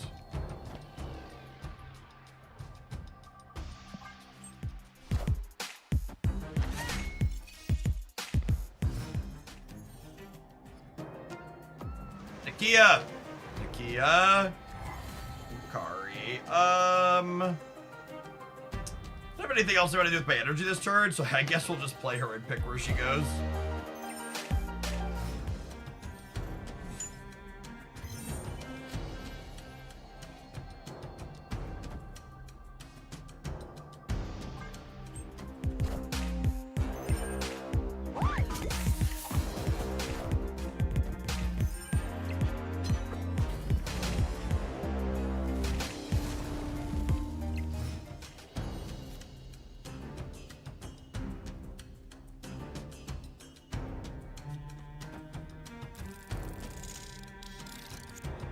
Our deck's probably not great against most Magic decks.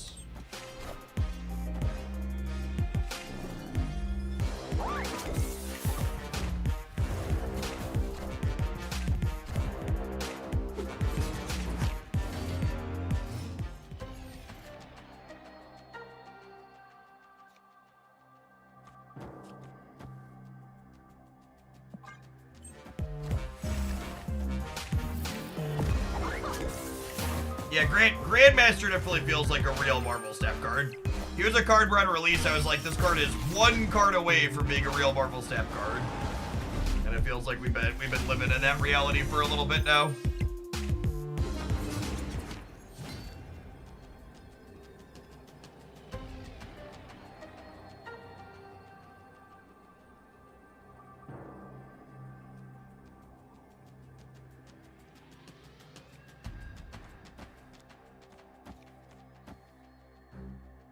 So I don't know if we're going to win or lose this, but we have a lot of points here, yeah? The Mysterio is worth 7, this is worth 12, and this is worth 20, and then the Mysterio clone dies over here, so I'm even contesting the Destroyer.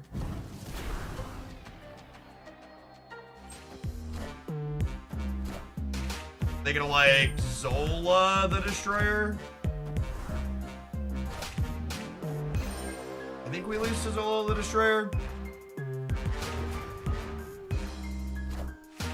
Out of one head, 2 more shall take its place.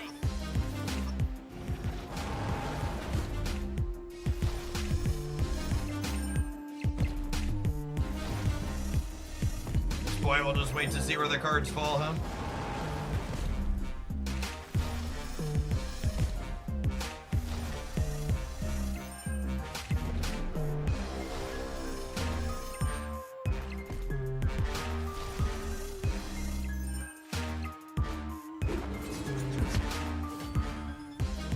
Lose the breaker by a little bit.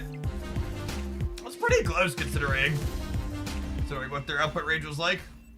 If our Mysterio had gotten +2 from Bastos instead of getting -1 cost, we'd have won.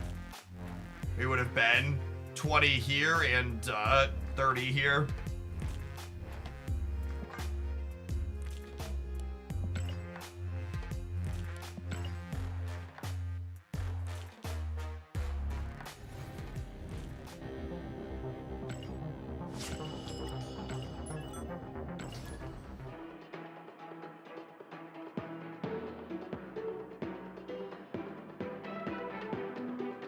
Hang it out, Mr. Janky.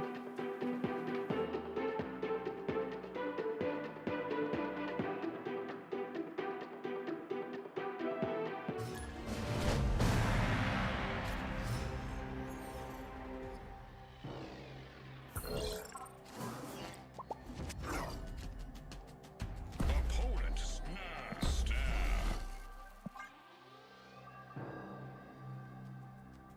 God, the Giganto from the hub is so bad for us. Let's see if Gwenpool can dodge him.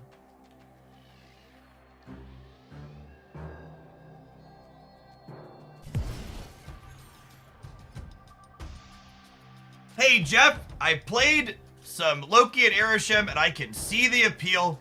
If you don't see anything good by turn 3, you can Loki 5 cards and still get some more plays. I agree. If you build your Erisham deck poorly, so you almost never have relevant plays in the first couple turns of the game, Loki can help make up for the fact that you made bad deck building choices.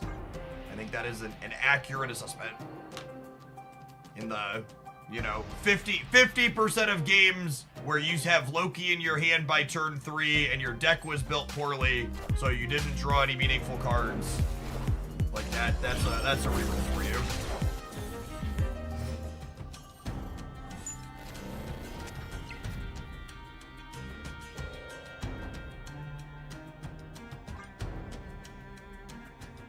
Alright, if we can dodge Giganto here on the Gwenpool, we can dodge a ball.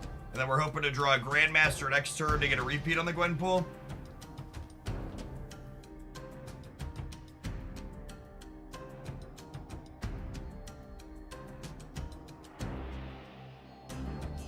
Finally, Jeff shames me for my poor decision making in a positive way.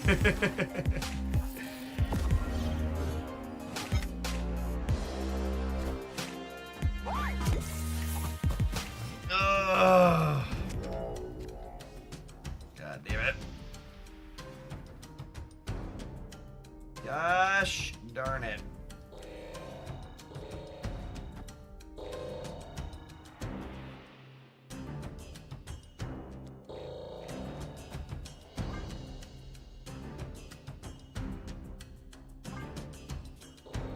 Do I just hold this so I can roll the 2x on her? Because I can play her alongside 2's next turn. Yeah, I think I just vibe. Let me just put this over here because I don't care if he dies, I don't think. Do I do this? Do I play this actually? Maybe it's this. Final answer? Final answer.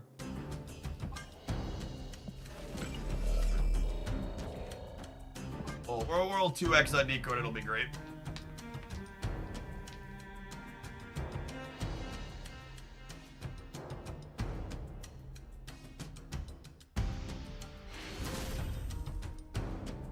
Victory.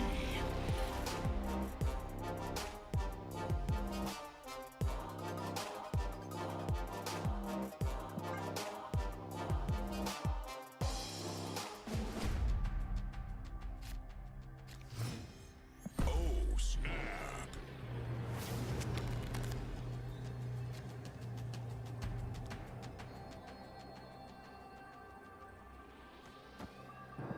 And Analana is so sad.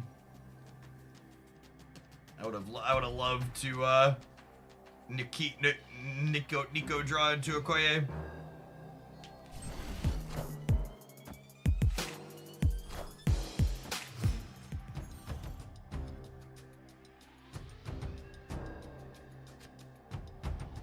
Well, I'm actually kind of surprised. They left last game because their hand was atrocious, not because they had to leave.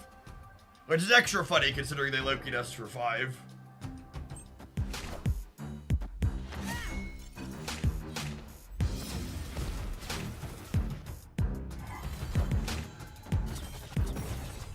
Nice, thank you, Bakari.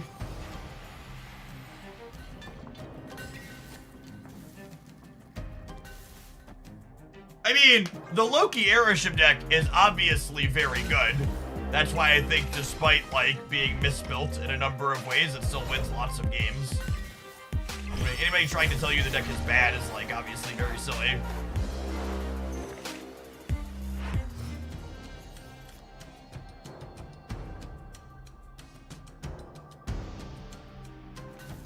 Opponent snapped.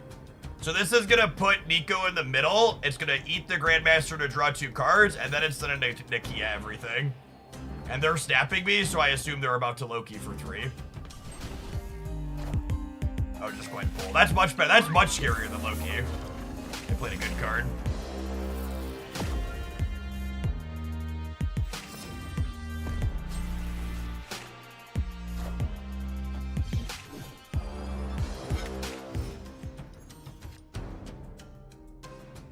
In the funny, in a sad sort of way, Dara switch game categories to something else to do a bounty board post, it looks like, and immediately someone comes into this chat and types ! Fast drops. Welcome to the channel, Lakista. There are no fast drops here or anywhere else on Twitch. Dara's a grifter. What a fucking asshole. Voting me. You have a Sandman. It's kind of sad. We had the actual nuts here. I think we beat them anyways because our hand is really good, but this is only plus 20 here. I guess it's this. We lose to a big what's it called, right? A big blob. This is the most points I can put here, so I think this is the only lane that matters, so we play that, but it is unfortunate that Sandman happened. The real Mysterio is 10 and the clones are 6. We beat an average blob.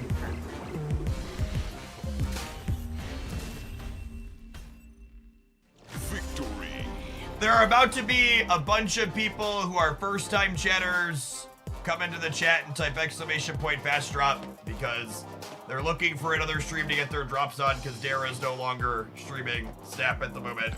And his chat is just mono people who think they can get their drops faster by typing a command.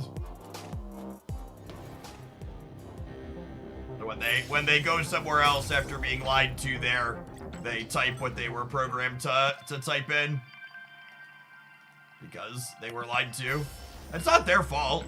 Like they're people that were taken advantage of, bullied, hazed, whatever you want to call it. Sandman means you don't get clones. No, the Mysterio beats Sandman.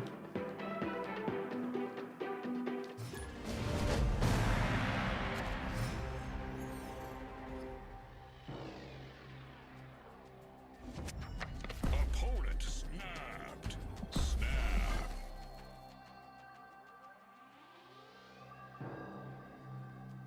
You're saying Chad's a bunch of sheep. I'm saying during Twitch drops, there's a bunch of people who have never used Twitch before who don't understand what they're doing on the platform and they were told something that they believed from someone they trusted.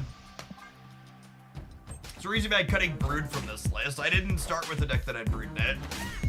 I didn't put Brood in this list to start because you don't really have board space for her.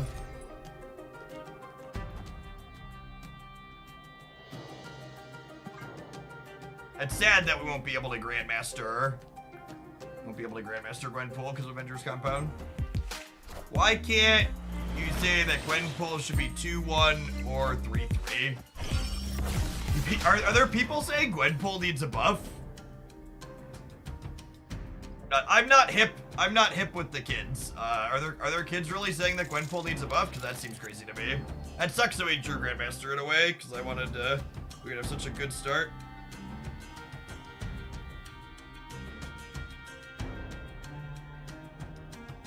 I guess I could Grandmaster Fastos and then Gwenpool next turn. Is interesting. That's worse if I draw Nakia though. I think it's just this, and we hope Gwenpool goes somewhere favorable.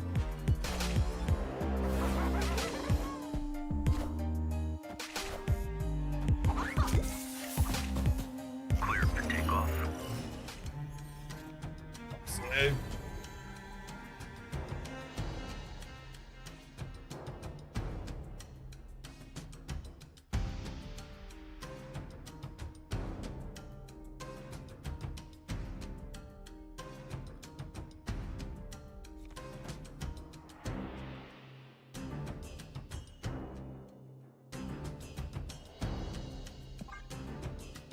I'm gonna fill my board up one way or the other.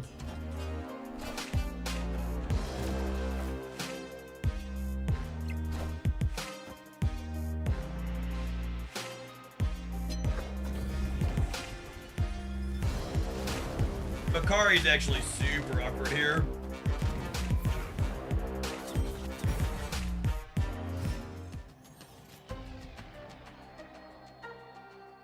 This game is a wonderful example of the answer to the question.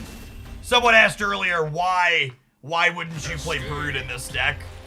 This archetype is very board space hungry. Clutter is a terrible matchup. We don't like turn 7. We don't like people putting extra space on our board. We want to use all of our spots as much as possible.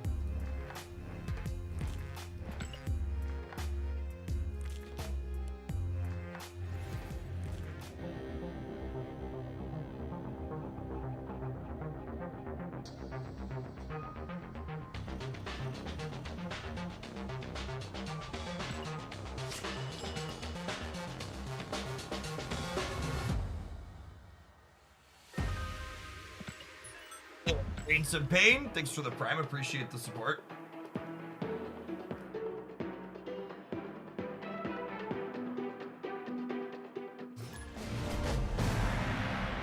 Gwen is fun at discard. Yeah, Gwen really impressed me in traditional discard.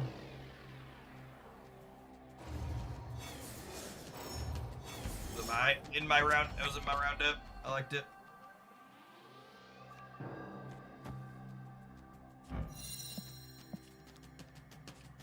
Especially with the extra energy here. Nico into 2 Fastos sounds lovely. Chewbacca, thank you for the 3/4 of a year. Welcome back.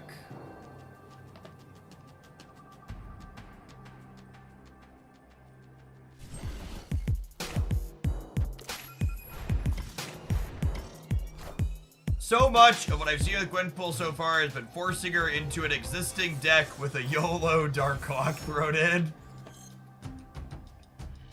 That's funny.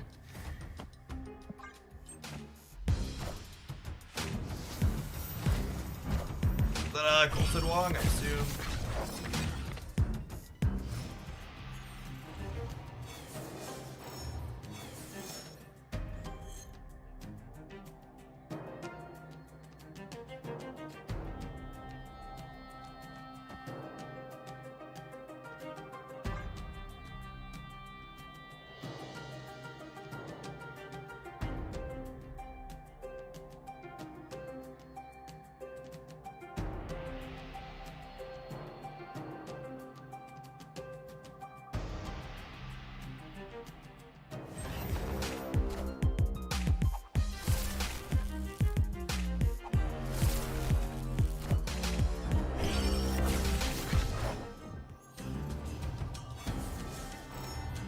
Better unlock Nico or Jeff. I think Nico's a much better card to pick up than Jeff. She's a far more... They got Spider-Woman and Wong off Agent Coulson. That's so funny. I don't need the extra energy, right? I think I was going to play into Superflow.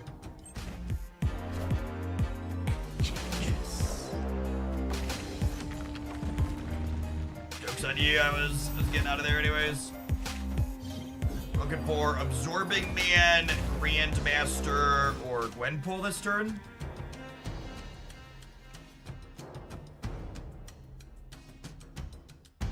Like he has a thing of beauty. Yeah, Justina Dura is, her art is so good.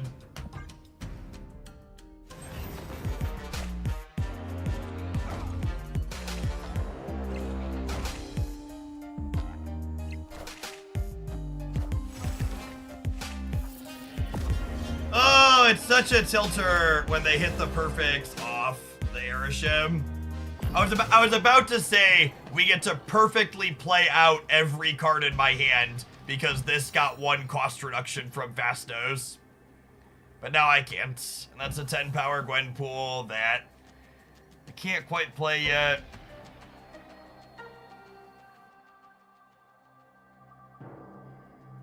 It's the winning sequence here. What's this? I think it's this.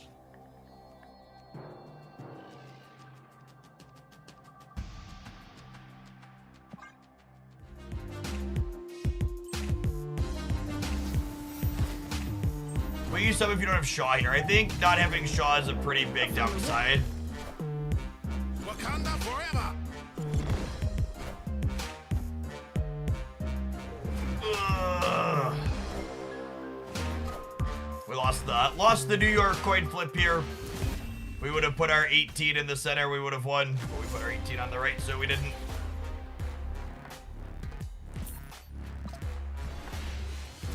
Yeah, their mix of random stuff was really good that game. With honestly the Agent Coulson being the most important of the bunch, right?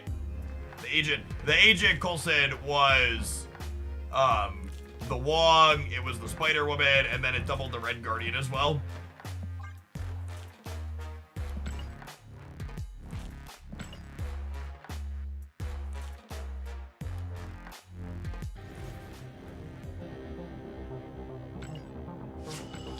Agent Coulson has long been and will continue to be the best card that generates random cards in Marvel Snap. It's so powerful.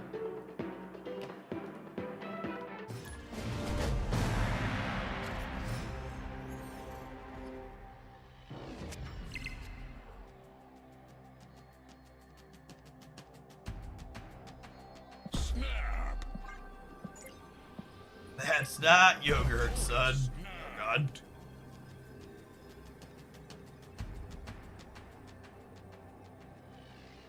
This deck selling you on Fastos Hitter is still not feeling great. I think Fastos probably needs a buff. I think he's easily the worst card from last month. I don't think it's close.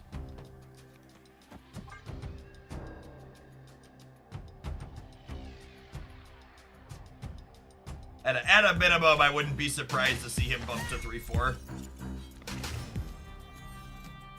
I think this is like the best type of Fastos deck I can imagine, and he's still just like so aggressively mediocre here.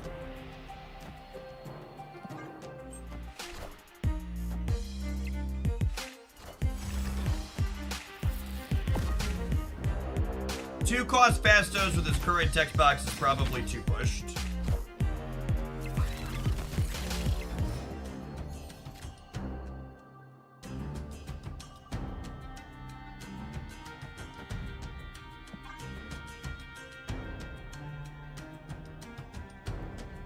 Yeah, there are a lot of hands with this deck where you look at Fastos and Nakia on 3 and you're like, yeah, Nakia's the better play here.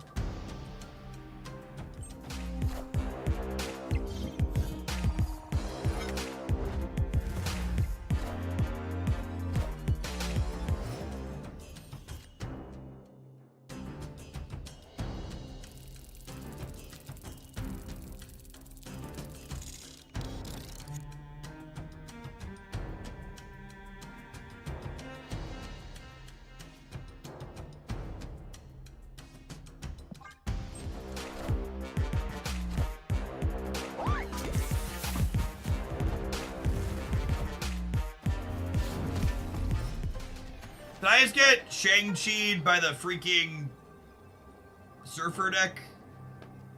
I just double checking. That's what happened, right? I got Shang-Chi'd by the Surfer deck.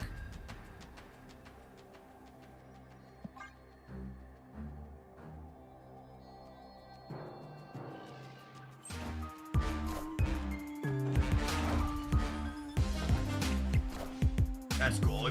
We beat that.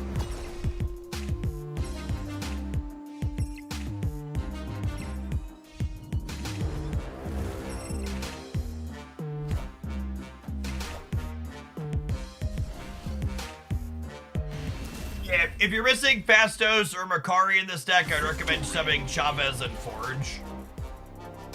Could be the two best swap-ins. Thankfully, we still out-tempoed their Shang-Chi because they Shang-Chi'd by 1-drop. That we happen to make huge.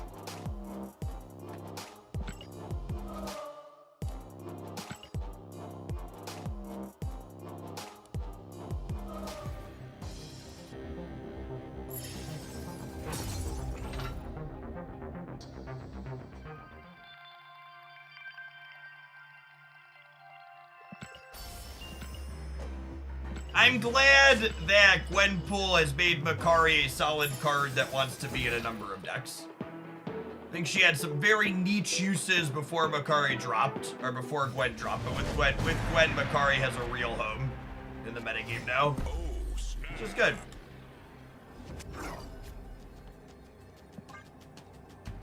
Hey, look, gamers, it's looking like one of those hands we were talking about where we're probably going to Nakia instead of Fastos. We'll see how it develops here. But if we draw, you know, Mr. Sinister or Sebastian Shaw, it's going to be a Nakia into Absorbing Man angle.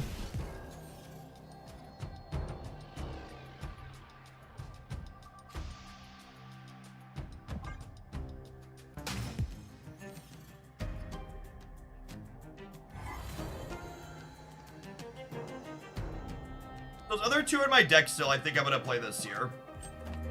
I think because we didn't draw either of those other two, we do this. You go right, Makari. Thanks. Appreciate you.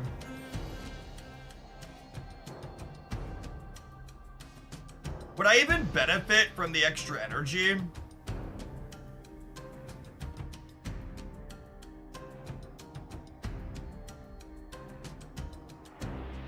Maybe.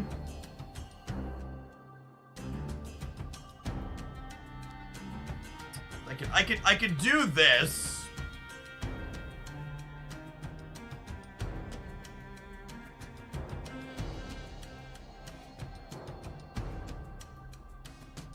And like next turn, if I draw Gwenpool, I can Gwenpool and Nakia, which is pretty strong.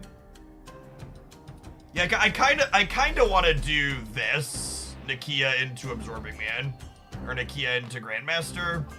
It's close. I don't think they're filling it this turn.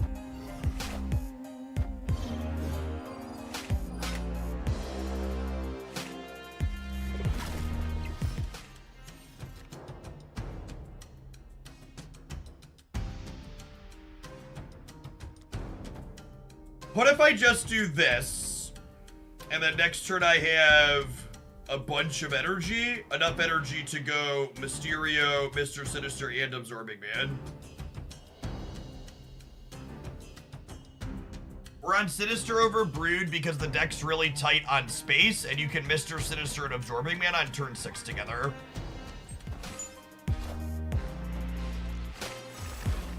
The board space is part of it, but the energy efficiency on turn 6 is a big part as well.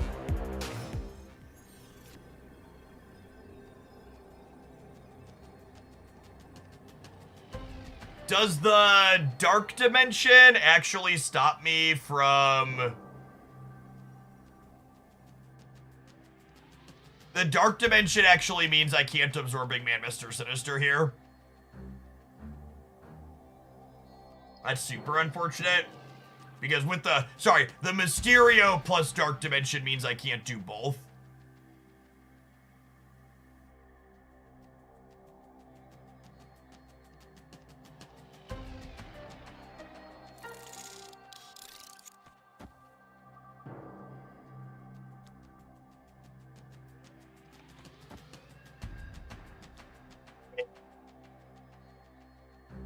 Oh, there's no way to slice it.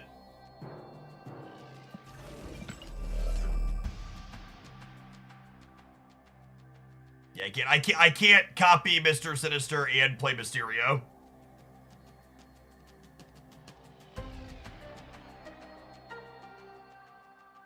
I need to play Absorbing Man, Mysterio, and then Mr. Sinister. Yeah, you're right. That does it. Okay, cool.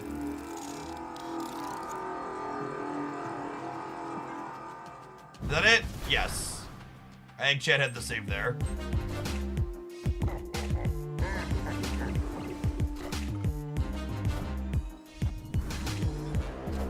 Yes. Okay. And then I think we're beating the average blob over here, yeah? If it's a 15, we're more than 15. Oh, does that beat us by a little bit? Well...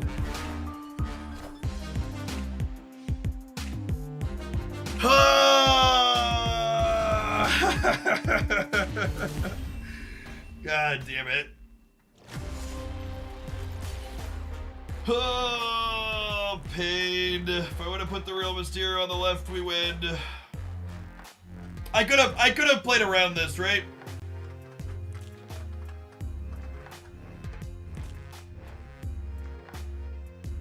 I could have played around this. I should have known I only needed to beat this by the minimum here, so that way, and then play, well, I guess if it's just average blob, I'm never gonna play to beat 19-point blob, I don't think. Actually rethinking on it, that's just unlucky.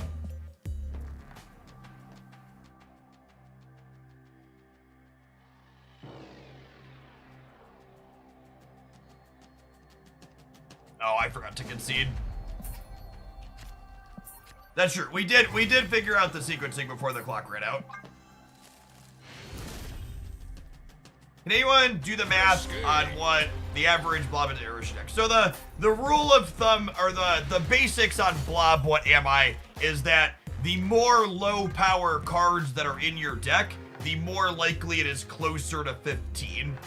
And because there's more low power cards than high power cards overall in Marvel Snap, the average blob in Airship is pretty close to 15 or 16.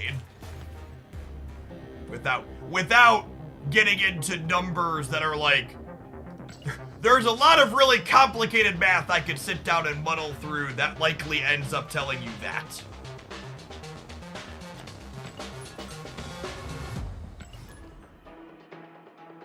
How is the average blob 15? The lowest he can be 15. The more low power cards there are in your deck, the more likely blob is to be 15 or 16. And Erishim generates random cards from the entire pool, and in the entire pool of Marvel Snap, there are more low power cards than high power cards.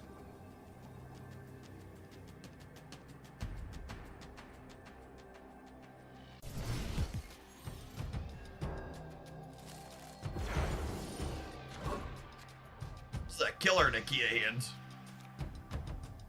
It's alright, Gwenpool hand.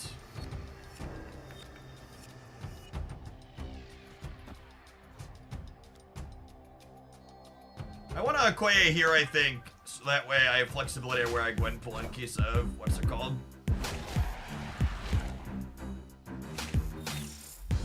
Yes, the people, the math nerds in chat also pointing out that looking at the median or mode are both better measures here than the regular just mean.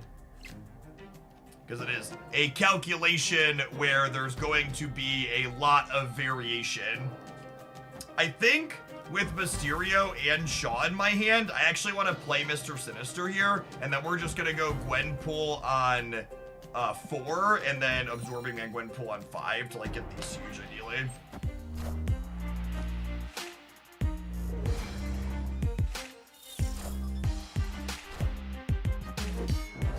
Kind of interesting, bouncing a resurgence in popularity, albeit slightly. See, I was just thinking it's kind of interesting that I've been playing Marvel Snap for 8.5 hours today. This is the first time I've played against Bounce, and then some Twitch chatter commented on seeing it and said it was popular as a result of seeing it during this one time. I think that's pretty interesting. Alright, so we'd like to draw either Nakia or Nico next turn. Do you ever run Blade in this deck? That's honestly an interesting thought. What am I? I can see that being a reasonable choice to make.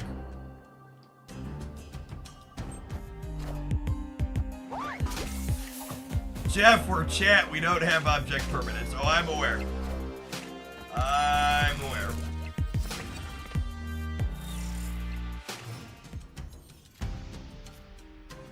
Nico is lovely.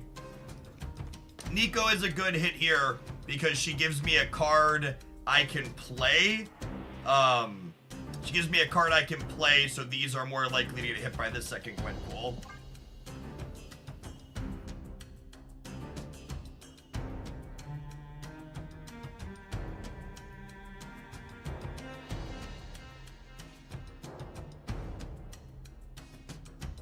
Blade seems like a better recommendation than the Makari Thriller. Yeah, I'd agree with that. Honestly, this deck's so board space hungry, Makari hitting random spots that were bad for us has been clunky in a few spots.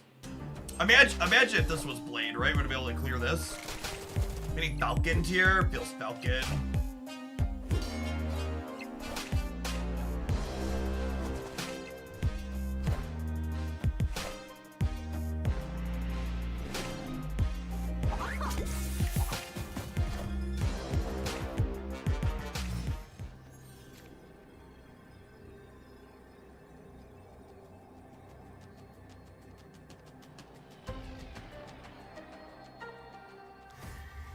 Alright, chat, I think the Rocket Raccoon's gonna hit.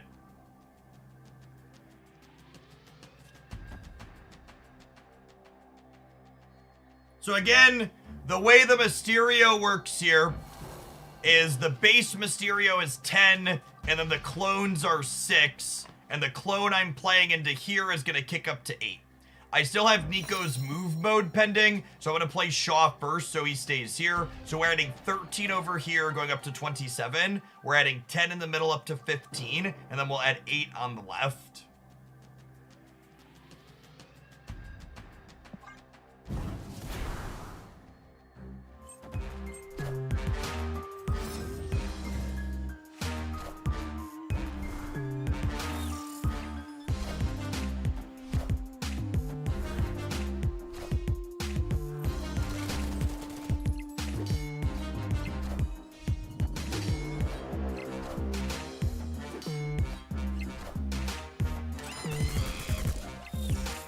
Oh, it's so close. You put it out of 1 with the real Mysterio here. I forgot they had another Hit Monkey. I should have counted the 4 power Hit Monkey. We're just kind of vibing. We're paying a little bit more attention. We could have played around that.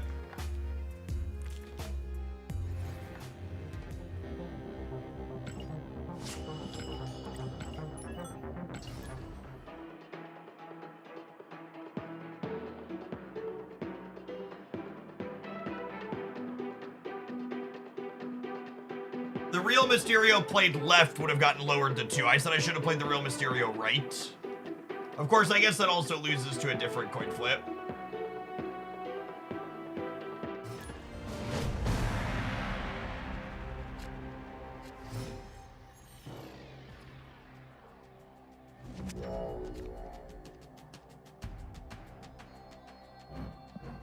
It's a rude location. Opponent snapped. Snap. And a killer looking hand too. Sad.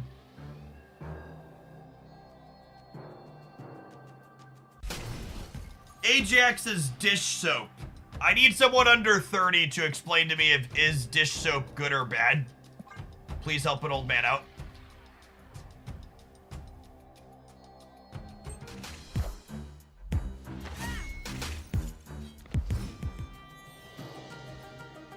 Oh, it's a brand of dish soap. It's literally a brand of dish soap.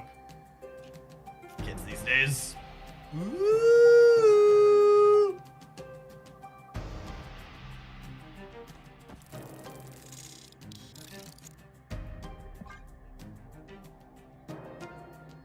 You're actually too young for this reference. I accept.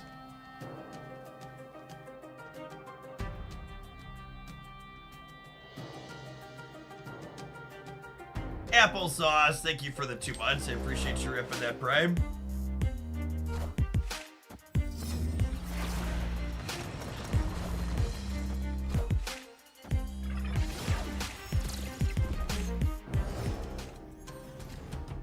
Oh, they played Havoc early because they thought the game was ending. Oh, that's so good for us.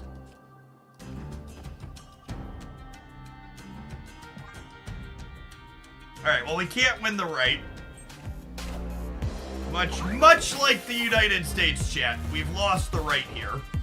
That being said, I think there's a good chance we can win the game.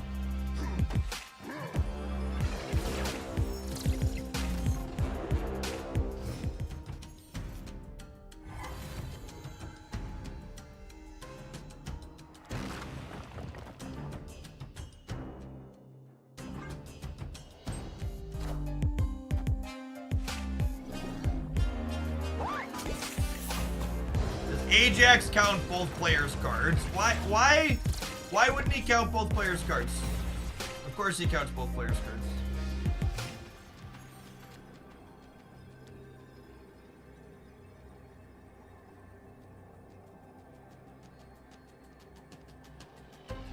Okay, but like, unironically, am I supposed to compete over here? Do you think they think I'm just punting this?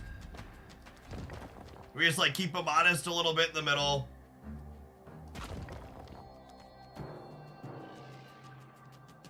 I think it's Shaw, right?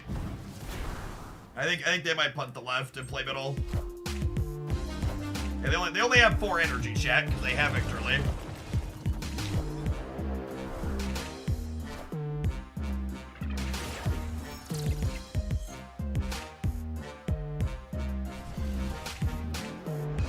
This was a TVA that I had Nico shuffle. Victory.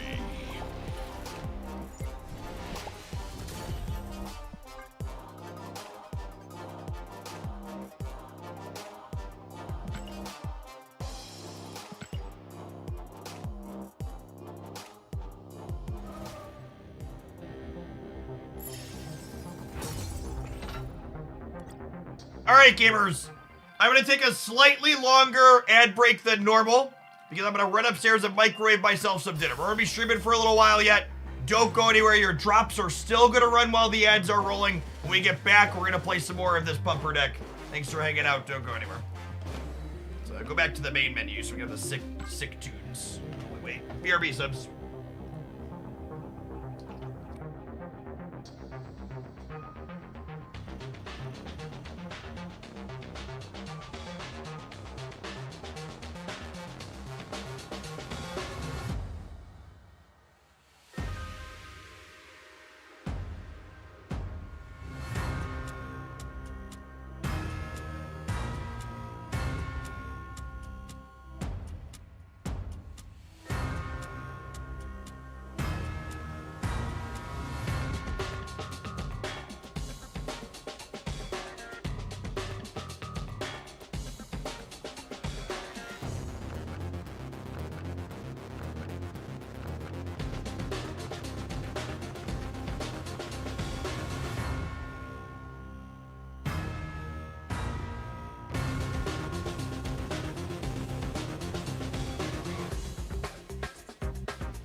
All right, some leftovers, a cookie, a water bottle refill.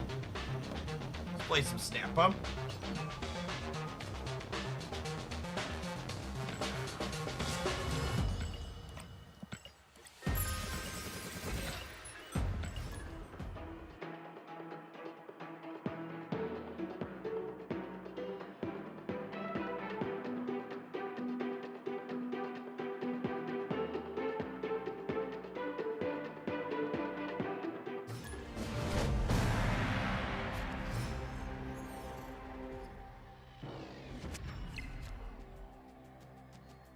Nomura combo deck's been doing great for me on the ladder now that the hot location is gone. Yeah, Tekka has really solid metrics.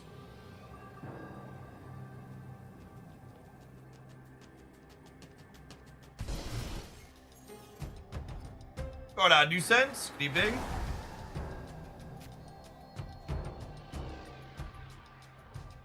I leave myself the option to Grandmaster this, but realistically, probably want to Grandmaster coin pool.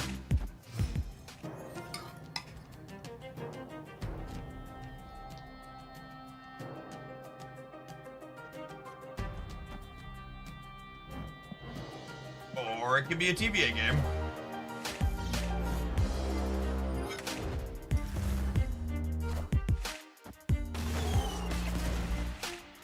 Have that.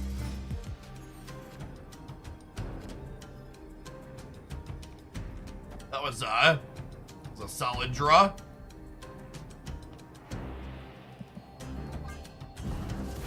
Basso substitute, Chavez.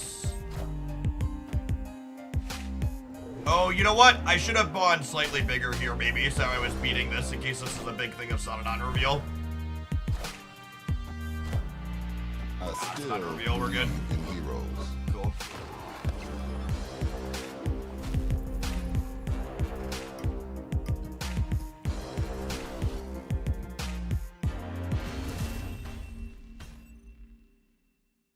Victory.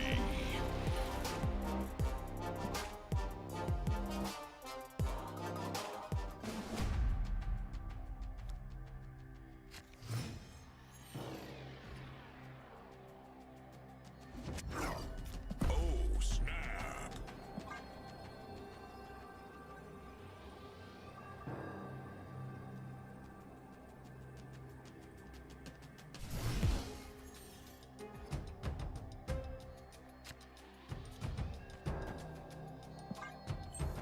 Pretty good start again. Hopefully not the TVA. Enjoy your wasp, bud. It is 4 points of power, I suppose.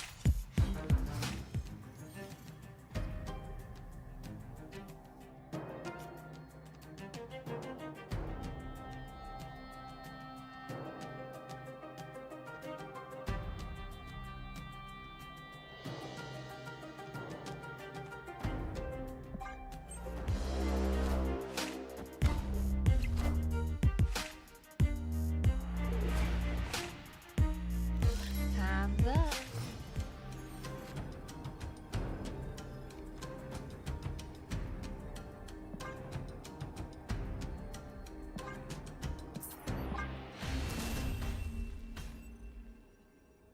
Escaped. Two, like, really good hands in a row for our deck. Snap.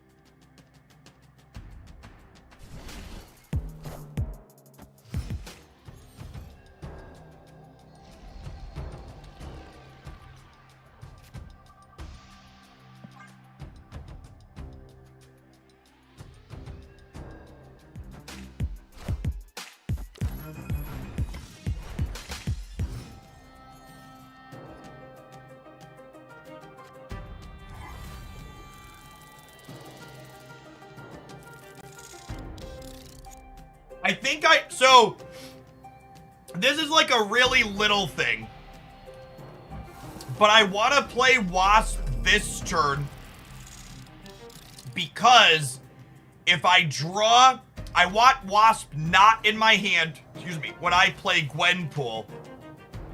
And I can't Gwenpool into Wasp and then Absorbing Man Gwenpool. I think I want Wasp in the middle, not on the side, because I'm going to have space issues otherwise. So because this is Morag, I think I need to play Wasp this turn.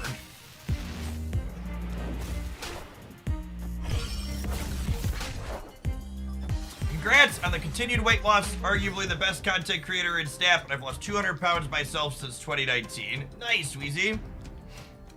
That is... They Loki'd 6 cards here. It's a lot of cards. Let's see how they do. Our draw's pretty strong.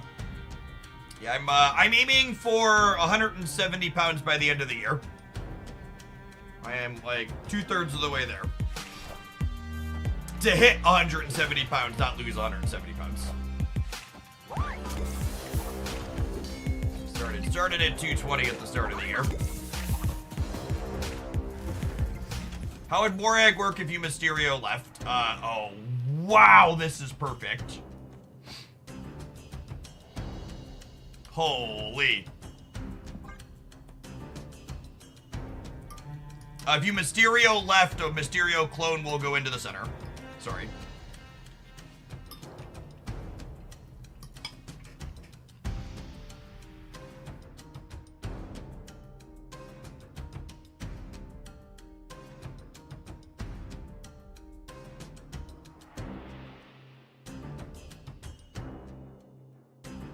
And Okoye is so good. Justina doesn't miss yet. She's really good at what she does.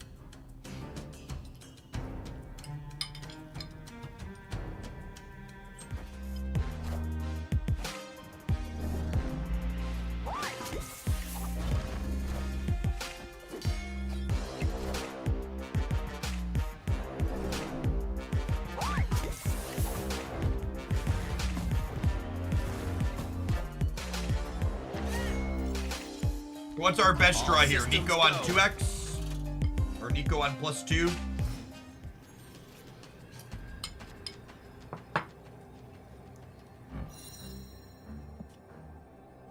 I forgot we had a Fastos trigger. That's pretty good too.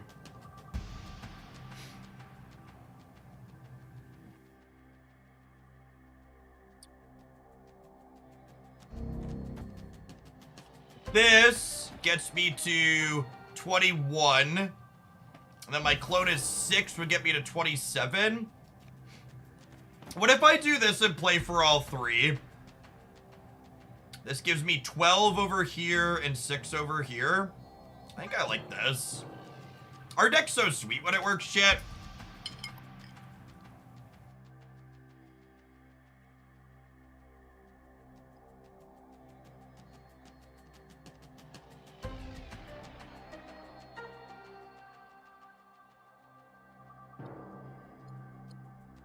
Does the opponent know you're having a Shaw that's got buffed? No. All of my extra stats here are concealed.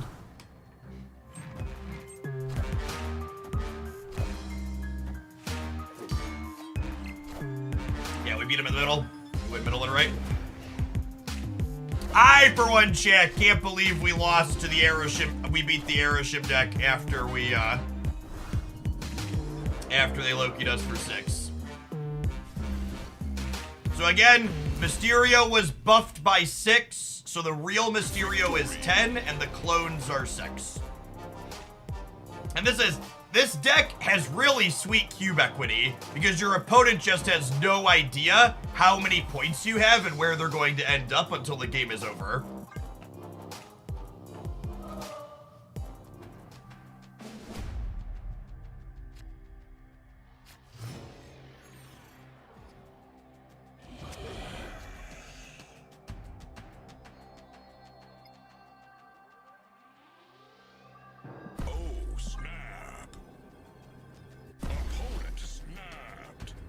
Zender, thank you for 2.5 years. Welcome back.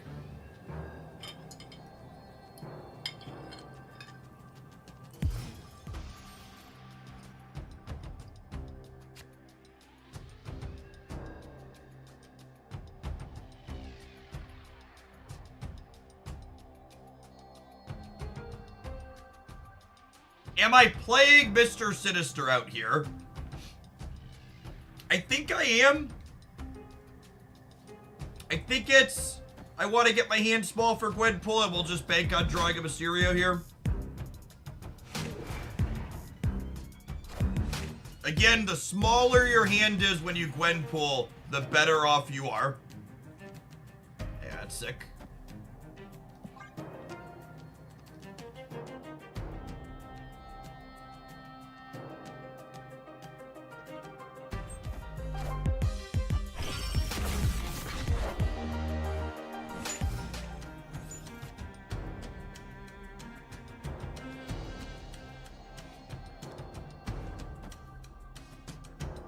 Cloning bats is not ideal.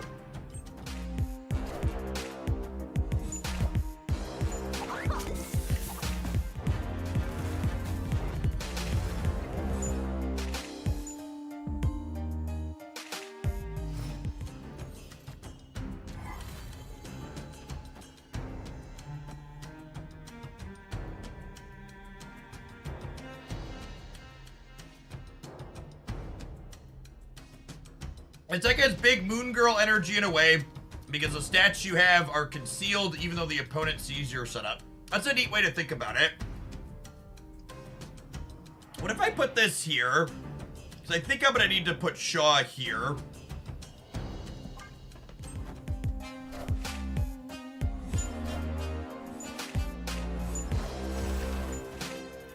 That's a little unfortunate.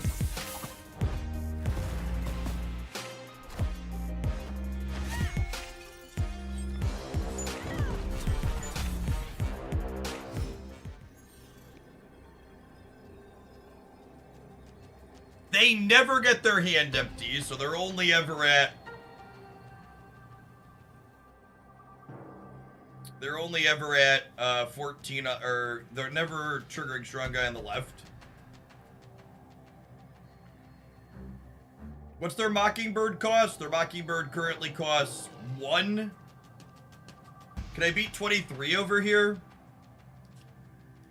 This is 19. 23. It's so unfortunate this didn't get hit. This didn't get hit a single time. There's another teenage warhead coming potentially. Yeah, that's a good shout. I think we're dead here, unfortunately.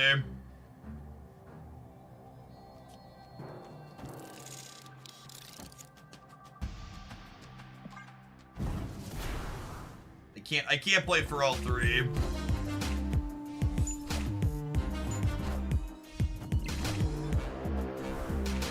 Ah, I'd have won. I flipped the coin wrong. If I'd have put these two over here, we actually win. That's fine. We got 4 more shots here. Cloning bats was very good for them and very bad for us.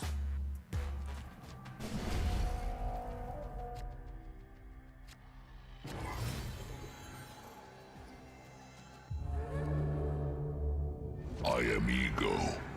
This is And probably this better is for them than my us. domain. We'll see. Their deck has some more higher variance things that he could really mess up though. The swings are bigger, but on average, I bet this favors them.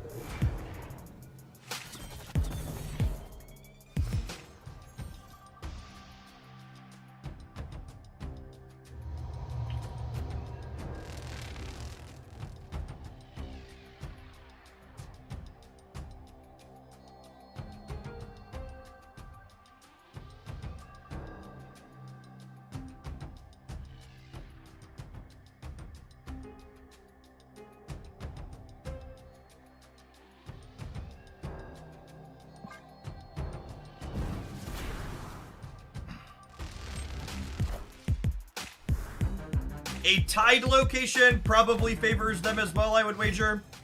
I would expect their deck pumps out higher raw numbers than we do. Oh, come on. What a 50-50 to lose, Ego.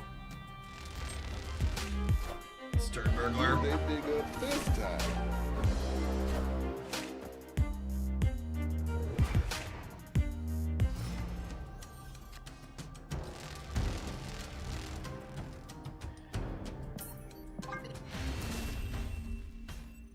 Alright. Brood. Escape. Brood decided that game. We got two more shots of our own volition here.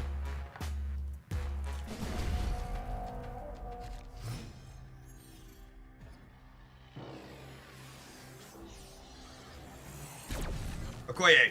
Okoye.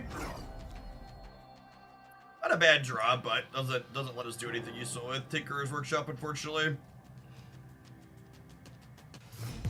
And we're gonna turn 6 Destroyer, gotta believe. Yeah, I guess that's fair.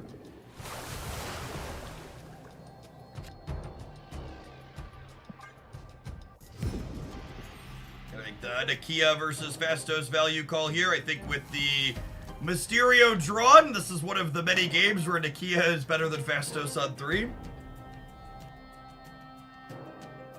Gwen is pretty good, but not meta-defining. Is that fair? I mean, it depends on what your definition of meta-defining is. I think you could make the, depending on your definition, you could make the argument the only meta-defining card to really release this year was, what's his name? Erishim.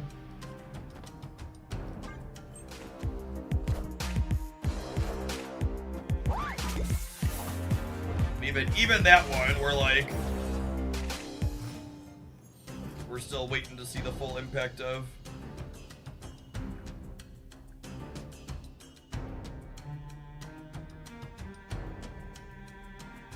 I think I'd rather Gwenpool than Nakia. It's close though. If we hit Mr. Sinister with Gwenpool, I'm sad, but statistically we hit one on each, right? And then that's better than Nakiaing. Yeah, buddy.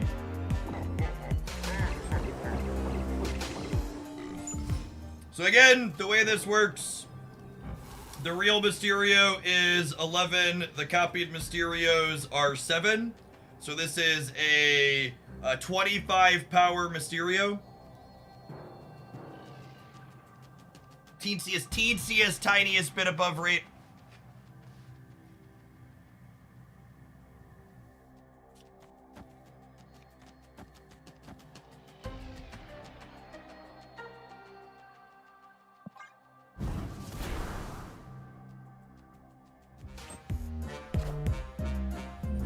Oh shit, they have a 5/9.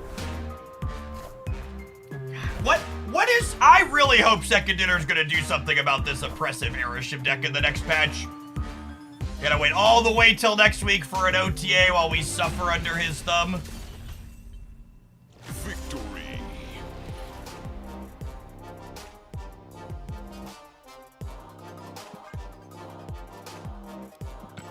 There's so much to brew in this format. So many good, sweet things.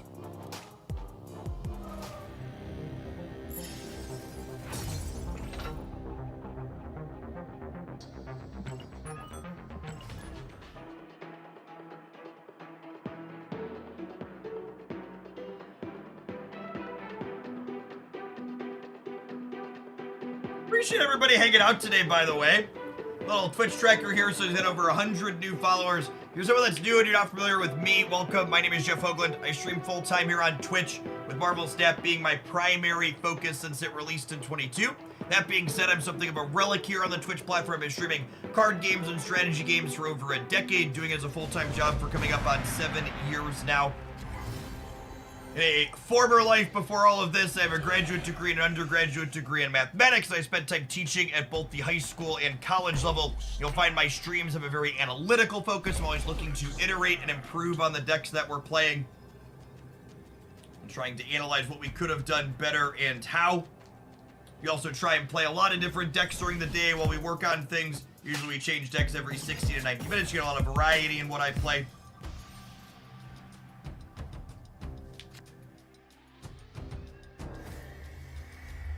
We're not going to have the option to Grandmaster Okoye because she's turning into a demon, but I don't want to give them one of those. This is my math focus. My graduate project had to do with analyzing graphs using Python.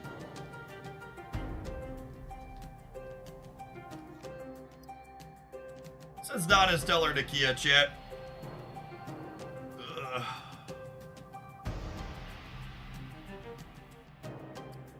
I think I'm supposed to vibe.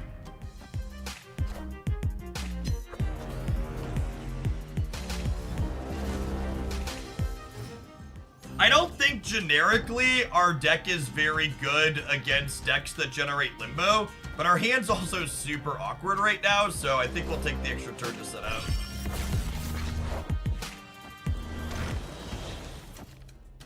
Gosh. Well.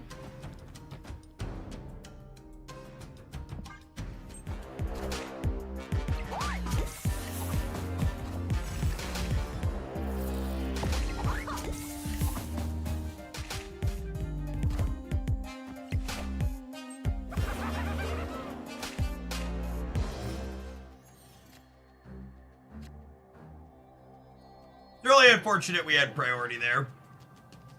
That's fine. I think these clog decks are easily this deck's worst matchup. They're so board space hungry. We're so board space hungry. A single debris really gives us some fits, and if it's followed up by any amount of this, and things like Dr. Octopus are so good against us.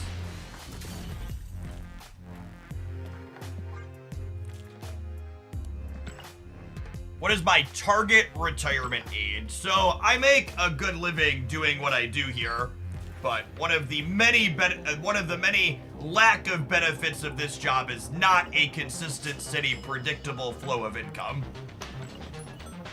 So while my wife and I do retirement savings, I don't really have any super tight, predictable schedules because there's a lot of variance in my income year to year. We're having a good couple of years with Snap, but I expect we'll trail off a little bit as the game matures and ages more.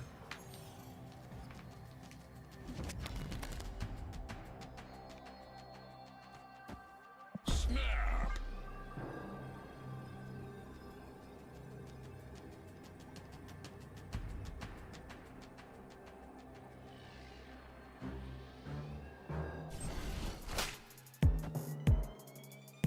Of a Wasp or an Okoye. Okoye would be the nuts here.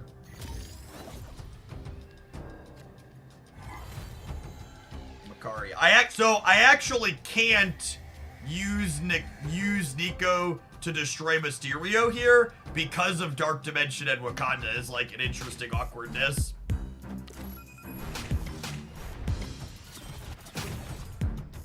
Because she'll try and kill the center one, which can't get destroyed.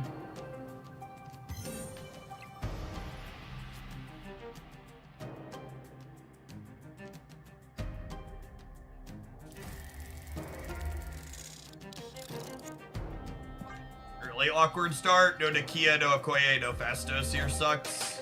And then we're drawing cards now, which means that our win pool becomes worse.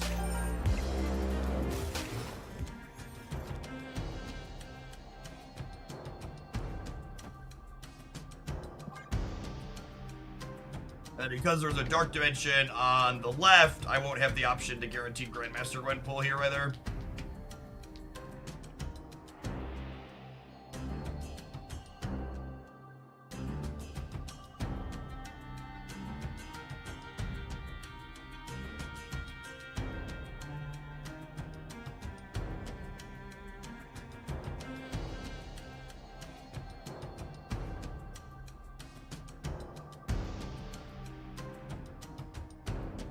We're gonna need to high roll this Gwen pool a good deal. We're re-rolling Loki on 3 cards, sure thing.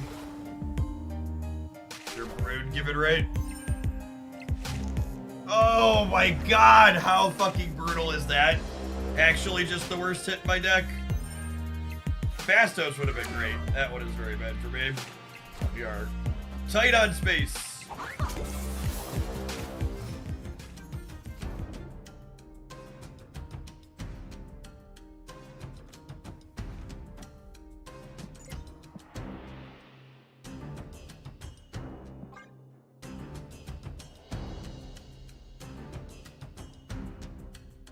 This Grandmaster has a chance to hit Nico draw instead of Gwen pull, which is actually useless, but I think I need the points here to have a shot, so. Oh, wow. And this locks me in the center. I'm gonna lose the 50-50 every time, right? Oh, we hit it, okay. So winning that 50-50 means they have to put points into the center at least. So I've got that going for me. but I don't have Shaw. So they need to put 3 into the center while putting... I can put 9 on the right. I think I need to compete on the left here. I think this is our best shot. I think getting location hedges like Nocturne would be worth it. No, you should just retreat games where you're behind.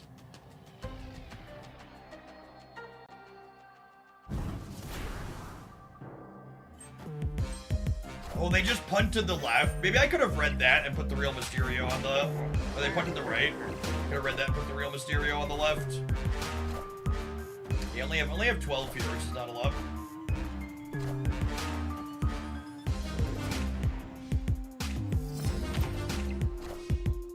Oh, it's more than they've got, though.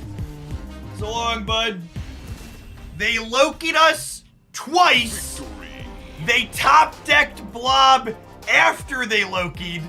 I hit the worst RNG possible on their fucking Gladiator, and they still lost the game. And this is like... This happens, and I've talked a lot about how it's difficult to get a power level read on things if your games aren't playing out. And this deck feels like such a good example of this. This is a game where if I'm on the ladder and I care about my cubes, I'm retreating basically every time because it feels like I'm dead. But there are so many games against this Erishim deck where their deck just didn't fucking function because it's high variance and they're just like, here's a whole lot of nothing at the end of it.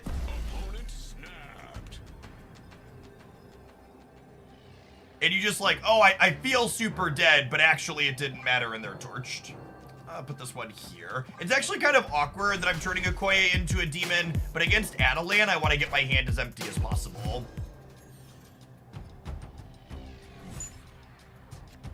Oh, that's perfect. Actually insane. In the membrane.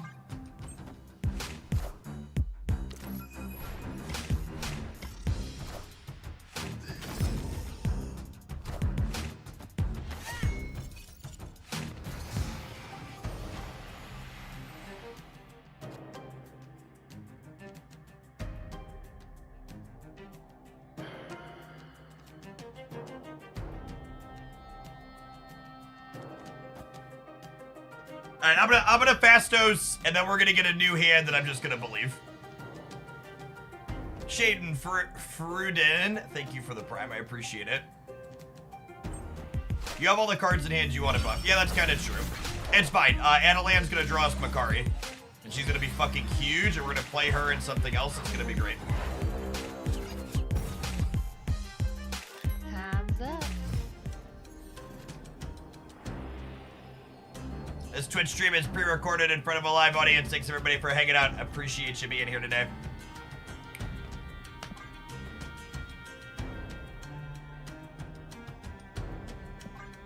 They need to put 3 here while also putting 5 here. It could be right to just jam Gwenpool left and assume they're punting here, but if they draw one big thing, they probably play here. Gwen White Sumiku Grandmaster. It's the last turn of the game, chat.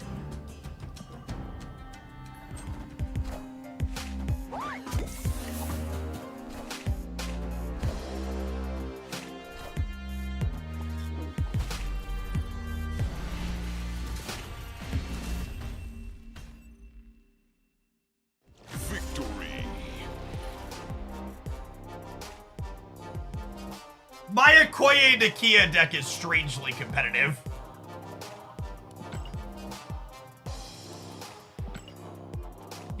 Feels weird to say, but my Okoye Nakia deck is strangely competitive.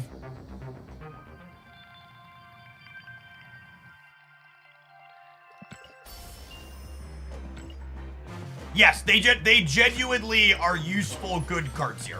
It's not just like we're playing them and winning in spite of them. We actively want them to be cards in our deck. Yeah, Makari was important there too.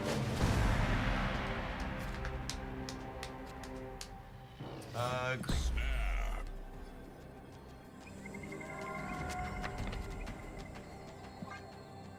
Solid hand.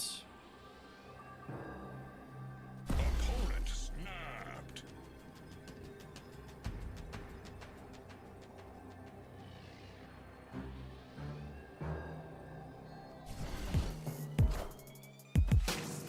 I think Black Panther to 4 energy is my my #1 request for the next OTA. I want it real bad at this point, I think.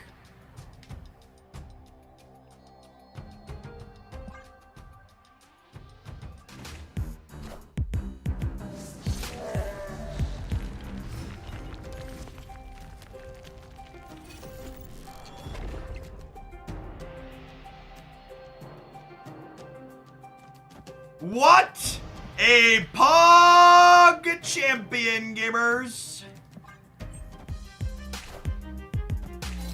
Wow, they didn't play for the eternity range. That's surprising me.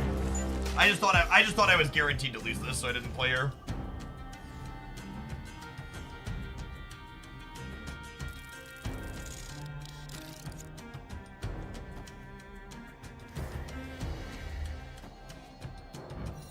Fastos, my king! Fastos, my king! I take back most of the bad things I've said about you.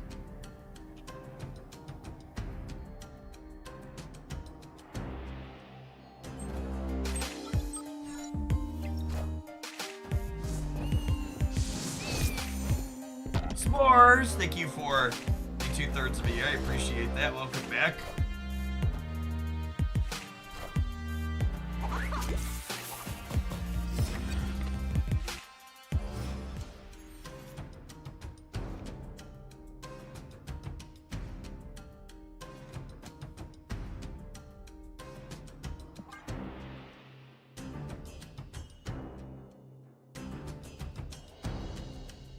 Alright, Gwenpool. These two on the left.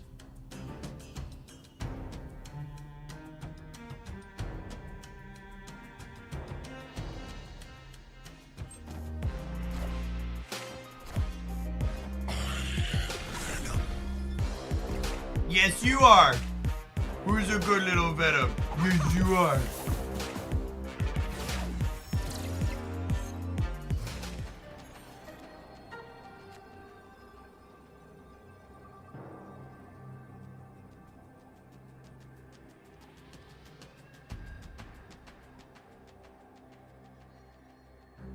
Oh, I can't beat a blob, yeah? Well, this beats a blob, yeah? They're going to 22, I'm going to 25.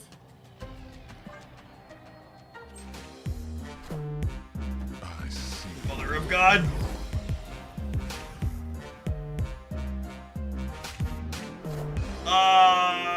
Yeah, we're dead. I would have won with the absorbing man on the left. Unlucky.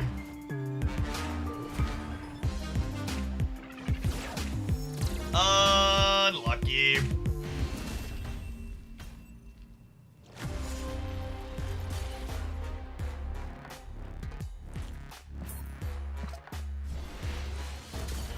The rare Heimdall win. That's what Heimdall's at his absolute best, yeah? When your opponent's not expecting it. Thankfully, chat, when it comes to adverts on this channel, you'll never be surprised like I was by that Heimdall. I'll always let you know that they're about to roll, and that we'll see you in 120 seconds. We're gonna play some more of this hand buff deck when we get back. Thanks for hanging out. Don't go anywhere.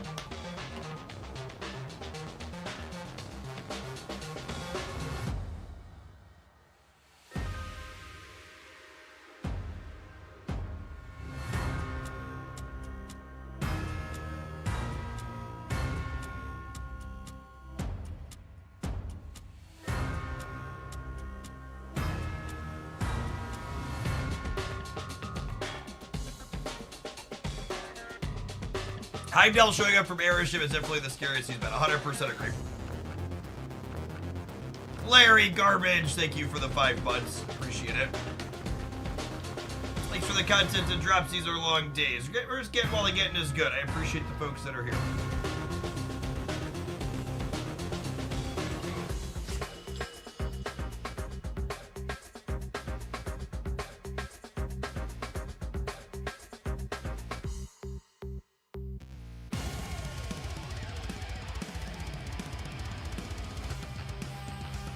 Harishim and Loki deck should swap out Loki for Heimdall. I would genuinely lose more games.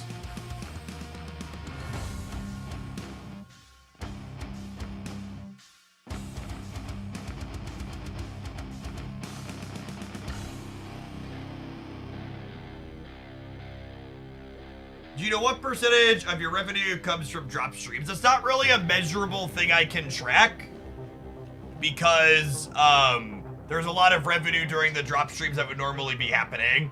So, like, I can compare ad revenue increases compared to non-drop streams. So that's pretty linear.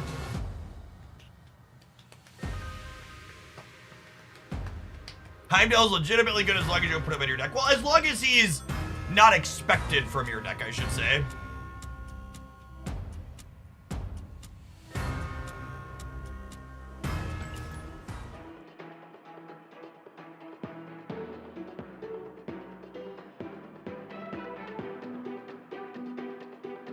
I wish the Airship decks didn't try to run Darkhawk. Why?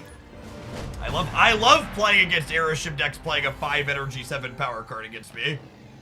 It's so good. It's my favorite thing.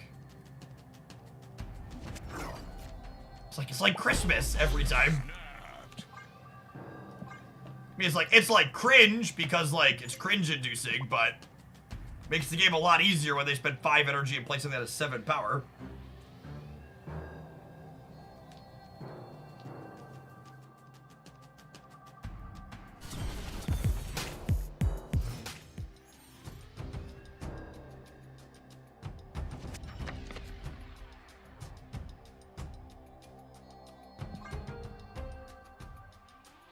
Need a Okoye, Nakia, Fastos, Gwenpool. Ideally one of the first 3 first, then one of the other ones after.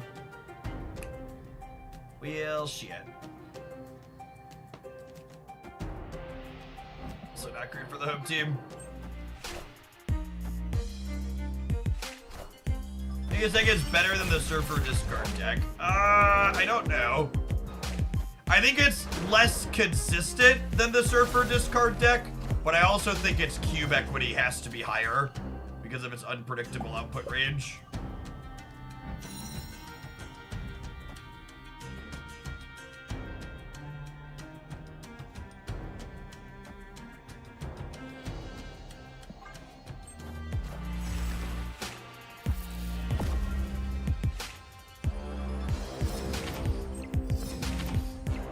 I think Bakari is good in this deck, but I think she's replaceable, unlike the Surfer decks. I think you could definitely easily sub her for Chavez or Forge. Someone earlier had suggested trying Blade in the deck. I think that's a really cool idea.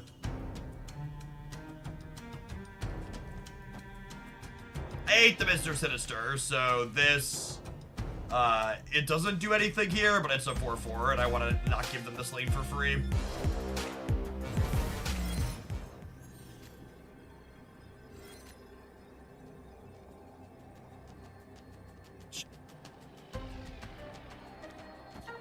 I think they just don't play for here, and we play for here as hard as we can, which probably means we die because they win pooled, but that's what it is. This is what I'm talking about when I said this deck is less consistent than the Surfer deck. The Surfer deck has a really good mix of pieces that almost always come together. This one has specific cards it needs to draw in some specific orders, and you can mitigate that with good snapping and retreating. We've won a lot of games. But you're definitely going to need appropriate cube management to make sure you're getting value out of the games where your hands are coming together and you're bouncing in the games where they don't. And I think especially while this deck is like an unknown entity, it's really easy to get a lot of cube equity out of the games that you're winning because your opponents just have no idea how to calculate what your output range is. I don't even know that location variance is necessarily terrible for us, Duck. The Clog being an unwinnable matchup is definitely true. I think that is 100% the case. We're just, like, never beating a Clog deck.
Lovely looking start. This is an annoying card for us. Breaking news. Speaking of location variants, locations that put extra cards in our hand are super annoying. Although Chavez here is nice. I wonder if they're probably doing something similar.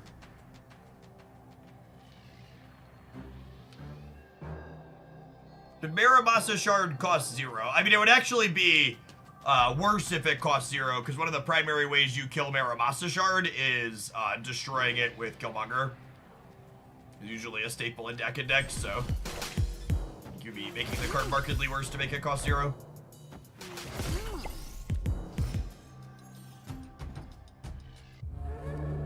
I am Ego, and this is my domain.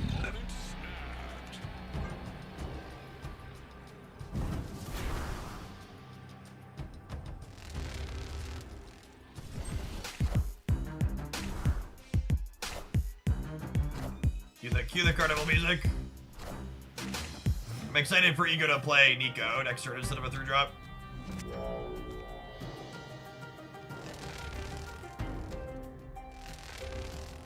At least this asshole had the decency to fucking off himself. He's gonna play a game of Marvel Snap this terrible.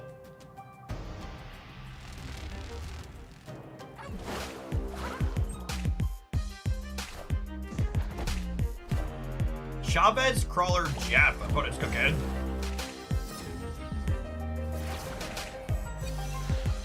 Oh my god, and it gave them our Gwenpool.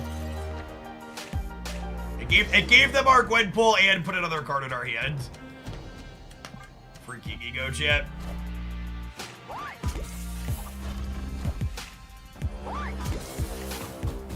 Clear for takeoff.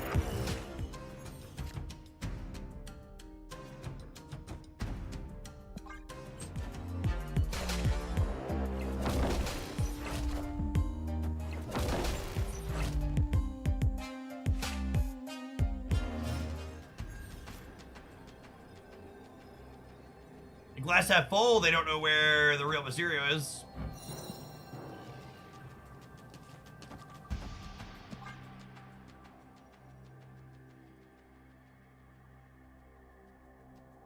We did at least get max value off of our Gwenpool.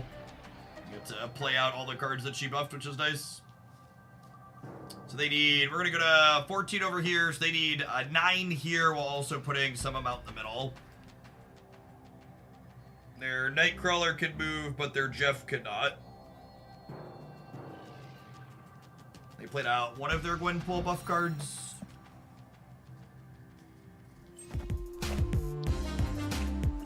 Ooh, hopefully them not respecting the Mysterio in the middle gets him. We win one of the sides.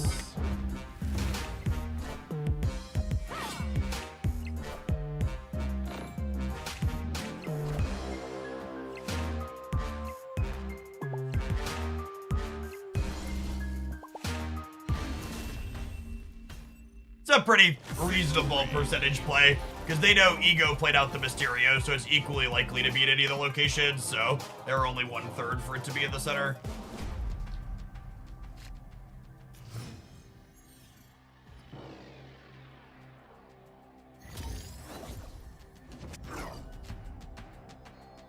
Oh, snap.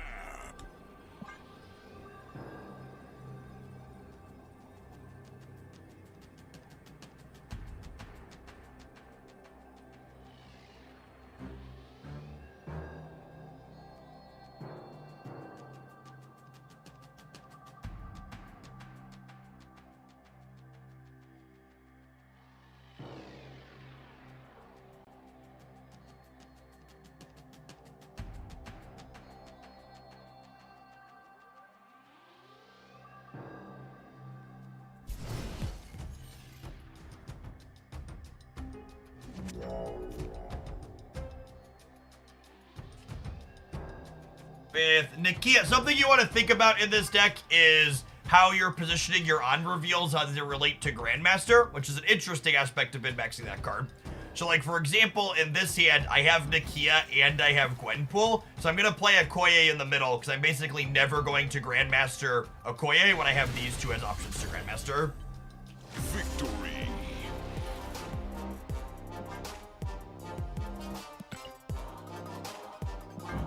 my second Macari split, if I recall correctly. Infinity.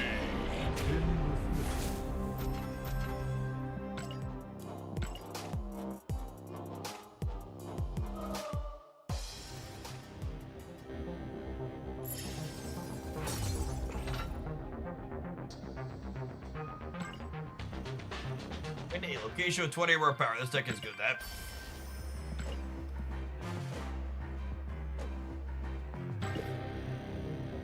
It's a good one for that. Hold up our season pass.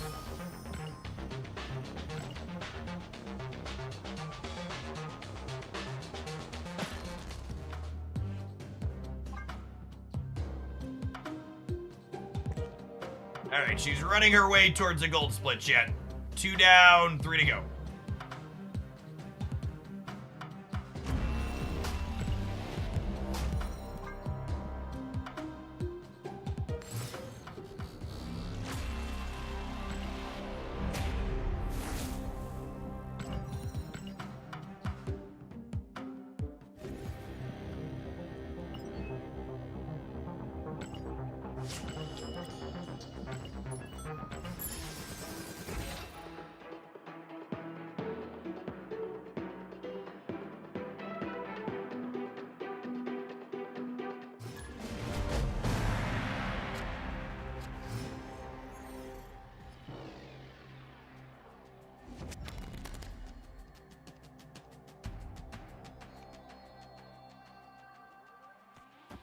Snap.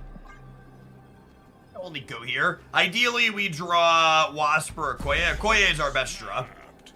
Grandmaster would also be okay. In a perfect world, I want to wait to Mysterio, I think. But I also think if I don't draw one of our 0s or 2s next turn, we'll probably just eat the Mysterio to draw here before we Nikia. Ooh, that's a nice looking piece of art. I was gonna favorite it, but it has a green split, so we'll pass. I think I'd rather keep Mysterio than Mr. Sinister here, so we'll eat him.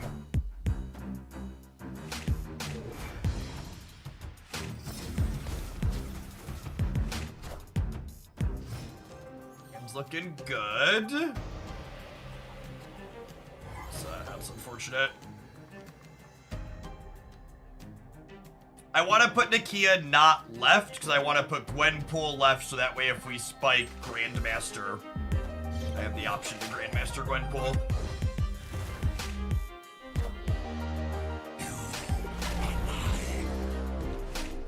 What a game! Boom. Enough said, bub.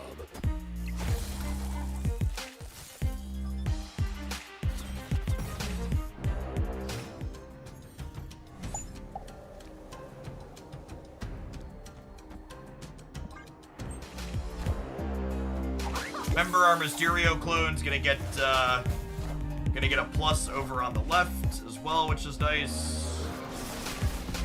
Enough said, We dodge Fastos with the Gwenpool trigger, which is great. I definitely need to change my underwear.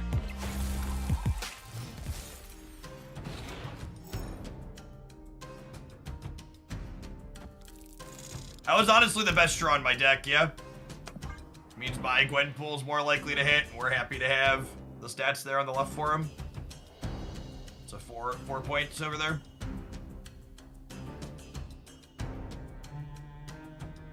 Alright, Fastos, you are Neo. Never gonna take a Gwenpool trigger, bud. Not bad. Like, only hard to complain about hitting only one. Okay, so their null's pretty big.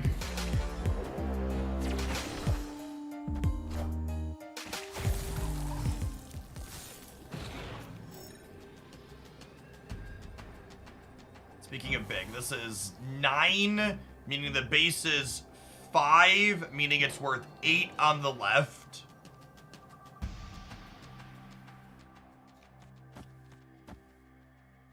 Right, math?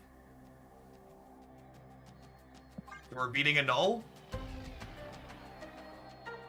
Because we're winning all 3 here?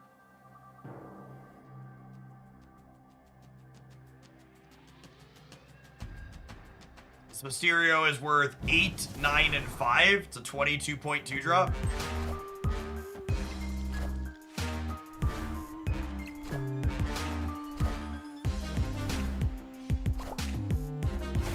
$15.3 drop.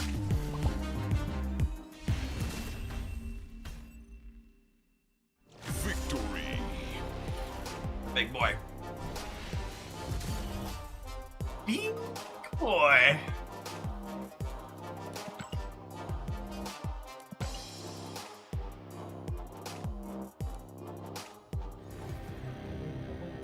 We put this together this morning as a viewer deck request to try and do hand pump with Black Panther.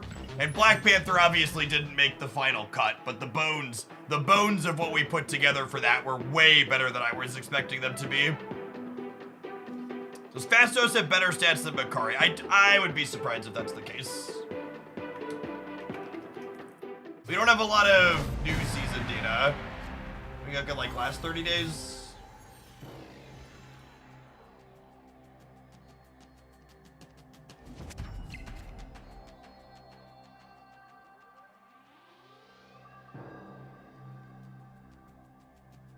No, Fastos is markedly worse than Makari. 0.04 versus 0.18. He had a higher play rate as noteworthy, so more popular by a lot, but I will not be surprised if Fastos has a 4th point of power in the patch. In the OTA next week, we'll have an OTA Thursday, they confirmed.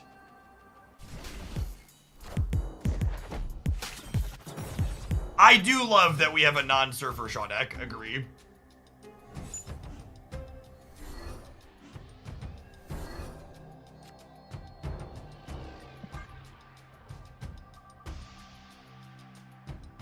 Alright, we just need to hit a Mysterio here.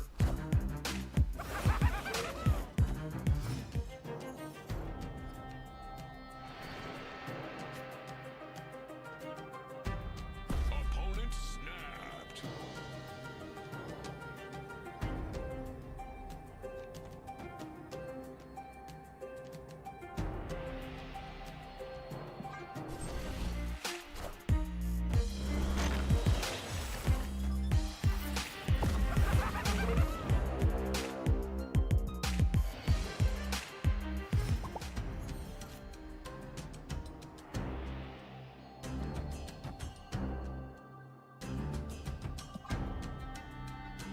How to use your Prime sub? It says you're currently Prime sub, Freddy.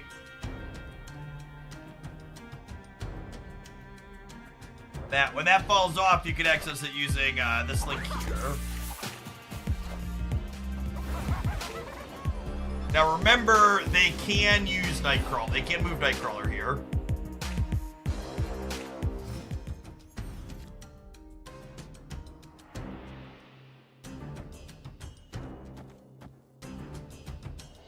Oh, opponent is incredibly fortunate here.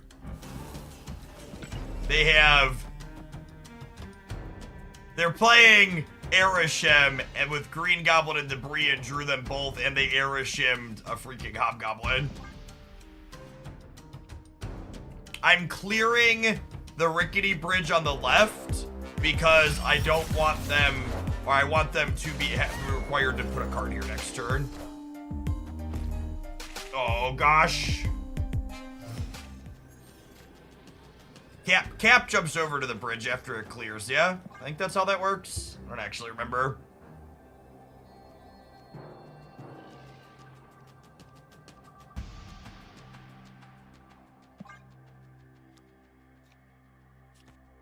I think that's how that works, or probably torched.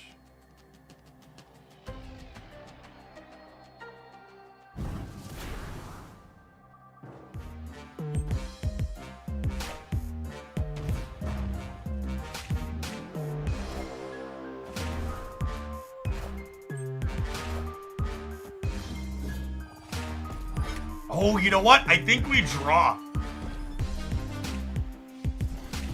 This is funny. So, end of game effects go in the order. They happen at the end of the game in the order the cards were played.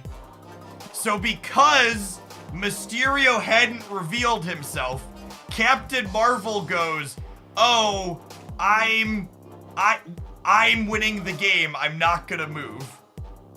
And then he reveals himself and we tie. Oh, we were actually good regardless, yeah? Because,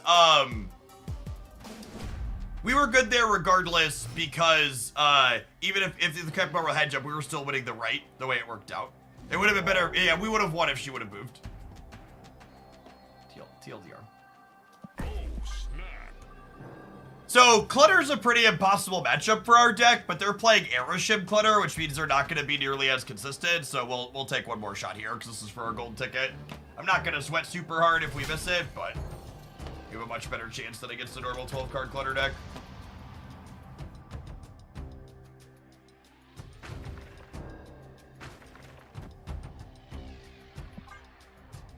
I'm going to play Mr. Sinister out here, because I want to try and focus Gwenpool's triggers onto Sebastian Shaw.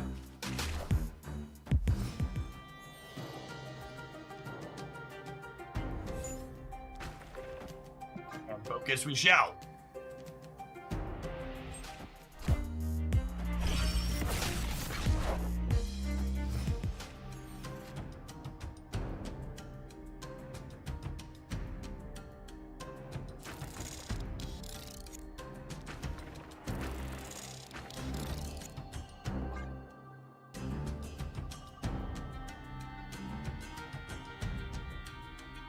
Having to draw Domino a second time in a row is a huge beating.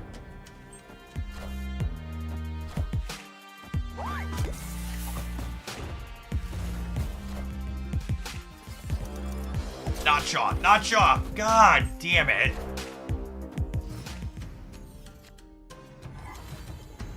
It's just like not even real life. That's so frustrating.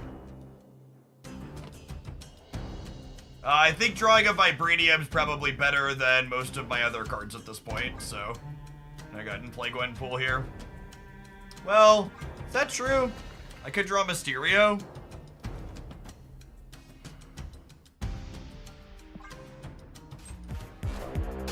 Literally either of my other cards they could have pulled would have been atrocious for them.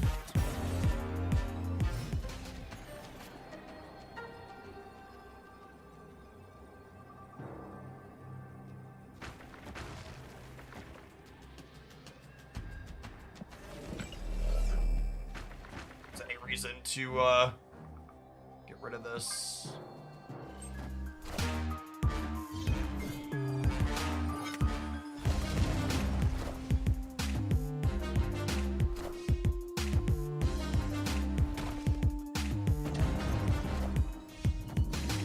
That's a reason to get rid of it. No, it doesn't matter. Yeah, we're just torched. I was thinking I could have re-rolled this, but Asteroid M's the one that would have pulled her out. I didn't have the ability to leave a space.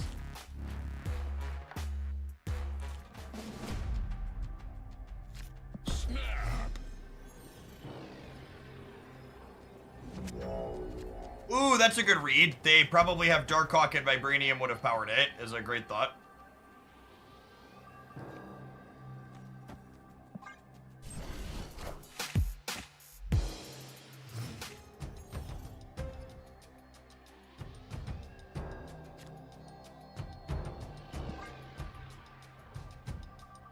At least the Avengers compound is on the left, so I have the option to,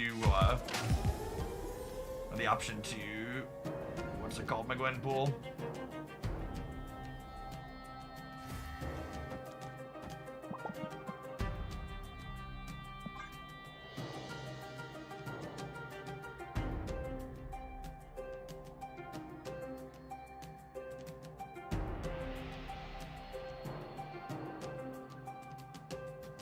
It's pretty solid. We would love to draw a Mr. Sinister or a Mysterio next turn, so that way we can go Wasp plus focus down Gwenpool triggers on good things.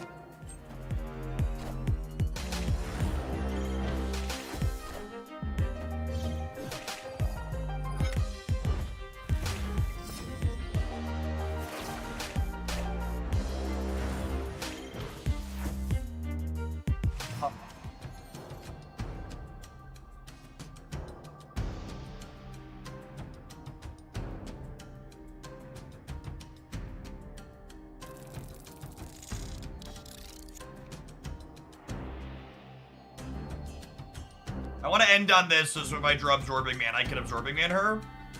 I think 12's enough here. I'm going to go to 14. I can play a 5-drop this turn. I'm going to go to 14.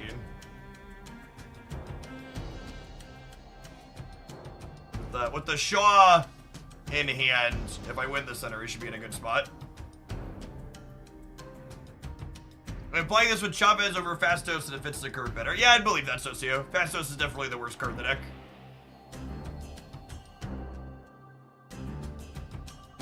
What about drawing Grandmaster? So the problem with Grandmaster is that obviously they didn't play here. I was thinking they would play at least something there, and I think I need to contest the center.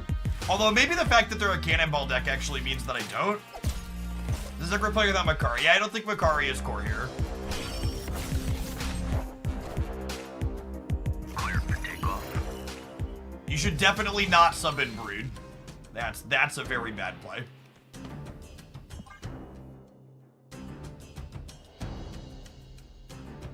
You should play Chavez or Forge. Probably Chavez. Chavez sounds great.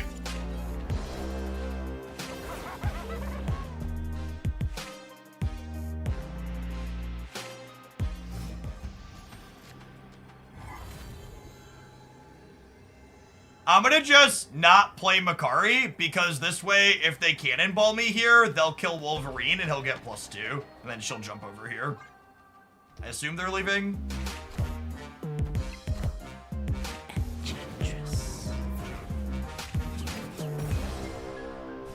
Okay.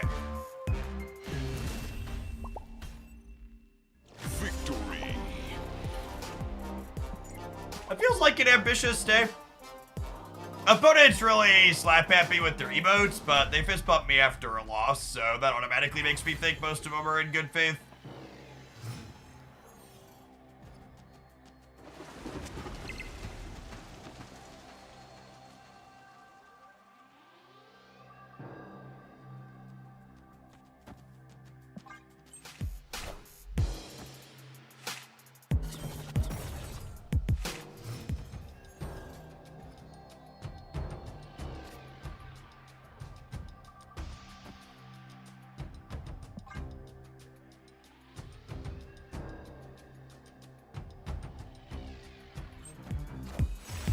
Picked up Namora for Arishem, but there's Shangs everywhere. I mean, if they Shang your 5-power 3-drop that got Namora, they traded down on tempo, and your card still had a bunch of good meaningful stuff from it. Yeah.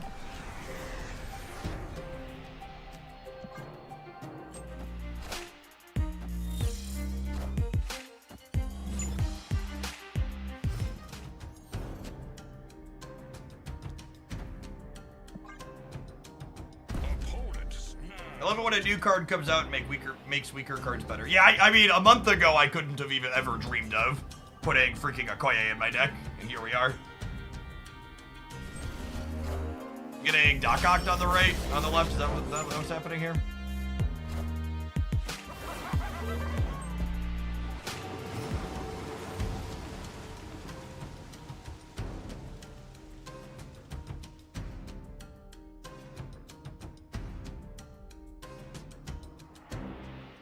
Oh, and then their Captain Marvel just always wins here, yep. Escape. Yeah, I should have left. These locations were very good for them. This one in particular was very good.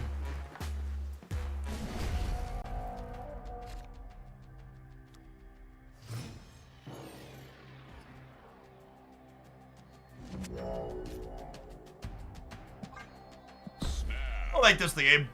Our hand's only okay, but I don't really want to play 2 to 6. So we'll either win this one and then win one of the next 2, or we'll lose this one and be dead. Opponent snapped. This is one of those I wouldn't snap if I was playing on the ladder, but because of the position of my health total versus theirs in Conquest, it's a reasonable button press. Your snapping patterns differ a little bit in this format. So Bast gives us some interesting context about what's currently in their hand, yeah?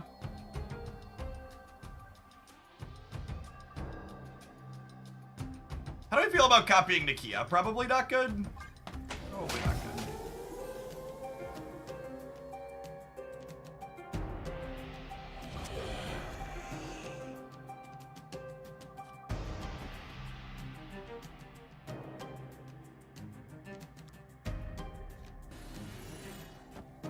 I guess it's this.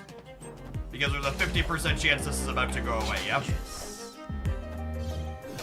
In a perfect world, this dies. And there's a Mysterio on top of my deck, etc.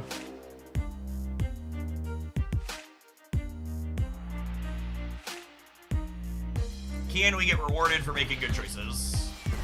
Never. Never once will I ever be rewarded for making a good choice. There was a Mysterio on top of my deck. Glass half full, video gamers. Glass half full.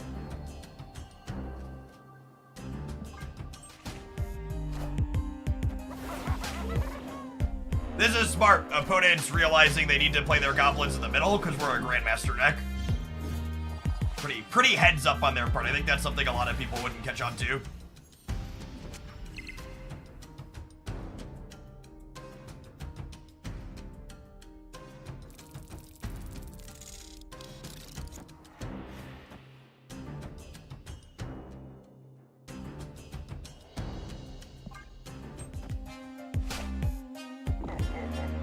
This hand is kind of nuts. Yes, the Gwen pull draw here is incredible.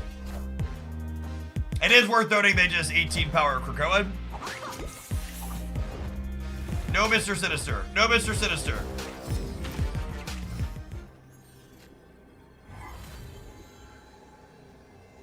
That's a Makari. Okay, so... This, good chance to win. I think this is super winnable, chat. We're going to 24, we're going to 30 over here on the right. We're getting plus 10 in the middle. We're getting plus 6 on the left, and then Makari's jumping into one of these two spots. I think this deck is real. I fully went into this deck this morning expecting it to be just like a throwaway deck, and we played this deck for like 3 hours today. We played it for like 2 hours this morning. We've been playing it for another hour now tonight. I like it a lot. It's playing a really awesome mix of stuff. Again, this Mysterio is 22 points worth of power for 2 energy.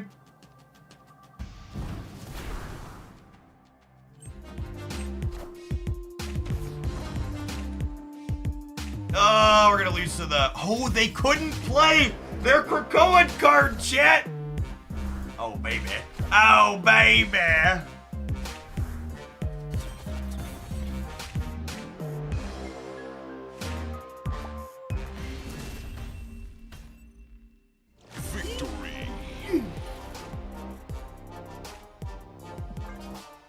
This deck will definitely not have enough sample size to be a high potential deck on my roundup tomorrow. So I'm going to record that tonight, but it will definitely be a Jeff's pick. Oh, come on, video game. This hand looks much better if Fastos is Chavez, huh? That's gonna have to be a change I make, I think. Dota is for squids, thank you for this one. This has been a really good set. I agree. It's like I've talked about with these Erishim decks. I almost always feel like I get to actually play a good, meaningful game. It very rarely feels like I just died and had no relevant choices. That's pretty good for them. I think it's Fastos. I think it's Fastos.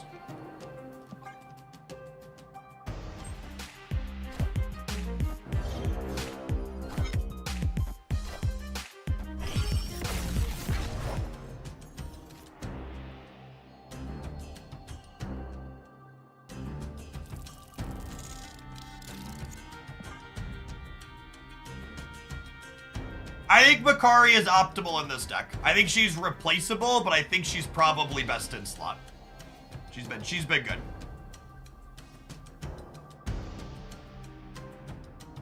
Fastos, thinking about this deck from a no card availability issues. Fastos is like the only slot where I'm like, I don't know if he's so good here or not. Punish for playing the Wasp in the center. Probably should have played Wasp here. Oh, for fuck's sake.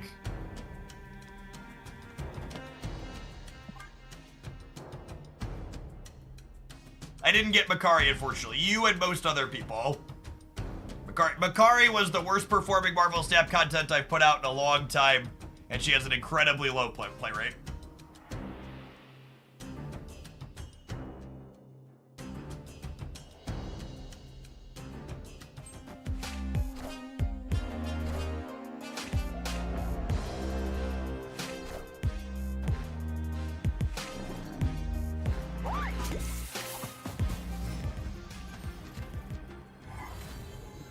In the Matrix over here. Thanks, asshole. It's fine. Makari's gonna go right. We'll win there. Nope. Torched.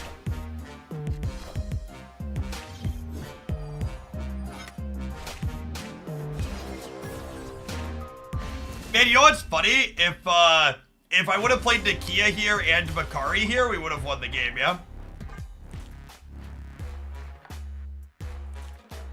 Yeah, anytime you buff Mysterio while he's in your hand or deck, all of the clones get the bonuses. It's basically the core idea of what this deck is looking to do. Yeah, good games, opponent. Let's have a sick end to this sweet set, huh?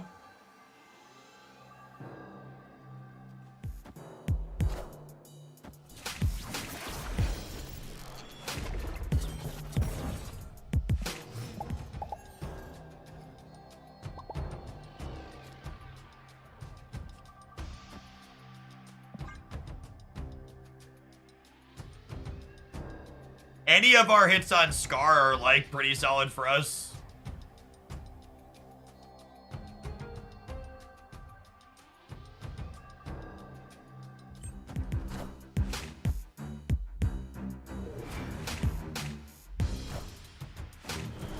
Oh, we're about to get locked out, gamers.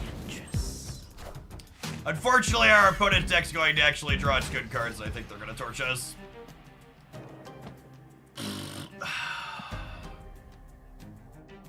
Our deck, I've talked about it a bit, but our deck does have an awful clutter matchup. It's just, the opponent's playing Aeroship Clutter, which is just, like, markedly worse at actually cluttering us. We do have Hydra Bob relative to Makari. Well, Hydra Bob is much worse than Makari. It's also not close.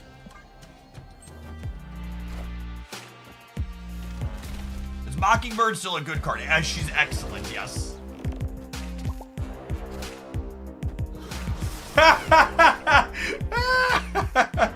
Well, shit. Let ye among us who has not forgotten an Asteroid M cast the first stone, okay?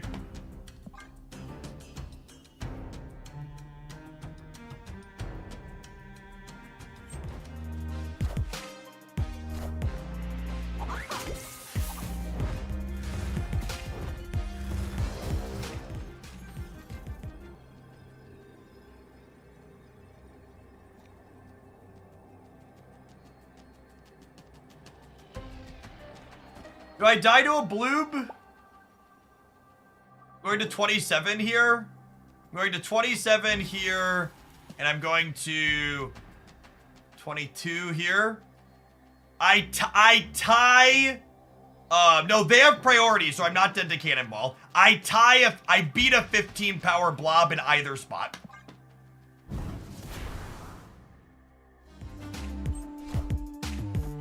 We beat that one.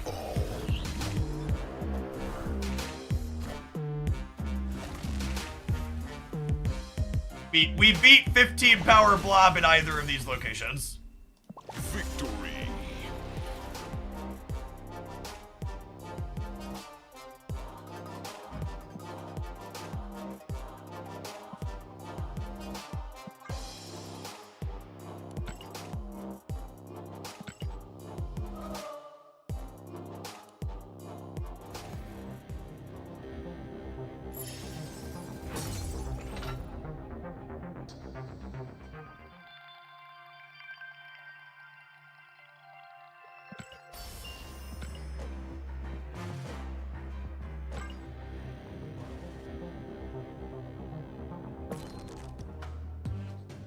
Yeah, I think the only changes I'd consider is test Chavez over Fastos, and I can see that one going either way.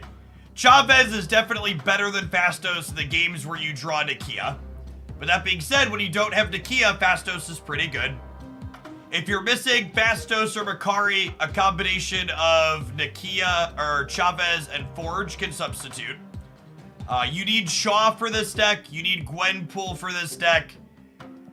I think you need Grandmaster for this deck. He's really good at helping you hit that critical mass of pumps.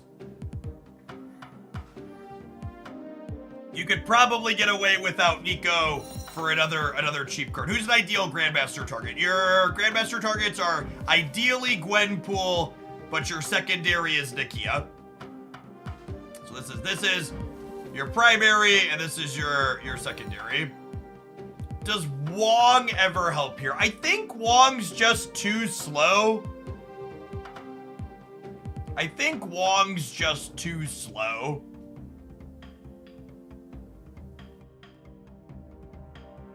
This is the real Gwen pay-to-win list. I don't think that's true. I think there's only 2 required Series 5. I would only say there's 2 required Series 5 cards in here other than Gwen.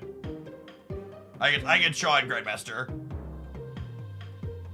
Obviously, it's got the 2 low rolls from the Eternal Seasons in it, but I don't know that either of them are things you absolutely have to have. Speaking of things that you absolutely have to have, chat, we've got our new sponsor for the stream this month, and our ad break this hour's gonna be a little bit interactive here. I'd like to give a shout out to Fabletics for not only sponsoring the stream chat, but they've sent me a whole bunch of new clothing to show off here, which is great, which is greatly appreciated. We've got some wonderful hats here that came with a couple of them too, which, as someone who has ever decreasing amount of hair, when I'm out walking around outside, I appreciate a good ball cap. It saves me on some sunblock. I'm also someone who's I've got my bike chair back here, and I'm often pedaling while we are streaming here. And normally I had been pedaling before Fabletics. It's just normal t-shirts, which are fine. They were good quality things. But the active wear that's designed to sweat in really feels like quality stuff. And having pedaled the last 2 days in the Fabletics stuff, there is a marked difference. I've also got, I need your opinion on this one, chat. I picked out some outfits. Christy doesn't think I've lost enough weight yet to pull off the sleeveless t-shirt. What do we think? Are we gonna have to? I think we might have to attempt this on stream at some point. Should we do it now? Okay. I feel like chat. I'm gonna walk off the camera, and I'm gonna need chat to. All right, hold on. It's gonna be a disaster, chat. Am I gonna regret this one? How do clothes work?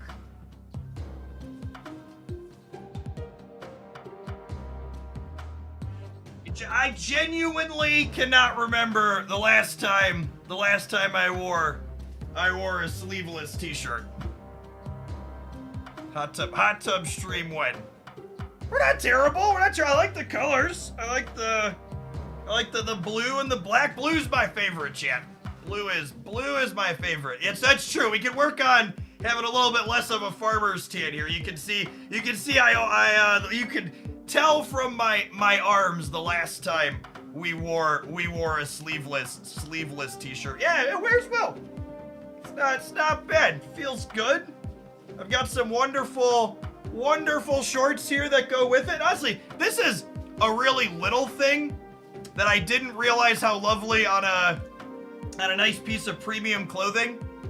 You know how on tie strings and stuff like this, there's like really cheap plastic caps and covers on them that always crack and break and then the strings fray? On the ends of all of these shorts that they have, there are nice rubber tips on them that aren't going to do that. There's probably a technical term for that, but I don't know exactly what that is. The rubber tips are great. I don't know that I could ever go back to lower. I'm learning about clothing, chat. They're educating me and dressing me in better ways. Good for taking kids to the pool. And then This one came with it too. This is okay. We think I can do. We think I could do the sleeveless tee. How about the fanny pack? Where are we at? Where are we at? Christy told me I wasn't allowed to walk around outside with the fanny pack, but I thought the fanny pack was gonna be convenient. I think we could do the. Oh, I need to make it a little bit bigger here.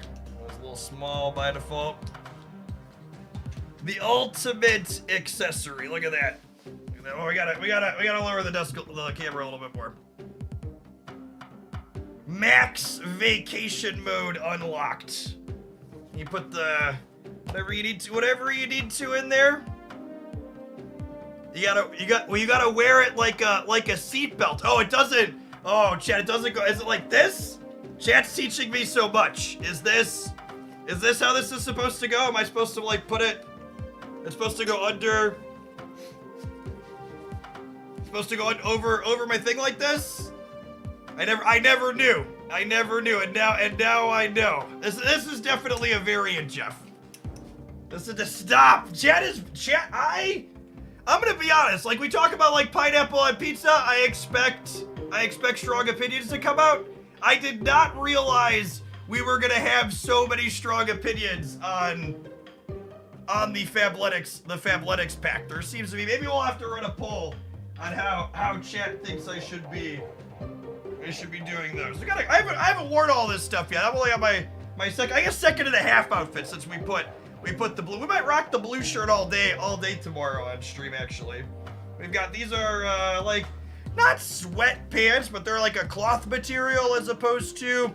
I'm curious to see how these feel while I'm exercising as opposed to the gym shorts style. I'm sure you at home know what I mean. Gym shorts versus more fabric-y feel. What else you got? I actually haven't sorted through everything that they sent me here.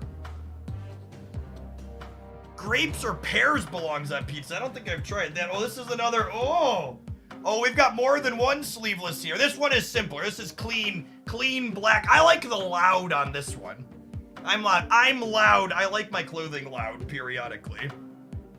Got some nice long socks here. Thank you, Fabletics. Oh, listen, chat. I can sell a lot of stuff even when it's not great. Let me tell you on something that's easy to sell because it's excellent. If you are someone who has never worn a premium pair of boxer shorts, never put your junk in a cheap pair of boxers ever again. It's like, there's a lot of things in life where like you never even think about them and you haven't experienced them yet. And you're like, I don't need that. And then like you do it the first time and you're like, nope, I've seen how the other side lives and I can never return. Good pairs of boxers are exactly. I'm not gonna showcase the boxers on stream, chat. That one, we're not quite one of those streams. Okay, so this is as much as you're gonna get. You got the sleeves off. Don't be greedy. All right, what else do we got? We got a few pairs of boxers. Nice, good, clean t-shirt. Good living. TOS. I mean, I think boxers are technically allowed. You got some nice pants. Some pants. Lovely. Little button at the top. Ooh, the polo shirts. Oh, that's I hadn't touched these yet, chat. All right, hold on. I need to do one more chase. I need to feel this one all over my person.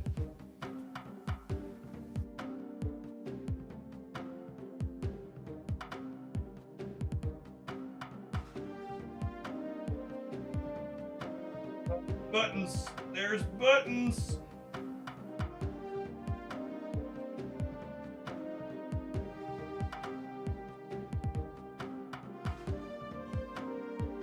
How do we feel on this variant? These are the length of sleeves I'm more used to. I'm going to have to check these out. And I know many of you at home, everybody loves the deal.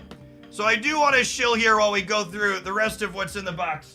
They do have a VIP program at Fabletics. And basically what the VIP program is, it's $60 USD for a month. And every time you re-up that membership for a month, you get a credit that's good for up to $100 on an outfit of pieces of things they put together. Which actually, I'm gonna be honest, chat, I didn't pick out these things that go together. That's not something that I personally am capable of doing. So they have groups of clothing, tops and bottoms, and even boxers that all go together for you. So that way you can look good from top to bottom, chosen by professionals. And the VIP program gets you discounts on everything on their site that you're getting past your $100 outfit credit per month. They've got a lot of wonderful stuff. So if you want to check them out on Fabletics, fabletics.com/Jeff Hoagland.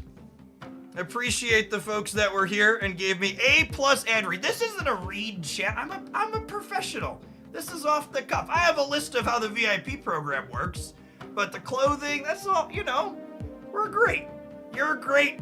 I've been live for over 10 hours today. I think I'm gonna go ahead and call it an afternoon. I'm planning to be live and do a full day again tomorrow. Remember, if you're looking for my Gwenpool decks, check out my Gwenpool video there. I'm gonna pull the Fabletics thing up here on stream real quick. He asked me to showcase the website. It is a wonderful, wonderful website too. We're gonna be plugging them all month. Their stuff is great. I'm excited. I'm actually more excited after I put on some more of their clothes here. I am more excited to see what they have got. All sorts of colors and gym clothes, and my golf polo and things. I'm excited. My shirt, my sleeveless tee worked great, chat. I'm not gonna lie. I feel extra good about my weight loss after putting the sleeveless tee on for the camera. We're gonna rock that one all day tomorrow. Joke's on Christy.